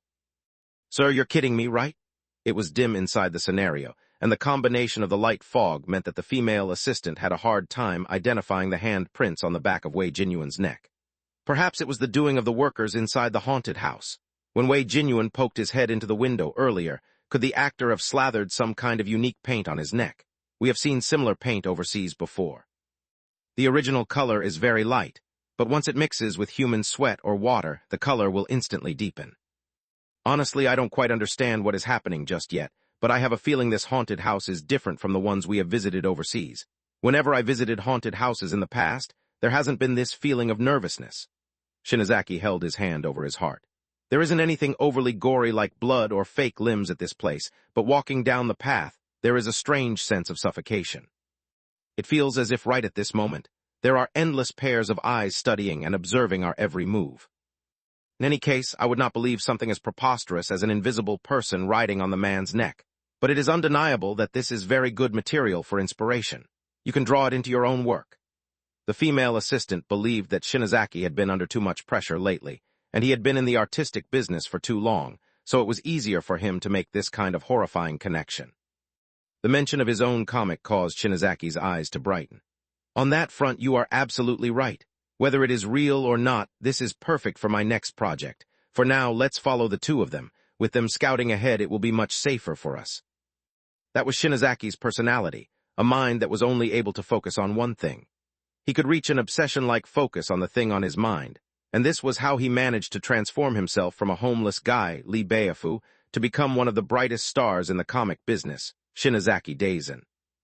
It was very dark underground, with very dim lighting coming out from the nearby buildings, but once people got near, the lights would go off on their own. Only after the visitors had wandered away would the lights come back on. This is quite interesting. Looks like this haunted house has made use of a lot of new technology, sensory lights, miscreators. Wei Jinyuan tried to use his knowledge to break down the haunted house, and his analysis sounded quite sound and logical. When he planned to move forward, his phone suddenly rang.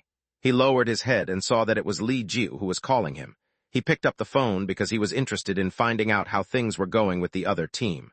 How are things over there? Did you find any usable clues? Li Jiu's voice came from the other end of the line. This haunted house is much more boring than we expected.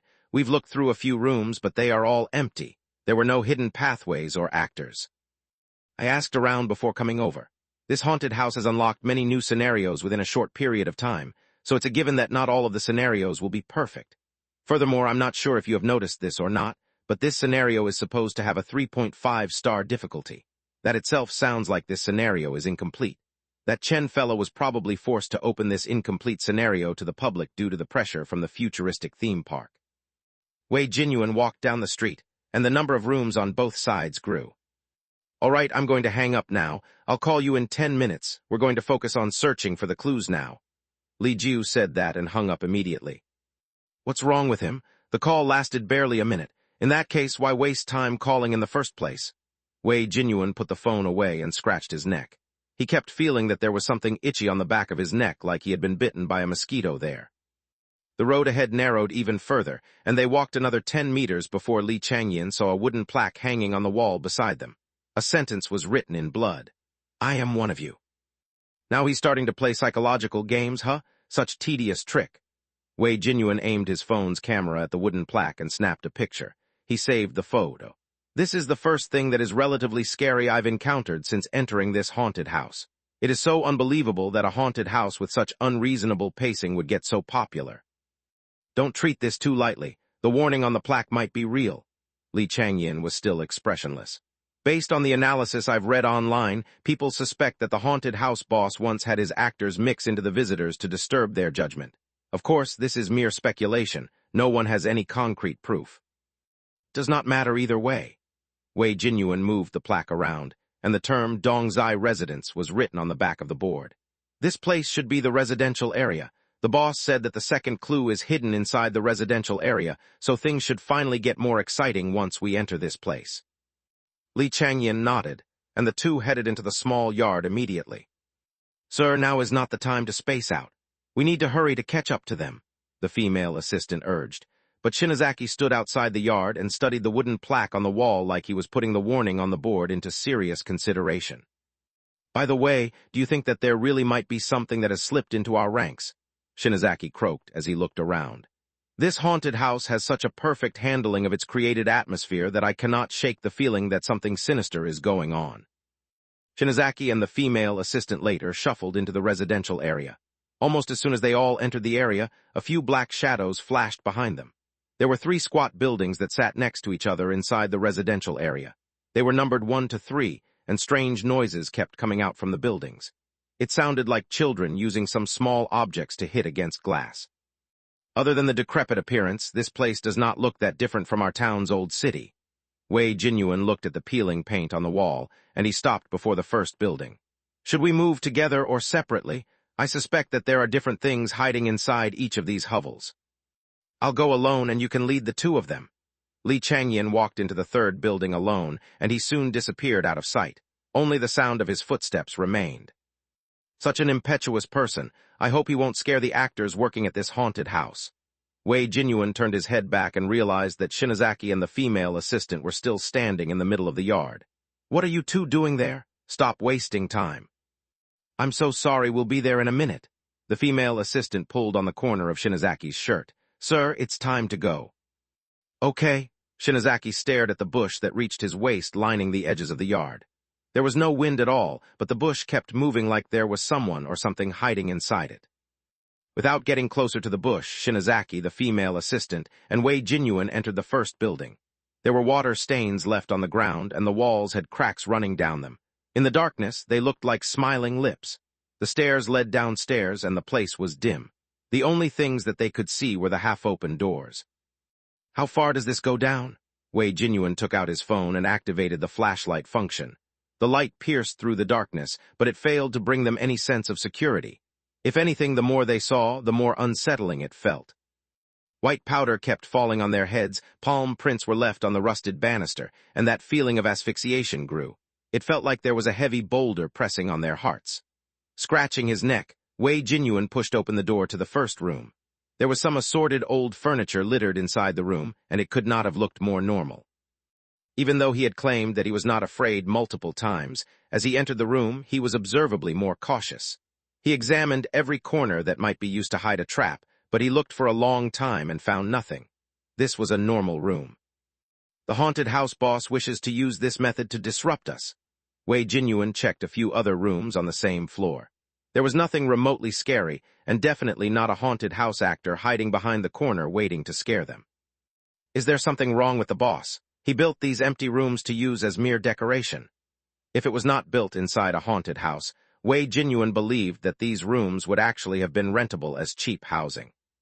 He walked down the stairs and came to the second-floor basement. The layout was almost the same with only one difference. There was a dark corridor, one that connected all 3 adjacent buildings underground. Wei Jinyuan walked to the end of the corridor and shouted, "Cold guy, can you hear me?" The response was a series of footsteps, but no human could be seen. "Has Cold Guy gone down to the 3rd-floor basement? That's impossible. We're so close to each other, so if he heard me, he would have responded." Wei Jinyuan's forehead was slick with sweat. All the buildings above ground might be a red herring. The real terror was all hidden underground. All the buildings are connected underground. This place is like an underground maze.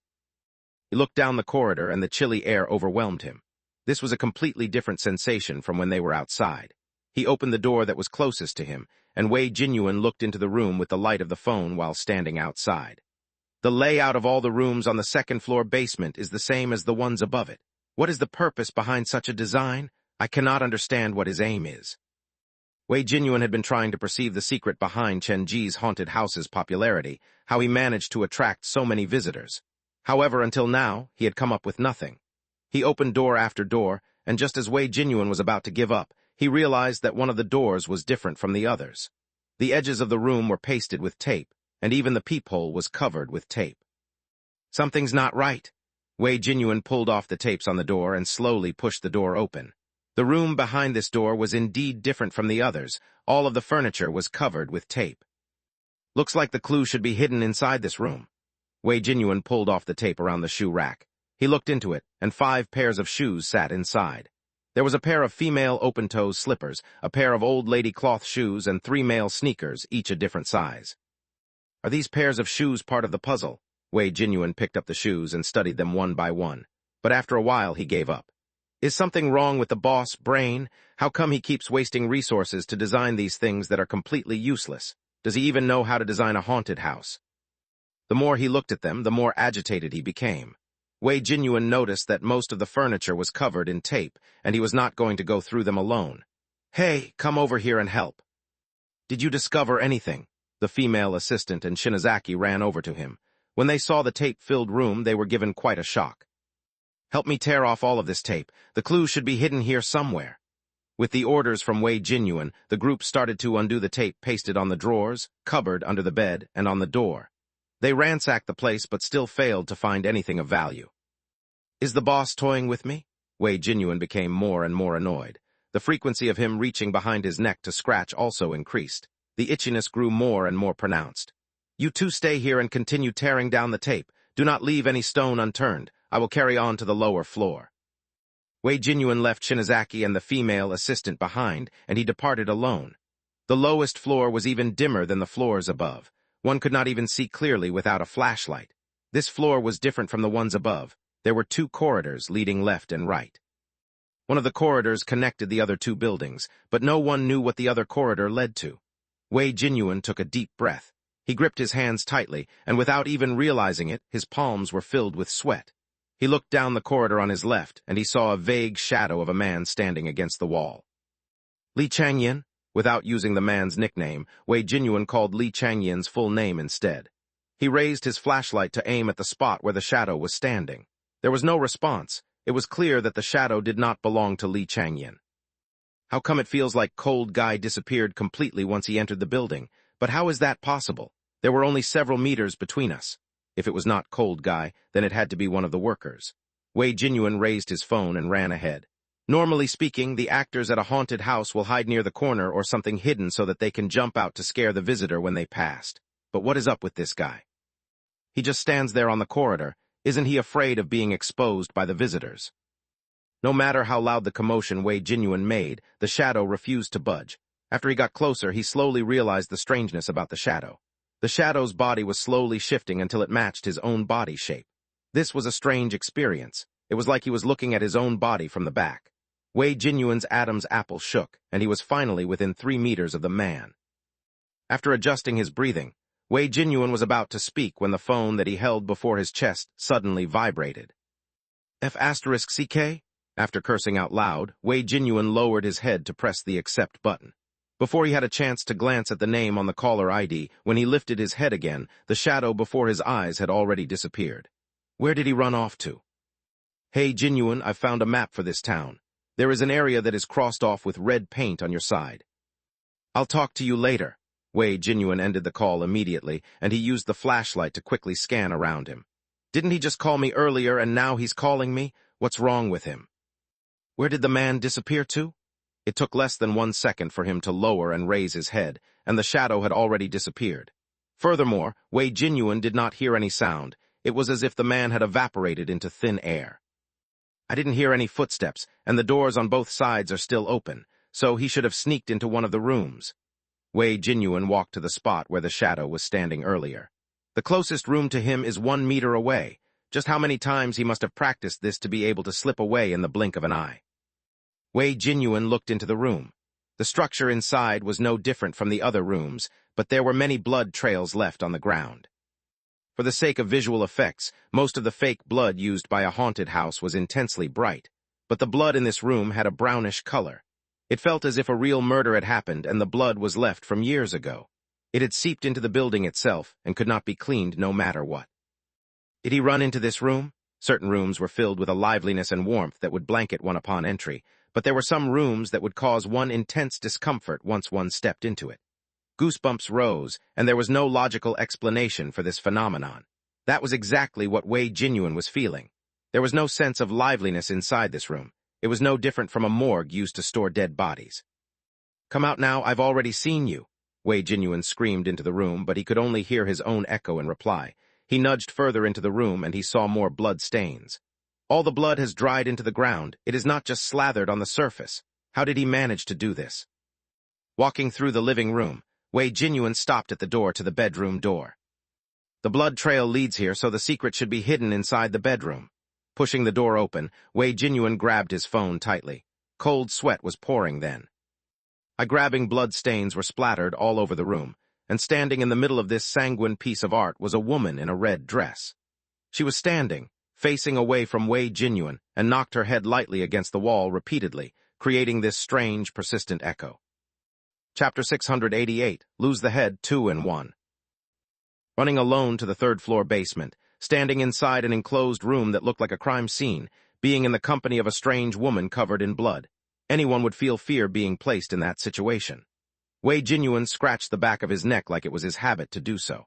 His back was soaking wet, and his Adam's apple quivered as cold sweat slithered down his face. He had been searching for the actors employed at Chen Ji's haunted house to find out what the secret behind its popularity was, but now that he had run into the real actor, he felt weirdly unsettled and uneasy. For a reason that he could not explain, the woman was standing several meters away from him, but his heart was shaking like a leaf. Is this the influence of the environment, or is it the makeup? His heart skipped endlessly like a frantic rabbit. He needed a full minute before Wei Jinyuan felt more like himself again.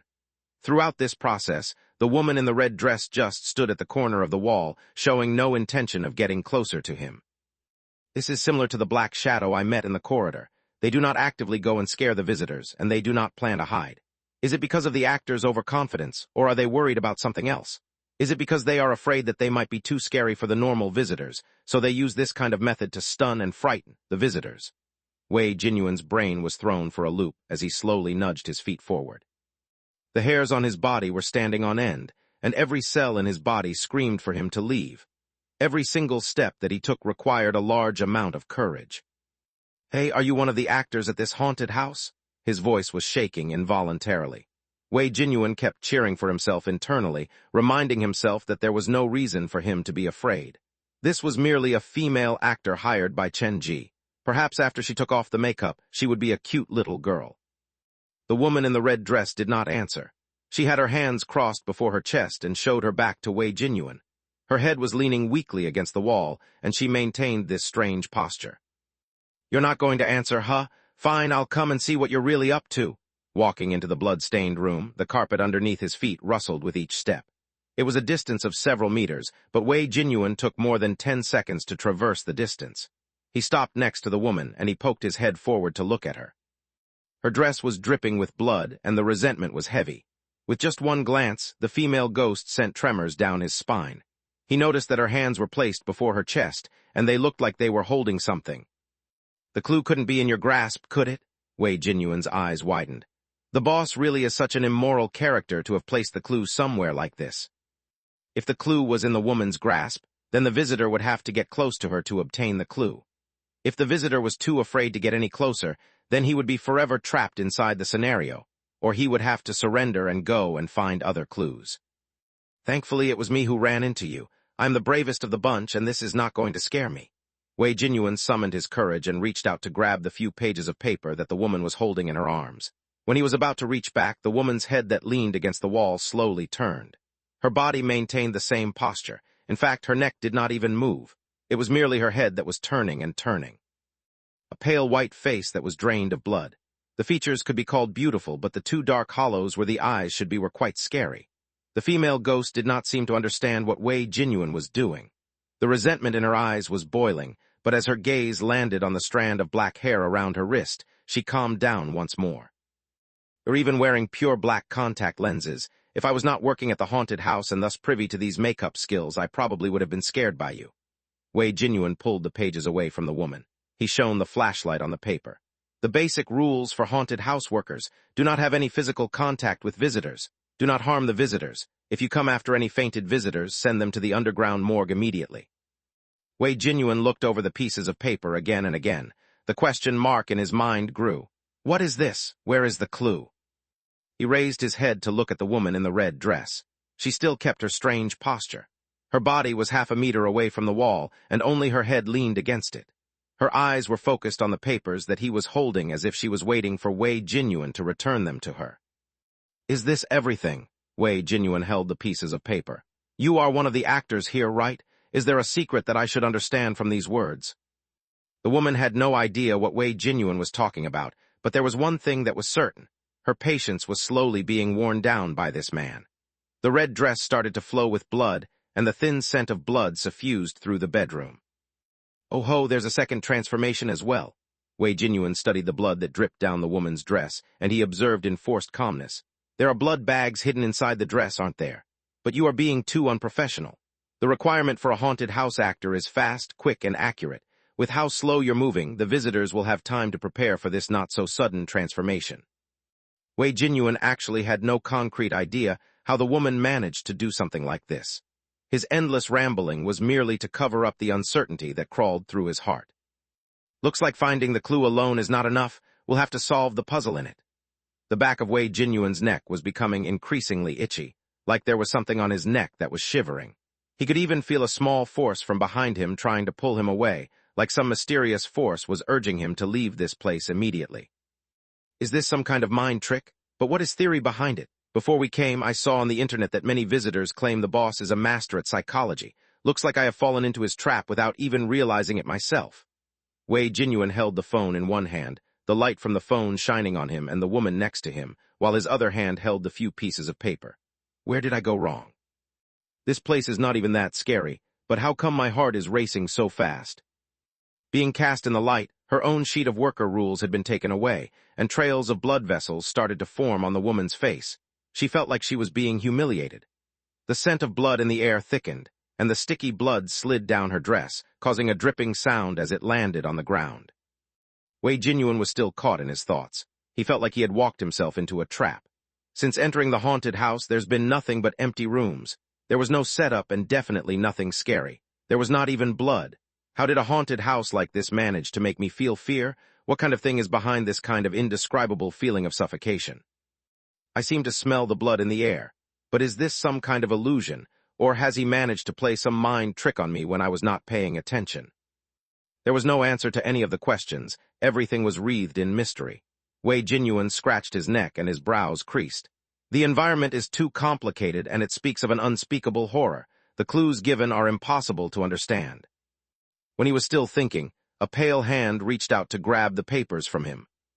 What are you doing? Wei Jinyuan turned his head to look.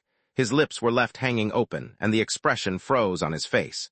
The woman who was standing next to the wall had moved further into the room, but her head had disappeared. There was a rough cut around the neck, and the gaping wound was dripping with blood. This scene smashed Wei Jinyuan's brain like a heavy blow from a hammer. He felt as if he had been struck by lightning, and electricity surged through his capillaries. Where is the head? He could confirm that the actor standing in the room with him was a living woman.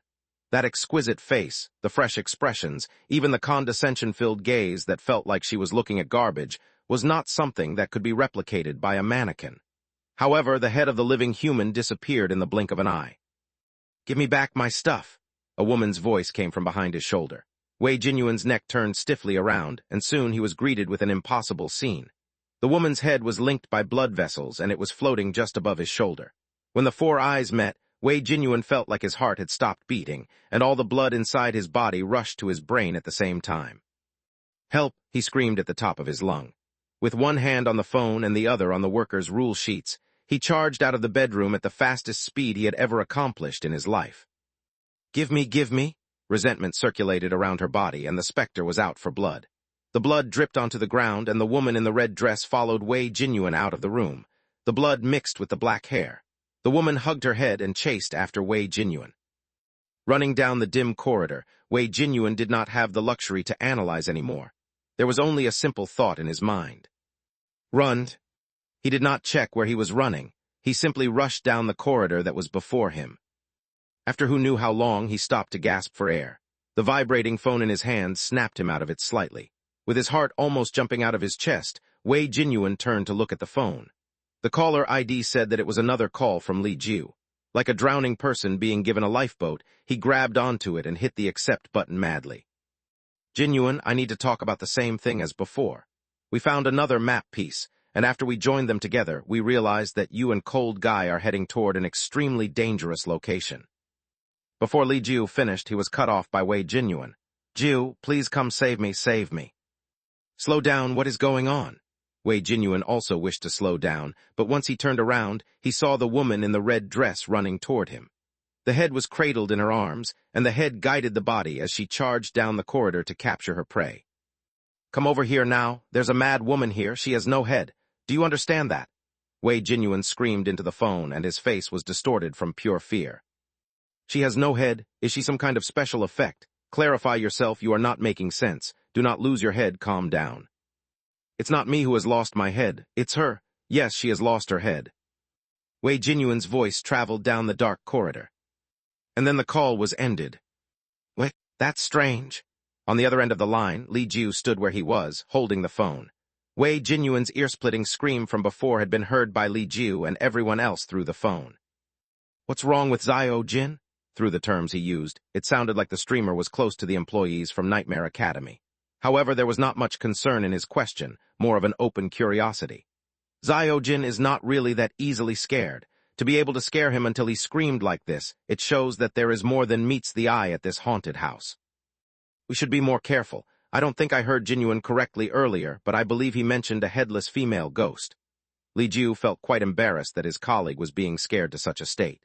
"Regardless, we should not pay him too much attention. Wei Jinyuan is on the design team, and he does not enter the haunted house often, so he is actually the most easily scared among all of us. This condescension is going to be your downfall." Wang Den also heard Wei Jinyuan's cry for help earlier. His words were actually more cutting than he meant. "I advise you listen to me and stop using your phone inside the haunted house. Then we shall take the same route back. There is no way we are clearing this scenario with a bunch of rule breakers. If you talk so much big talk, why don't you go off on your own and stop following us so shamelessly?" Wang Dan's advice fell on deaf ears. In fact, the streamer challenged him rudely. After the incident with Wei Jinyuan, he felt weirdly uneasy. Wang Dan did not take up the argument. He shrugged and uttered in a voice reserved only for himself, "If I leave, who is going to help collect your bodies?" "Stop arguing. I have to admit that there is something praiseworthy about this haunted house if it is able to scare Jinyuan to such a state. Now that we have found 2 pieces of the map, I believe we will be able to escape soon enough." Li Jiu was responsible for the prop and item design at Nightmare Academy. He had been in the business for 5 years already, and with his experience, he could discern the mechanism set up inside the haunted house with a glance. It was because of his experience that he had been able to find the clues hidden by Chen Ji in Liwan City easily. The scenario could be very difficult, but there had to be a chance for the visitors to win. That was the only way that the visitors would think that the experience was fun, and the clues were the chances provided by Chen Ji to the visitors. With the map, they could avoid the extremely dangerous locations like the woman in the red dress in the 3rd-floor basement. The man who had been so confident earlier only needed a few minutes to be transformed into a sniffling baby. That had placed an invisible pressure on the other visitors. "Come on, let's keep moving and see if we can come up with anything else." Li Jiu put his phone away and studied the 2 pieces of the map. "It feels like this place is a trial of patience. The actors will wait until we put our guard down and start to get agitated, then they jump out to scare us. That is probably how they got Xiao Jin." The streamer looked at his watch and then exchanged a look with Li Jiu. Li Jiu got the message and nodded. Then he said, After entering the next building, we should temporarily split up. We are moving too slowly at the moment. After we've searched the entire building, we should meet up at the entrance. Without waiting for the other people's response, Li Jiu and the streamer strode into the building in front of them. Wait, I think we should stick together, the student Zhang Feng suggested, but Li Jiu and the streamer walked away from him like they could not even hear him. We should join them, Wang Dan said lightly. He had a feeling that there was an ulterior motive behind Li Jiu and the host's visit to the haunted house. Are you sure? Zhang Feng had not been that afraid in the beginning, but after hearing Wei Jinyuan's voice from the phone call earlier, he was feeling quite panicky. This building before us looks like a small hospital. They always place the scariest stuff inside the hospital at the haunted houses, don't they? Are you scared? Wang Dan barely glanced at Zhang Feng as he headed into Liwan Hospital. Who's scared? Are you looking down on me? Let me tell you, a haunted house can never be scarier and more exciting than bungee jumping. Zhang Feng glanced at the wooden board that announced the building to be Liwan Private Hospital. He suppressed the anxiety in his heart and followed Wang Dan and his girlfriend into the building. Chapter 689, Setting a Trap 2 in 1. Liwan Private Hospital's main color palette was white. It was the most eye-catching and the most unique building in the small town. As they pulled open the rusted iron door, they saw a darkened corridor littered with yellowed patients' list.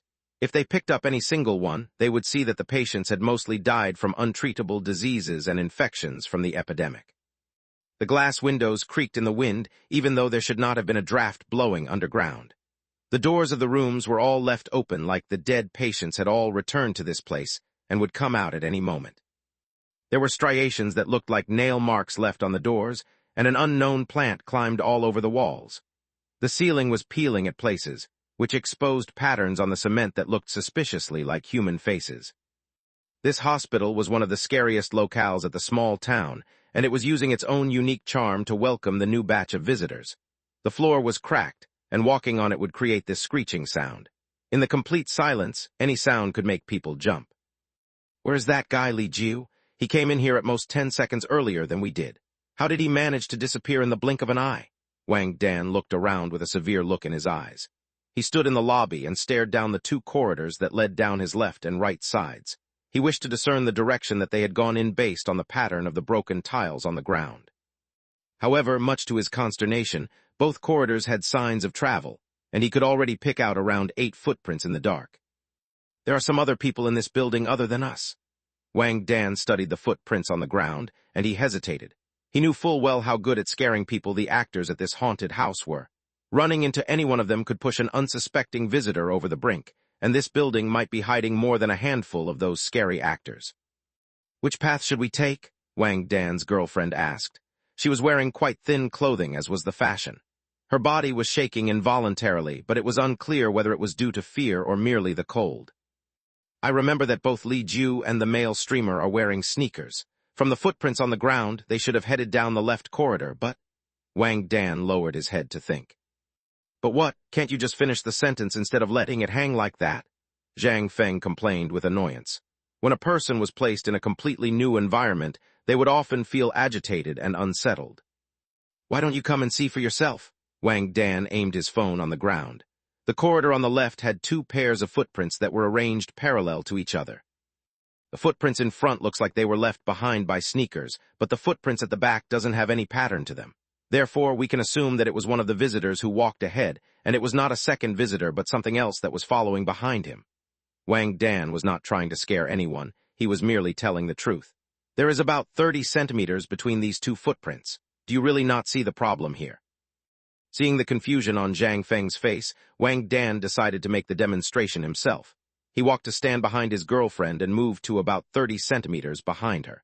The visitor is walking ahead, and there is something unknown trailing behind him like this. The two walked down the whole corridor in this manner. Look at the footprints left on the ground. The patterns are very uniform. In other words, this means that, even at the end, the one who was walking in front did not realize that there was something following behind him at a constant 30-centimeter distance. The actors here sure are something else. This was Zhang Feng's first time visiting a haunted house. Just hearing Wang Dan's description, he was feeling quite unsettled. Li Jiu and the streamer should have gone down the left corridor, and the actors at the haunted house made to follow them, so the path should be safe now. Wang Dan walked down the left corridor alone. After Wang Dan left, the hospital lobby became scarier. The paper on the ground lifted up, and it rustled noisily as it scratched the floor. This was nothing short of torture for the visitors who visited the haunted house for the first time. "Wait for me." Wang Dan's girlfriend and Zhang Feng hurried to catch up to Wang Dan. There was no one touching them, but the doors on the sides of the wall creaked on their own. It gave the impression that there were some monsters hiding inside the dark rooms. With absolute caution, the group of three moved slowly down the corridor. They were almost squeezed together. "This looks like a normal sick room, albeit a little old and abandoned. It looks like no one has stayed here for a long time." The decoration inside the sick rooms was very real, so real that one could easily forget that they were inside a haunted house. "Be careful. The actors here have undergone the best training. They are able to follow behind you without making any noise, and they have many different methods to scare you. You are never going to see it coming." The danger could come from any direction. Wang Dan's group not only had to be cautious of the doors that were left half ajar, they were also watching the cracked walls and floor cautiously. They did not forget about the ceiling either. With how tense they were, if anyone screamed, their souls probably would have escaped from their bodies. They took a whole minute to walk down the corridor that was only 10 meters long. When they reached the corner of the staircase, the group realized that their backs were already wet with sweat. "What, that's all? I thought that there would at least be actors playing the ghosts coming out of the rooms to scare us." Zhang Feng sighed in relief. "Actually, it is not that scary. If anything, I think that your analysis at the start was scarier. I suspect that you did it on purpose to make this whole experience feel more horrifying than it should be so that you can scare us."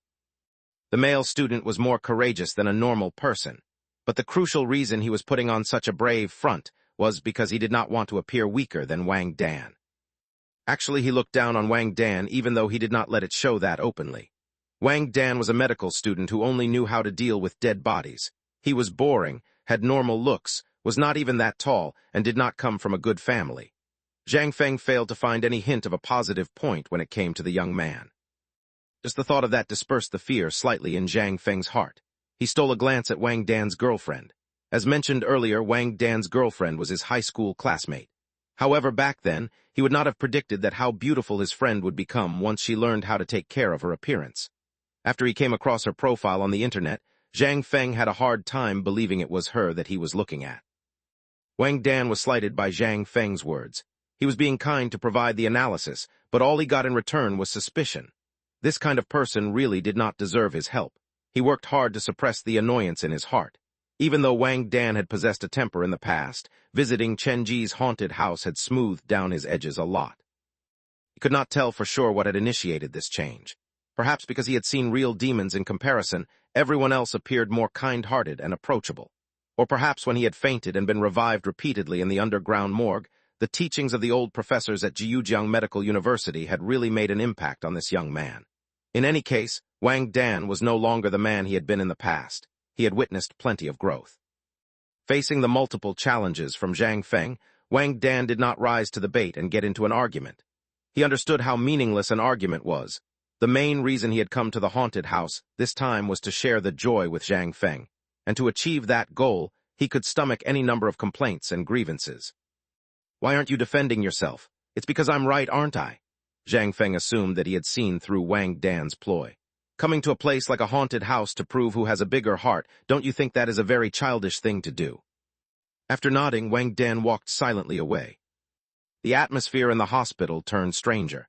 Li Jiu and the male host had walked in before him, but they did not hear anything to signify their presence. There was not even the sound of footsteps. It felt like the two had disappeared into thin air. All the buildings in the small town led underground, and Li Wan Private Hospital was no exception. Wang Dan looked at the stairs that led underground, and a strange thought appeared in Wang Dan's mind. The only reason that they had not come across any actors so far was most likely because they wanted to wait for the visitors to head underground before showing themselves. This way, the visitors would not escape from the building so easily when they were scared. The light dimmed, and the three became more cautious. On the stairs between the first and second floor basement, Wang Dan's girlfriend suddenly yelped in shock. "There's someone down there." "Where?" Both Wang Dan and Zhang Feng turned to the stairs in unison. "It was just around the banister going down to the second floor. I saw it. It was a pair of gray legs." Wang Dan and Zhang Feng looked in the direction that Wang Dan's girlfriend was pointing, but they did not see anything. I swear they were there earlier, but they disappeared soon after, Wang Dan's girlfriend claimed nervously as she nudged backward, moving from the middle to the back of the ground. Probably the actors heard our footsteps and were hiding there, but you saw them on accident, Zhang Feng said to console the girl. Okay, but wait, Wang Dan's girlfriend suddenly pointed at Wang Dan's back. There is something stuck on your shoulders. Me, Wang Dan reached out to touch his back, and he noticed that there was a patient's record stuck on his back. The front of the record was printed with the black and white picture of the supposed patient, and on the back of the paper was written in unkempt handwriting, "Come and find me." Who stuck this on me? Wang Dan felt like he had been targeted all of a sudden. He knew that it would not have been Zhang Feng or his girlfriend. Neither of them carried a pen on them, and it was quite clear that the words on the paper had been written a long time ago. Do you think I'd do something this boring like you? Zhang Feng was the first to shrug. Wang Dan's girlfriend thought that it was quite weird. They had been walking together in a group, and they did not see anyone pass. Is there anything on your back? Wang Dan looked at Zhang Feng and his girlfriend in a panic, and he realized that only he had the paper pasted on his back. Was it because I was the one who walked at the front of the group? Looking at the paper that he was holding, the man in the black and white picture seemed to be smiling at him. Cold sweat poured out of Wang Dan's forehead. He knew that the real horror of this scenario was going to begin soon. What are you doing, grumbling to yourself? Zhang Feng could not hide the grin on his face, seeing how scared Wang Dan was. The same trick is not going to work on me twice. Like he had uncovered a great secret, he leaned close to Wang Dan's girlfriend and said, "Old friend, your boyfriend sure is an interesting fellow. We have been moving together, and along the way we did not run into anyone else. Since neither of us stuck the paper on his back, who do you think the culprit could have been?" Wang Dan's girlfriend was slowly led to his conclusion. He did this himself. That's impossible, Wang Dan, If it was not him, are you telling me that it was a ghost who did this? He wanted to use this to scare us and then act like he is not afraid. I would be angry if I didn't see how sad this is. No way he wouldn't do something like that, right? With the persuasion from Zhang Feng, Wang Dan's girlfriend started to doubt herself. Holding the patient's record in his hand, Wang Dan's pupils darted about as he observed his surroundings cautiously. He understood that danger was imminent. This patient's record was, in actuality, a death notice. Since we're already targeted, tossing this away will not change anything. Wang Dan heard the two's conversation clearly. He took a deep breath, bit on his lips, and turned around. Seeing the trace of suspicion and disappointment in his girlfriend's eyes, Wang Dan's tensed expression slowly relaxed. With some unwillingness, he relaxed his tightened hands and then turned to Zhang Feng and stated rather openly, "Fine, I admit it was me who pasted this on my back. But why would you do something like that? You aren't someone like this when I first met you." Wang Dan's girlfriend's voice was rising. "I just want to prove that I still have some positive qualities about me." Wang Dan's pupils were quivering, and goosebumps were crawling on the back of his neck, but he forced himself to maintain his composure. "There is a legend at this haunted house. Once you put down something like 'Come and find me' on a piece of paper, there is a chance that you might run into a real ghost. I just want to prove that I might have more courage than you." "That's so childish. If you want to hear urban legends, I can share about 100 of them with you." The condescension that Zhang Feng had toward Wang Dan surfaced, and it grew. "I admit that I am envious of you. I am not as handsome as you, I do not dress as well as you, my family is not as rich as yours, and I cannot even beat you at basketball. Compared to you, I could not appear more mediocre, so I desperately wanted to prove that there is something that I am better than you at." Wang Dan's voice started to shake. In the corridor that they came from, he saw a pair of gray legs walking out from one of the rooms. "So you use this kind of method?" Zhang Feng's sense of conceit was satisfied, and it was made much better since it was in the presence of Wang Dan's girlfriend. "I cannot believe that a medical student like yourself believes urban legend like that. Don't you know that it's merely bullsh*t created by people who have nothing else to do?" "Then would you dare to give it a try?" Wang Dan had been waiting for Zhang Feng to say that. He interrupted quickly, so fast that Zhang Feng could barely react. "What?" Zhang Feng was still submerged in his joy, so he did not expect Wang Dan to suggest something like this. "Since you believe these urban legends are all bullsh*t, then I'm sure you wouldn't object to giving it a try," Wang Dan said as he moved to place the patient's record on Zhang Feng's back. "Actually, I realize now that there are people who are better than me in the word. I just have to keep running, and even then I might not be able to catch up to someone as perfect as you." Wang Dan's words confused Zhang Feng. His pride was satisfied, but at the same time he felt like something was out of place. Now that I have voiced the words in my heart, I feel much better. Thank you for everything. I swear to live my life more honestly in the future. Wang Dan patted Zhang Feng's back to make sure that the paper was stuck securely and would not shake loose. Come on, we should continue exploring, and I will stop with the boring ghost stories. Wang Dan pushed Zhang Feng to the front of the group, and he said in an apologetic tone, "Actually, this haunted house is not as scary as they say. We told other people that because we merely wanted to hide how easily scared we are." Zhang Feng was still quite confused, but once Wang Dan said that, he actually did not feel that afraid anymore. It's really not that scary. Indeed, this haunted house is not that scary at all. When I visited this place last time, it was so boring that I almost fell asleep. It appeared like this lad had been taking acting lessons from a certain haunted house's boss, because there was no flaw to the sincerity on his face as he pushed Zhang Feng to head down the stairs. Chapter 690, Danger Scale Off the Charts 2 in 1.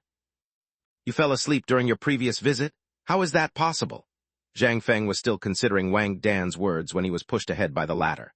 However, after hearing that Wang Dan had made up all those strange rumors, it was true that Zhang Feng did not feel as afraid as before.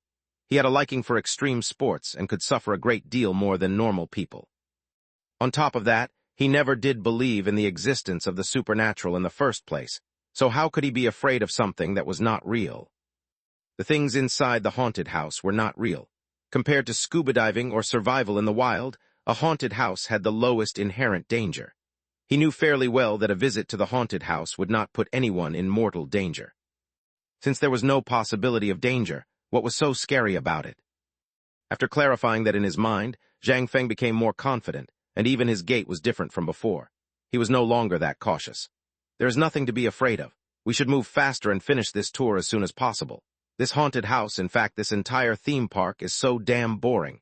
If there is a chance, I will invite you guys to come with me to the newly opened 5th-generation high-tech theme park in eastern Jiujiang.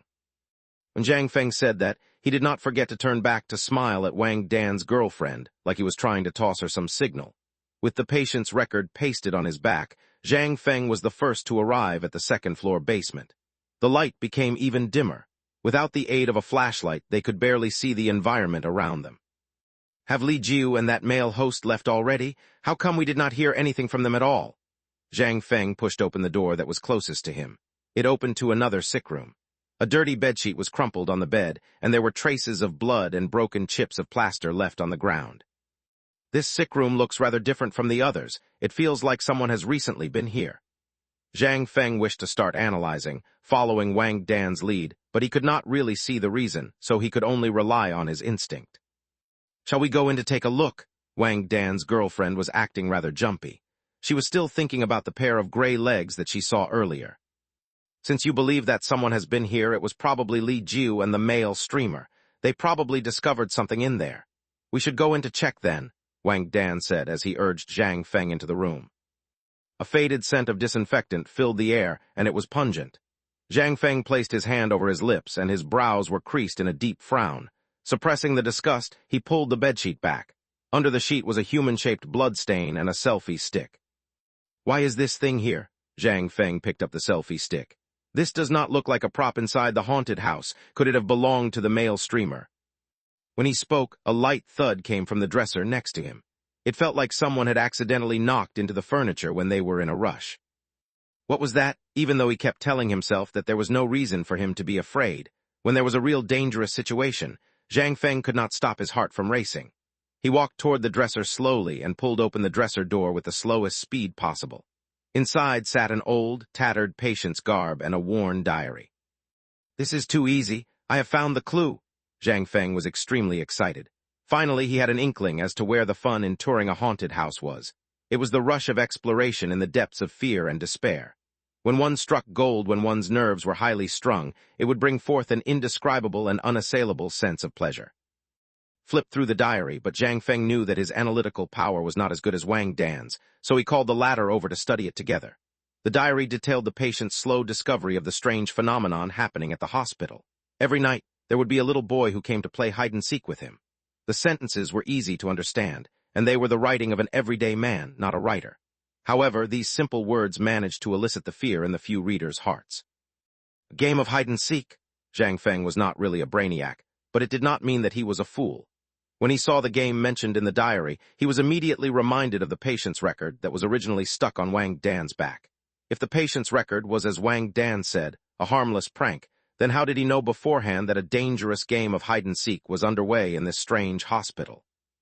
The nameless town had opened to the public for the first time, and they were the first batch of visitors. Wang Dan would not have been able to prepare this beforehand, unless Wang Dan was in cahoots with the haunted house's boss. The anxiety that Zhang Feng had suppressed earlier returned in full force because he realized that the patient's notice was now stuck on his back.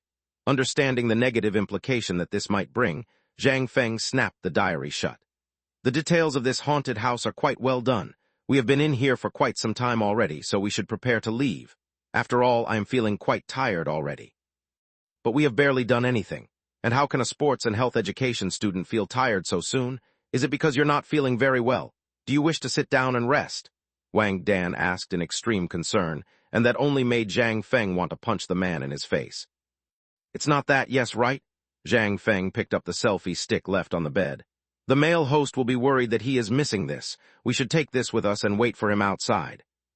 He held the selfie stick with one hand, and his other hand reached behind his back. Zhang Feng wished to remove the paper from his back, but something surprising happened. His hands searched about, but the patient's record that was supposed to be on his back had disappeared. What the F***CK?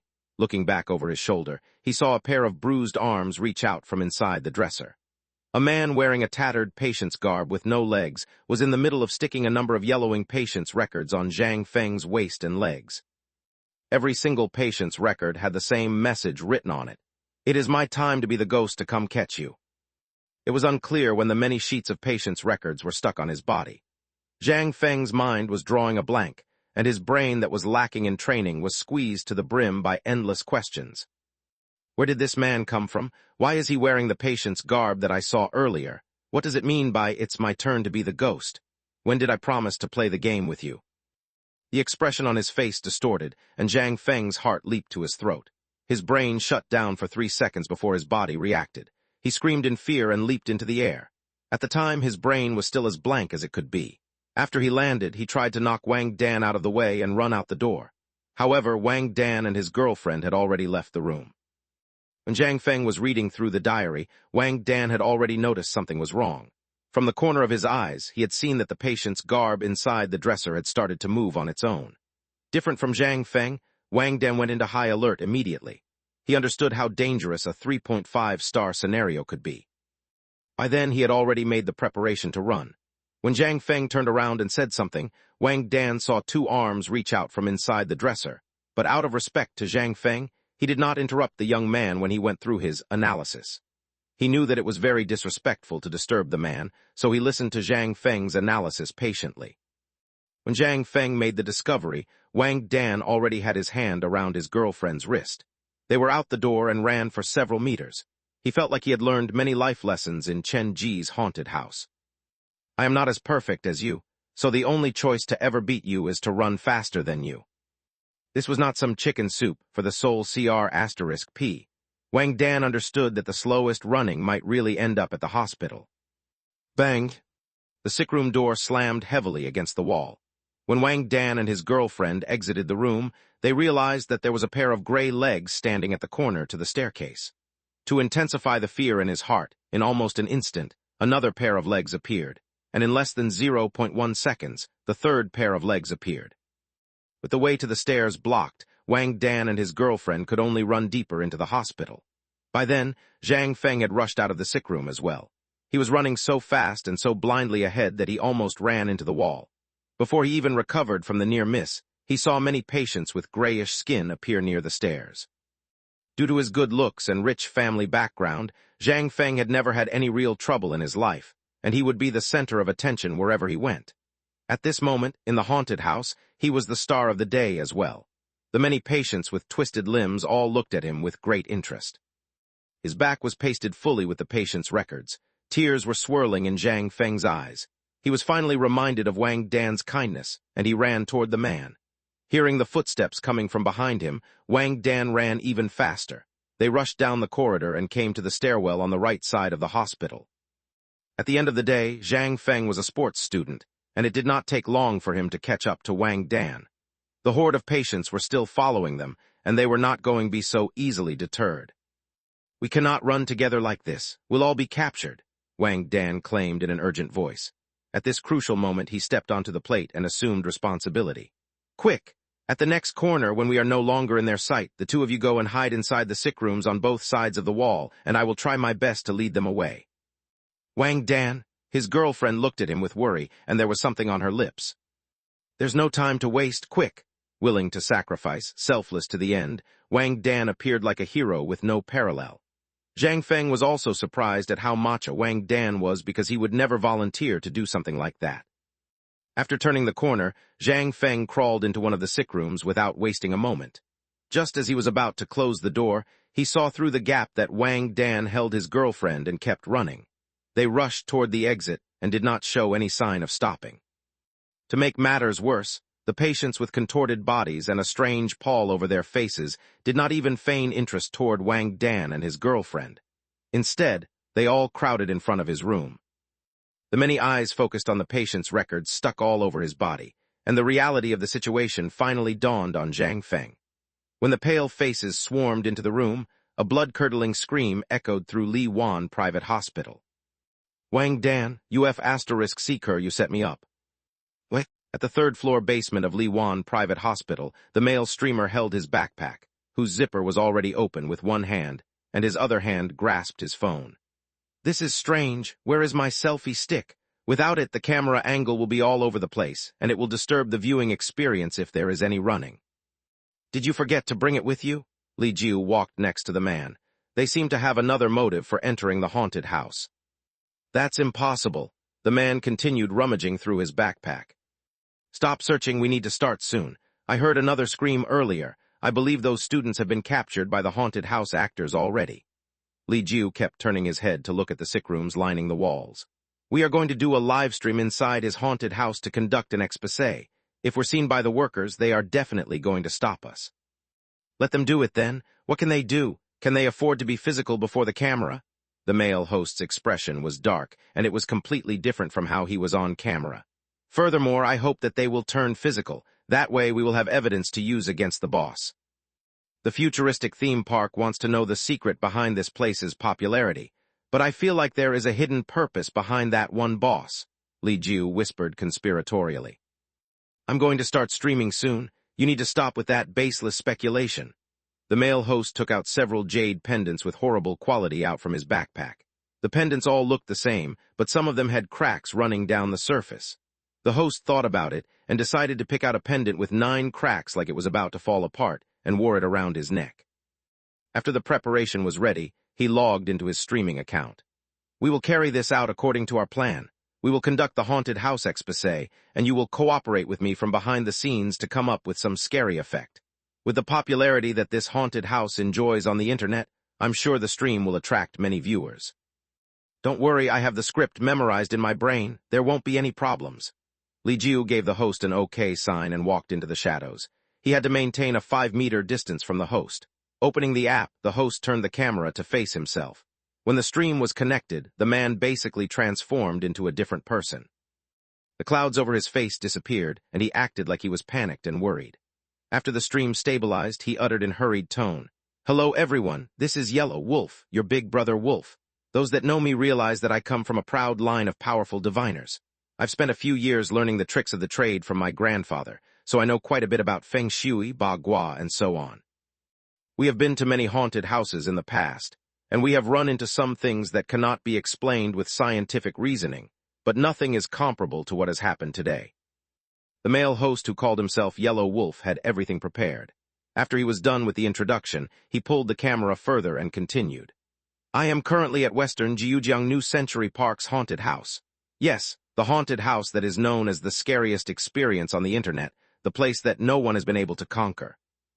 There was thinly veiled pride in the man's voice. "The current scenario that I am in might be unfamiliar to most of you because this is a 3.5-star scenario, the scenario with the highest difficulty at this haunted house.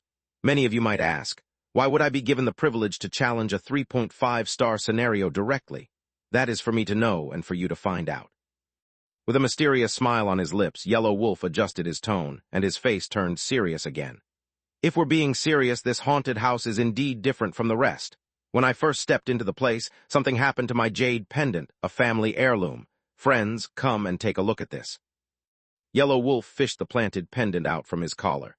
When we visited the Nan Ling Cemetery in Xinhai last time, the pendant had 7 cracks, but look at this. When I entered the haunted house, I counted 9 cracks running down the pendant. This is a warning given to me by my ancestors. This haunted house is very dangerous. Then he put the jade pendant away and continued with the show. But even if the danger scale is off the charts, I will take this risk and provide all of my dear friends with the most authentic haunted house exposé. Chapter 691, Sitting on Shoulders. The third-floor basement was wet, dark, and dim. The host, Yellow Wolf, held his phone and started his so-called exposé. I am not going to introduce this haunted house any further. Just by searching the name online, you can find countless legends, but it is hard to tell which are real and which are fake. There are many ghost stories that extend from every single scenario here, like dolls that follow you everywhere, student mannequins that show up at any time and any moment, a ballpoint pen that will curse you once you ask it about love, and so on. There are more ghost stories than that, and I believe everyone must be curious how many of them are real and how many of them are fake. Today, I have personally arrived at this haunted house to find the answer for you. He took out a piece of white paper and a ballpoint pen from his backpack and slithered into an empty sick room. The story about the pen spirit is the most famous on the internet. According to the rumors, it was a man by the name of Fei Yuliang who first used his sincerity to persuade the pen spirit to appear. He was the first one to have met the real pen spirit inside this haunted house, and he was the first visitor to have been sent to the hospital after a haunted house visit. At the time, many visitors were there to bear witness, so it must be real. Glancing at the chat, Yellow Wolf placed the pen and paper on the bed. He put on a serious expression.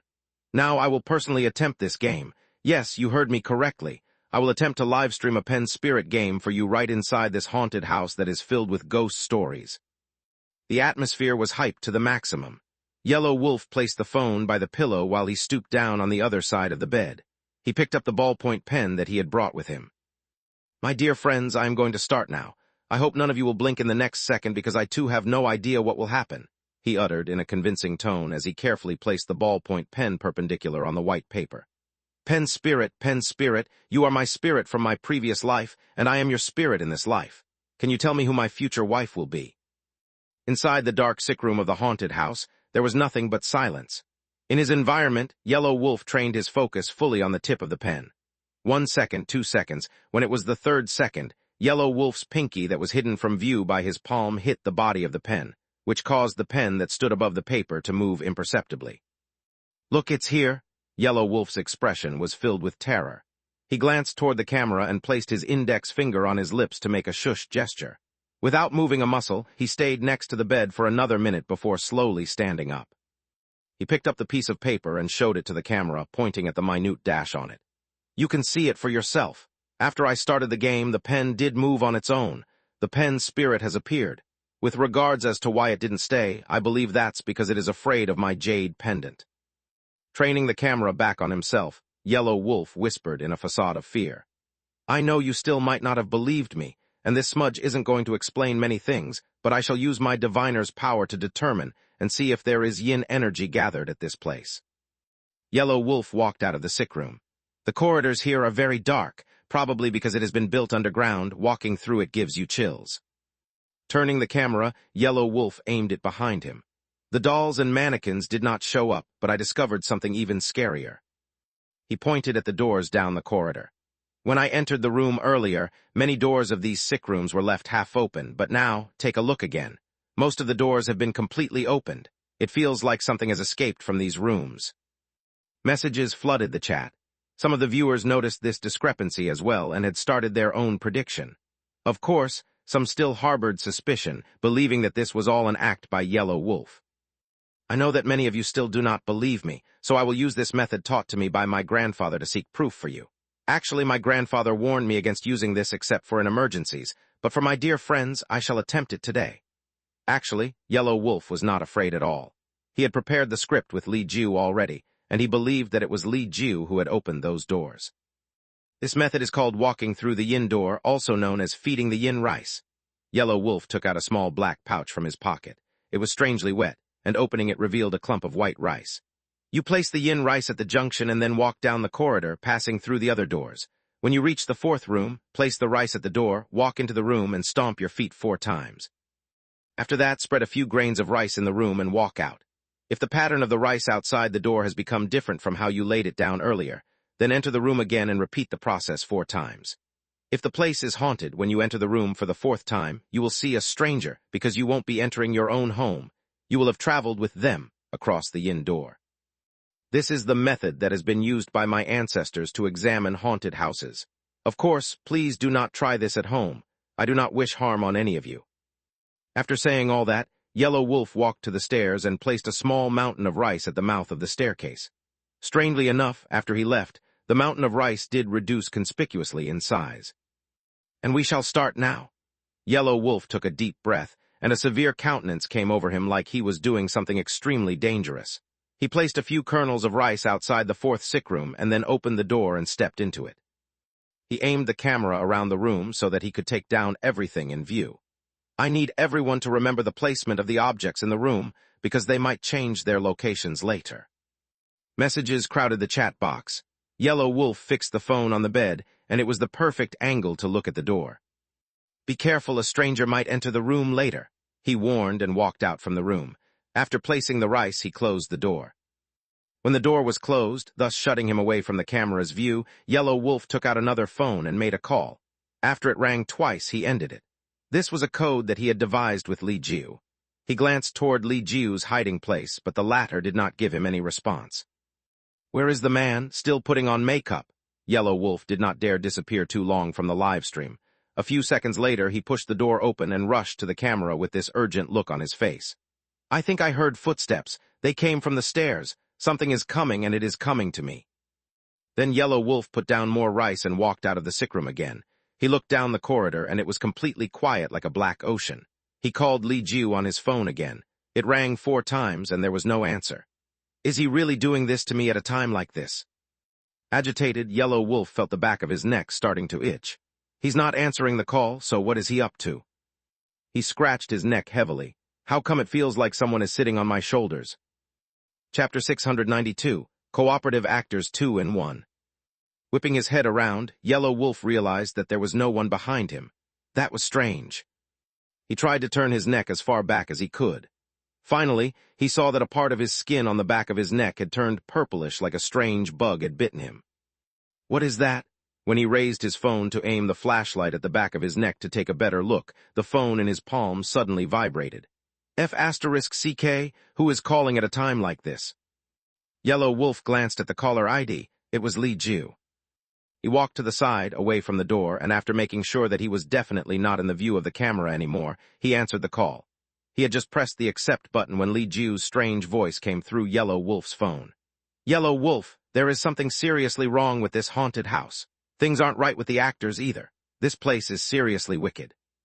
Get over here immediately. I have more than 100,000 viewers on my stream. If you dare drop this on me, I will never forgive you. Yellow Wolf lowered his voice dangerously in warning.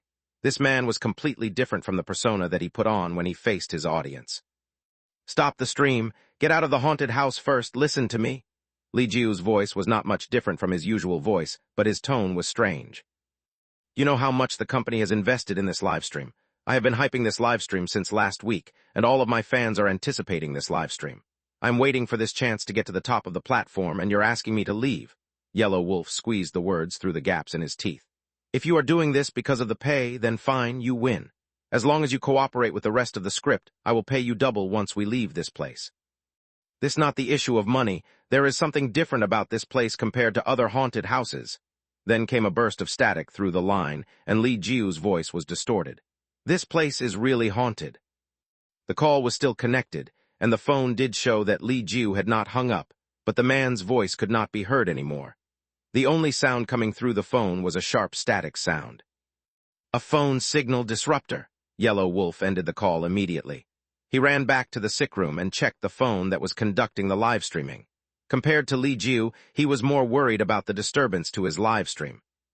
Where is the man? Where has he gone to? Has the host been captured by the ghosts?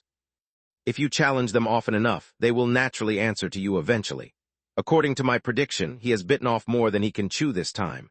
I have been to this haunted house before. The kind of terror is not something that you can possibly imagine. At the time, there were 7 of us who challenged the haunted house, and only 2 of us came out on our feet. You have to be joking, right? The understanding of terror will be refreshed once you visit this place. Have you ever seen a haunted house that prepares a trolley to transport fainted customers?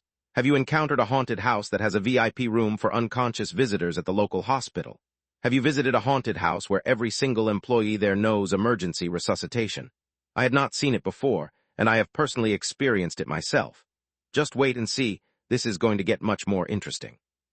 The messages rushed forward on the screen. Seeing that the live stream had not stopped, Yellow Wolf sighed in relief. He forced a smile and returned to the scene. I just went out to take a look, and the rice left on the ground has indeed been disturbed. When we walked into this room, someone else walked past the door. Li Jiu had left alone, abandoning him inside this place, so Yellow Wolf could not follow the script anymore. Yellow Wolf looked at the screen, and occasionally he scratched his neck. He suppressed the annoyance in his heart and uttered in a strangely nervous voice, "Perhaps you might think that I am lying, or perhaps you believe I have been lying to you, but that is really not the case. Ever since I stepped into this haunted house, I have felt weirdly unsettled, and there is a sensation that someone has been following me." He was rambling to buy time as he figured out a way to pull this all around, but to his surprise, the chatroom of his stream suddenly exploded with activity. In that instant, the website lagged from the endless stream of messages. This was the first time that he had encountered something like this as well. What is happening? Standing where he was, Yellow Wolf refreshed the page several times before the chatroom became normal again. However, due to the overwhelming number of messages, the video was still stuttering at places.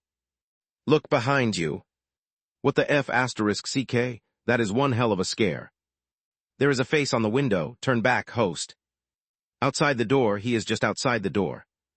Mother of *CK, they are real, they are coming. The messages exploded, and the video had become so filled with messages that the host could not be seen anymore. This was the first time in his life that Yellow Wolf had experienced this kind of popularity and viewership. He did not listen to the advice and look behind him, but instead, he went to check his live stream numbers. In just a few minutes, his viewership had shot over 350,000 viewers, and it was still increasing at a startling speed.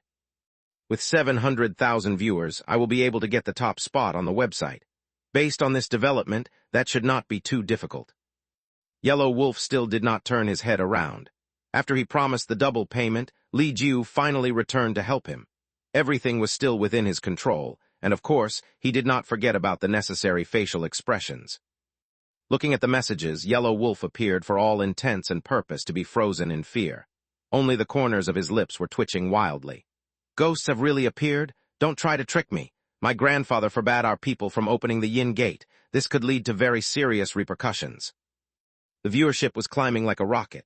Because most haunted houses kept their interior a secret, it was rare for a live stream inside a haunted house.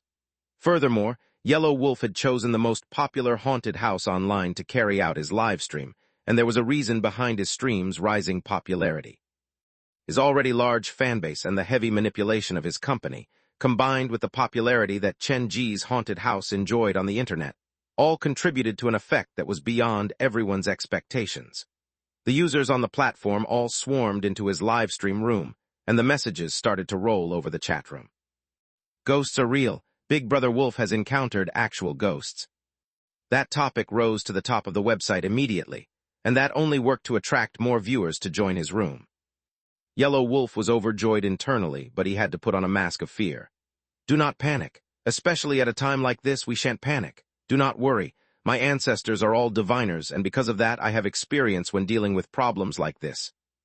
The more he said things like that, the more the viewers reacted. Many asked for him to turn around, and many others told him to run. After all, there really was a ghost behind him. Yellow Wolf was in deep appreciation of Li Jiu's makeup skill. For such an effect, paying double price was absolutely worth it. His body swayed unevenly from left to right, adding to the impression that he was shuddering in fear. The more the messages told him to leave, the more he stayed put. He placed his arms before his chest to assume a strange pose. Without turning around, Yellow Wolf yelled at the camera, "Since this has already happened, running away is too late. Calm down, we must calm down. He slapped both of his palms together, and Yellow Wolf exclaimed loudly, No matter who is standing behind us, there is no reason to fear. Find the serenity in your heart. Know that heaven is always watching over you. Once he uttered that statement, Yellow Wolf's gaze turned instantly. The expression of fear that he had assumed earlier was slowly disappearing. Do not be afraid. The more fearful you are, the more they are likely to bully you. Yellow Wolf picked up the phone and claimed in a courageous voice, Do not worry, I am never alone. With all of you with me, we will survive this together. Do not forget to tip your host for his bravery, and in a minute we will charge out to vanquish this evil. Seeing the money that viewers were sending his way, joy spread through Yellow Wolf's heart, and even his cheeks looked redder.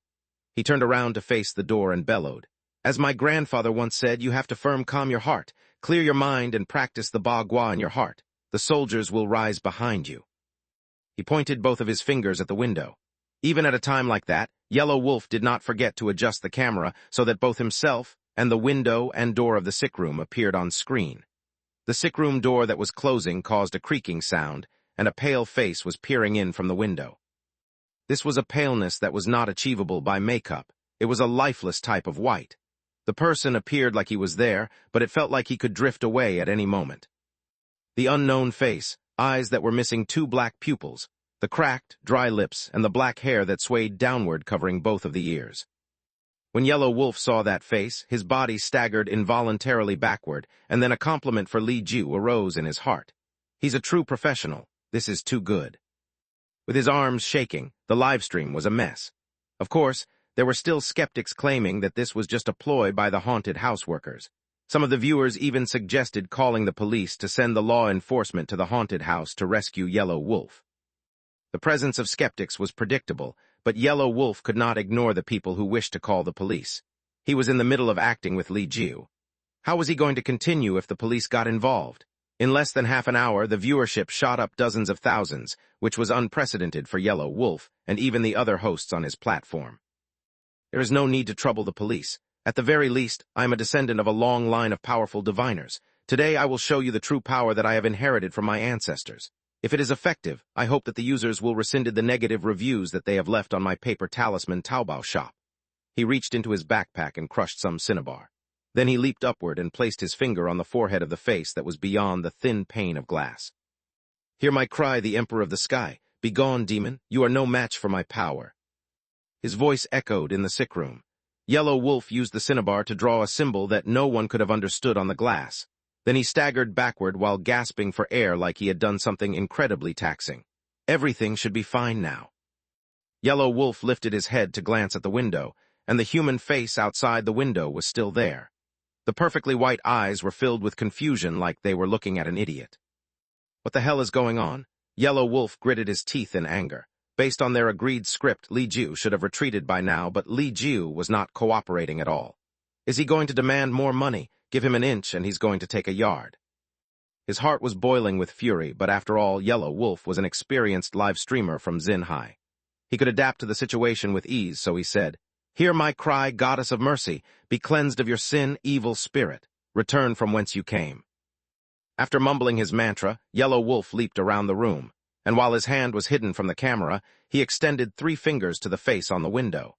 He waved his 3 fingers about, stressing that he was willing to give Li Ju 3 times the pay. That's triple the pay. You should be satisfied now. The face on the window did not look like he knew how to deal with this situation either. Seeing the 3 fingers that Yellow Wolf kept waving at him, he seemed to have understood something and slowly disappeared. After Li Ju disappeared from view, Yellow Wolf derided him for his greed, shamelessness, and unprofessionalism internally, but none of that resentment showed on his face. He stopped all the gesturing and panned the camera to aim at the door again. You see, that thing has disappeared already. The chat room rejoiced, and Yellow Wolf enjoyed a moment of peace. Earlier, it was a minor ghost who followed me out of the yin door. As you can see, that was not an effect achievable by makeup. If I am not mistaken, the thing was floating in midair. There was some questioning from the viewers because they did not actually see the ghost disappear, but Yellow Wolf chose to ignore all that. It is fine now. Based on my grandfather's teaching, the first few spirits that escape from the yin door are never too courageous. After they leave, they shan't return again. Wiping away the cold sweat that was not on his forehead, Yellow Wolf continued. It was definitely dangerous earlier, but thankfully I know what I am doing. Okay, we shall leave this place now and continue our exposé. The more he said, the more unsettled Yellow Wolf felt. The screen started to shudder again, and the chatroom was rife with activity. A bad feeling rose in his heart. Yellow Wolf lifted his head to look and discovered that the ghost face had returned. "You mother asterisk seeker, are you done with this or not?" Yellow Wolf gritted his teeth. Li Jiu could stray from the script, but he could not.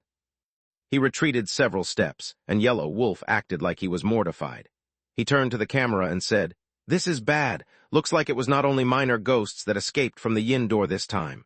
The yin energy at this haunted house is too powerful." He glared angrily on the face on the window. "This time, it will not be easy for me to escape, but worry not, because my grandfather has given me many powerful relics." He reached into his back to pull out a talisman with a red background and black character. Yellow Wolf's presence was different from before. He channeled all the hatred that he had toward Li Jiu and said, "This talisman is the most expensive item at my Taobao shop, and there is only a limited number of them in the world. They are all relics left behind by my grandfather. There is no time to waste. It is my fault to have invited this ghost into our world, so I will banish it to the hell realm no matter what."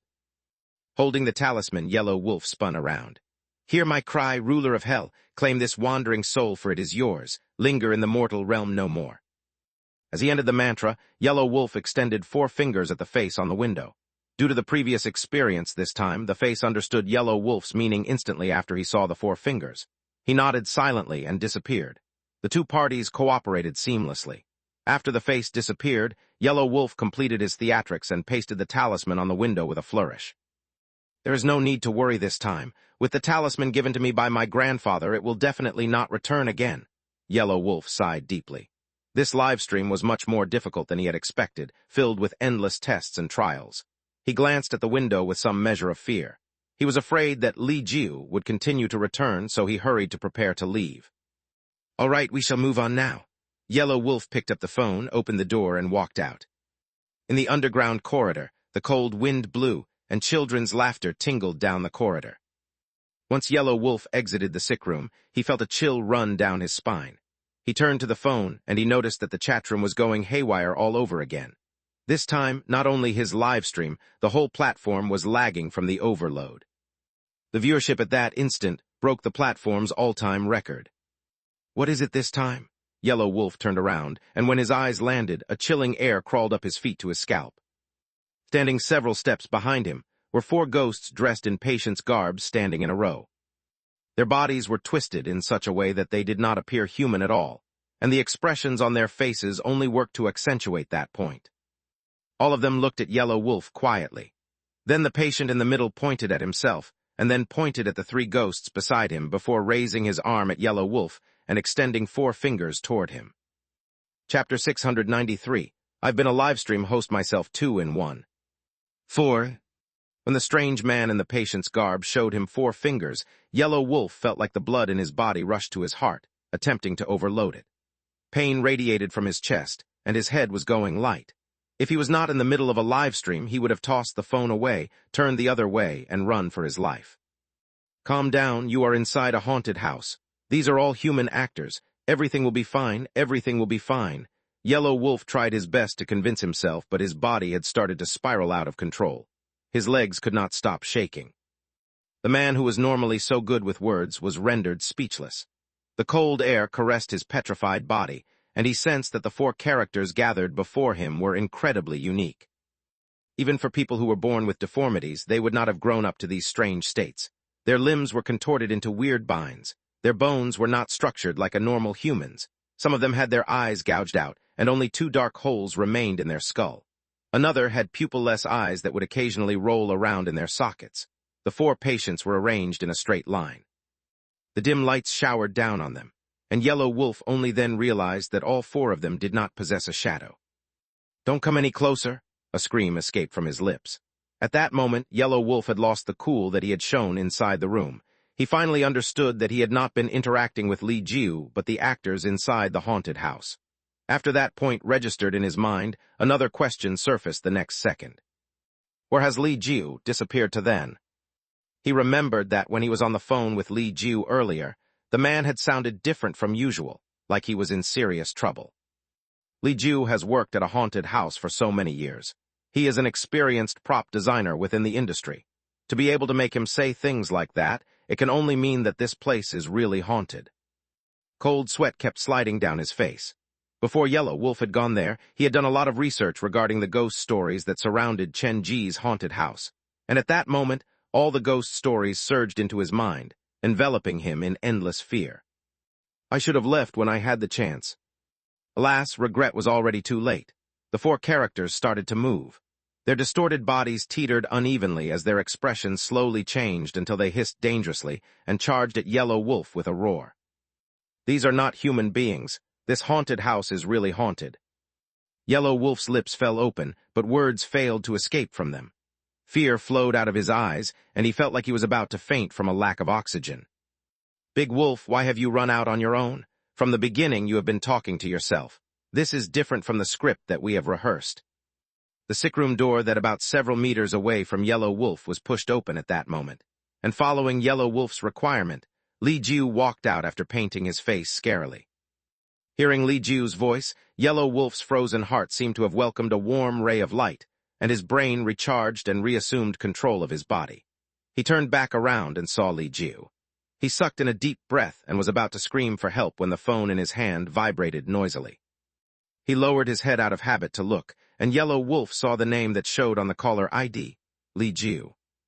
Li Ju is calling me. Then who is this Li Ju standing before me? He touched the accept button with shaking hands. Yellow Wolf used the dregs of strength that he had left and raised the phone to his ear. Big Wolf, I can't contact Genuine and Cold Guy anymore. I am currently hiding near the entrance. You have to come to me immediately. There is something seriously wrong with this haunted house. Li Ju's voice came out from the phone. It was filled with nervousness and anxiety. I am not kidding with you. You have to leave, now. I know you are not kidding with me. Yellow Wolf looked at his phone dumbly and then lifted his eyes to inspect the Li Ju who was walking toward him. But the problem is, now there are two of you. An indescribable fear crawled into his body through his pores, and this was way beyond Yellow Wolf's threshold. He screamed and launched himself at Li Ju, who was in front of him like his life depended on it. There were 4 monsters behind him, and there was only one in front of him. At that moment, Yellow Wolf's biological instinct compelled him to make this choice. Have you lost your mind? I am Li. Before he finished, the mentally collapsed Yellow Wolf had already reached his side. He gripped his backpack and swung it heavily at Li Ju. Li Ju had been busy putting on his makeup earlier, so he had no idea what had happened. In that state of innocence and ignorance, he was smacked in the face by Yellow Wolf's backpack. I am Li Ju, F***CK, you're going to ruin my makeup. Li Ju reached out to grab Yellow Wolf, but the latter resisted like crazy. After all, in his mind, he was being attacked by a ghost, so of course, Yellow Wolf was going to struggle like crazy to escape. In the struggle, Yellow Wolf abandoned his backpack and the phone, which was still live-streaming. He barreled down the corridor, screaming all the way. Yellow Wolf! Li Ju held his injured nose. His voice became more nasally from the attack. He was quite worried about Yellow Wolf, so he quickly chased after the man. The 2 visitors, one running in front, the other chasing at the back, disappeared from the 3rd-floor basement. The 4 employees in the patient's garbs gradually slowed down. They shared a look with each other, and they felt like they were being excluded from some kind of fun. The white eyes turned slightly around, and the patient in the middle had his black hair lifted up from his scalp. The anger in his heart could not be suppressed anymore. When he first appeared, the visitor had shown him 3 fingers. After he finally gathered 3 employees, the visitors had shown him 4 fingers instead. Now that he had gathered 4 employees, after fulfilling the man's unreasonable request, the man had left without even a word of thanks for him. This was such a waste of the employee's time. This was too much, such disrespect. He should not be forgiven. Dangerous and scary wounds surfaced on the pale faces. The 4 angry employees shed their disguise out of fury, and they showed their true faces. The corners of their lips cracked out, and they groaned darkly. Then the whole building seemed to come alive, and behind the half-open sick rooms, a few more dark gray arms reached out into the dark. The chains scraped against the floor, creating a bone-chilling noise. A shadow that was pulled long by the light stood alone in front of the Li Wan Private Hospital's entrance. They have split up. Wearing Dr. Skullcracker's apparel, Chenji held the hammer in one hand and stopped before the hospital door. He lowered his head to look at the message sent to him by Tong Tong. Someone is conducting a live stream at the 3rd-floor basement of the hospital. I have allowed taking pictures, I have allowed recording videos, and now you people have started live streaming inside my haunted house, have you? Have I been too kind with the degree of freedom that I've given them? Have they forgotten who the boss of this place is? Chenji was a good-natured person, and it was rare for him to get angered unless they stepped over his bottom line. The spikes on the hammer dragged against the ground, and Chenji in the skin mask moved to the third-floor basement of the hospital. Where have they gone? The corridor was dark, and there was no one around. However, the temperature was curiously low. Taking out his phone, Chenji was about to contact Tong Tong when he noticed a black-colored backpack and a phone abandoned outside sick room number 4. Black backpack? I remember a visitor carrying this with him. He should have entered with that creep. Chenji did not go to pick the items up immediately. If the backpack and the phone have been left here but the people has gone missing, it can only mean that they abandoned them out of fear. I wrote in the workers' rulebook that they do not need to hold back once they encounter people who are using their phones to take picture and record videos inside the haunted house. Could the owner of this backpack be the hidden host? Is it possible that the phone left there is still in the middle of live streaming? After clearing so many trial missions, Chenji's power of observation was much better than most. Standing away from the phone camera's view, he removed Dr. Skullcracker's apparel and then walked to stand beside the black backpack. Who is so careless to have left their stuff unattended here? Thankfully, we have surveillance cameras to ensure 100% safety of our visitors. After saying that, Chenji turned to the phone lying at the side. Whose phone is this? He picked up the phone and the chat room was lagging. Following Yellow Wolf's disappearance, the popularity of his stream did not decrease. If anything, it only continued to rise, and he was only a few steps away from reaching the top. A live stream? Chenji had done live streaming before. When he conducted his mission at the 3rd Sick Hall, he had even been taught a few tricks on live streaming. Good afternoon, everyone. I am Chenji, the boss of the haunted house at Western Jiujiang's New Century Park. Can anyone tell me what happened here earlier? Whenever he introduced his haunted house in public, Chenji desperately wished to include the whole address of his haunted house so that there would be no mistake. The website was lagging, and after a few refreshes, Chenji got a brief idea of the whole process. The host who was responsible for this live stream was Yellow Wolf, nicknamed Big Brother Wolf. He had claimed that he was a descendant of a long line of powerful diviners, and he seemed to have encountered an actual ghost during the live stream. Then, he was so scared that he abandoned his phone and absconded on his own. When Chenji saw that many messages claiming that his haunted house was really haunted, he felt weirdly exposed. But when he noticed the viewership of the live stream, a glint appeared in his eyes like he had come upon a valuable treasure. Actually, all of you have been tricked by Yellow Wolf. How can there be real ghosts in this world? I believe that he was behind everything that you saw earlier.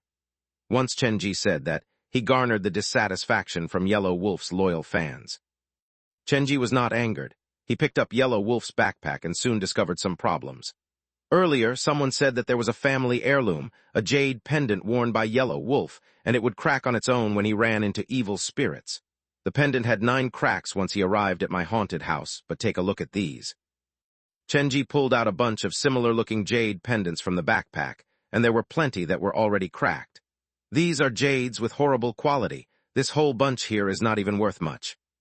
Chenji conducted the indictment in front of so many viewers, but that was just how open and clear Chenji was.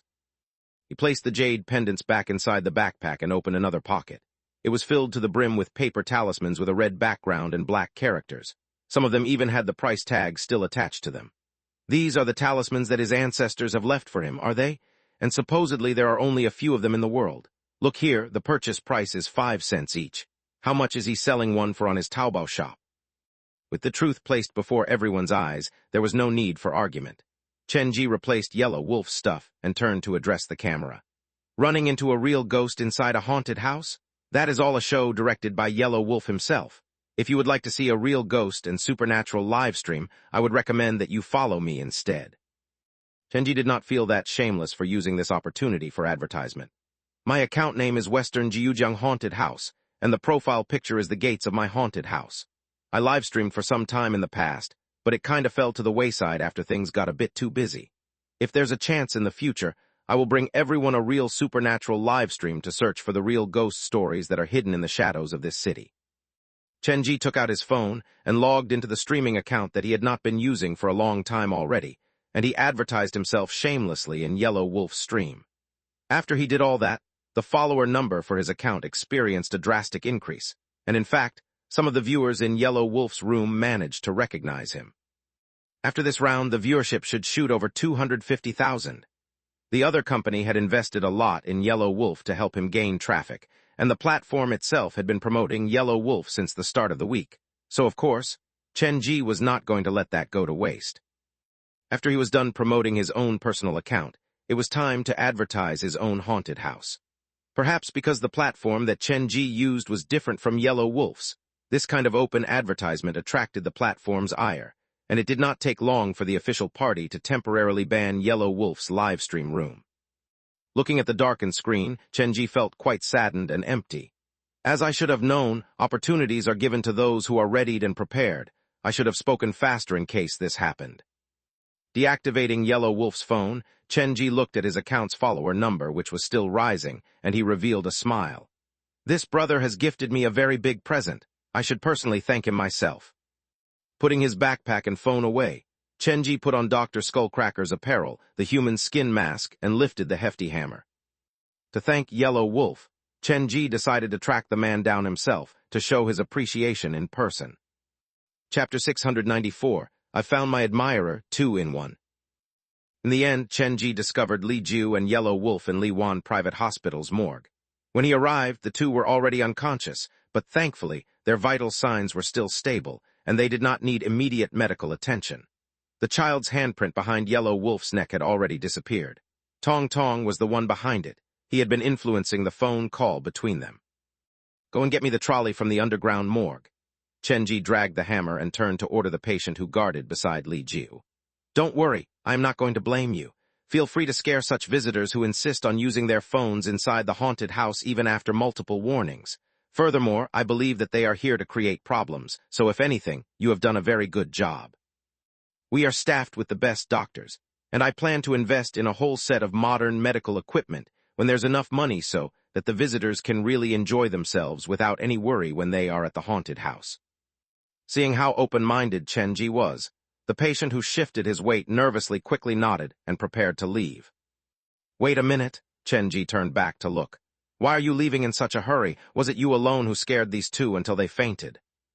The patient glanced at the autopsy tables that were covered with white cloth, and after some hesitation, he nodded. Li Wan Private Hospital needs a leader, and you're not bad. I will focus on cultivating you in the future. Chen Ji was not just joking. He never joked with his words. It will be a harsh journey to evolve into a red specter, but becoming a half-red specter is still easy enough. The patient was dumbfounded. He was honestly enjoying himself when he scared the visitors earlier. The group of ghosts had chased the two for almost 10 minutes. It was not until the two men fainted that they realized that perhaps they had crossed the line. The image of that scary man flashed through their minds, and many patients dispersed in a hurry. Only this most honest man had stayed behind. Actually, he felt rather guilty about the whole thing. He had tried his best to satisfy the visitors' request, but in the end, he had realized that he was being toyed with. That had caused the ghosts of the entire hospital to go on a rampage. Now that the visitors had fainted, he felt like he was the main culprit, so he had stayed behind to accept the punishment. He was ready to be punished, but to his surprise, Chen Ji not only did not blame him, he even promised to help him evolve into a half-red specter. This kind of change in emotion aroused a strange and indescribable feeling in his heart that was consumed by resentment. All right, stop standing there dumbly. Please go and get the trolley from the underground morgue and transfer them out of the scenario. The patient drifted away in a haze of joy. Meanwhile, Chen Ji squatted down next to Li Ju and Yellow Wolf and started his inspection. Li Ju has makeup on his face. Why would a visitor like him come to my haunted house and pretend to be a ghost? Is he trying to scare my workers? Yellow Wolf came to my haunted house and started a live stream. He planned to expose the design of my haunted house before tens of thousands of people. Li Ju came to my haunted house to masquerade himself as an employee to wreak havoc. These two have a clear separation of responsibility. This was definitely planned. Chen Ji found a small makeup bag in Li Ju's pocket, and inside it was an access card for the futuristic theme park. Currently, futuristic theme park was still not open to the public, and the internal attractions were kept under wraps. To gain access, one needed an access card. As I suspected, they are related to the futuristic theme park. Chen Ji replaced everything that he had found. He did not confiscate anything. The futuristic theme park is opening soon, so there is no more time to waste. I need to release the 4-star mission to the public before they open for business. Standing up, Chenji dragged the hammer and left Liwan Private Hospital. At the second-floor basement of Liwan residence, Shinozaki and his female assistant were focused on undoing the tape in the room. This was the mission given to them by Wei Jinyuan. However, to their consternation, several minutes ago, Wei Jinyuan's bone-chilling yell for mercy had come from a deeper part of the building. Neither of them had been that courageous to begin with, and Wei Jinyuan's scream only caused their already unsteady hearts to race even faster. "Do you think we should go downstairs to take a look?" Xiao Zia asked out of politeness, even though her desire not to do so was plainly written on her face. "Let him be, we should leave this to the professional. After all, Wei Jinyuan did say that he works at a haunted house, so I believe that he has the capability to handle everything on his own." Shinozaki coughed awkwardly. When he saw the handprints on the back of Wei Jinyuan's neck earlier, he had known that something like this was bound to happen. "Then what should we do now?" Xiao Zia asked a very key question. Even though Wei Jinyuan did not appear like he had a fully functioning brain, at least they had felt a sense of security when they were with him. Now that Wei Jinyuan had been attacked, the two were left to deal with the monsters and ghosts on their own. "We can't panic." Shinozaki thought about it and came up with a good idea. "We should wait here. Wei Jinyuan has a partner inside the adjacent building. He will come over here after hearing the man scream. We will just follow him." "Okay." Xiao Zia glanced at the door that was left ajar. Beyond that was the darkened corridor. "Should I go close the door?" We will pretend like there is no one in this room, and we'll observe the situation outside through the peephole." "But we have already taken down the tape on the door, haven't we?" "Now is not the time to mind such details."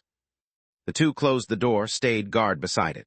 Shinozaki leaned against the door and looked out through the peephole. All he saw was darkness. There was nothing that he could glean. Xiao leaned against the wall. Cold sweat kept flowing down her face. For some reason, she was feeling incredibly panicky, like there was a third individual in the room with them. "Sir, why do you think all the furniture was covered with tape?" "I have no clue," Shinozaki answered absent-mindedly. He adjusted his posture, trying to figure out the best position to get the best view through the peephole. "Is the tape to prevent the objects from cracking open? Is it possible that the furniture knew how to move on its own? All the gaps were taped shut. Do you think it's because the drawers can suddenly open on their own? The house owner taped up all the gaps to prevent that from happening." Xiao Zia still had not realized how scary the situation that she was describing was. "Open on their own? Why would the drawers open on their own?" Shinozaki turned around to look at Xiao Zia. "Perhaps there were things hidden inside the furniture. Or maybe there are entities that human can't see that will go through the furniture." "Entities that are invisible." Shinozaki's face paled slightly, but he tried his best to maintain his calmness. "In any case, that is a wonderful idea to put in my comic. Not bad, we've been here for only several minutes, but we have come across 2 wonderful ideas already." "Sir, I think we should leave. This place gives me the creeps." Xiao Zia looked around nervously, and she realized that the DVD player in the living room, which had previously been off, had been switched on. "Isn't that a good thing? The creepier the better. I want those people who say I only know how to draw one kind of comic to see that a real artist is able to master any genre." Shinozaki had a bad temper, and there was some truth behind that criticism because he only had those few comics in the same genre to show.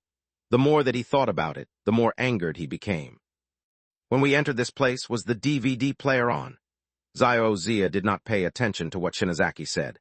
She studied the player curiously, and while she was watching the machine, the signal light of the television in the living room came on as well. "Quick look," Xiao Zia gasped in shock. "Sir, we seem to have triggered something." "Don't panic," Shinozaki signaled for Xiao Zia to calm down. The two of them walked slowly to the television. "Someone was probably remote controlling it. I encountered this at a Japanese haunted house. This is not good. That scary haunted house boss is coming to get us soon." Shinozaki inspected the television. Perhaps he had touched some button because the television screen suddenly lit up. The cold light fell on the two's faces, and they turned to the television screen in unison. The video quality of the old television was not that good, but the two managed to immediately identify that the video on the television was showing the living room that they were in. Everything was the same. It felt like someone had placed a camera on top of the television to record everything that happened in the living room. A surveillance video? But why would someone install a video inside their own home? Shinozaki and Xiao Zia stared at the screen, too afraid to even move a muscle. 10 seconds had passed, and the two realized that the television screen was still showing the same image. The video appeared still because nothing had changed. Since the surveillance is taken of their own home, it seems that something strange must have happened here, and the homeowner wanted to find out the truth. Shinazaki pulled open the drawer at the bottom of the television cabinet. There was a collection of discs without labels inside. They seemed to have been recorded by the homeowner himself.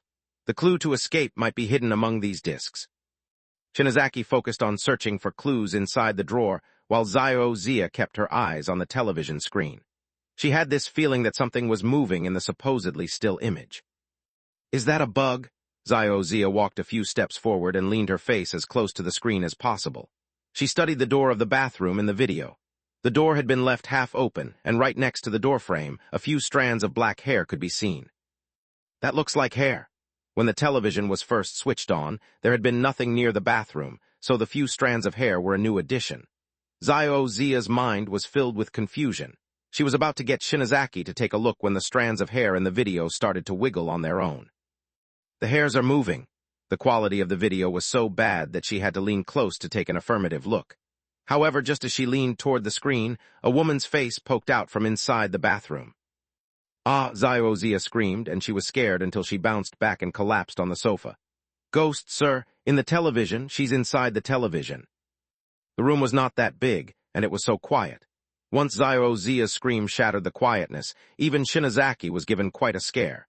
He put the discs that he was holding down and lifted his head to look at the screen. Inside the television, a woman's face could be seen reaching out from inside the bathroom. It was quite a pretty face, and the thing that caused Shinazaki fear was that no matter how far he had moved away from the screen, it felt like the face was still staring right at him. "It's fine, don't be so easily scared. This is merely a common trick in haunted houses." However, Shinazaki's rambling belied the fear he was feeling. He wanted to switch the television off, but he failed to find the power button. "Sir, I think we should go now, and we will return once we have more people with us." Zio-Zia's face was pale from the scare. Just that once, and it was enough to take the fight out of her. She felt like the energy had left her body, and she could barely get her legs to move. "This is too scary. Sir, you can stay to finish the tour on your own if you prefer, but I will surrender now." As she tried to stand up, Zio-Zia held the armrest for support, but as she turned around, she saw it. Just about 3 meters away from her, a woman's face was reaching out from inside the bathroom, a perfect replica of the image that she had seen in the video. "I think I'm suffering from hallucinations from all these scares." Zio-Zia turned to look at the television. The video was still frozen at the image where the female human was poking out from the toilet. Yes, this is what it showed on the television. She turned her head around, and a woman materialized before her. She had a pretty face and a body that was covered in cuts. A copious amount of blood bled from the open wounds. Her face was contorted in fear. As Zio-Zia lost her consciousness and tipped backward, she used her last vestige of strength to scream, "Ghost! There's a ghost!" Shinazaki was still researching why the woman's eyes in the videos were able to follow his every movement. He believed that the boss had replicated the technique used by Da Vinci when he painted Mona Lisa. But before he settled on a reason, he heard the scream from Zio-Zia. When he turned around, he was also petrified by fear. They had checked the room several times already. It was definitely empty. However now, a woman covered with blood and open wounds had appeared before them. This was not a mere scare, but a direct shock to the heart. The warning from Zio-Zia meant that Shinazaki was somewhat prepared. Even though he was shaking like a leaf, he did not lose control over his body just yet. The woman blocked the door out of the living room, and Shinazaki grabbed Zio-Zia and raced into the bedroom. Bang! The door slammed shut. Shinazaki's heart was racing madly, and he started to consider the possibility of calling the police. What do I do? What do I do now? Shinazaki was so scared that he had forgotten that he was inside a haunted house. Thankfully, the realization came to him moments later. Right, I am inside a haunted house. He leaned against the door and started to yell out the door loudly. We surrender. We don't want to continue this tour anymore. Please leave. Please go and leave us alone. There was no response from outside the door. There was no sound of footsteps either. Shinazaki supported Zio-Zia, and neither one of them dared to open the door. How about we just stay in here until the boss comes to get us? After experiencing that, Shinazaki was not going to put up a front anymore. This haunted house had a comprehensive understanding of the human psyche. Other haunted houses would relax their visitors first and arrange the scares at places where the visitors least expected it. But this haunted house was different. They would scare the visitors head-on until their souls left their bodies. After their guard was completely destroyed, the next scare would come at them from a different angle, continuously scaring them with endless horror. In the future, I will definitely invite those other comic artists who look down on me to come here. There was no noise coming from outside the door, and Shinazaki did not know what to do next. The woman has blocked the door to prevent us from leaving. There has to be a reason it is designed like this. Could it be that there is a clue to leave this place hidden inside this bedroom? Leaving the guard post at the door to Zio-Zia, Shinazaki started to explore the room. He noticed something strange immediately. The table inside the bedroom had a few unique pens placed on it. Graphite pen, ballpoint pen, and marker pen. Shinazaki recognized them easily. The graphite pen is used for the outline of a character, the ballpoint pen is for the details like patterns on the shirt and eyelashes, while the marker pen is for the bigger shading. These are all necessary pens for drawing comics. Could it be that the owner of this house is a comic artist? A visit at the haunted house might have led him to get to know a new colleague. That was something that Shinazaki did not expect. He walked to the table and flipped through the manuscript on the table. Initially, he was just flipping through it out of curiosity, but he was soon drawn into it. I've never seen this kind of art style before. One glance at it, and it'll send chill down your spine. It has to be a genius who drew this comic. Is he going to spearhead a new movement in the comic industry? Chapter 695. Congratulations, my friend. Both of Shinazaki's eyes were glowing like he had stumbled upon a treasure. This work has broken beyond the limitations of the current industry, and it possesses its own unique style. Isn't this what I've been striving for? He studied the manuscripts on the table, but just flipping through them caused his body to shake. These were simple characters, but they seemed to come alive with the artist's hand. He seemed to be able to draw out the complications of the human heart with his pen.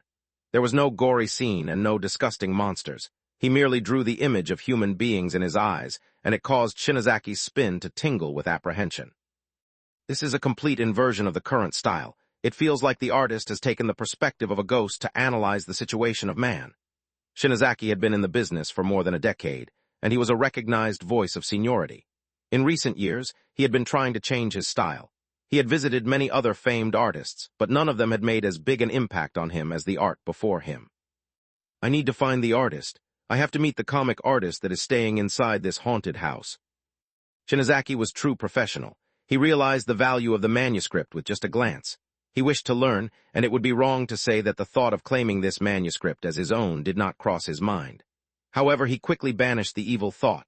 A comic artist who purposely resided inside a haunted house to do his work should be respected. This was a true artist. Fear and excitement filled his heart, and even Shinazaki did not know what kind of situation he was in.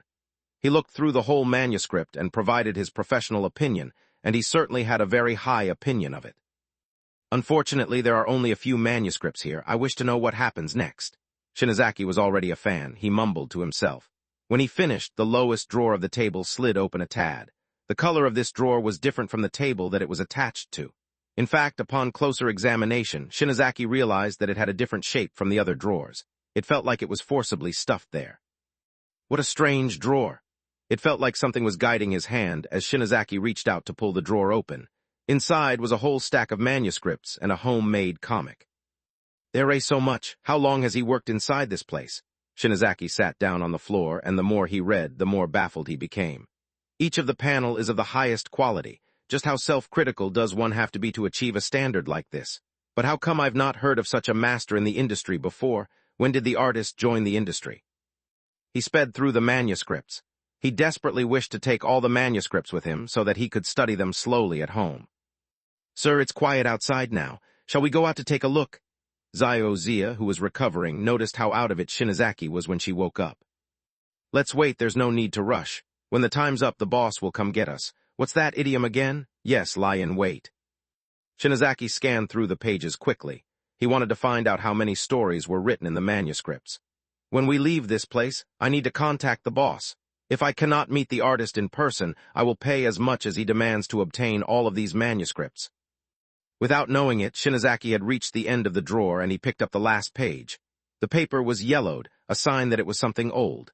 However, the drawing on it was fresh, like the page had just been drawn. How did he manage to do this? Shinazaki looked at the page dumbly. He was the character being painted on that page. A realistic character coupled with a strange style, and the perspective chosen by the artist was curious. It felt like he was hiding inside the drawer while drawing the page. Shinazaki glanced subconsciously at the drawer that he had pulled open, and there was a pale face inside looking at him with eyes shining with anticipation. So this is how. His eyes rolled upward, and Shinazaki collapsed to the ground. Not knowing what had really happened, Zio-Zia left the post by the door and rushed to Shinazaki.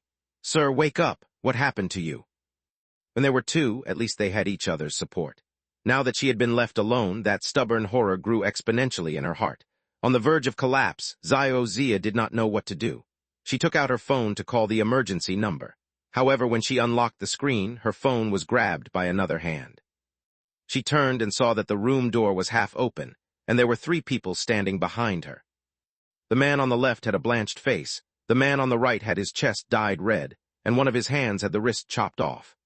Zio-Zia had seen the woman in the middle before. She was the ghost that had escaped from the bathroom earlier. "Don't be afraid, we are." The middle-aged man with the pale face started to speak, and Zio-Zia collapsed to the ground next to Shinazaki. For visitors who were visiting Chenji's haunted house for the first time, a 3.5-star scenario was too difficult. "I didn't plan to scare her." Aljo looked at Duan Yue and Bai Qiulin awkwardly. The other two were feeling quite helpless as well. "Actually, this is not our fault. This is Danian's fault for showing himself, and that caused the man to faint." Bai Qiulin helped place Zio-Zia and Shinazaki in a comfortable position, and the ease that he showed proved that he was used to doing this. "I agree with you. The main responsibility falls on Danian," Duan Yue nodded. Hearing the three's conversation, Yan Danian crawled out from the drawer. He wanted to defend himself, but he did not know what to say. In the end, he crawled down in the corner and mumbled, "It was so hard to find an artist that approves of my work, and I just had to scare him until he fainted." Seeing how self-deprecating Yan Danian was acting, Bai Qiulin, Aljo, and Duan Yue shared a laugh. The 3 of them walked to Yan Danian's side and helped the saddened comic artist up off the ground. "Danian, congratulations. You have finally found the professional approval that you seek." Aljo pulled Danian into a light hug, and he sighed with sincerity. "I knew that my years of helping you check your manuscript wouldn't go to waste. I know you will reach success eventually." Duan Yue nudged Yan Danian's shoulders. "But the most important thing is, do not forget about us when you're rich and famous." Bai Qiulin, who normally was so reticent and aloof, had a face full of smiles at that moment. The 4 of them had shared the same room, and they had walked the last leg of their life essentially together. They did not curse the world or become corrupted by hatred after death. Instead, they chose to help and support each other. Yan Danian was not much of a speaker. He did not know how to express his feelings, and he could only nod in constant succession. "There's no need for words, we understand. Danian, you'd better get back to your drawing. Leave these 2 to us. We need to get them to the underground morgue soon. If we're late, we might cause them trouble." After Danian returned to the comic, and the 3 shared a look. "Danian doesn't need the protection of us 3 anymore." "That's right. I wonder if the 3 of us will disappear once Danian's wish is fulfilled. After all, we'd have no reason to stay anymore." Aljo discussed the issue with Bai Qiulin. "Why worry about that now? Come and help me." Duan Yue dragged Shinazaki out of the room. "I overheard the girls say that this man is a famous hentai artist. He seems to be a well-respected figure in that genre. Do either of you know what hentai is?" Chapter 696, Do you think I will believe you? "No idea. It's my first time hearing that term as well." Bai Qiulin turned to Aljo. "Aljo, you are the most knowledgeable among us. Do you know what hentai is?" Aljo shook his head and held his chin while he contemplated. "Perhaps it's a new comic genre. When there's a chance, we can ask the boss about it." "That's not a bad idea. When Boss Chen finds out that Danian's work has been approved by a master, he will be overjoyed." Duan Yue dragged Shinazaki out of the room. Aljo and Bai Qiulin carried Zio-Zia, and the group soon departed from the residential area. A few minutes after they left, the sound of footsteps echoed down the corridor. "Jinyuan, Wei Jinyuan," a sharp voice came from the door. The door was pushed open, and Li Changyin peered into the living room. "The tape on the door has been torn off, so they must have been here." Li Changyin had been exploring the adjacent building. After he reached the 3rd-floor basement, he had realized that all the buildings were connected, forming a giant underground maze. What they had seen earlier was merely the tip of the iceberg. The real horror was buried underground.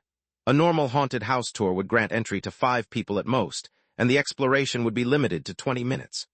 A tour like Chen Ji's, which allowed 10 people and had a time limit of 40 minutes, was extremely rare. Li Changyin did not understand it until he saw the underground scenario. This place was so big that it would have been fine if 20 visitors entered at the same time.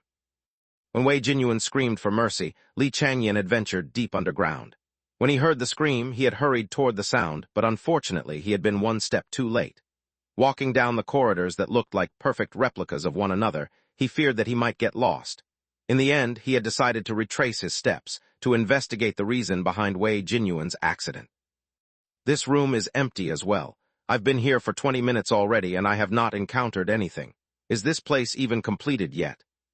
The scenario was big, so naturally, it required a large number of actors to fill up the space. Li Changyin had thought that he was unlucky because he had not run into any actors. I can't even find someone to ask. Li Changyin walked down the corridor with a drawn face. I can't keep wandering like this. Looks like I'll have to go search for the actors myself. Since he was born, the man had rarely felt fear. When he was young, his parents had taken him to visit a doctor, and after an examination, the doctor had discovered that his brain was different from normal. The side of the frontal lobe was very active, but the limbic cortex and prefrontal lobe were underdeveloped. Even though he had the appearance of a normal person, his way of thinking and worldview were different from most. He tried his best to mimic a normal person, but whenever his attention slipped, his true self would emerge.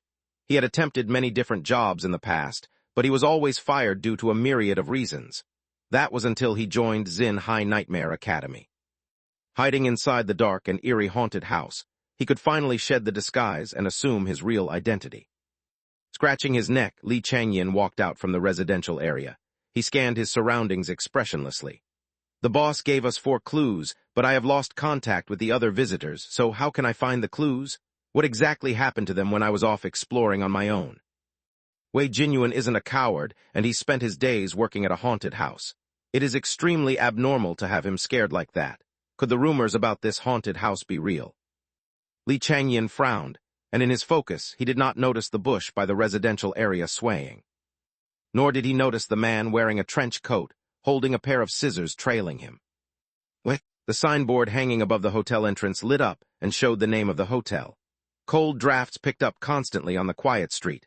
The lights flickered, stretching Zhang Jingjiu's shadow longer than it should be. How does one act like a hotel owner? He wore the costume that Chen Ji had pulled out from the Spectre's changing room. He sat by the wooden table, held his chin, and tried to think. Since I've decided to work here, I should try my best to impress. Scissors is naturally talented, or I should say, he has been training for a long time for this job. To achieve his level of professionalism, I have a lot more to learn. Zhang Jingjiu glanced left and right. After ensuring that there were no visitors around, he sneakily took out his phone and went online to search for guides to become a qualified actor. He was absorbed in his study when footsteps came from the street.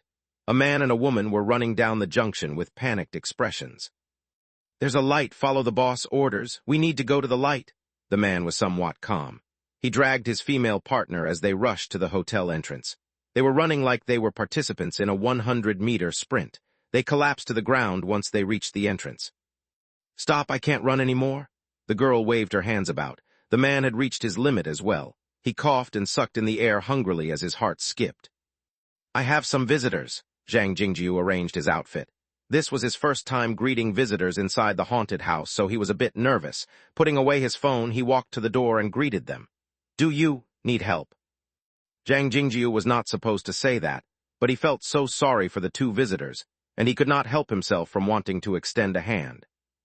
Hearing the strange voice coming from behind them, the man jumped up from the ground and staggered back several steps before he stopped. Seeing the man's reaction like a mouse running into a cat, Zhang Jingjiu shook his head with a smile. Just how much despair had the man been through to make him react in such a manner due to a simple greeting? Don't get any closer. He's an employee here. The young man acted like he was in a war. The woman next to him quickly stood up as well and sidled next to the man. I am an employee here, but I am different from others. Zhang Jingjiu did not know how to explain himself. Why don't you come in to rest first? There are water bottles inside the hotel. Do you think I will believe an obvious trap like that? The man retreated some more until his back was almost pressed against the wall of the doghouse across the street. Can you not understand simple English? I'm a new employee. The boss didn't assign me any tasks to scare the visitors. The sub-scenario that I'm responsible for is a pit stop for the visitors to rest in. Zhang Jingjiu waved his hand at them. Boss is worried that you visitors might not stand the pressure in such a tense setting, so he purposely came up with a place for you to rest. Zhang Jingjiu was not lying. He just did not know the true purpose of the hotel that he had been tasked with supervising. In reality, Liwan Hotel was a very special place. In the real Liwan city, the hotel was both the most dangerous place and the safest place. It was the same inside Chen Ji's haunted house. When the owner was Zhang Jingjiu, it would be the safest place in the small town, but when the role was taken over by Chen Ji, the hotel would take on a different atmosphere. Chapter 697, Wind Chime. Zhang Jingjiu was the most kind-hearted and innocent actor at the haunted house. Actually, it did cross his mind to scare the visitors like his colleagues. He thought back to his memory of the real hotel boss and the crazy little games that he had come up with. However, this was his first day at work, and he was still not mentally prepared. When he saw the sorry state that the visitors were in, he could not bring himself to harm them anymore. Come in, this will be your shelter. Zhang Jingjiu thought that since he was unable to scare the visitors, he had to at least let them feel his sincerity.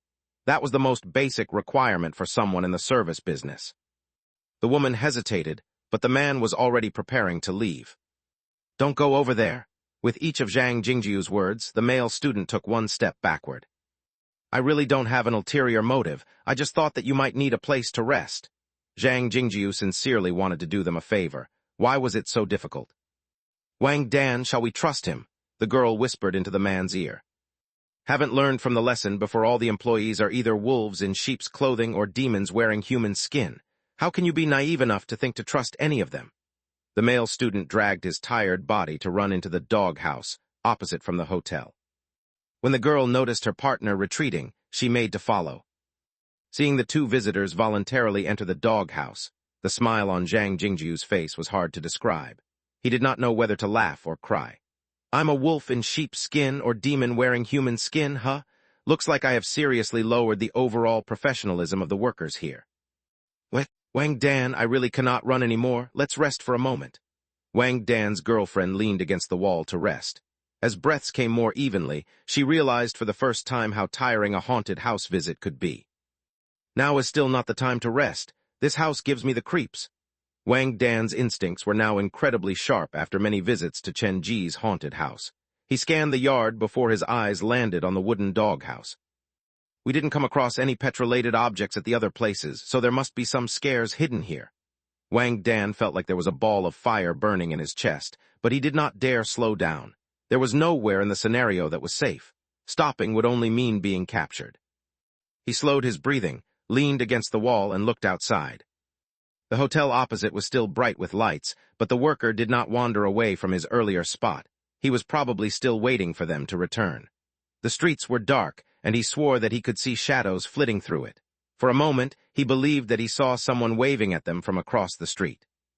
The hotel was not safe, the streets were not safe, and now they had reached the limit of their physique. They could not run anymore. How about we just surrender? Wang Dan's girlfriend suggested. Tears were rolling in her eyes, and her makeup was already ruined. I've visited this place many times, but not once have I managed to walk out on my own 2 feet. The time for the tour is almost up, so it'll be too much of a waste if we give up now. Considering how tired his girlfriend was, Wang Dan decided to temporarily hide inside that building. We hid inside many empty buildings earlier and nothing happened. Hopefully, it is merely my imagination that this place is different from others. Closing the gate of the yard, Wang Dan and his girlfriend entered the doghouse. The door creaked open, and the wind chime that hung above the door tingled, as if informing the owner that he had a guest. It's quite artistic to hang a wind chime above the entrance. Wang Dan looked inside the room. The place had Japanese-style decor. A corridor in the middle split the space in two. Half-open doors led to rooms on either side. The floor was laid with tiles, and several slippers were placed at the entrance. Wang Dan, do you smell that? It smells like air freshener. Wang Dan's girlfriend pulled on his shirt as she shuffled carefully forward. Other haunted houses purposely create horrible smells to accentuate the horror, but this place invested in so many air fresheners, as if afraid that the stench might disgust the visitors. Wait a minute, Wang Dan suddenly stopped. He whipped his head around to look at his girlfriend. What did you just say? This house smells heavily of air fresheners. I told you there is a problem with this place. We need to retreat. We're going somewhere else to hide. Wang Dan had just stepped into the room. They had not even moved onto the corridor, and he was already prepared to leave. What's the problem with air fresheners? Wang Dan's girlfriend still had not grasped the connection. This smell is absent at other houses. It's only limited to this place, and the smell is very intense. It can only mean that the person intended to use the scent to cover up the original smell in this place. Cold sweat was sliding down Wang Dan's forehead. Last month, during an open lecture by Forensic Officer Liu, for one of the cases, after the suspect dismembered the body, he hid the body parts in different rooms of his house, and he would smuggle a small part out every day. Afraid that the smell might betray his secret, he purchased a large number of air fresheners to cover up the decay. When the law enforcement discovered the body parts, Dr. Liu discovered the traces of air freshener left on the body parts, and that was how they traced the case back to the killer. Wang Dan did not imagine the knowledge that he had learned in class would ever be applied during a haunted house visit. If he was studying for another course, it would have been fine, but he was studying forensic science. You mean the smell of the air fresheners is to cover up the smell of a dead body? Wang Dan's girlfriend started to panic as well. Then again, who would be calm when they came across a murder case while in the middle of a haunted house visit? It is not necessarily to cover up the smell of decay. It could easily be another smell. Wang Dan was no longer the reckless and explosive teen. The experience inside Chenji's haunted house had made him a stand-up young man. Pulling the door open, the wind chime jingled sharply once more. Initially, Wang Dan did not think much of it, but just as the silvery tingle faded away, a very weak male voice said, "Save me, bring me with you." Standing at the door, Wang Dan turned back to look. There was no one in the dark corridor. "Did you hear the voice of a man calling for help?" Wang Dan turned to ask his girlfriend, and she shook her head. "Is it because I'm too nervous that I've started to hear things?" He pulled the door closed. When the door touched the wind chime, the man's voice reappeared. "Please do not leave me here, save me." This time, Wang Dan was certain of the voice that he heard. He lifted his head and tried to see where the sound came from. "The wind chime?" The man's voice seemed to come from inside the wind chime. Wang Dan opened the door again, and he reached out to grab the wind chime. He shook it lightly, and on the inside wall of the wind chime, a man's face started to surface. Chapter 698, I'm not going to be led astray. Weak, frightened, cowardly, and the pitiable, the man who hid inside the wind chime was like a small animal who had been tortured by his owner. Wang Dan could not explain the emotions that surged through him. When he saw the face in the wind chime, his first reaction was not fear but pity for the man. Things shouldn't be that simple. Wang Dan held the wind chime in his hands, and after a moment's contemplation, his eyes slowly widened. Is it trying to take advantage of our sense of pity? Damn, I almost fell for it. He reached his finger into the wind chime and poked the man's face. His fingertip phased through the face. I knew it, this is just a projection. Save me, do not abandon me, please bring me with you, I beg you, I beg you. The man's pleas entered Wang Dan's ears. Wang Dan shook the wind chime and studied it closely. I cannot tell at all where the voice came from. This wind chime is surprisingly high-tech. Stop shaking, you're going to alert the big dog. Big dog, the sound of footsteps came from the stairs that led to the basement. A different stench permeated the air. Even the profuse number of air fresheners was unable to cover up this smell. Run, bring me with you, the dog is coming. The man's face paled drastically, and he was so scared that his face was unrecognizable. Wang Dan had not been that scared in the beginning, but influenced by the man and the wind chime, his heart started to shake. Of all the buildings here, this is the only building with a doghouse, so this place should be related to a dog. Could there really be an angry dog kept here? Animals were different from human actors. They could not be easily controlled when they went on a rampage. Wang Dan believed that even Chenji would not have reared a large dog inside the haunted house. The dog probably means something else. Before Wang Dan understood the meaning, the stench hit his nose. The shadow of a man appeared at the end of the corridor. He was medium-sized, and his face was shrouded in shadows. The smell seemed to originate from him. Run, run for your life, the man screamed. That's the dog. Light streamed into the room from the open window. Wang Dan got a close look of the man's face. He looked similar to the man in the wind chime. Even the appearance is similar. This has to be a trap, one to build up the atmosphere and the other waiting for the opportunity to strike. They cooperate from both ends, pushing the visitors into a desperate situation. Wang Dan tried to analyze the scenario. He felt like he had understood the common ploy used by Chen Ji's haunted house. "What are you talking about? I just want to leave. I need to leave this place. This man before us is probably not alive. It's more like to be some kind of mannequin. In other words, the real horror is not that dog. Its presence is merely to create some kind of pressure. If I really follow the order of the man inside the wind chime, I'm afraid we will only slowly walk into the boss trap." Wang Dan's explanation baffled the man inside the wind chime. He had placed his hope in the visitor, but the man seemed to have completely altered the meaning of his words. I am not the person that I once was. I shan't be so easily tricked. This time I shall walk out on my own 2 feet. Without wasting time to hesitate, Wang Dan yanked the wind chime down from the wall and turned to run. When he moved, the mannequin in the corridor fell to the ground with his limbs. Like a hungry dog, it charged at Wang Dan. If he did not leave the room earlier but chose to explore deeper into it, it would have been over already. Wang Dan and his girlfriend rushed ahead while the half-dog, half-man mannequin chased after them. It weaved through the darkness and lurched out from the house. The monster did not seem to be limited by the scenario. It could move through the entire small town freely. "It's coming after us," the fearful male voice entered Wang Dan's ear. It can move out from its sub-scenario. Wang Dan was surprised. He and his girlfriend were exhausted. They could barely run any longer. Seeing as the distance behind them had closed, Wang Dan and his girlfriend found a random building and crawled into it. Bang! The door was slammed into heavily.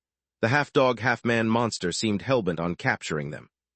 "Wang Dan, what should we do now?" Wang Dan looked at the monster going berserk outside the door, and he was afraid, but he did not let it show on his face. He forced himself to appear calm as he said, "It is as I thought. The wind chime and the mannequin are working together. The only reason it is chasing after us is because of the wind chime's command. I'm commanding it." Wang Dan did not give the wind chime the chance to explain itself. He raised the wind chime and tossed it in the direction opposite from the way he was running. Wait a minute."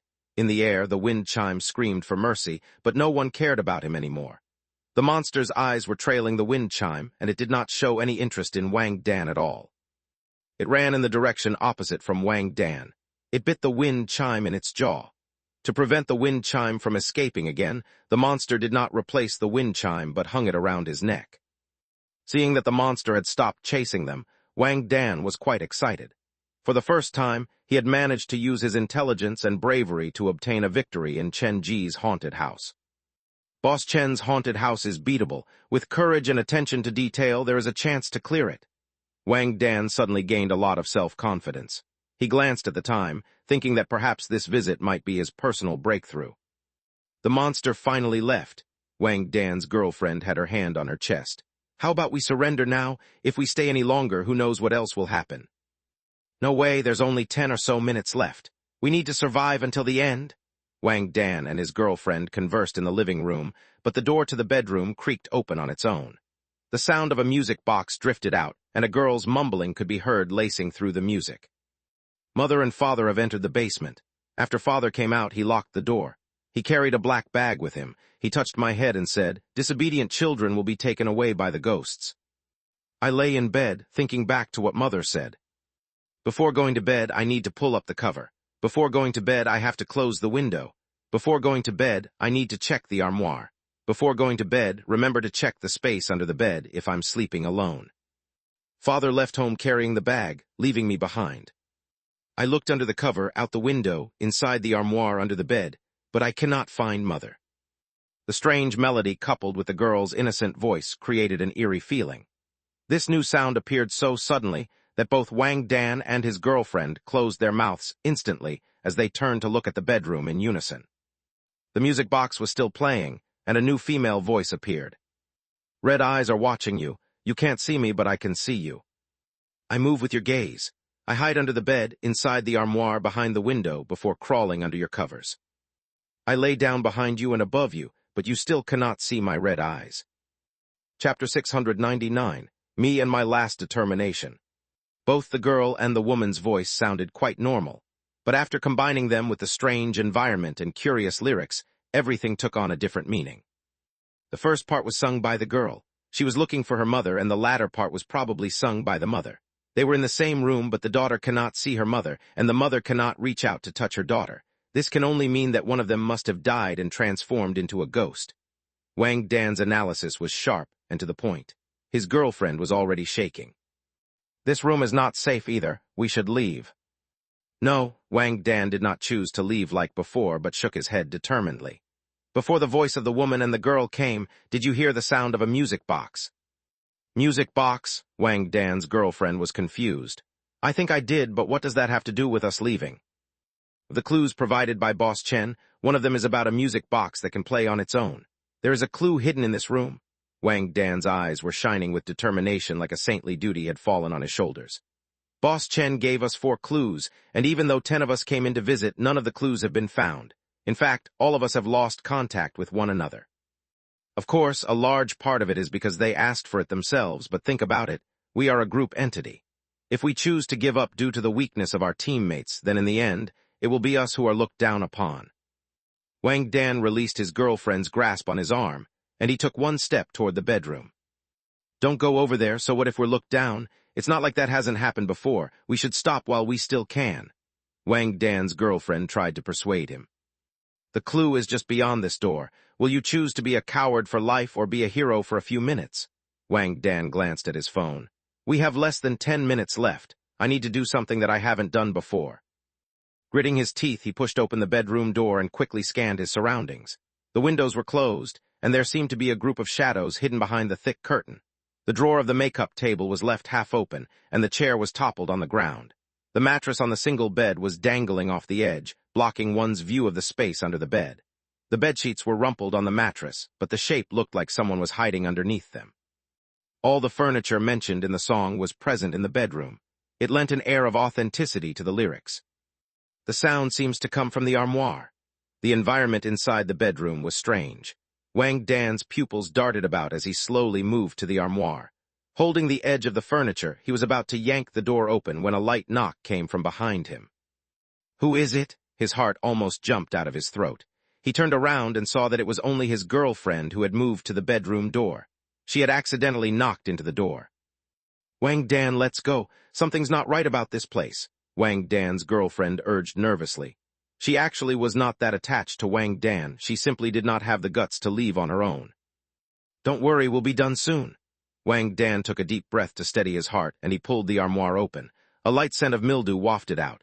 Wang Dan soon discovered the music box sitting on the second layer of the armoire. It looked like an antique handcrafted and should cost quite a bit. This looks quite pretty. Wang Dan picked up the music box.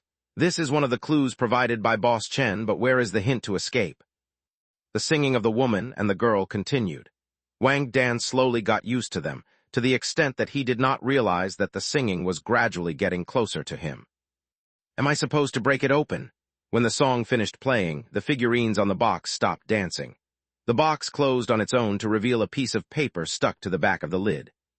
Found it, Wang Dan picked up the note excitedly. Of the dungeon behind the armoire, the fridge in the corner of the kitchen, and the morgue at the end of the hospital, one of them leads to the exit. One leads to a new life, the other 2 lead to death. Why not leave everything to fate? Please replace this note when you've done reading it, or else no one can tell what kind of punishment will befall you.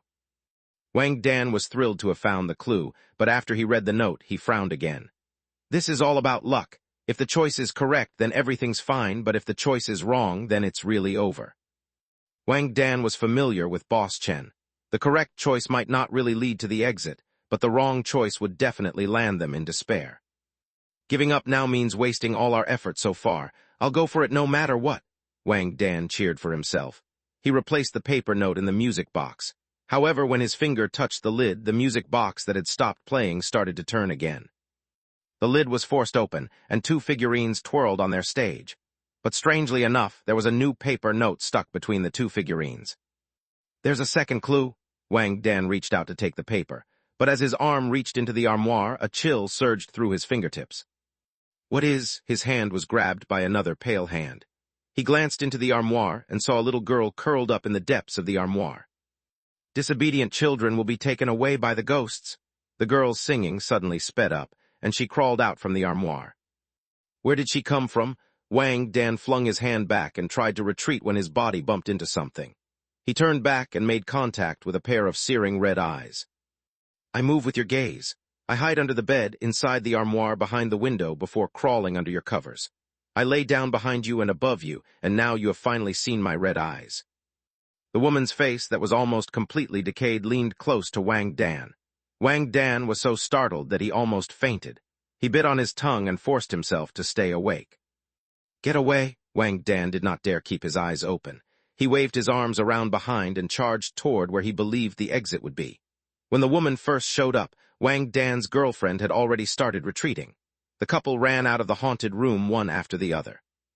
Perhaps Wang Dan's swinging punches provoked the ghosts, because the pair of mother and daughter flew out of the room to chase after them. Without stopping to take a breath, Wang Dan and his girlfriend sprinted down the street for the third time. "Where are we going now?" Wang Dan's girlfriend screamed into the street. Wang Dan's tongue was pulsing with pain, and he rambled through his words. "I saw the clue. There are 3 possible spots for the exit. Follow me." Both mentally and physically, he was at his limits, but he was so close to the exit that Wang Dan could taste it. His brain worked on overtime. "An armoire is too common and too hard to find. We haven't even seen a fridge or a kitchen before, so we can only go to the last option, the morgue at the end of the hospital." Retracing their steps, Wang Dan led his girlfriend back to Li Wan Private Hospital. "A 1 in 3 chance. I don't believe I'll be that unlucky. I will clear the scenario this time."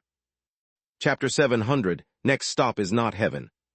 Returning to where it all started, Wang Dan decided to use his last determination to prove everything. "This time I will succeed." He dragged his girlfriend back the way that they had come. Using every ounce of energy that they had left, they ran like their lives depended on it. Zhang Jingjiu sat at the entrance of the hotel, reading an article on his phone on how to be a good actor when he heard the rushing of footsteps. Slowly lifting his head up, he saw Wang Dan and his girlfriend run past him, looking much more haggard than before. Looks like they are really enjoying themselves. Screaming and sprinting are the best ways to vent your internal pressure, and perhaps that is the purpose behind a haunted house's existence. Zhang Jingjiu came to his own conclusion. He understood that his job was not as simple as it appeared. It had a second layer of meaning. Wang Dan and his girlfriend raced back to Li Wan Private Hospital.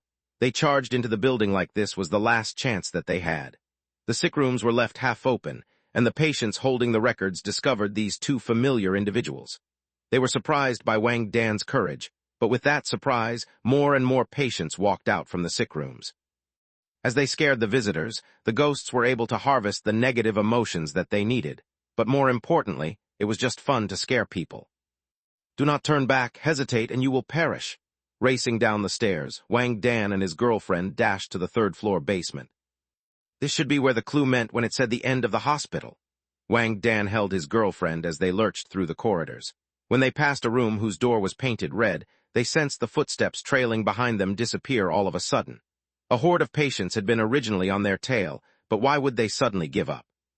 What happened? Wang Dan was too familiar with the actors. Once a visitor had earned their ire, they would not stop until that visitor had fainted. This was his 2nd time entering the hospital. They would not allow him to leave so easily this time.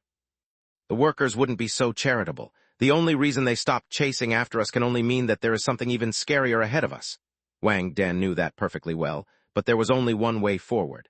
The few rooms in the depths of the hospital seemed to be a taboo. It was so quiet that even the background music inside the haunted house had disappeared. Wang Dan. Hush! Wang Dan was unable to find the door to the morgue. He could feel that something was wrong. When he turned around, he realized that the door to the red room that he had passed earlier had opened on its own. Is someone in there? Wang Dan's brain was running low on oxygen because he had been running non-stop. He was so lightheaded that he was seeing double. All the doors so far were white, and only this door was painted red, as if warning the actors and visitors from getting too close. The air around them thinned. Wang Dan desperately wished to find the morgue. He knew that he did not have much time left. He pushed the many doors open, but he could not find the morgue. A light scent of blood trailed through the air. Wang Dan heard a second sound appearing behind him, the sound of a pair of heels. The heels stepped on the ground, but every step felt like a stomp on his heart. His body was shivering, and his clothes were wet with sweat. Wang Dan's girlfriend fared even worse. Her legs were completely useless, and she leaned on Wang Dan, depending on him to drag her forward. Just what is hiding inside that room? Even when we were chased by the group of patients earlier, I wasn't this afraid. My body is shivering involuntarily, and every cell in my body is urging me to run. The sound of heels came closer. The suffocating pressure closed in, causing Wang Dan and his girlfriend to break under pressure.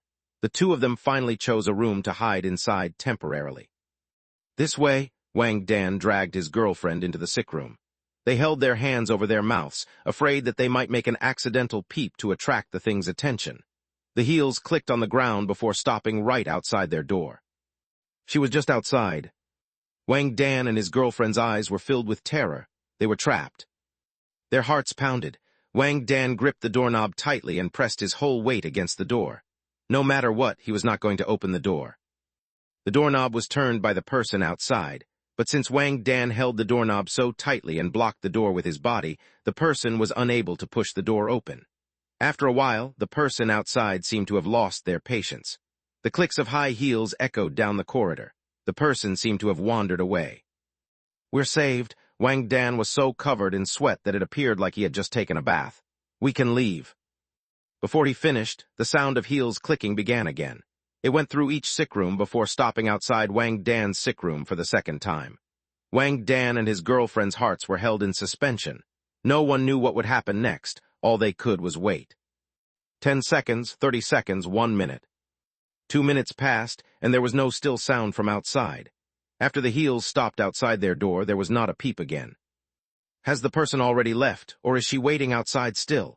Wang Dan leaned on the ground and peeked through the gap. A heavy scent of blood hit his nostrils. He saw a pair of bloody red high heels standing outside the door. The front of the heels were facing the door, and droplets of blood were sliding down the side of the heels. Wang Dan saw a drop of blood trickle down the shoe before landing on the ground. "That is not a dye, it's real blood." Wang Dan had studied forensic science. His eyes widened with disbelief. "These high heels are dyed red using real blood." His pupils focused on the high heels, and another drop of blood was sliding. Just as the droplet was about to touch the ground, Wang Dan felt a chill on the back of his neck, like the drop of blood did not land on the ground, but on the back of his neck. "It's leaking." He turned his head up subconsciously and saw the upper half of a woman's body reaching into the room through the window in the door. She had been watching them. The bandage unfurled to reveal a mess of flesh and blood. Curses and resentment held up the body, and the woman in red reached out to grab Wang Dan.